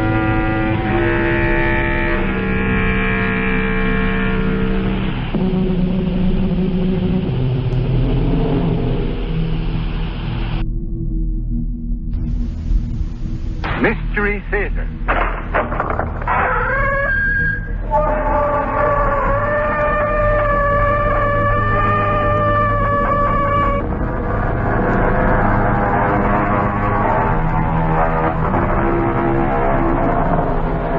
Come in. Welcome. I'm E.G. Marshall. Have you ever known terror?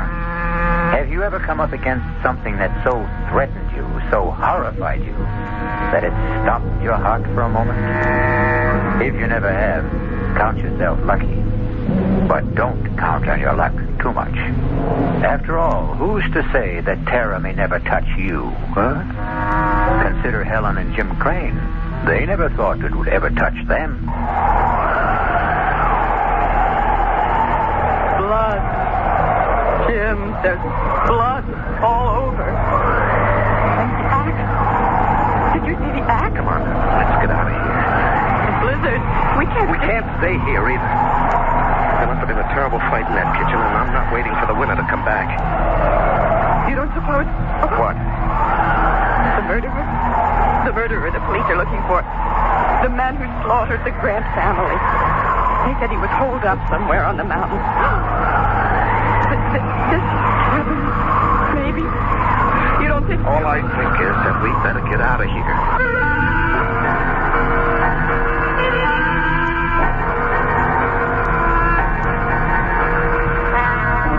Our mystery drama, Blizzard of Terror, was written especially for the Mystery Theater by George Lothar and stars Lois Smith.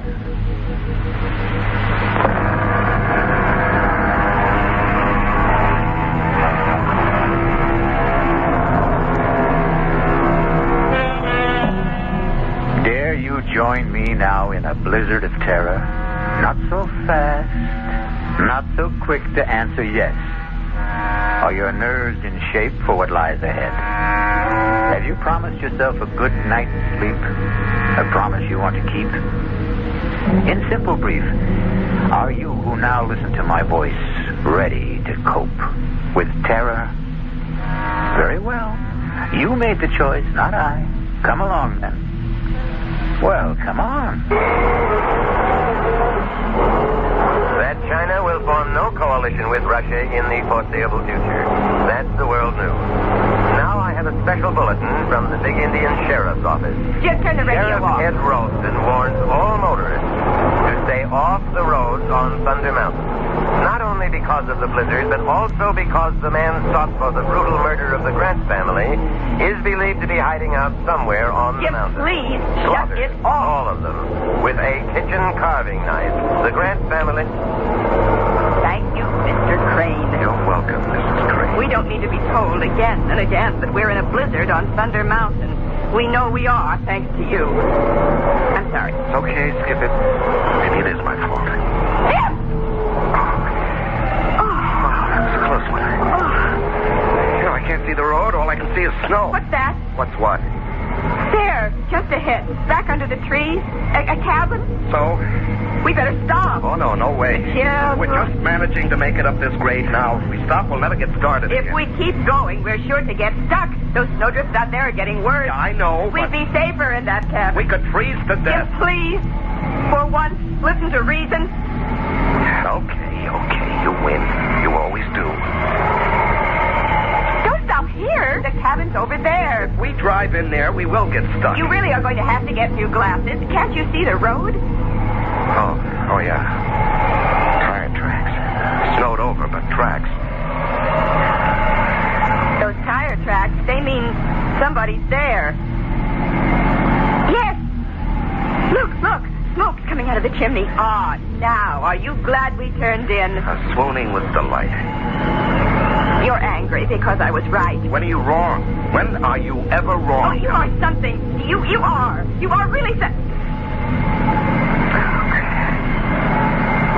we quarrel like this, fly at each other every time? Well, maybe if you weren't so darned independent. Forget it. Okay, come on.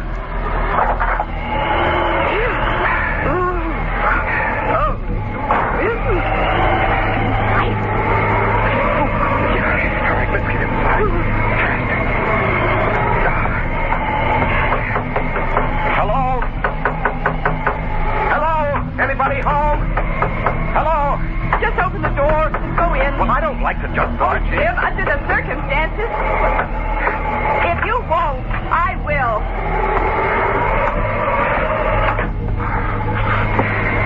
Hello? Anyone here? Hello? There must be somebody here. There's a fire smoldering in the fireplace. Here, look, there's a pipe in this ashtray. The tray is full of pipe ashes.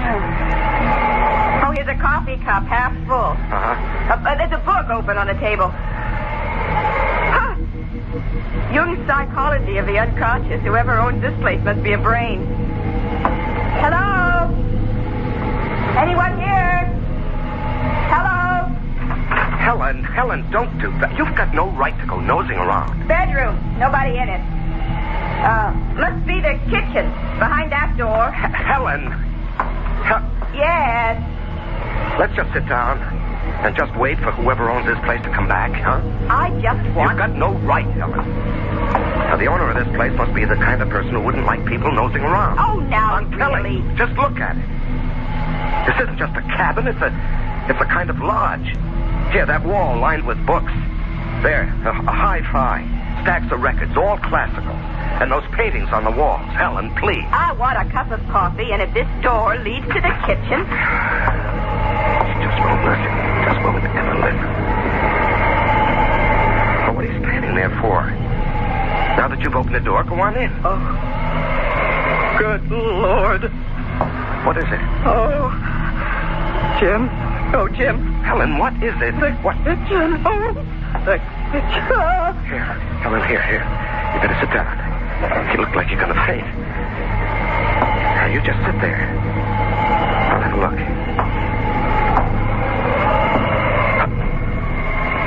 Oh, no. Oh, Helen, come on now. We better get out of here. My God. Oh, Jim. Blood all over. And the axe. Did you see the axe? Yeah, it's the first thing I saw. Come on. Blizzard. We can't stay here. There must have been some hell of a fight in that kitchen, and I'm not waiting for the winner to come back. Oh, you don't suppose... What? The murderer? The murderer they're looking for, that man who slaughtered the Grant family. They said he was holed up somewhere on the mountain. Helen, I don't know, and we're not going to hang around to find out. Now, come on, let's get out of here. Hello. I'm Jim Crane. This is my wife, Helen. We got caught in a blizzard, and we saw your cabin, and we just came in. We were over at Big Mountain for a skiing weekend, and we started back too late, thanks to my husband. Oh, yeah, I guess it was my fault. You see, I don't ski. My wife does, but I don't, and, I got into this poker game, and I was winning, and I couldn't quit when I was ahead. You know how it is? You don't have to make any excuses to me, friend. Maybe to her, but not to me. Well, I was just explaining. Like ice in here. Better get that fire going again. You needn't bother on our account. I'm not. Well, what I meant was we were just leaving. Not in that blizzard, you're not, Mrs. Crane. It's Miss Morgan, if you don't mind. I thought you said she's your wife. Well, she keeps her maiden name. You kidding? No, If you marry a doll and give her your name and she won't use it? What's the matter, excuse me, Miss Morgan, you said, huh? What's the matter? Your husband's name isn't good enough for you? It isn't that. Then what is it? I prefer to keep my own name, that's all. A lot of women do these days. Yeah, they call it women's lib. Women's what? Lib. For liberation. You know, they keep their names, their independence, their jobs, everything. Everything, eh? That's too bad. If you were my wife, doll, you wouldn't keep your name or your job or, anything. what do you do besides letting her get away with all this? Engineer. I'm an engineer. You drive a train? Oh, no, not that kind of engineer. Hydraulic engineer. Water power. Oh. Cigarette? No, thanks. I don't smoke. You? I don't smoke either. And I thought you... Huh? Nothing. You thought I was? Well, I noticed the pipe in the ashtray, so... Oh, well, yes, I do smoke a pipe now and then. Cigarettes, too. You haven't told us your name. Jake. Jake what? Jake's enough. We need more wood. I'll get it. Let's get out of here. We can't. Well, we've got to.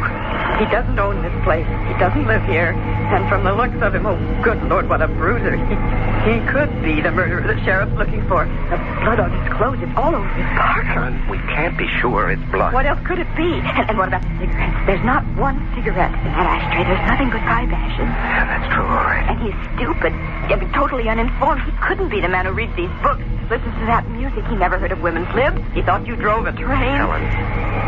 Helen, we can't leave. We could die out there. We can die in here. And I have a feeling we will, if we don't get...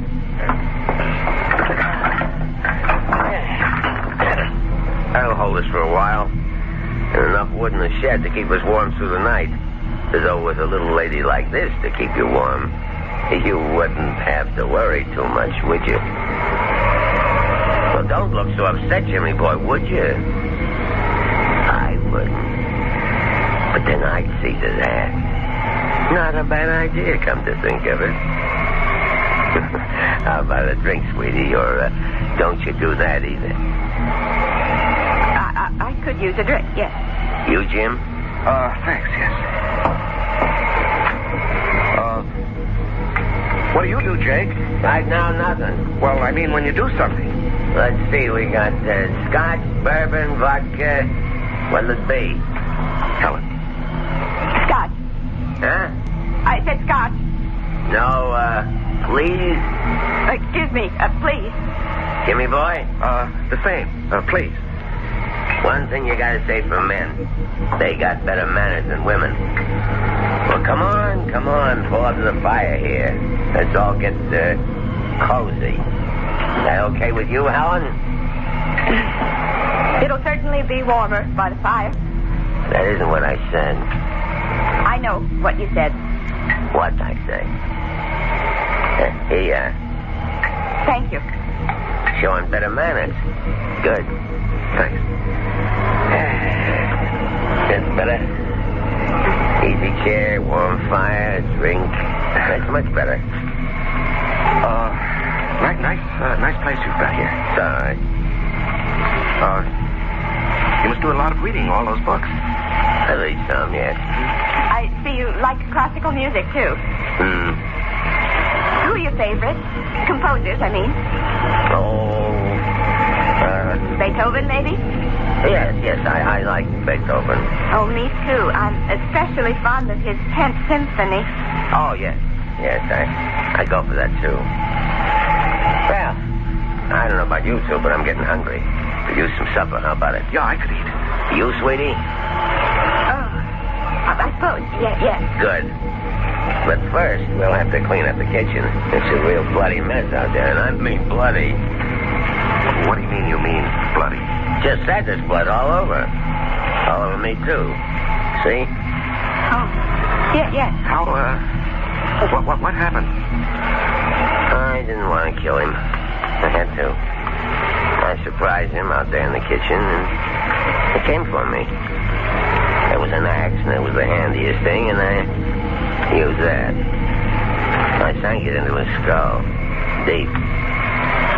I couldn't help thinking of the Grant family. The Grant? Guess you haven't heard about that. Whole family down in the valley. Slaughtered. Blood all over. Like out there in the kitchen. Well, we better get to it. You mean me? There's a lot to clean up. I can't do it by myself. Jim will help you. No. You will. I'd rather not. I didn't ask you whether you'd rather or wouldn't. I'm telling you. I'll give you 2 minutes to get out in this kitchen with me and get to work. There is no Beethoven 10. Oh, Jim, what have we got ourselves into? Helen, better humor. Go on now. You better go on out into that kitchen. I'm scared. I just can't be in that kitchen, not alone with him. Oh, you saw the way he looks at me. The things he says. Oh, don't worry. I'll protect you. You? Well, how about it, dollface? Are you coming? Yes. Yes. I'm coming.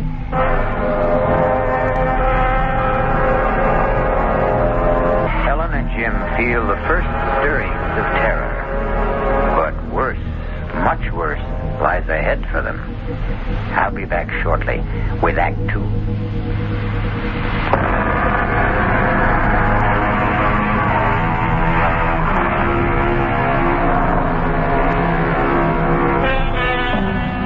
Suppose now that you, not Jim and Helen Crane, but you had sought shelter from the blizzard in that forsaken mountain cabin.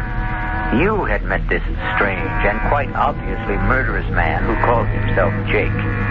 Suppose you, not Helen, are helping him, against your will, to clean up the shambles in the kitchen. The bloody shambles.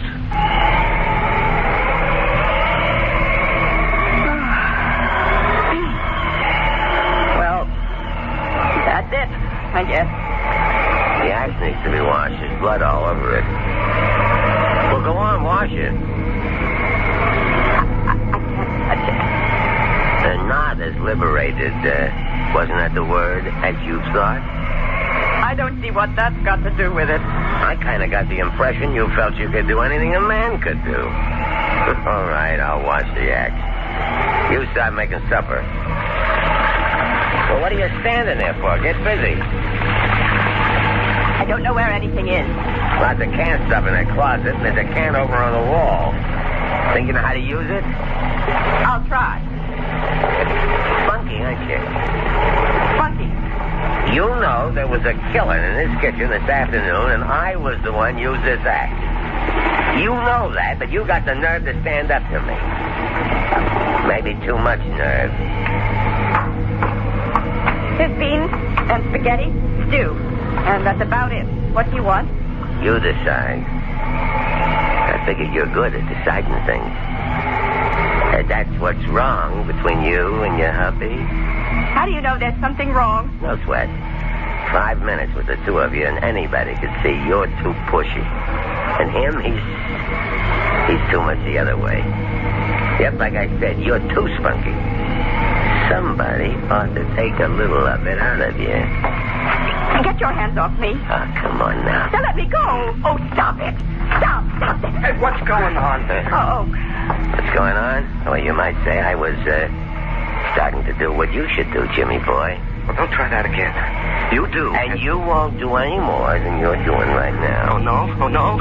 Oh, Jim, please. It's all right now. No harm done. I'm not hurt or anything. What's the big deal, Jimmy boy? Little kiss between friends. What's to get psyched up about? Come on, chum.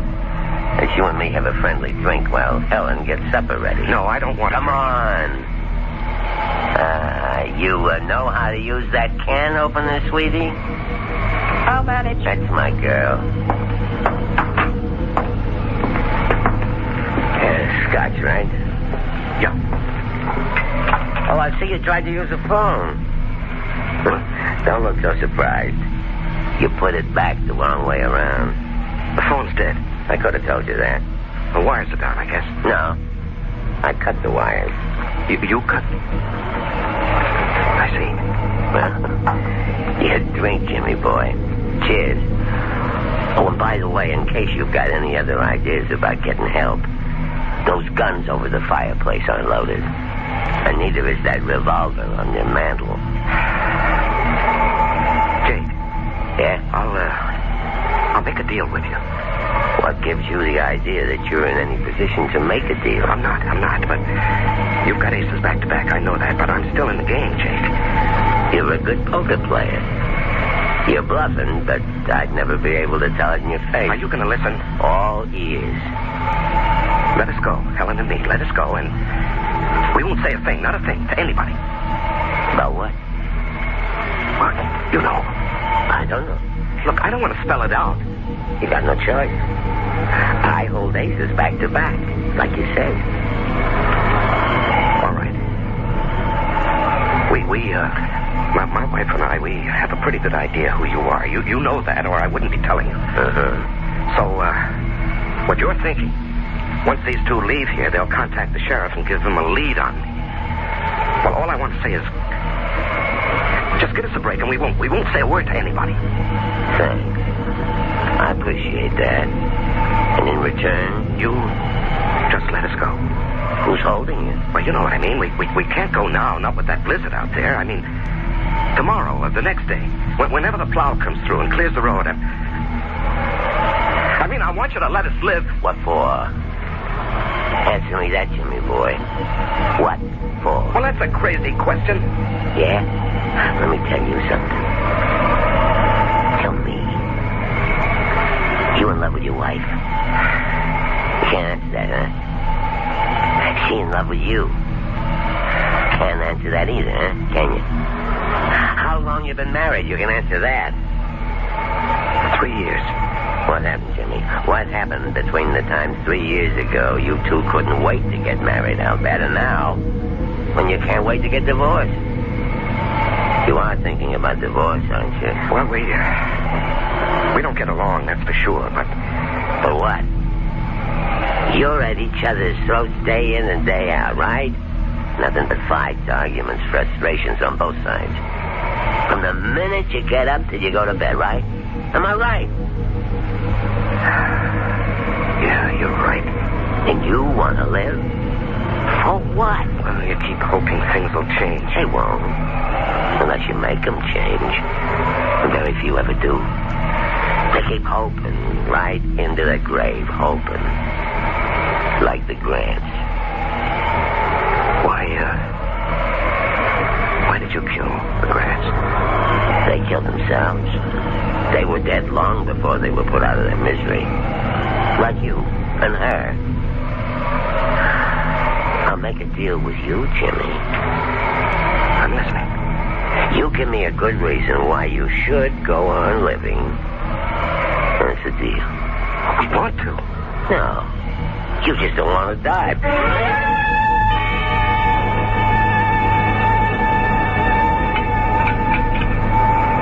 Now, it wasn't a bad meal, sweetie. You're real talented with a can opener. Thank you. Storm's getting worse. Yeah, we're really snowed in now. Drifts above the windowsills. Better build this fire up, and then I guess we'll hit the sack. Where do you want to sleep, sweetie?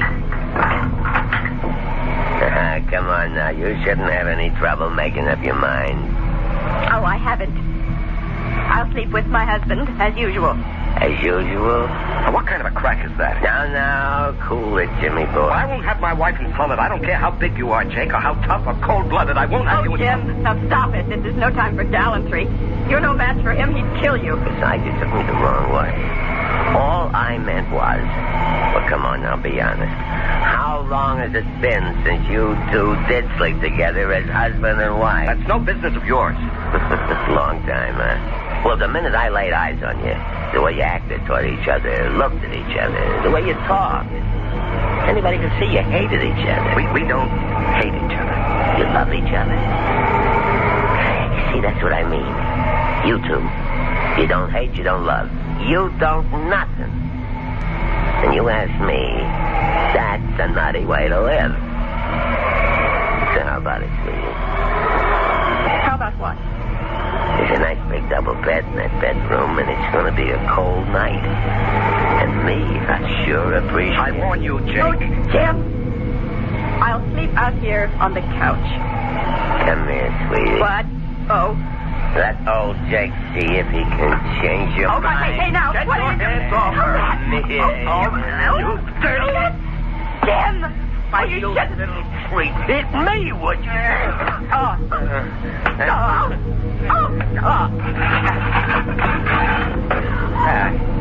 I guess that'll hold you for a while, Jimmy boy. Now you, dog. No. Come here. You can kill me if you want to. You can torture me for hours, but I would never.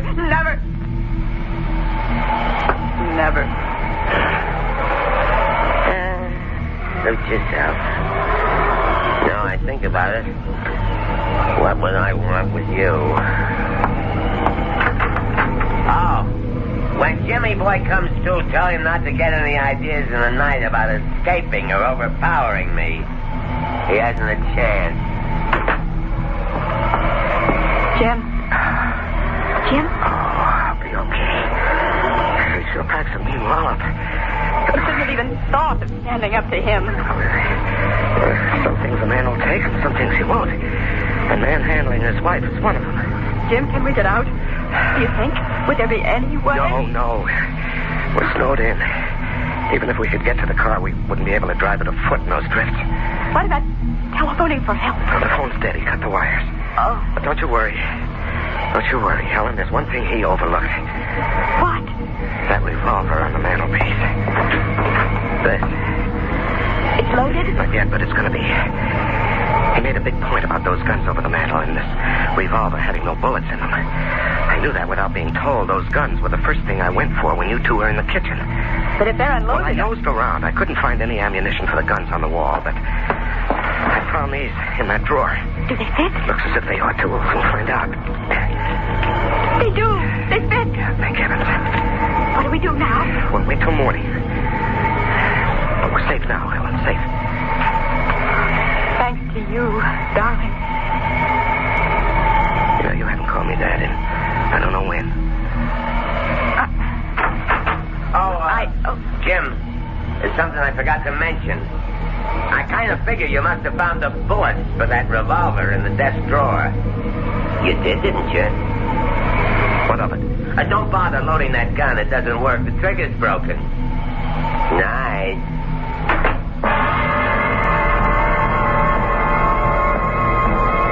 Helpless once again, Jim and Helen can only stare at each other as fear touches them with icy fingers.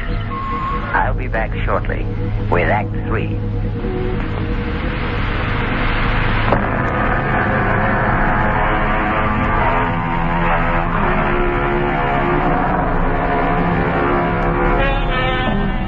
Terror's icy fingers grip Helen and Jim Crane as they face all but certain death at the hands of Jake.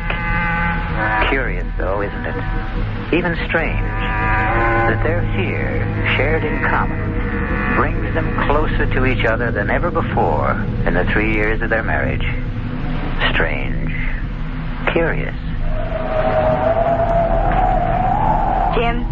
Oh, I didn't know you were awake. I've hardly slept. I'm sorry. I've done the best I could with this fire through the night to keep the room warm. I know. I watched you get up out of that chair again and again. Thank you, Jim. What? You did it mostly for me. For my comfort. Thank you. Nonsense. I need a little warmth, too, you know. You don't get much, do you? From me. Could be I don't rate much. I think you do. Then why do you withhold it? I only just found out. Found out? It wasn't the cold that kept me awake through the night. It was thinking about Jake and us. Yeah, well, we'll manage a way out of this. I don't know how, but we will. I wasn't thinking about that. I was thinking about something he said last night. He said, we don't hate each other, we don't love, we don't nothing. And then he said, you ask me, that's a nutty way to live. Well, it is, isn't it? If what he said was true about us, but it isn't. It is. Not for me. I did a lot of thinking, too. I love you, Helen. I always have. It's just that... Yes? I don't know. It seems I can't reach you anymore. Something happened to us along the way, and I can't figure out what it is. I think I can. Tell me. I don't know. I think maybe it's just the times we live in. I mean, well, take women's lib. I don't see anything wrong with women's lib. The fact is, I'm all for it if it doesn't go too far. It did with me, I think. Oh, I don't know. I do. I wanted to be... I still want to be my own person. Myself. Me. The last thing I wanted was to be dependent on anyone, and I guess especially on you. But last night, oh, Jim, I was scared. And when you fought for me, when you, well, you just went for him like a raging animal, Jim, and you did it for me. I know you wouldn't have done it for yourself, or maybe for anyone, but you did it for me. Oh, Jim, I needed you. I really did need you. Well, maybe the truth is... The simple truth is that we need each other. I don't mean just you and me, but everybody. I mean, we're all in the same boat, aren't we? Same world. We are dependent on each other, so... Why do we fight it? I'm not fighting it anymore. I made up my mind to that during the night. Jim, I love you. You are a wonderful husband, only I just never gave you the chance to be. Oh, Helen, sweetheart. Oh, I do love you. Oh, Jim, I do. Oh, I do. Oh, dearest. Well, look what's going on here. When did you two scrappers become lovebirds? Never mind. The fire needs building up. Get some wood, Jim. It's back in the shed. Okay. So, you think you've fallen in love with your husband all over again, eh? You were listening. You overheard. For blast myself sake. I don't see anything funny about it. You wouldn't. You believe it. So does he. Fact is, the two of you in the same boat, and no, you better row together or else. Or else what? You'll find out, sweetie. What will you take to let us go? Kind of putting the cart before the horse, aren't you? Go where? The blizzard has stopped. But those drifts out there must be 6 to 8 feet high. They must plow that road. They have to keep it open. A plow is sure to come through, if not today, tomorrow. Could be. Well, then. Well, then what? Don't kill us. Let us go. Why should I? I'll give you anything you want. I'll do anything you want. How do you know what I want? What makes you so sure you can supply it? You've made that plain enough. Jake, I beg you, let us live. At least, let Jim live. And I'll do anything. Anything. Oh, Jim! Oh, what happened? Oh, I was bringing an armful of wood and I stepped on a log. Oh, twisted my ankle. Here, let me give you a hand. Just lean on me. Now, take it easy. Jim, dear. Easy now, easy. There, sit right there. Get that shoe off. Let him get it off himself. He's no cripple. You get out in the kitchen and scare us some breakfast. You heard me. Oh, the pain. See if you can stand on it. Stand? Try it. Oh, I can't. I'm helpless. Oh. Yeah. Real helpless.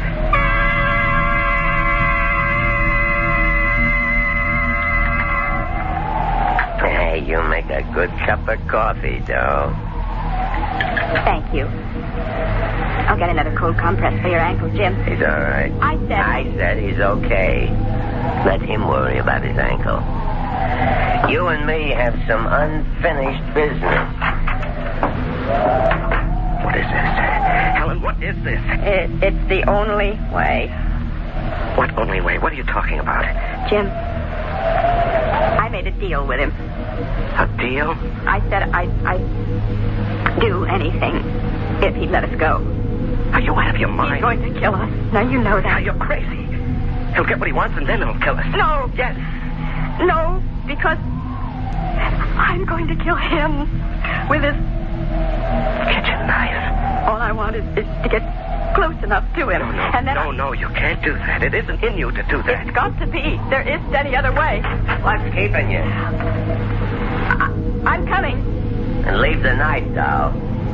These petitions are awful thin. You ought to know that by now. Put the knife down, I said. Stay where you are, Helen. She made a deal. And she's going through with it. Over my dead body. No, you fool. Over your live body. Over my life? He said he'd spare you. Spare me? He said us. She lied. She made the bargain to save you.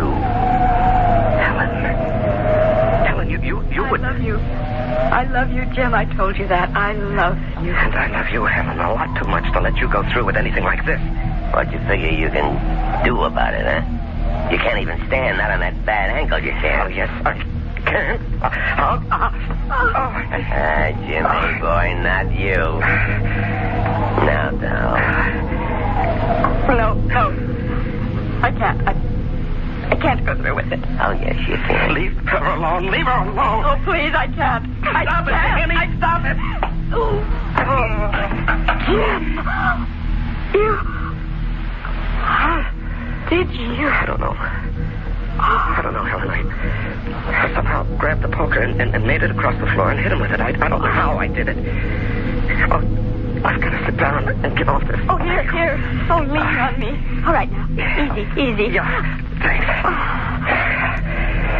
Better have a look at him, Helen. See if he's breathing. I may have killed him. He's breathing. His head's bleeding where you hit him. I get something to tie him up with. See if there's some rope around. And snap it up. He's coming through. Oh, yes. It's the phone. He said he cut the wires. He couldn't have. It was a bluff. Hello? Sheriff. It's the sheriff and Big Indian. Who? Professor Moran. No. There is a man here. I'm afraid he's hurt. Me? My name's Helen Crane. My husband and I got caught in last night's blizzard, and we managed to get to this cabin. And we found... Well, there was blood all over the kitchen, and an axe. Helen, look out. Jake, it's all right. All right. The poker. Helen, the poker. Hit him again. No, you got it all wrong. All wrong. Helen, hit him. Give me that phone. Hello, Ed. Yes, it's Jake. No, it's okay. Everything's okay. No, I'm not worried at all. I knew you'd check as soon as they get the service back on. What? Oh, that. Bobcat. Yeah, Bobcat. Surprised him in the kitchen. Killed him with a wood axe. Handiest thing. Yeah, I guess so. Prowling for food, sure. Oh, well, a nice young couple. No, I'm very much alive. I'll explain when I see you. The plow. When? Good. No, we're okay. Plenty of wood, plenty of food. Thanks, Ed. So long. You... Professor Moran? Yes. Why? I don't get it. We thought you were the killer they're looking for. Yes, I know. Why didn't you tell us who you were? Why didn't you explain about the blood in the kitchen? No, more important, why did you act the way you did? You acted the part of the killer. Yes. Why did I act the part? Well, you were guinea pigs, I'm afraid. Guinea pigs? Yes, I'm head of the Department of Psychology at City University. I sized you two up the minute I saw you. Your marriage was headed for the rocks, and like most couples, you didn't know it. No, I guess we didn't. Like any other young marrieds in this day and age, you'd lost contact with each other. We're going separate ways. Well, I set out to bring you back together, and as I said before, people in the same boat have to pull together. All I did was put you both in the same boat by making you face a common danger. A danger that never existed. Well, I'm hanged. You carried things pretty far. Professor Moran? Too far, my dear. Much too far. You'll find aspirin in the medicine cabinet. Bring me a couple, would you? On second thought, bring the bottle. And so terror turns to surprise and relief. Pretty shrewd fellow, Professor Moran, wouldn't you say? I mean, realizing that Jim and Helen were headed for divorce, that took keen insight into human nature. But then, he was, after all, a trained psychologist. I'll be back in just a moment.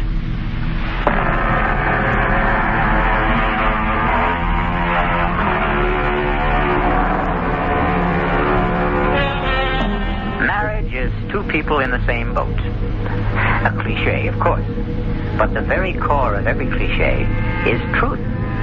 All is not gold that glitters. A stitch in time saves nine, and so on. I couldn't help thinking that all humanity is in the same boat. And what an infinitely better and happier world it would be if we all learned to pull together. Our cast included Lois Smith, Larry Haynes, and Leon Janney. The entire production was under the direction of Hyman Brown.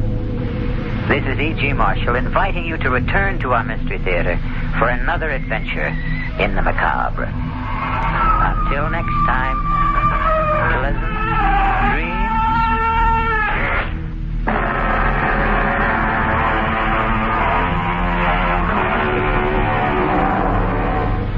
Aurora Toyota is still the fastest growing Toyota dealership in the greater Seattle area because they take the bite out of high prices.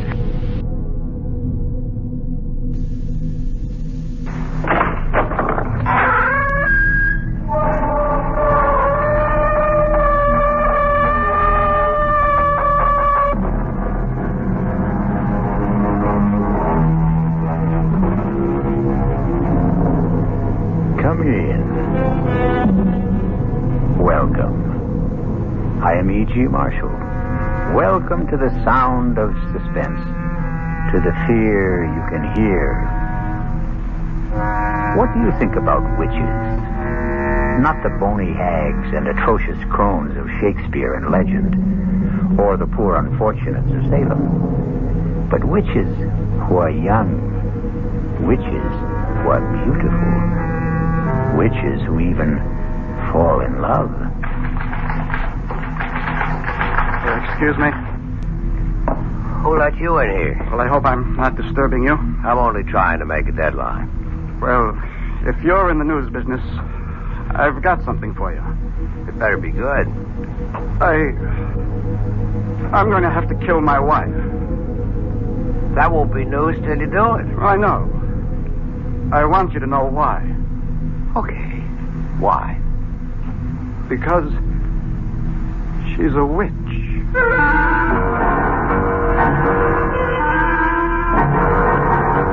Our mystery drama, I Warn You 3 Times, was written especially for the Mystery Theater by Sam Dan and stars Joan Loring.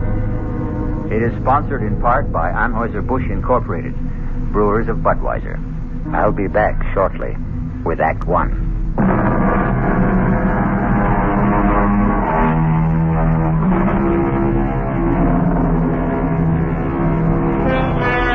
It's one of those miserable, stormy nights in the dead of winter. A thick, clinging, wet snow seems determined to smother the entire earth and everyone on it. You'd think that most people would choose the cheerful indoors, a warming fire, a relaxing drink, a comfortable bed. That's the problem with most people. You can't figure them.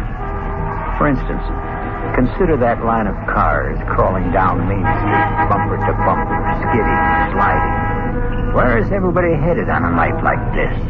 Have we become a race of lemmings?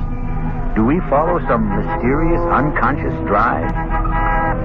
An interesting speculation, but we won't pursue it.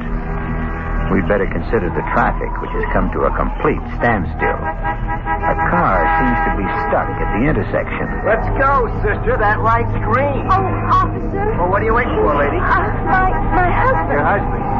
The light was red, and he said he wanted to step out and clean off the rear window. Hey, mister. You finished back there? He just stepped out. It was a moment ago. Tom? Maybe he slipped in the snow. Are you all right? Lady, ain't nobody around the back. But he just went out. To clean the rear window. That's what you said. But what could have happened? Just sit there a minute, lady. Hey, lay off of that horn. I know you got one. What's wrong, officer? Did you see a guy get out of that car up? Did I see a guy get out of the car? Yeah. Did you? Are the police after someone and escaped? Oh, come on, Buster. Just tell me. Did you see a guy cleaning off the rear window of that car up front? Well, to tell you the truth, I wasn't paying any attention. I was listening to the radio. Now, there could have been somebody, but then again, I couldn't say there was. It's not that I'm not trying to get involved. I'm a citizen. I know my duty, but... Well, thank you. Officer, where is my husband? He was just there. Lady, he disappeared. How could he disappear? I don't know. I do know he ain't here. What am I going to do? Well, you can't keep blocking traffic, lady. You gotta move on. Where? Well, beats me.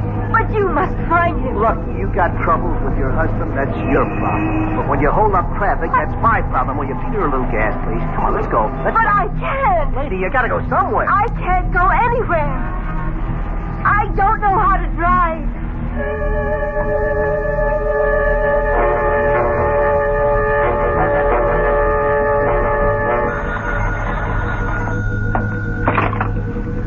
Desk, Lieutenant Carroll. Yeah. Nobody wants this guy, you say? Well, technically, that isn't true. His wife wants him. Okay. Well, look who's here. Lieutenant? You won't win any Pulitzer Prizes around this joint tonight, Peterson. I was hoping you might have a little bone to throw me. Page 1. I'll settle for 2 inches on the bottom of page 38. If you promise to remember 2 R's and 1 L. First name Irvin, not Irving. Lieutenant Irvin Carroll. We may have something shaping up. Huh. I don't know where it can go. Everywhere or nowhere. What have I got to lose? Sitting over there on the first bench. Ooh, that's nice. And married. Well, you win, you lose. A very, very weird story. Tell me about it. No. Let her tell you about it. Why don't you ask her? Excuse me. My name is Fred Peterson. I'm a reporter for the Union Messenger. Oh, no, I don't want to talk to a reporter. Why not? Because Because you're afraid? Why? Could you put Tom's picture in the paper? Well, that depends. Has Tom done anything? He's disappeared. Well, we need the how, the when, the where. The when? About an hour ago. Where? On Route 986 at Main Street. How? I don't know. You see, we were driving south. It was snowing hard, and he said, I can't see out the rear window. The light was red. He stepped outside to wipe it off. He didn't come back. Where did he go? I don't know. Well, where could he go? I don't know. In that snow. And there's nothing around there? Could you give me a why? I can't imagine. I don't know what to do. I sit here waiting. Look, my name is Hetty Parsons. Tom and I, we've been married 5 years. We don't have any problems. I mean, we're very happy. If you print his picture in the story, maybe someone will see it who can help us. Excuse me a minute. Well? Yeah, I think I'll run with it. I don't blame you. I was always partial to girls with honey-colored hair and baby blue eyes. Ah, so you noticed, too. Have you run a check on her husband, Tom Parsons? Well, he's not one of the known bad boys. No record at all. And what did she say he did? He's an accountant. He has his own business in the Barstow building. You looked him up in the phone book? Checks out. They were headed south, huh? That's what she says. If it was a trip, there should have been bags. There were. His and hers? His and hers. How does it look? What do you want from me? I don't solve crimes. I sit here behind the desk. Come on, Lieutenant. Now, this is one for you, Fred. How could a guy disappear just like that? In that storm. There's no place to go. They could have had a car following in back of them. A friend was driving it, maybe? Well, he had to go somewhere. But why? Right now, we're treating it as missing persons. It's all we can do. He's not wanted for anything. He's a legitimate citizen, as far as we know. He hasn't even done anything to her. At worst, he left her in a car. He hasn't even deserted her. Yet. Who was driving? He was. She can't. Well, that's abandoning her, isn't it? No. At best, we'd have him for abandoning the car. Yeah, excuse me a minute. Listen, Mrs. Parsons. Yes. Why don't you go home? I've got my car outside. Oh, no. I want to be here in case they find Tom. They'll let you know if they find him. No, I don't want to be home alone tonight. I just want to stay here. But it may be hours. It may be even days. Don't say that. I'm sorry. I'm just so jumpy and so nervous. I can't believe what's happened to me. Well, if you're going to sit here, you should have some coffee and a sandwich. Oh, I couldn't think of food. I'll be right back.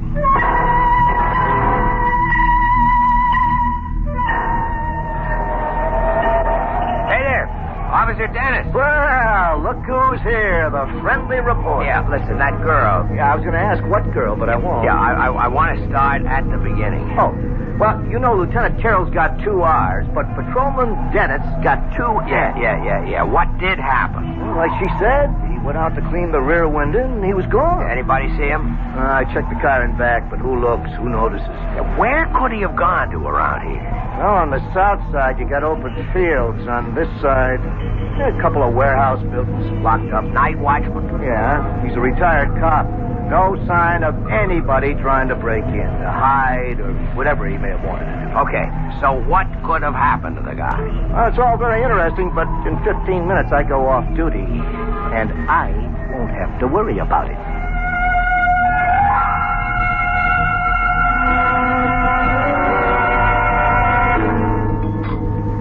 Oh, thanks. I didn't think I could touch a thing, but I must have been starving. Has there been any word? Yeah, you'll hear the minute they know. Now listen, Hetty, I can help you, but you have to help me. I'll do whatever I can. We have 2 basic roads to explore.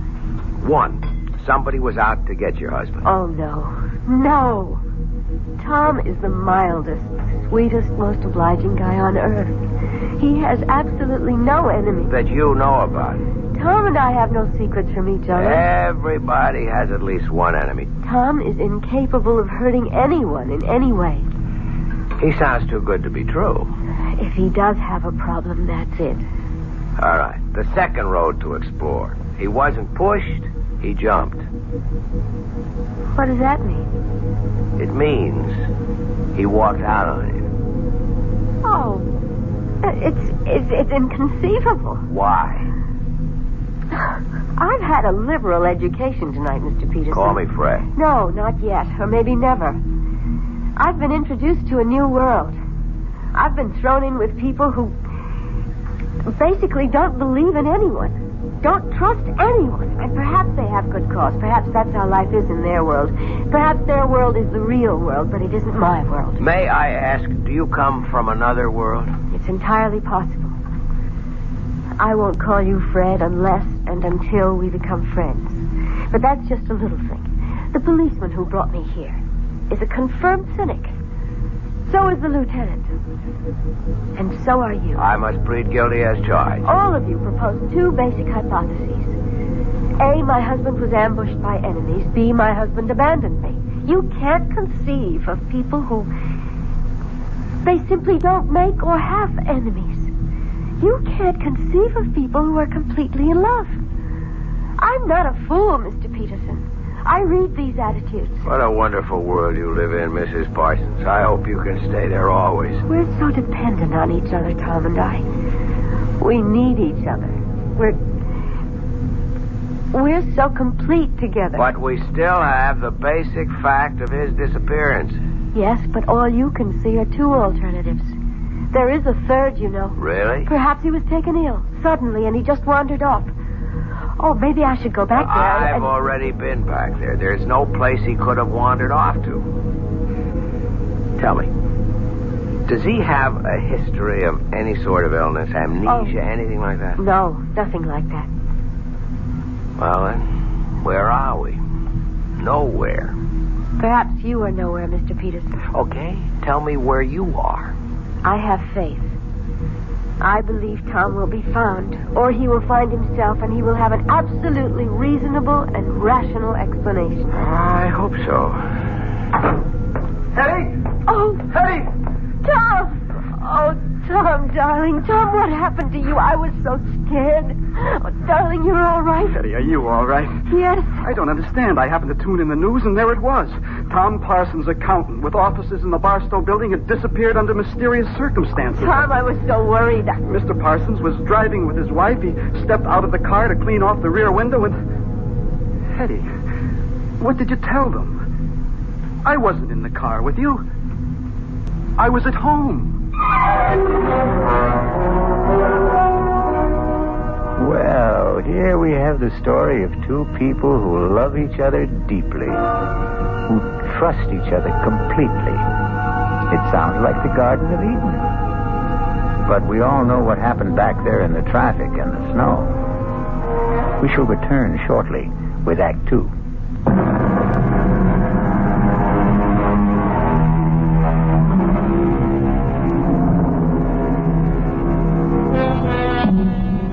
You've seen these couples, or rather heard of them. They dwell in a sea of perfect harmony, never a ripple of discord. But when they do have a disagreement, well, it's a beaut. Here we have Fred Peterson listening to Hetty and Tom Parsons having a fantastic difference of opinion. Tom, how can you say that? Hetty, darling, I was not in the car with you. I was home. Home. You said, let's get out of this miserable cold and snow. Let's head south for a couple of weeks. Hetty, when did I say that? How could I say that? You know I'm swamped with work at the office. You came home this afternoon, Tom. You said, how would you like to leave for Florida tonight? And I said, give me an hour to pack. Excuse me.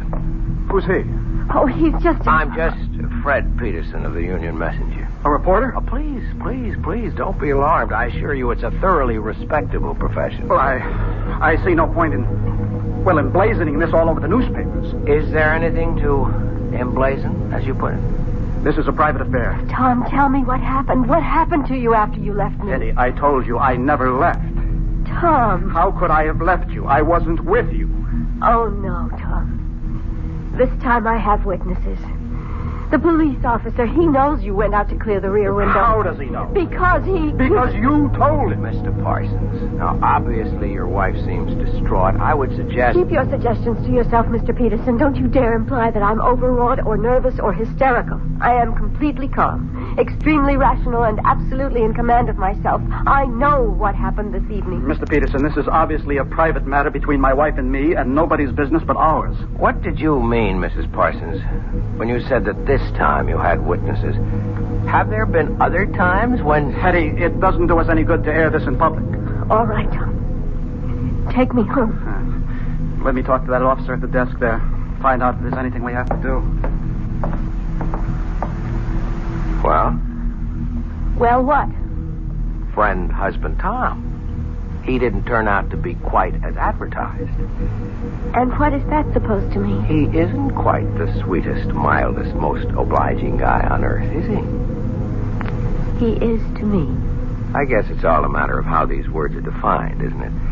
And about this oh-so-complete understanding between the two of you. Won't you at least admit you're having a difference of opinion right now? I don't have to admit anything. Okay, don't shoot. I'll go quietly.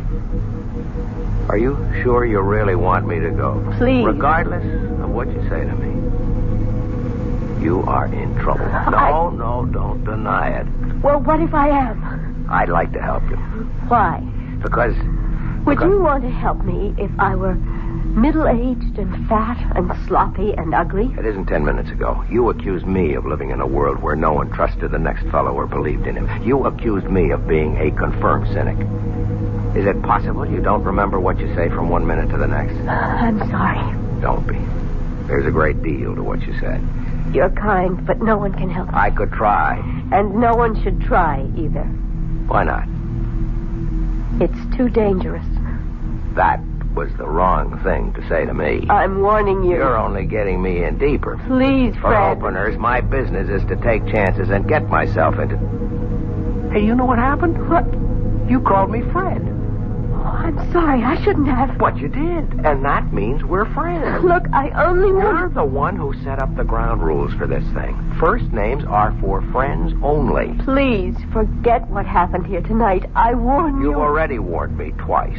It won't work. I can only warn you 3 times. Do you mean you keep score? Please don't joke, Fred.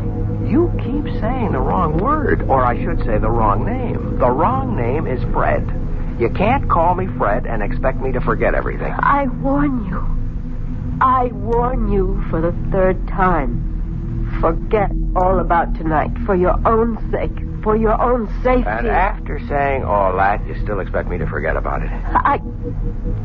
Tell my husband I'll wait for him outside in the car. Wait a minute, Hetty. I warned you, Fred. I warned you 3 times. Now, goodbye.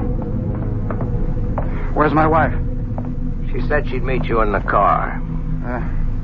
Mr. Peterson, if I were you, I'd forget everything that happened tonight. Is that a threat? No. A warning. That's all I've been getting around here, warnings. Well, for your own good, take them seriously. And if I don't? You'll regret it for the rest of your life, which may not be a long one. You still insist that you're not threatening me? I'm only trying to help you. Really? And why should you do that? Why? I don't know why.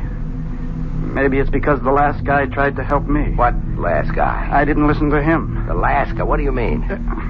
Nothing. Forget it. You know, with you and your wife, it seems, everything turns out to be nothing and forget. I don't think it matters now. I have an idea. It's already too late for you. I'm sorry. Good night, Mr. Peterson. Hey, Fred. Fred? Yeah, Lieutenant, I'm coming. Well? Well, what? There's nothing there for us boys in blue. What's in it for the Fourth Estate? Looks like he's trying to drive her nuts. It could also be the other way around. I don't think so. Because of that honey-colored blonde hair? Lieutenant, you always know where the exposed nerve is. Just stop and figure it. Couldn't this also be her way of trying to drive him nuts? As a reporter, I would have to say yes. But, as a man? I don't know. Well, you got a problem, Fred. How are you going to tackle it? As a reporter? Or as a man?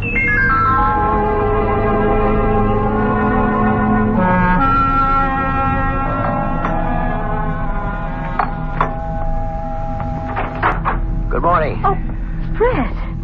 What are you doing here? Won't you ask me to come in? Well, You could also offer me a cup of coffee. It's been a long drive on a cold morning. Oh. Well, I suppose you might as well come inside. How gracious. I'm sorry. I'm still upset, and you should know why. Come into the kitchen. I was just pouring myself a cup. Thanks. Charming place you have here. Thank you. I suppose Tom is generous enough when it comes to money and things. The implication being that he is not generous when it comes to what? Fred, if you insist on talking about Tom, I'll have to ask you to leave. Okay, let's talk about you. No. We can't talk about me either. What can we talk about? The weather, politics, sports. You'd be surprised I'm a very well-informed person. We could talk about art or literature. I didn't come here to talk about those things. I know why you came here. Do you? Fred, I'm a married woman. But you're not a happily married woman. I'm happy enough. Okay. Let me tell you why I'm here. As a reporter, that is. It doesn't happen very often that you get a chance to be in on a story before it's a story. You follow me? No. Last night, all I could have gotten out of it might have been a squib on the back page, or maybe nothing. But something's happening here. Something's building. I don't know what it is. But one of you is lying. One of you is trying to destroy the other. And you think you can stop it? Oh, no, that's not my job. But there's going to be an explosion. And I want to be there when it blows. Because then I'll have a story. And that's all this is. That's all I am to you. A story. I was talking as a reporter. But as a man... Yes? As a man, I'd like to help you, Hetty. Even if it meant losing your story? Yes. I'd like to believe that. Why can't you? I tried to warn you, Fred. Look, we had all that last night. I can't warn you anymore, but remember, I did warn you. Yeah, sure. Don't brush it aside, Fred. Hetty, on the general subject of warnings, I've had a few in my day. From gangsters, from politicians. I mean from people who had clout. But I did warn you. Look, if you want me to, I'll sign a receipt. Let the record show that you warned me. You were right. He is trying to destroy me. Ah, Finally. Why? I don't know. Okay, let's go through the standards. Is he after your money? I don't have any. Another woman? I don't think so. Is he tired of you? I don't know. Well, none of this is very helpful. I'm sorry. What was this business you were giving me back in the station house about your perfect marriage, about your perfect husband? Because he is. It's just... Well, now and then he imagines things like last night. What's now and then? Oh, every few months. One time he stranded me up in Maine.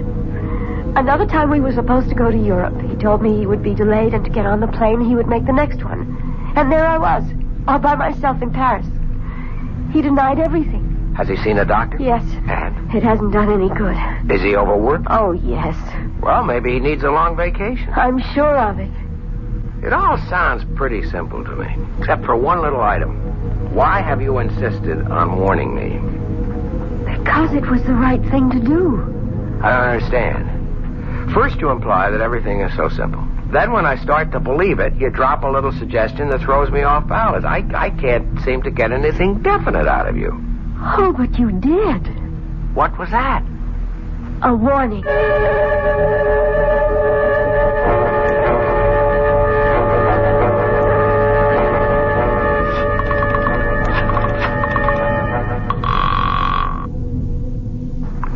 Lieutenant Carroll?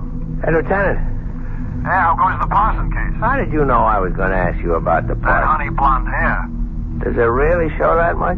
Pal, you are hooked. You know something? That's true. And she may even be playing me like a fish. So what can I do for you? Well, no crime has been committed yet, but you can bet there's one on the way. Well, till then, we're handcuffed around here. Sure, but you got all the facts. What facts? I mean, you can get at them in a routine way. Work up both of them, some past histories. That's spending the taxpayers' money. You spend the taxpayers' money every day. Something's ready to blow up there. Just be ready for it. That's all I'm asking. Actually, Fred, if you want the truth, we've already started. And? Keep in touch. Yeah? They said you're in this office. Well, look who's here. Tom, the piper's son. Come on in, sir. Mr. Peterson, I've decided to tell you everything. Because I know you're in love with my wife. Oh, wait a minute. Now, there are all kinds of meaningless expressions. Wait a minute, see here, hold on, or if you... Let's dispense with them. You can't accuse me. I don't accuse you. I state a fact. Well, now, let's be fair. I only met your wife last night. I admit she's attractive. I don't even know her. That's what I told him. That's what you told who? The last guy. The last guy she was married to. I wish I knew how to start this. Well, start at the beginning. Okay. I'm an accountant. You're a reporter. Both of us are men of the world. I mean this world. You live on facts. I live on figures. So how can I tell you? How can I expect you to believe me when I say that Hetty isn't a human being at all? She isn't. No. She's a witch.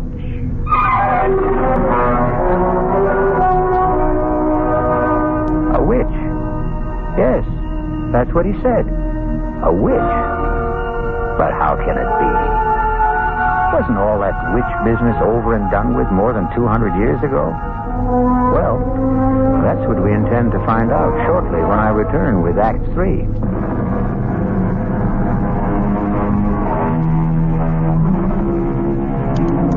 Tell me about the last guy. I met Hetty on a cruise ship about 5 years ago. She said her husband had just somehow disappeared. She was distraught. There was a ticket in his name. There were some people who claimed they had seen him. The trouble is, there was a pretty drunk bon voyage party. Most everyone was in no shape to remember anything. Oh, yes, a